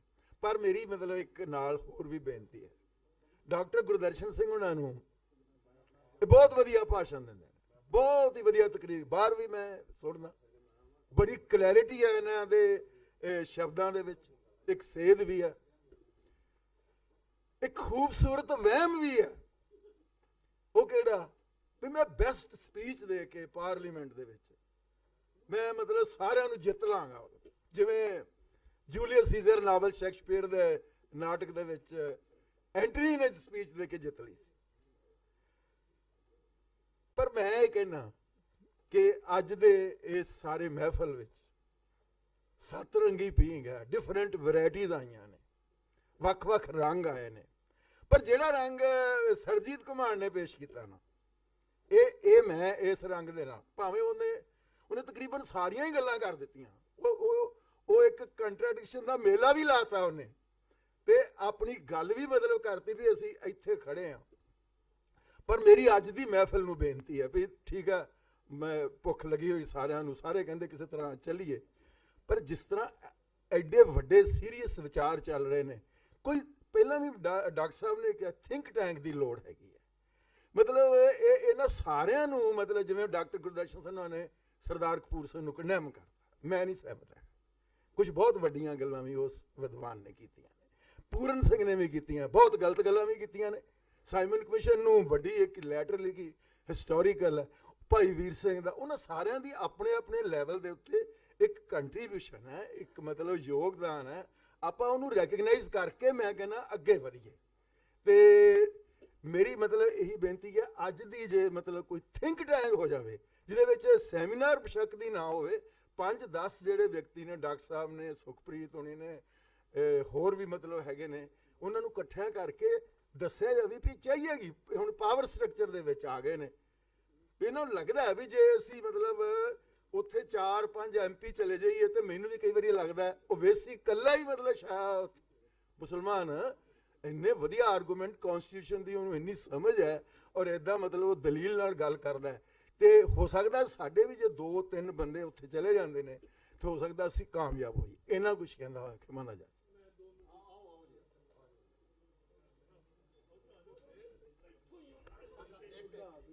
ਸਾਰੇ ਵੇਖੋ, ਇੱਕ ਮਿੰਟ ਜੀ, ਸਿਰਫ 10-15 ਮਿੰਟ ਦਾ ਟਾਈਮ ਲੱਗੇਗਾ। ਬੇਸ਼ੱਕ ਅਸੀਂ ਲੰਮਾ ਸਮਾਂ ਤੋਂ ਥੱਕੇ ਟੁੱਟੇ ਹਾਂ, ਪਰ ਇੰਨਾ ਕੁ ਬਹਿ ਕੇ ਵਿਚਾਰ ਸੁਣ ਕੇ ਜਾਓ। ਗੱਲ ਇਹਨਾਂ ਨੇ ਆਪਣੇ ਕਰਮਜੀਤ ਸਿੰਘ ਉਹਨਾਂ ਨੇ ਕਹੀ ਆ ਵੀ 5-4, ਫਿਰ ਉਹ ਸੰਤ ਜਰਨੈਲ ਸਿੰਘ ਉਹਨਾਂ ਦੀ ਗੱਲ ਕਹੀ ਆ ਵੀ 5 ਬੰਦੇ ਅਮਰੀਕ ਸਿੰਘ ਵਰਗੇ ਪਹੁੰਚ ਜਾਂਦੇ। ਆ ਹੁਣ ਕੀ ਹੋ ਰਿਹਾ 3-4 ਦਿਨ ਤੋਂ, ਇੱਕ ਫਰੇਮਵਰਕ ਬਣਾਇਆ ਬੀਜੇਪੀ ਵਾਲਿਆਂ ਨੇ immediately after the declaration of results, ਕਿ 3 ਲੈਂਗੁਏਜ ਫਾਰਮੂਲਾ ਉਹਨਾਂ ਨੇ ਕਿਹਾ ਵੀ ਅਸੀਂ ਬਣਾ ਲਿਆ। ਹਲੇ ਸੌ ਨਹੀਂ ਖਾਧੀ DMK ਵਾਲਿਆਂ ਨੇ, ਉਹਨਾਂ ਨੇ ਉਸੇ ਵੇਲੇ ਪ੍ਰੋਟੈਸਟ ਕਰ ਦਿੱਤਾ। ਅੱਛਾ, ਉਹ ਕਹਿੰਦੇ ਜੀ ਅਸੀਂ ਹਿੰਦੀ ਵਿਡਰਾ ਕਰ ਲਈ। ਦੇਖੋ ਹਾਊ ਸੈਂਸੀਬਲ ਦੇ ਆਰ। ਉਹ ਕਹਿੰਦੇ ਹਿੰਦੀ ਦਾ ਕੁਐਸਚਨ ਨਹੀਂ, it has to be 2 language formula, English and Tamil, scope ਹੀ ਨਹੀਂ ਤੀਸਰੀ ਲੈਂਗੁਏਜ ਦਾ। Here is the power of the parliament and the elected representatives. ਹੁਣ ਦੂਸਰੀ ਗੱਲ, ਉਹ ਸਰਬਜੀਤ ਕੀ ਤੁਹਾਡਾ ਨਾਮ, ਘੁਮਾਣ ਸਾਹਿਬ ਦੀ, ਇੱਕ ਗੱਲ ਸਮਝ ਲਓ ਸਿੱਖੋ, ਇਹ ਮੁਲਕ ਨੇ ਟੁੱਟ ਜਾਣਾ, ਪਰ ਤੁਸੀਂ ਮੋਹਰੇ ਬਣ ਕੇ ਆਪਣਾ ਖਾਮਖਾ ਖੂਨ ਨਾ ਬਹਾਇਓ। ਕਿਵੇਂ ਟੁੱਟਣਾ ਉਹ ਵੀ ਮੈਂ ਦੱਸ ਦਿੰਦਾ।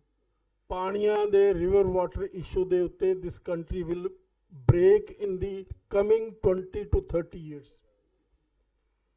ਇਹ ਮੁਲਕ ਦੇ ਕੋਲ ਪਾਣੀ ਨਹੀਂ ਹੈ।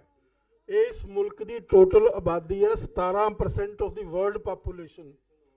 ਅਵੇਲੇਬਲ ਵਾਟਰ ਜਿਹੜਾ ਹੈਗਾ ਨੈਚੁਰਲ ਰਿਵਰ ਵਾਟਰ ਆ, ਉਹ 4.5 ਆ ਸਿਰਫ।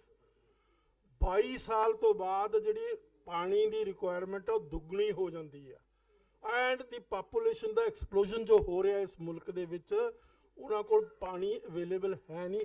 ਹਰ ਇੱਕ ਸੂਬਾ ਦੂਜੇ ਸੂਬੇ ਦੇ ਖਿਲਾਫ ਮਤਲਬ ਤਲਵਾਰਾਂ ਲਈ ਖੜਾ। ਕਾਵੇਰੀ ਦੇ ਇਸ਼ੂ ਦੇ ਉੱਤੇ, ਮਹਾਨਦੀ ਦੇ ਇਸ਼ੂ ਦੇ ਉੱਤੇ UP ਤੇ ਦੂਸਰੇ ਪਾਸੇ ਦੂਸਰੇ ਸੂਬਿਆਂ ਦੀ ਲੜਾਈਆਂ ਹੋ ਰਹੀਆਂ।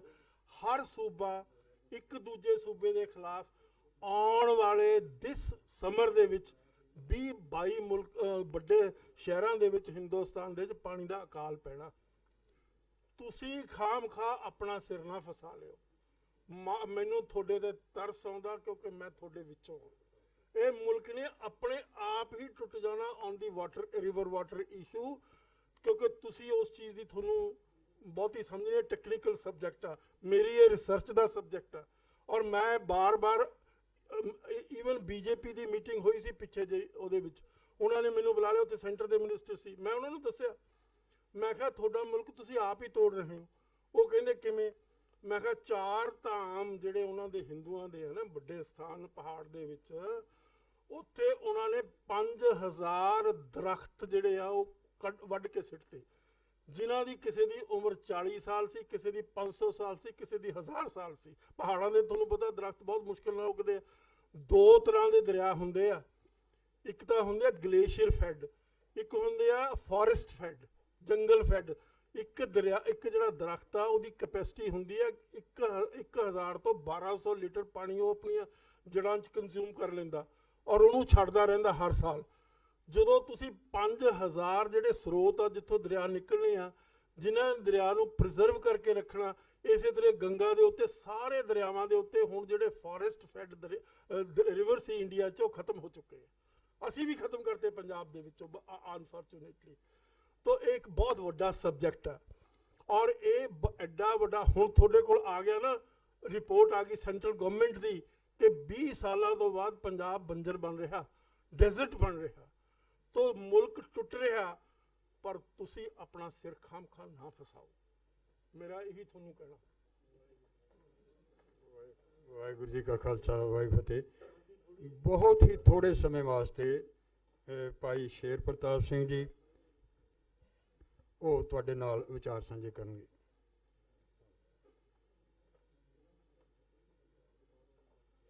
ਗੁਰੂ ਪਿਆਰੀ ਸਾਧ ਸੰਗਤ ਜੀ, ਸਭ ਤੋਂ ਪਹਿਲਾਂ ਆਪਾਂ ਫਤਿਹ ਦੀ ਸਾਂਝ ਕਰੀਏ, ਗੱਜ ਕੇ ਫਤਿਹ ਪੜਾਈਏ। ਮੈਨੂੰ ਤਾਂ ਬੜਾ ਦੁੱਖ ਹੋਇਆ, ਮੈਂ CRP ਚੋਂ ਪੈਨਸ਼ਨ ਆਇਆ, ਸਾਡੀ ਸਰਾਏ ਖਾਸ ਮੀਟਿੰਗ ਹੁੰਦੀ ਆ, ਅਸੀਂ ਫਤਿਹ ਨਾਲ ਸ਼ੁਰੂ ਕਰਦੇ ਆ। ਉੱਥੇ ਹਿੰਦੂ ਵੀ ਆਉਂਦੇ ਆ, ਸਾਰੇ ਆਉਂਦੇ ਆ। ਇੱਥੇ ਕਿਸੇ ਨੇ 2 ਵਾਰੀ ਜਕਾਰਾ ਬੁਲਾਇਆ ਬੜੀ ਖੁਸ਼ੀ ਦੇ ਨਾਲ, ਕਿਸੇ ਨੇ ਜਕਾਰਾ ਨਹੀਂ ਬੋਲਿਆ ਤੇ ਅਸੀਂ ਕੀ ਖਾਸ ਤਾਂ ਲਵਾਂਗੇ ਯਾਰ। ਢਿੱਲੋਂ ਸਾਹਿਬ ਨੇ ਆਖਿਆ ਬੜੀ ਚੰਗੀ ਗੱਲ ਆ। ਡਾਕਟਰ ਗੁਰਮੀਤ ਸਿੰਘ ਜੀ ਮੇਰੇ ਮਾਮਾ ਜੀ, ਬਲਜੀਤ ਸਿੰਘ ਖਾਲਸਾ ਨਾਲ ਮੇਰੀ ਗੱਲ ਹੋਈ ਚੱਲਦੀ ਗੱਡੀ 'ਤੇ, ਮੈਂ ਫੋਨ ਕੀਤਾ ਸੀ। ਸਰ ਮੈਨੂੰ ਬੜਾ ਦੁੱਖ ਹੁੰਦਾ, ਮੈਂ ਬਹੁਤ ਕੁਝ ਵੇਖਿਆ। ਬਲੂ ਸਟਾਰ ਦੇ ਟਾਈਮ ਮੇਰੀ ਵੀ ਇੱਥੇ ਡਿਊਟੀ ਸੀ, ਵੂਮਨ ਕਾਲਜ 10-8 ਘੰਟੇ ਦੀ ਸ਼ਿਫਟ ਪੂਰੀ ਕਰਕੇ ਨਾਨਕ ਨਿਵਾਸ ਨਾ, ਉਹ ਤੋਂ ਪਹਿਲਾਂ ਨਾਨਕ ਨਿਵਾਸ ਜਾਂਦਾ ਰਿਹਾ। ਸੁਦੇਵ ਸਿੰਘ ਬੱਬਰ, ਅਨੋਖ ਸਿੰਘ, ਕੁਲਵੰਤ ਸਿੰਘ, ਸੁਲੱਖਣ ਸਿੰਘ ਦਾ ਭਰਾ ਸੀ, ਪਰਦਾਦਿਓ ਸਕਾ ਸੀ ਸਾਡਾ। ਪਿਛਲਾ ਪਿੰਡ ਸਾਡਾ ਸਬਾਬਪੁਰ ਹੈ, ਹੁਣ ਅਸੀਂ ਵਾਰੋਵਾਲ ਵਸਦੇ ਹਾਂ।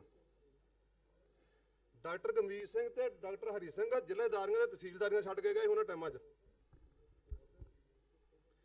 ਤੇ ਜੇ ਆਪਾਂ ਡਰਦੇ, ਅੱਜ ਪਤਾ ਕੀ ਗੱਲ ਆ, ਆਪਾਂ ਬੁਰੇ ਨਾ ਬਣ ਜਾਈਏ। ਮੈਂ ਦਾਸ ਦੀ ਆਪਣੀ ਜ਼ਿੰਦਗੀ ਦੀ 2 ਘਟਨਾ ਕਰੂੰਗਾ। ਇੱਕ ਇਹਨਾਂ ਨੇ ਆਖਿਆ ਵੀ ਕਿੰਨੀ ਨਫਰੀ ਆ। ਇੱਕ ਡਾਕਟਰ ਜਿਹੜਾ ਹੈਗਾ ਸੀ ਨਾ, ਉਹਨਾਂ ਕੁਲਵੰਤ ਸਿੰਘ ਬਰਾੜ, ਕਰੀਰ ਸਾਹਿਬ ਸੀ, ਤੇ ਬਰਾੜ ਹੀ ਸੰਤ ਜਰਨੈਲ ਸਿੰਘ ਸੀ। ਪਰ ਬਰਾੜਾਂ ਦਾ ਫਰਕ ਸੀ, ਉਹ ਜਿਹੜੇ ਸੀ ਤਨਖਾਹੀਏ ਸੀ ਖਾਨਦਾਨੀ ਤੋਂ। ਜਿਹੜਾ ਕਲੀਨ ਸੇਵ ਸੀ, ਇਹ ਕੁਰਬਾਨੀ ਵਾਲੇ ਸਿੰਘ ਸੀ, ਇਹਨਾਂ ਦੇ ਜਿਹੜੇ ਪੜਦਾਦੇ ਪਹਿਲੀ ਖਾਨਦਾਨੀ। ਇੱਕ ਦਿਨ ਸੁਲੱਖਣ ਸਾਹਿਬ ਬੈਠਾ, ਮੈਂ 2 ਪਰੌਂਠੇ ਖਾ ਕੇ ਮੈਸ ਦੇ ਵਿੱਚੋਂ ਗਿਆ। ਮੇਰਾ ਕੰਮ ਸੀ ਸ਼ਿਫਟ ਪੂਰੀ ਕਰਨੀ, ਪਰਨਾ ਬੰਨਣਾ, ਪਜਾਮਾ ਕੁੜਤਾ ਪਾਉਣਾ, ਮੈਂ ਦਰਬਾਰ ਸਾਹਿਬ ਚੱਲ ਜਾਣਾ। ਇਹ ਅਸੀਂ ਜੁਲਾਈ 'ਚ ਇੱਥੇ ਆ ਗਏ, ਮਈ 'ਚ, ਤੇ ਜੁਲਾਈ ਤੱਕ ਅਸੀਂ ਵੂਮਨ ਕਾਲਜ ਰਹੇ। ਅਸੀਂ ਬੜਾ ਕੋ ਅੱਖੀਂ ਵੇਖਿਆ। ਮੈਂ ਉਹ ਗੱਲ ਕਰਦਾ ਨਾ ਜਿਹੜੀ ਅੱਖੀਂ ਵੇਖੀ ਤੇ ਕੰਨੀ ਸੁਣੀ, ਜਿਹੜੀ ਦੂਸਰੀ ਗੱਲ ਦਾ ਕੋਈ ਫਾਇਦਾ ਨਹੀਂ ਜੇ। ਅੱਜ ਅਸੀਂ ਇਹਨਾਂ ਦੇ ਵਿੱਚੋਂ ਕਈਆਂ ਦੇ ਬਾਦਲਾਂ ਨੂੰ ਵੋਟਾਂ ਪਾਈਆਂ ਹੋਣਗੇ ਵਿੱਚ, ਪਰ ਬੜੀ ਮਾੜੀ ਗੱਲ। ਸਾਡਾ ਮਨ ਭਰ ਜਾਂਦਾ ਜਿੰਨਾ ਮੈਂ ਇੱਥੇ ਪੰਜਾਬ ਦੇ ਵਿੱਚ ਵੇਖਿਆ, ਮੈਂ ਦੱਸ ਨਹੀਂ ਸਕਦਾ। 16,837 ਸੈਨਿਕ ਉਹਨੇ ਕੁਲਵੰਤ ਸਿੰਘ ਬਰਾੜ ਨੇ ਆਖਿਆ, ਲੇਕਿਨ ਉਧਰੋਂ 1.5 ਗੁਣਾ ਵੀ ਹੋ ਸਕਦੇ।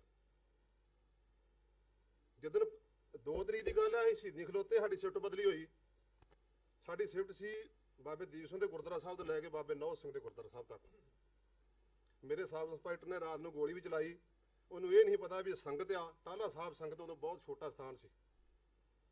ਈਸ਼ਵਰ ਸਿੰਘ ਉਹਦਾ ਨਾਂ ਸੀ ਹਰਿਆਣੇ ਦਾ।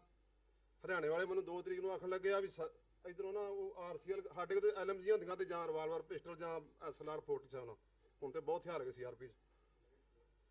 ਆਂਦੇ ਵੀ ਟੈਂਕ ਟੁੰਕ ਦੇ ਇੱਕਦਮ ਆ ਗਏ RCL ਗਨ ਪੂਰਾ ਭਰਾ, ਪਤਾ ਨਹੀਂ ਕੀ ਹੋ ਗਿਆ ਉਦੋਂ। ਇਹਨੇ ਅੱਜ ਜਿਹੜਾ ਸੁਲਤਾਨਪੁਰ ਵਿੰਡ 'ਚ ਗਿਆ ਹੈਗਾ ਨਾ ਅੱਗੇ ਆਪਣਾ ਬਾਜ਼ਾਰ, ਇੱਥੇ ਪੀਪੇ ਘਿਓ ਦੇ ਸਣਦਾ, ਬੁਰੀ ਹਾਲਤ, ਬੌਂਕੇ ਦਿਹਾੜੇ। ਜਾਂ ਤੇ ਸਿੰਘਾਂ ਨੇ ਵੇਖਿਆ ਤੇ ਜਾਂ ਸਾਡੇ ਵਰਗਿਆਂ ਨੇ ਵੇਖਿਆ। ਬਾਕੀ ਤੇ ਸਾਰੇ ਬਾਰੀਆਂ ਸਾਨੀ ਝਾਕਦੇ ਹੁੰਦੇ, ਅਸੀਂ ਕਈਆਂ ਨੂੰ ਦੁੱਧ ਲਿਆ ਕੇ ਦਿੰਦੇ ਹੁੰਦੇ। ਆ ਤਰਨਤਾਰਨ ਸਾਹਿਬ, ਖੰਡਾ ਸਾਹਿਬ, ਤਰਨਤਾਰਨ ਰੋਡ ਤੇ ਇੱਕ ਫੈਕਟਰੀ ਹੁੰਦੀ ਸੀ, ਉਹ ਆਪਣਾ ਕਾਰਖਾਨਾ ਬਰਫ਼ ਦਾ, ਹੁਣ ਤੇ ਉਹਦੀ ਪਛਾਣ ਵੀ ਲਈ। ਉੱਥੇ ਚਾਹ ਪੀਂਦੇ ਹੁੰਦੇ, ਉੱਥੋਂ ਦੁੱਧ ਲਿਆ ਕੇ ਦੇਣਾ ਤੇ ਬਾਰੀਆਂ ਥਾਣੀ ਝਾਕੜਾ ਤੇ ਅੱਜ ਉਹ ਛੱਟੇ ਮਾਰਦੇ ਆ ਵੀ ਐਂ ਹੋ ਗਿਆ ਜਿਉਂ ਹੋ ਗਿਆ ਸੰਦ ਜਰਨੈਲ ਨੇ ਹਥਿਆਰ ਰੱਖ ਲਏ। ਅੱਜ ਜਿਹਦੀ ਅਸੀਂ ਪਤਾ ਨਹੀਂ ਇੱਥੇ ਪਿੰਡ ਪਹੁੰਚਣਾ ਨਹੀਂ ਪਹੁੰਚਣਾ, ਰਾਹ 'ਚ ਸ਼ਾਇਦ ਅਸੀਂ ਰਹਿ ਜਾਈਏ। ਪਰ ਗੱਲ ਇਹ ਆ, ਆਪਾਂ ਸੱਚਾਈ ਤੇ ਆਈਏ। ਮੇਰੀ ਜ਼ਿੰਦਗੀ ਦੇ ਵਿੱਚ ਸਨ 1983 16 ਫਰਵਰੀ ਦਿਨ ਬੁੱਧਵਾਰ ਨੰਨੇ ਖਾਨ ਮੇਰਾ ਕੰਪਨੀ ਕਮਾਂਡਰ, ਜਿਹਨੇ ਡਿਵਾਨੀ ਤੇ ਉਮਾ ਭਾਰਤੀ ਦੇ ਸ਼ੋਕ ਸਿੰਘ ਦੀਆਂ ਪੁੱਛਾਂ ਚੁਕਾਈਆਂ ਅਯੁੱਧਿਆ 'ਚ। ਨਵਾਬ ਨਾਲ ਬਲਵੰਤ ਸਿੰਘ ਚੇਅਰਮੈਨ ਦਾ ਮੁੰਡਾ ਜਸਵੰਤ ਸਿੰਘ, ਮੈਂ ਵੀ ਸਪੋਰਟਸਮੈਨ ਸਾਂ, ਮੇਰੇ ਨਾਲ ਦੇ DIG ਬਣੇ ਆ, ਮੈਂ ਹੌਲਦਾਰੀ ਪੈਨਸ਼ਨ ਆ ਗਿਆ ਕਿਉਂਕਿ ਮੇਰਾ ਕੱਟੜ ਸੁਭਾਅ ਸੀ। ਮੈਨੂੰ ਕਹਿੰਦੇ ਇਹਦੀ ਇਨਕੁਆਇਰੀ ਕਰਾਓ, ਇਹਦੇ ਖਾੜਕੂ ਸਾਹਿਬ ਦਾ ਕਰਾ ਲਓ, ਜੇ ਮੇਰੇ ਗੁਰੂ ਮਹਾਰਾਜ ਮੇਰੀ ਪੈਨਸ਼ਨ ਲਿਖੀ ਹੋਊ ਤੇ ਮੈਨੂੰ ਮਿਲ ਜੂ, ਨਹੀਂ ਤੇ ਨਾ ਅਸੀਂ ਅੱਧਾ ਪ੍ਰਸ਼ਾਦਾ ਲੈ ਕੇ ਗੁਜ਼ਾਰਾ ਕਰ ਲਾਂਗੇ। ਅਸੀਂ ਜ਼ਮੀਰ ਨਹੀਂ ਵੇਚਾਂਗੇ ਵੀ 70 ਸਾਲ ਦੇ ਬੁੱਢੇ ਸੁਖਬੀਰ ਦੇ ਹੱਥ ਲਾਉਂਦੇ, ਲੱਖ ਲਾਂਚ ਇਹਨਾਂ ਦੀ। 16 ਫਰਵਰੀ ਦਿਨ ਬੁੱਧਵਾਰ ਸਾਡਾ ਸ਼ਾਮ ਪੁਲਿਸ ਨਾਲ ਮੁਕਾਬਲਾ ਹੋ ਗਿਆ। ਇਲੈਕਸ਼ਨ ਤੇ ਜਾ ਰਹੇ ਉਹਨਾਂ SSP ਗੋਲਪਾੜਾ ਸੀ ਬ੍ਰਹਮਪੁੱਤਰ ਦੇ ਕੰਢੇ ਦੇ, ਕਾਲਰ ਫੜ ਕੇ ਥੱਲੇ ਖਿੱਚ ਲਿਆ ਤੇ ਸਾਡਾ ਇੱਕ ਸਾਗਰ ਤੇ ਰਜਿੰਦਰ ਮੁੰਡਾ ਸੀ, ਉਹਨੇ ਦਖਲਅੰਦਾਜ਼ੀ ਦਿੱਤੀ ਵੀ ਤੁਸੀਂ ਕਿਉਂ SSP ਨੂੰ ਸੁੱਟਿਆ। ਉਹ ਆਂਦੇ ਵੀ ਜਿਸ ਤਰ੍ਹਾਂ 1000 ਰੁਪਇਆ ਹਥਿਆਰ ਲੈ ਕੇ ਜਾਂਦੇ ਆ ਨਾ, ਸਾਨੂੰ ਡੰਡਿਆਂ ਨਾਲ ਘੱਲ ਦਿੰਦੇ ਆ। SSP ਨੂੰ ਹੀ ਬਚਾਇਆ ਉਹਨਾਂ ਨੇ, ਉਹਨੇ ਬਰਸਟ ਮਾਰਿਆ, ਕਾਰਬਾਈਨ ਸੀ, ਕਾਰਬਾਈਨ ਉਹਨੇ ਇਹਦੇ ਕਰਕੇ ਬਰਸਟ ਮਾਰਿਆ, ਉਹਦਾ ਇੱਕ ਦਾ ਸਿਰ ਉੱਡ ਗਿਆ ਤੇ ਇੱਕ ਦਾ।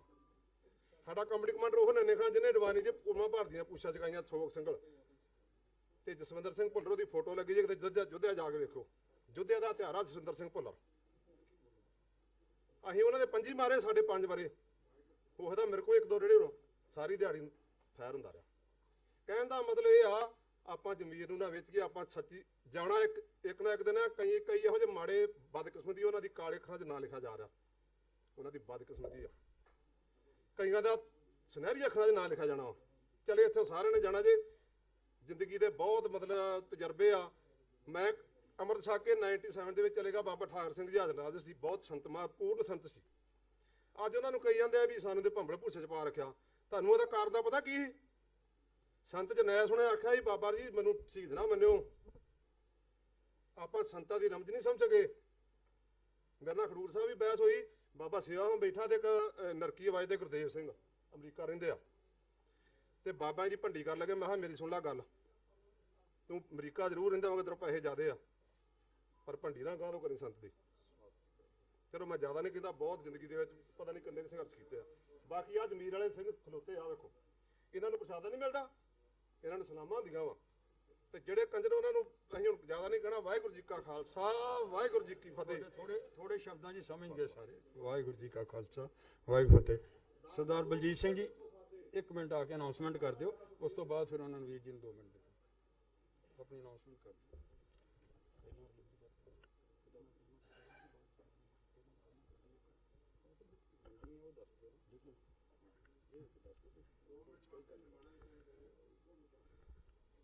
ਵਾਹਿਗੁਰੂ ਜੀ ਕਾ ਖਾਲਸਾ, ਵਾਹਿਗੁਰੂ ਜੀ ਕੀ ਫਤਿਹ।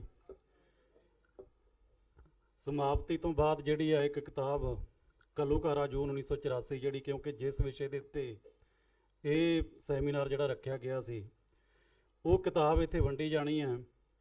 ਤੇ ਉਸ ਤੋਂ ਪਹਿਲਾਂ ਤਕਰੀਬਨ ਮੇਰੇ ਖਿਆਲ ਜਿੰਨੇ ਵੀ ਆਪਣੇ ਪੰਥਕ ਬੁਲਾਰੇ ਇੱਥੇ ਬੋਲੇ ਨੇ, ਉਹਨਾਂ ਨੂੰ ਦੁਸ਼ਮਣ ਦੀ ਨੀਤੀ ਨੂੰ ਸਮਝਣ ਦੀ ਜਿਹੜੀ ਹੈ ਕਿ ਉਹ ਗੱਲ ਕੀਤੀ ਹੈ। ਤੇ ਸਾਡੇ ਦੁਸ਼ਮਣ ਦੀ ਨੀਤੀ ਕੀ ਹੈ, ਇਸ ਸੰਬੰਧ ਦੇ ਵਿੱਚ ਆਮ ਤੌਰ ਤੇ ਜਿੱਥੇ ਜਿੱਥੇ ਆਜ਼ਾਦੀ ਲਈ ਸੰਘਰਸ਼ ਚੱਲ ਰਹੇ ਆ, ਉੱਥੇ ਆਮ ਤੌਰ ਤੇ ਜਿਹੜੀਆਂ ਪੈਰਾਮਿਲਟਰੀ ਫੋਰਸਾਂ ਜਾਂ ਆਰਮੀ ਜਿਹੜੀ ਲਾਈ ਜਾਂਦੀ ਹੈ, ਉਹਨਾਂ ਵੱਲੋਂ ਉੱਥੋਂ ਦੀਆਂ ਸਥਾਨਕ ਲੜਕੀਆਂ ਤੇ ਔਰਤਾਂ ਨਾਲ ਰੇਪ ਕਰਨ ਦੀਆਂ ਜਿਹੜੀਆਂ ਘਟਨਾਵਾਂ ਸਾਹਮਣੇ ਆਉਂਦੀਆਂ, ਉਹ ਅਸਲ ਵਿੱਚ ਕਈ ਵਾਰੀ ਇਸ ਤਰੀਕੇ ਨਾਲ ਵੀ ਸਮਝ ਲਿਆ ਜਾਂਦਾ ਕਿ ਇੱਕ ਆਪ ਮੁਹਾਰਾ ਜਿਹੜਾ ਕਿ ਵਰਤਾਰਾ ਹੋ ਸਕਦਾ। ਪਰ ਇਹ ਇੱਕ ਬੜੀ ਡੂੰਘੀ ਪਾਲਿਸੀ ਹੈ ਜਿਹੜੀ ਆ ਕਿ ਸੰਘਰਸ਼ਸ਼ੀਲ ਕੌਮਾਂ ਦੀਆਂ ਔਰਤਾਂ ਦੇ ਨਾਲ ਰੇਪ ਕਰਕੇ ਉਹਨਾਂ ਕੌਮਾਂ ਦਾ ਮਨੋਬਲ ਤੋੜਿਆ ਜਾਵੇ। ਇਸ ਵਿਸ਼ੇ ਦੇ ਉੱਤੇ ਜਿਹੜੀ ਕਿਤਾਬ ਜਿਹੜੀ ਆ ਕਿ ਅੱਜ ਅਸੀਂ ਇੱਥੇ ਰਿਲੀਜ਼ ਕਰਨੀ ਆ, ਜਿਹਦਾ ਨਾਮ ਬਲਾਤਕਾਰੀ ਪੁਲਿਸ ਫੋਰਸਾਂ, ਇਹਦੇ ਲਈ ਮੈਂ ਬੀਬੀ ਪਰਮਜੀਤ ਕੌਰ ਜੀ ਖਾਲੜਾ ਨੂੰ ਵੀ ਬੇਨਤੀ ਕਰਾਂਗਾ ਕਿ ਉਹ ਵੀ ਸਟੇਜ ਤੇ ਆਉਣ, ਕਿਉਂਕਿ ਅਸੀਂ ਮੈਗਜ਼ੀਨ ਦੇ ਰਾਹੀਂ ਜਦੋਂ ਇਸ ਵਿਸ਼ੇ ਦੇ ਉੱਤੇ ਇੱਕ ਵਿਸ਼ੇਸ਼ ਅੰਕ ਕੱਢਿਆ ਸੀਗਾ ਤੇ ਇਹਨਾਂ ਨੇ ਖਾਸ ਤੌਰ ਤੇ ਜਿਹੜੀ ਹੈ ਕਿ ਸਾਡੀ ਇਸ ਬਾਰੇ ਹੌਸਲਾ ਅਫਜ਼ਾਈ ਕੀਤੀ ਸੀ। ਤੇ ਉਹ ਕਿਤਾਬ ਜਿਹੜੀ ਹੈ ਇੱਕ ਪਹਿਲਾਂ ਰਿਲੀਜ਼ ਕੀਤੀ ਜਾਣੀ, ਉਸ ਤੋਂ ਬਾਅਦ ਜਿਹੜੀ ਹੈ ਕਿ ਅਖੀਰ ਦੇ ਵਿੱਚ ਉਹ ਕਿਤਾਬ ਜਿਹੜੀ ਹੈ ਦੂਜੀ ਘੱਲੂਘਾਰਾ ਜੂਨ 1984 ਉਹ ਵੀ ਇੱਥੇ ਵੰਡੀ ਜਾਏਗੀ। ਵਾਹਿਗੁਰੂ ਜੀ ਕਾ ਖਾਲਸਾ, ਵਾਹਿਗੁਰੂ ਜੀ ਕੀ ਫਤਿਹ। ਇਸ ਕਰਕੇ ਇਹ ਅਨਾਉਂਸਮੈਂਟ ਕੀਤੀ ਸੀ ਵੀ ਬਹੁਤ ਜ਼ਰੂਰੀ ਹੈ ਉਹ ਬੁੱਕ ਜਿਹੜੀ ਹੈ ਰਿਲੀਜ਼ ਕਰਨੀ ਹੈ। ਉਸ ਤੋਂ ਪਹਿਲਾਂ ਸਿਰਫ 2 ਮਿੰਟ ਵਾਸਤੇ ਸਰਦਾਰ ਹਰਦੀਪ ਸਿੰਘ ਜੀ ਨਿਮਾਣਾ, ਸਿਰਫ 2 ਮਿੰਟ, ਉਹਨਾਂ ਨੂੰ ਹੱਥ ਜੋੜ ਕੇ ਬੇਨਤੀ ਹੈ। ਆਓ ਜੀ। ਵਾਹਿਗੁਰੂ ਜੀ ਕਾ ਖਾਲਸਾ, ਵਾਹਿਗੁਰੂ ਜੀ ਕੀ ਫਤਿਹ। ਮੈਂ ਕੇਵਲ 1.5 ਮਿੰਟ ਲੈਣਾ।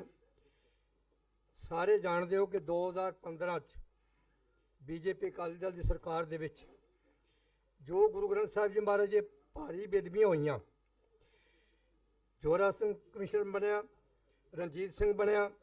ਉਸ ਤੋਂ ਬਾਅਦ ਕੈਪਟਨ ਅਮਰਿੰਦਰ ਸਿੰਘ ਨੇ ਇੱਕ SIT 5 ਮੈਂਬਰੀ ਬਣਾਈ। ਉਸ ਕਮੇਟੀ ਦੇ ਇੱਕ ਅਹਿਮ ਮੈਂਬਰ ਕੁੰਵਰ ਵਿਜੇ ਪ੍ਰਤਾਪ ਸਿੰਘ ਆਈ ਜੀ ਨੂੰ ਬਾਦਲਾਂ ਨੇ ਮੋਦੀ ਦੇ ਪੈਰੀ ਪੈ ਕੇ ਭਾਰਤ ਦੇ ਚੋਣ ਕਮਿਸ਼ਨ ਨੂੰ ਕਹਿ ਕੇ ਉਸ ਨੂੰ ਇਲੈਕਸ਼ਨਾਂ ਤੱਕ ਇਸ ਸੀਟ ਤੋਂ ਬਾਹਰ ਕੀਤਾ। ਭਲਾ ਹੋਵੇ ਅਮਰਿੰਦਰ ਸਿੰਘ ਦਾ ਕਿ ਉਹਨੇ 28 ਤਰੀਕ ਨੂੰ 27 ਨੂੰ ਚੋਣ ਜ਼ਾਬਤਾ ਖਤਮ ਹੋਇਆ, ਉਹਨੂੰ ਵਾਪਸ ਲਿਆਂਦਾ। ਜੋ ਖਬਰਾਂ ਅਖਬਾਰਾਂ ਵਿੱਚ, TV 'ਚ ਅਤੇ ਹੋਰ ਸਰੋਤਾਂ ਸਾਨੂੰ ਮਿਲਦੀਆਂ, ਜਿਹੜੇ 4 ਮੈਂਬਰ ਨਾਲ ਨੇ ਕੁੰਵਰ ਵਿਜੇ ਪ੍ਰਤਾਪ ਸਿੰਘ ਦੇ, ਉਹ ਬਾਦਲ ਦੇ ਹੱਥ ਟੋਕੇ ਨੇ। ਅਸੀਂ ਇਸ ਚੀਜ਼ ਦੀ ਮੰਗ ਕਰਦੇ ਹਾਂ ਕਿ ਕੁੰਵਰ ਵਿਜੇ ਪ੍ਰਤਾਪ ਸਿੰਘ ਦੇ ਨਾਲ 4 ਬੰਦੇ ਨਵੇਂ ਪੁਲਿਸ ਅਫਸਰ ਜਿਹੜੇ ਇਮਾਨਦਾਰੀ ਨਾਲ, ਜਾਨਦਾਰ, ਨਿਰਪੱਖਤਾ ਦੇ ਨਾਲ ਇਸ ਬੇਦਬੀਆਂ ਦੀ ਜਾਂਚ ਕਰਨ।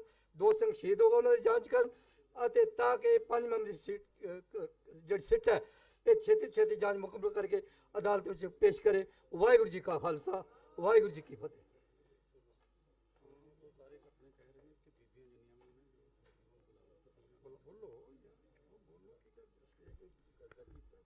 ਵਾਹਿਗੁਰੂ ਜੀ ਕਾ ਖਾਲਸਾ, ਵਾਹਿਗੁਰੂ ਜੀ ਕੀ ਫਤਿਹ। ਸਟੇਜ ਦੇ ਉੱਤੇ ਬਿਰਾਜਮਾਨ ਜਿਹੜੀਆਂ ਸ਼ਖਸੀਅਤਾਂ ਉਹਨਾਂ ਵੱਲੋਂ ਇਹ ਕਿਹਾ ਗਿਆ ਕਿ ਇਹ ਜਿਹੜੀ ਕਿਤਾਬ ਰਿਲੀਜ਼ ਕੀਤੀ ਜਾਣੀ, ਇਹਦੇ ਲਈ ਇਸ ਵੇਲੇ ਜਿੰਨੀਆਂ ਵੀ ਬੀਬੀਆਂ ਨੇ ਉਹਨਾਂ ਨੂੰ ਸਟੇਜ ਦੇ ਉੱਤੇ ਬੁਲਾਇਆ ਜਾਵੇ। ਤੇ ਮੈਂ ਬੇਨਤੀ ਕਰਾਂਗਾ ਕਿ ਜਿਹੜੀਆਂ ਬੀਬੀਆਂ ਨੇ ਕਿਰਪਾ ਕਰਕੇ ਸਟੇਜ ਦੇ ਉੱਤੇ ਆਉਣ ਤਾਂ ਕਿ ਇਹ ਕਿਤਾਬ ਰਿਲੀਜ਼ ਕੀਤੀ ਜਾਵੇ। ਇਹਦੇ ਨਾਲ ਹੀ ਮੈਂ ਬੇਨਤੀ ਕਰਾਂਗਾ ਭਾਈ ਨਰਾਇਣ ਸਿੰਘ ਜੀ ਚੌੜਾ, ਸਰਦਾਰ ਕਰਮਜੀਤ ਸਿੰਘ ਜੀ ਤੇ ਵੀਰ ਜੀ ਜੇ ਆਪਣਾ ਮੈਨੂੰ ਨਾਂ ਉਹਨਾਂ ਦਾ ਯਾਦ ਨਹੀਂ, ਸਰਦਾਰ ਅਮਰ ਸਿੰਘ ਚਾਲ ਹੋਰਾਂ ਦੇ ਨਾਲ ਜਿਹੜੇ ਨੇ, ਉਹਨਾਂ ਨੂੰ ਵੀ ਬੇਨਤੀ ਕਰਾਂਗਾ ਕਿ ਉਹ ਵੀ ਸਟੇਜ ਤੇ ਆਉਣ। ਵਾਹਿਗੁਰੂ ਜੀ ਕਾ ਖਾਲਸਾ, ਵਾਹਿਗੁਰੂ ਜੀ ਕੀ ਫਤਿਹ। ਭਾਈ ਸਾਹਿਬ ਆਏ। ਭਾਈ ਦਲਸ਼ੇਰ ਸਿੰਘ ਜੀ।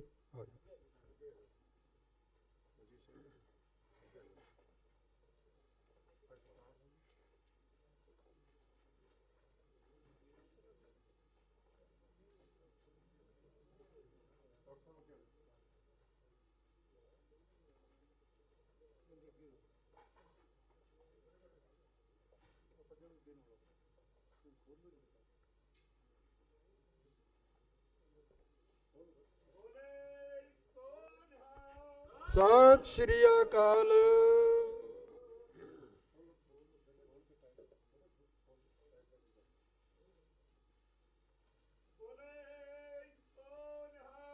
ਸਤਿ ਸ਼੍ਰੀ ਅਕਾਲ।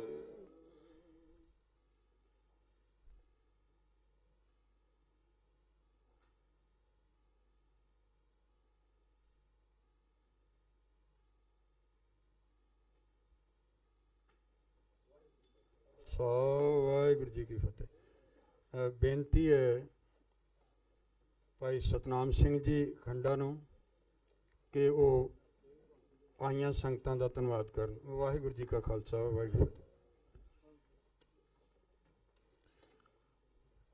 ਸ਼੍ਰੀ ਗੁਰੂ ਰਾਮਦਾਸ ਮਹਾਰਾਜ ਜੀ ਦੀ ਵਰਸਾਈ ਨਗਰੀ ਦੇ ਵਿੱਚ 1984 ਦੇ ਘੱਲੂਘਾਰੇ ਤੇ ਵਿਚਾਰ ਚਰਚਾ ਕਰਨ ਲਈ ਪਹੁੰਚੇ ਵਿਦਵਾਨ ਸੱਜਣ, ਸਾਰੀ ਸੰਗਤ ਜੀ, ਵਾਹਿਗੁਰੂ ਜੀ ਕਾ ਖਾਲਸਾ, ਵਾਹਿਗੁਰੂ ਜੀ ਕੀ ਫਤਿਹ। ਇਹ 4-5 ਘੰਟਿਆਂ ਦੇ ਵਿੱਚ ਜੋ ਕੁਝ ਸਿੱਟਾ ਨਿਕਲਿਆ ਹੈ, ਮੈਂ ਆਪਣੀ ਮੱਤ ਮੁਤਾਬਕ ਤੁਹਾਡੇ ਨਾਲ ਸਾਂਝਾ ਕਰਨ ਲੱਗਾ ਕਿ 1984 ਦਾ ਘੱਲੂਘਾਰਾ, ਜਿਹਨੂੰ ਸਿੱਖ ਪੰਥ ਦੇ ਅੰਦਰ ਤੀਸਰਾ ਘੱਲੂਘਾਰਾ ਮੰਨਿਆ ਜਾਂਦਾ ਹੈ, ਇਹ ਸਭ ਤੋਂ ਵੱਡਾ ਘੱਲੂਘਾਰਾ ਹੈ ਤੇ 1978 ਤੋਂ ਲੈ ਕੇ ਅੱਜ ਤੱਕ ਚਾਲੂ ਹੈ। ਇਹ ਨਾ ਭੁੱਲਣਯੋਗ ਹੈ, ਜਿਹੜਾ ਕਦੀ ਵੀ ਭੁਲਾਇਆ ਨਹੀਂ ਜਾ ਸਕਦਾ, ਭਾਵੇਂ ਕੋਈ ਮੀਡੀਆ ਕੁਝ ਵੀ ਕਰੇ, ਪਰ ਇਹ ਘੱਲੂਘਾਰਾ ਜਿਹੜਾ ਇਹ ਭੁਲਾਇਆ ਨਹੀਂ ਜਾ ਸਕਦਾ। ਕਿਉਂਕਿ ਉਸ ਟਾਈਮ ਤੇ 1978 ਦੇ ਵਿੱਚ ਇੱਕ ਦੇਹਧਾਰੀ ਪਖੰਡੀ ਨੂੰ ਪੰਜਾਬ ਵਿੱਚ ਲਿਆਂਦਾ ਗਿਆ ਔਰ 1984 ਦੇ ਵਿੱਚ ਸੱਚਖੰਡ ਸ੍ਰੀ ਹਰਿਮੰਦਰ ਸਾਹਿਬ ਜੀ ਤੇ ਗੋਲੀਆਂ ਚਲਾਈਆਂ ਗਈਆਂ ਔਰ ਉਸ ਤੋਂ ਬਾਅਦ ਨਸ਼ੇ ਦਾ ਵਾਰ, ਉਸ ਤੋਂ ਬਾਅਦ ਸਾਡੀਆਂ ਧਾਰਮਿਕ ਸੰਸਥਾਵਾਂ ਨੂੰ ਕੈਪਚਰ ਕਰ ਲੈਣਾ, ਉਸ ਤੋਂ ਬਾਅਦ ਵਿੱਚ ਹੋਰ ਸੰਸਥਾਵਾਂ ਨੂੰ ਕੈਪਚਰ ਕਰ ਲੈਣਾ। ਇਹਦਾ ਮਤਲਬ ਇਹ ਘੱਲੂਘਾਰਾ ਅੱਜ ਤੱਕ ਚਾਲੂ ਹੈ। ਇਹ ਘੱਲੂਘਾਰੇ ਦੇ ਵਿੱਚ ਆਪਾਂ ਕਿਸ ਤਰ੍ਹਾਂ ਇਹਦੇ ਵਿੱਚੋਂ ਨਿਕਲਣਾ ਹੈ, ਉਹਦੇ ਵਾਸਤੇ ਸਿਰ ਜੋੜ ਕੇ ਬੈਠਣ ਦੀ ਲੋੜ ਹੈ। ਹੋਏ ਇਕੱਤਰ ਮਿਲੋ ਮੇਰੇ ਭਾਈ, ਦੁਬਿਧਾ ਦੂਰ ਕਰੋ ਲਿਵਲਾਏ, ਹਰ ਨਾਮੇ ਕੀ ਹੋਵ ਜੋੜੀ ਗੁਰਮੁਖ ਬੈਸੋ ਸਫਾ ਵਿਛਾਏ। 21 ਮੈਂਬਰੀ ਕਮੇਟੀ ਵੱਲੋਂ ਔਰ ਭਾਈ ਜਗਤਾਰ ਸਿੰਘ ਹਵਾਰਾ ਜੀ ਦੇ ਵੱਲੋਂ ਤੁਹਾਡਾ ਸਾਰਿਆਂ ਦਾ ਬਹੁਤ ਬਹੁਤ ਧੰਨਵਾਦ। ਤੁਸੀਂ ਆਪਣਾ ਕੀਮਤੀ ਸਮਾਂ ਕੱਢ ਕੇ ਇੱਥੇ ਪਹੁੰਚੇ ਹੋ।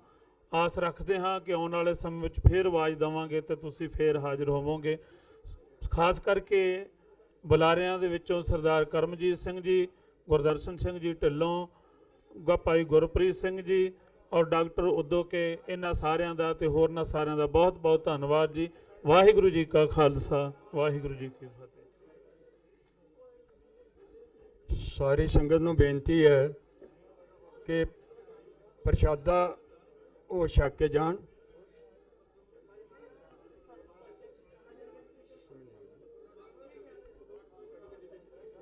ਫਿਰ ਦੁਬਾਰਾ ਬੇਨਤੀ ਹੈ ਸਾਰੀ ਸੰਗਤ ਨੂੰ ਵੀ ਲੰਗਰ ਬਾਹਰ ਤਿਆਰ ਹੈ, ਛਕ ਕੇ ਜਾਣ। ਵਾਹਿ ਖਾਲਸਾ ਵਾਹਿ ਫਤਿਹ।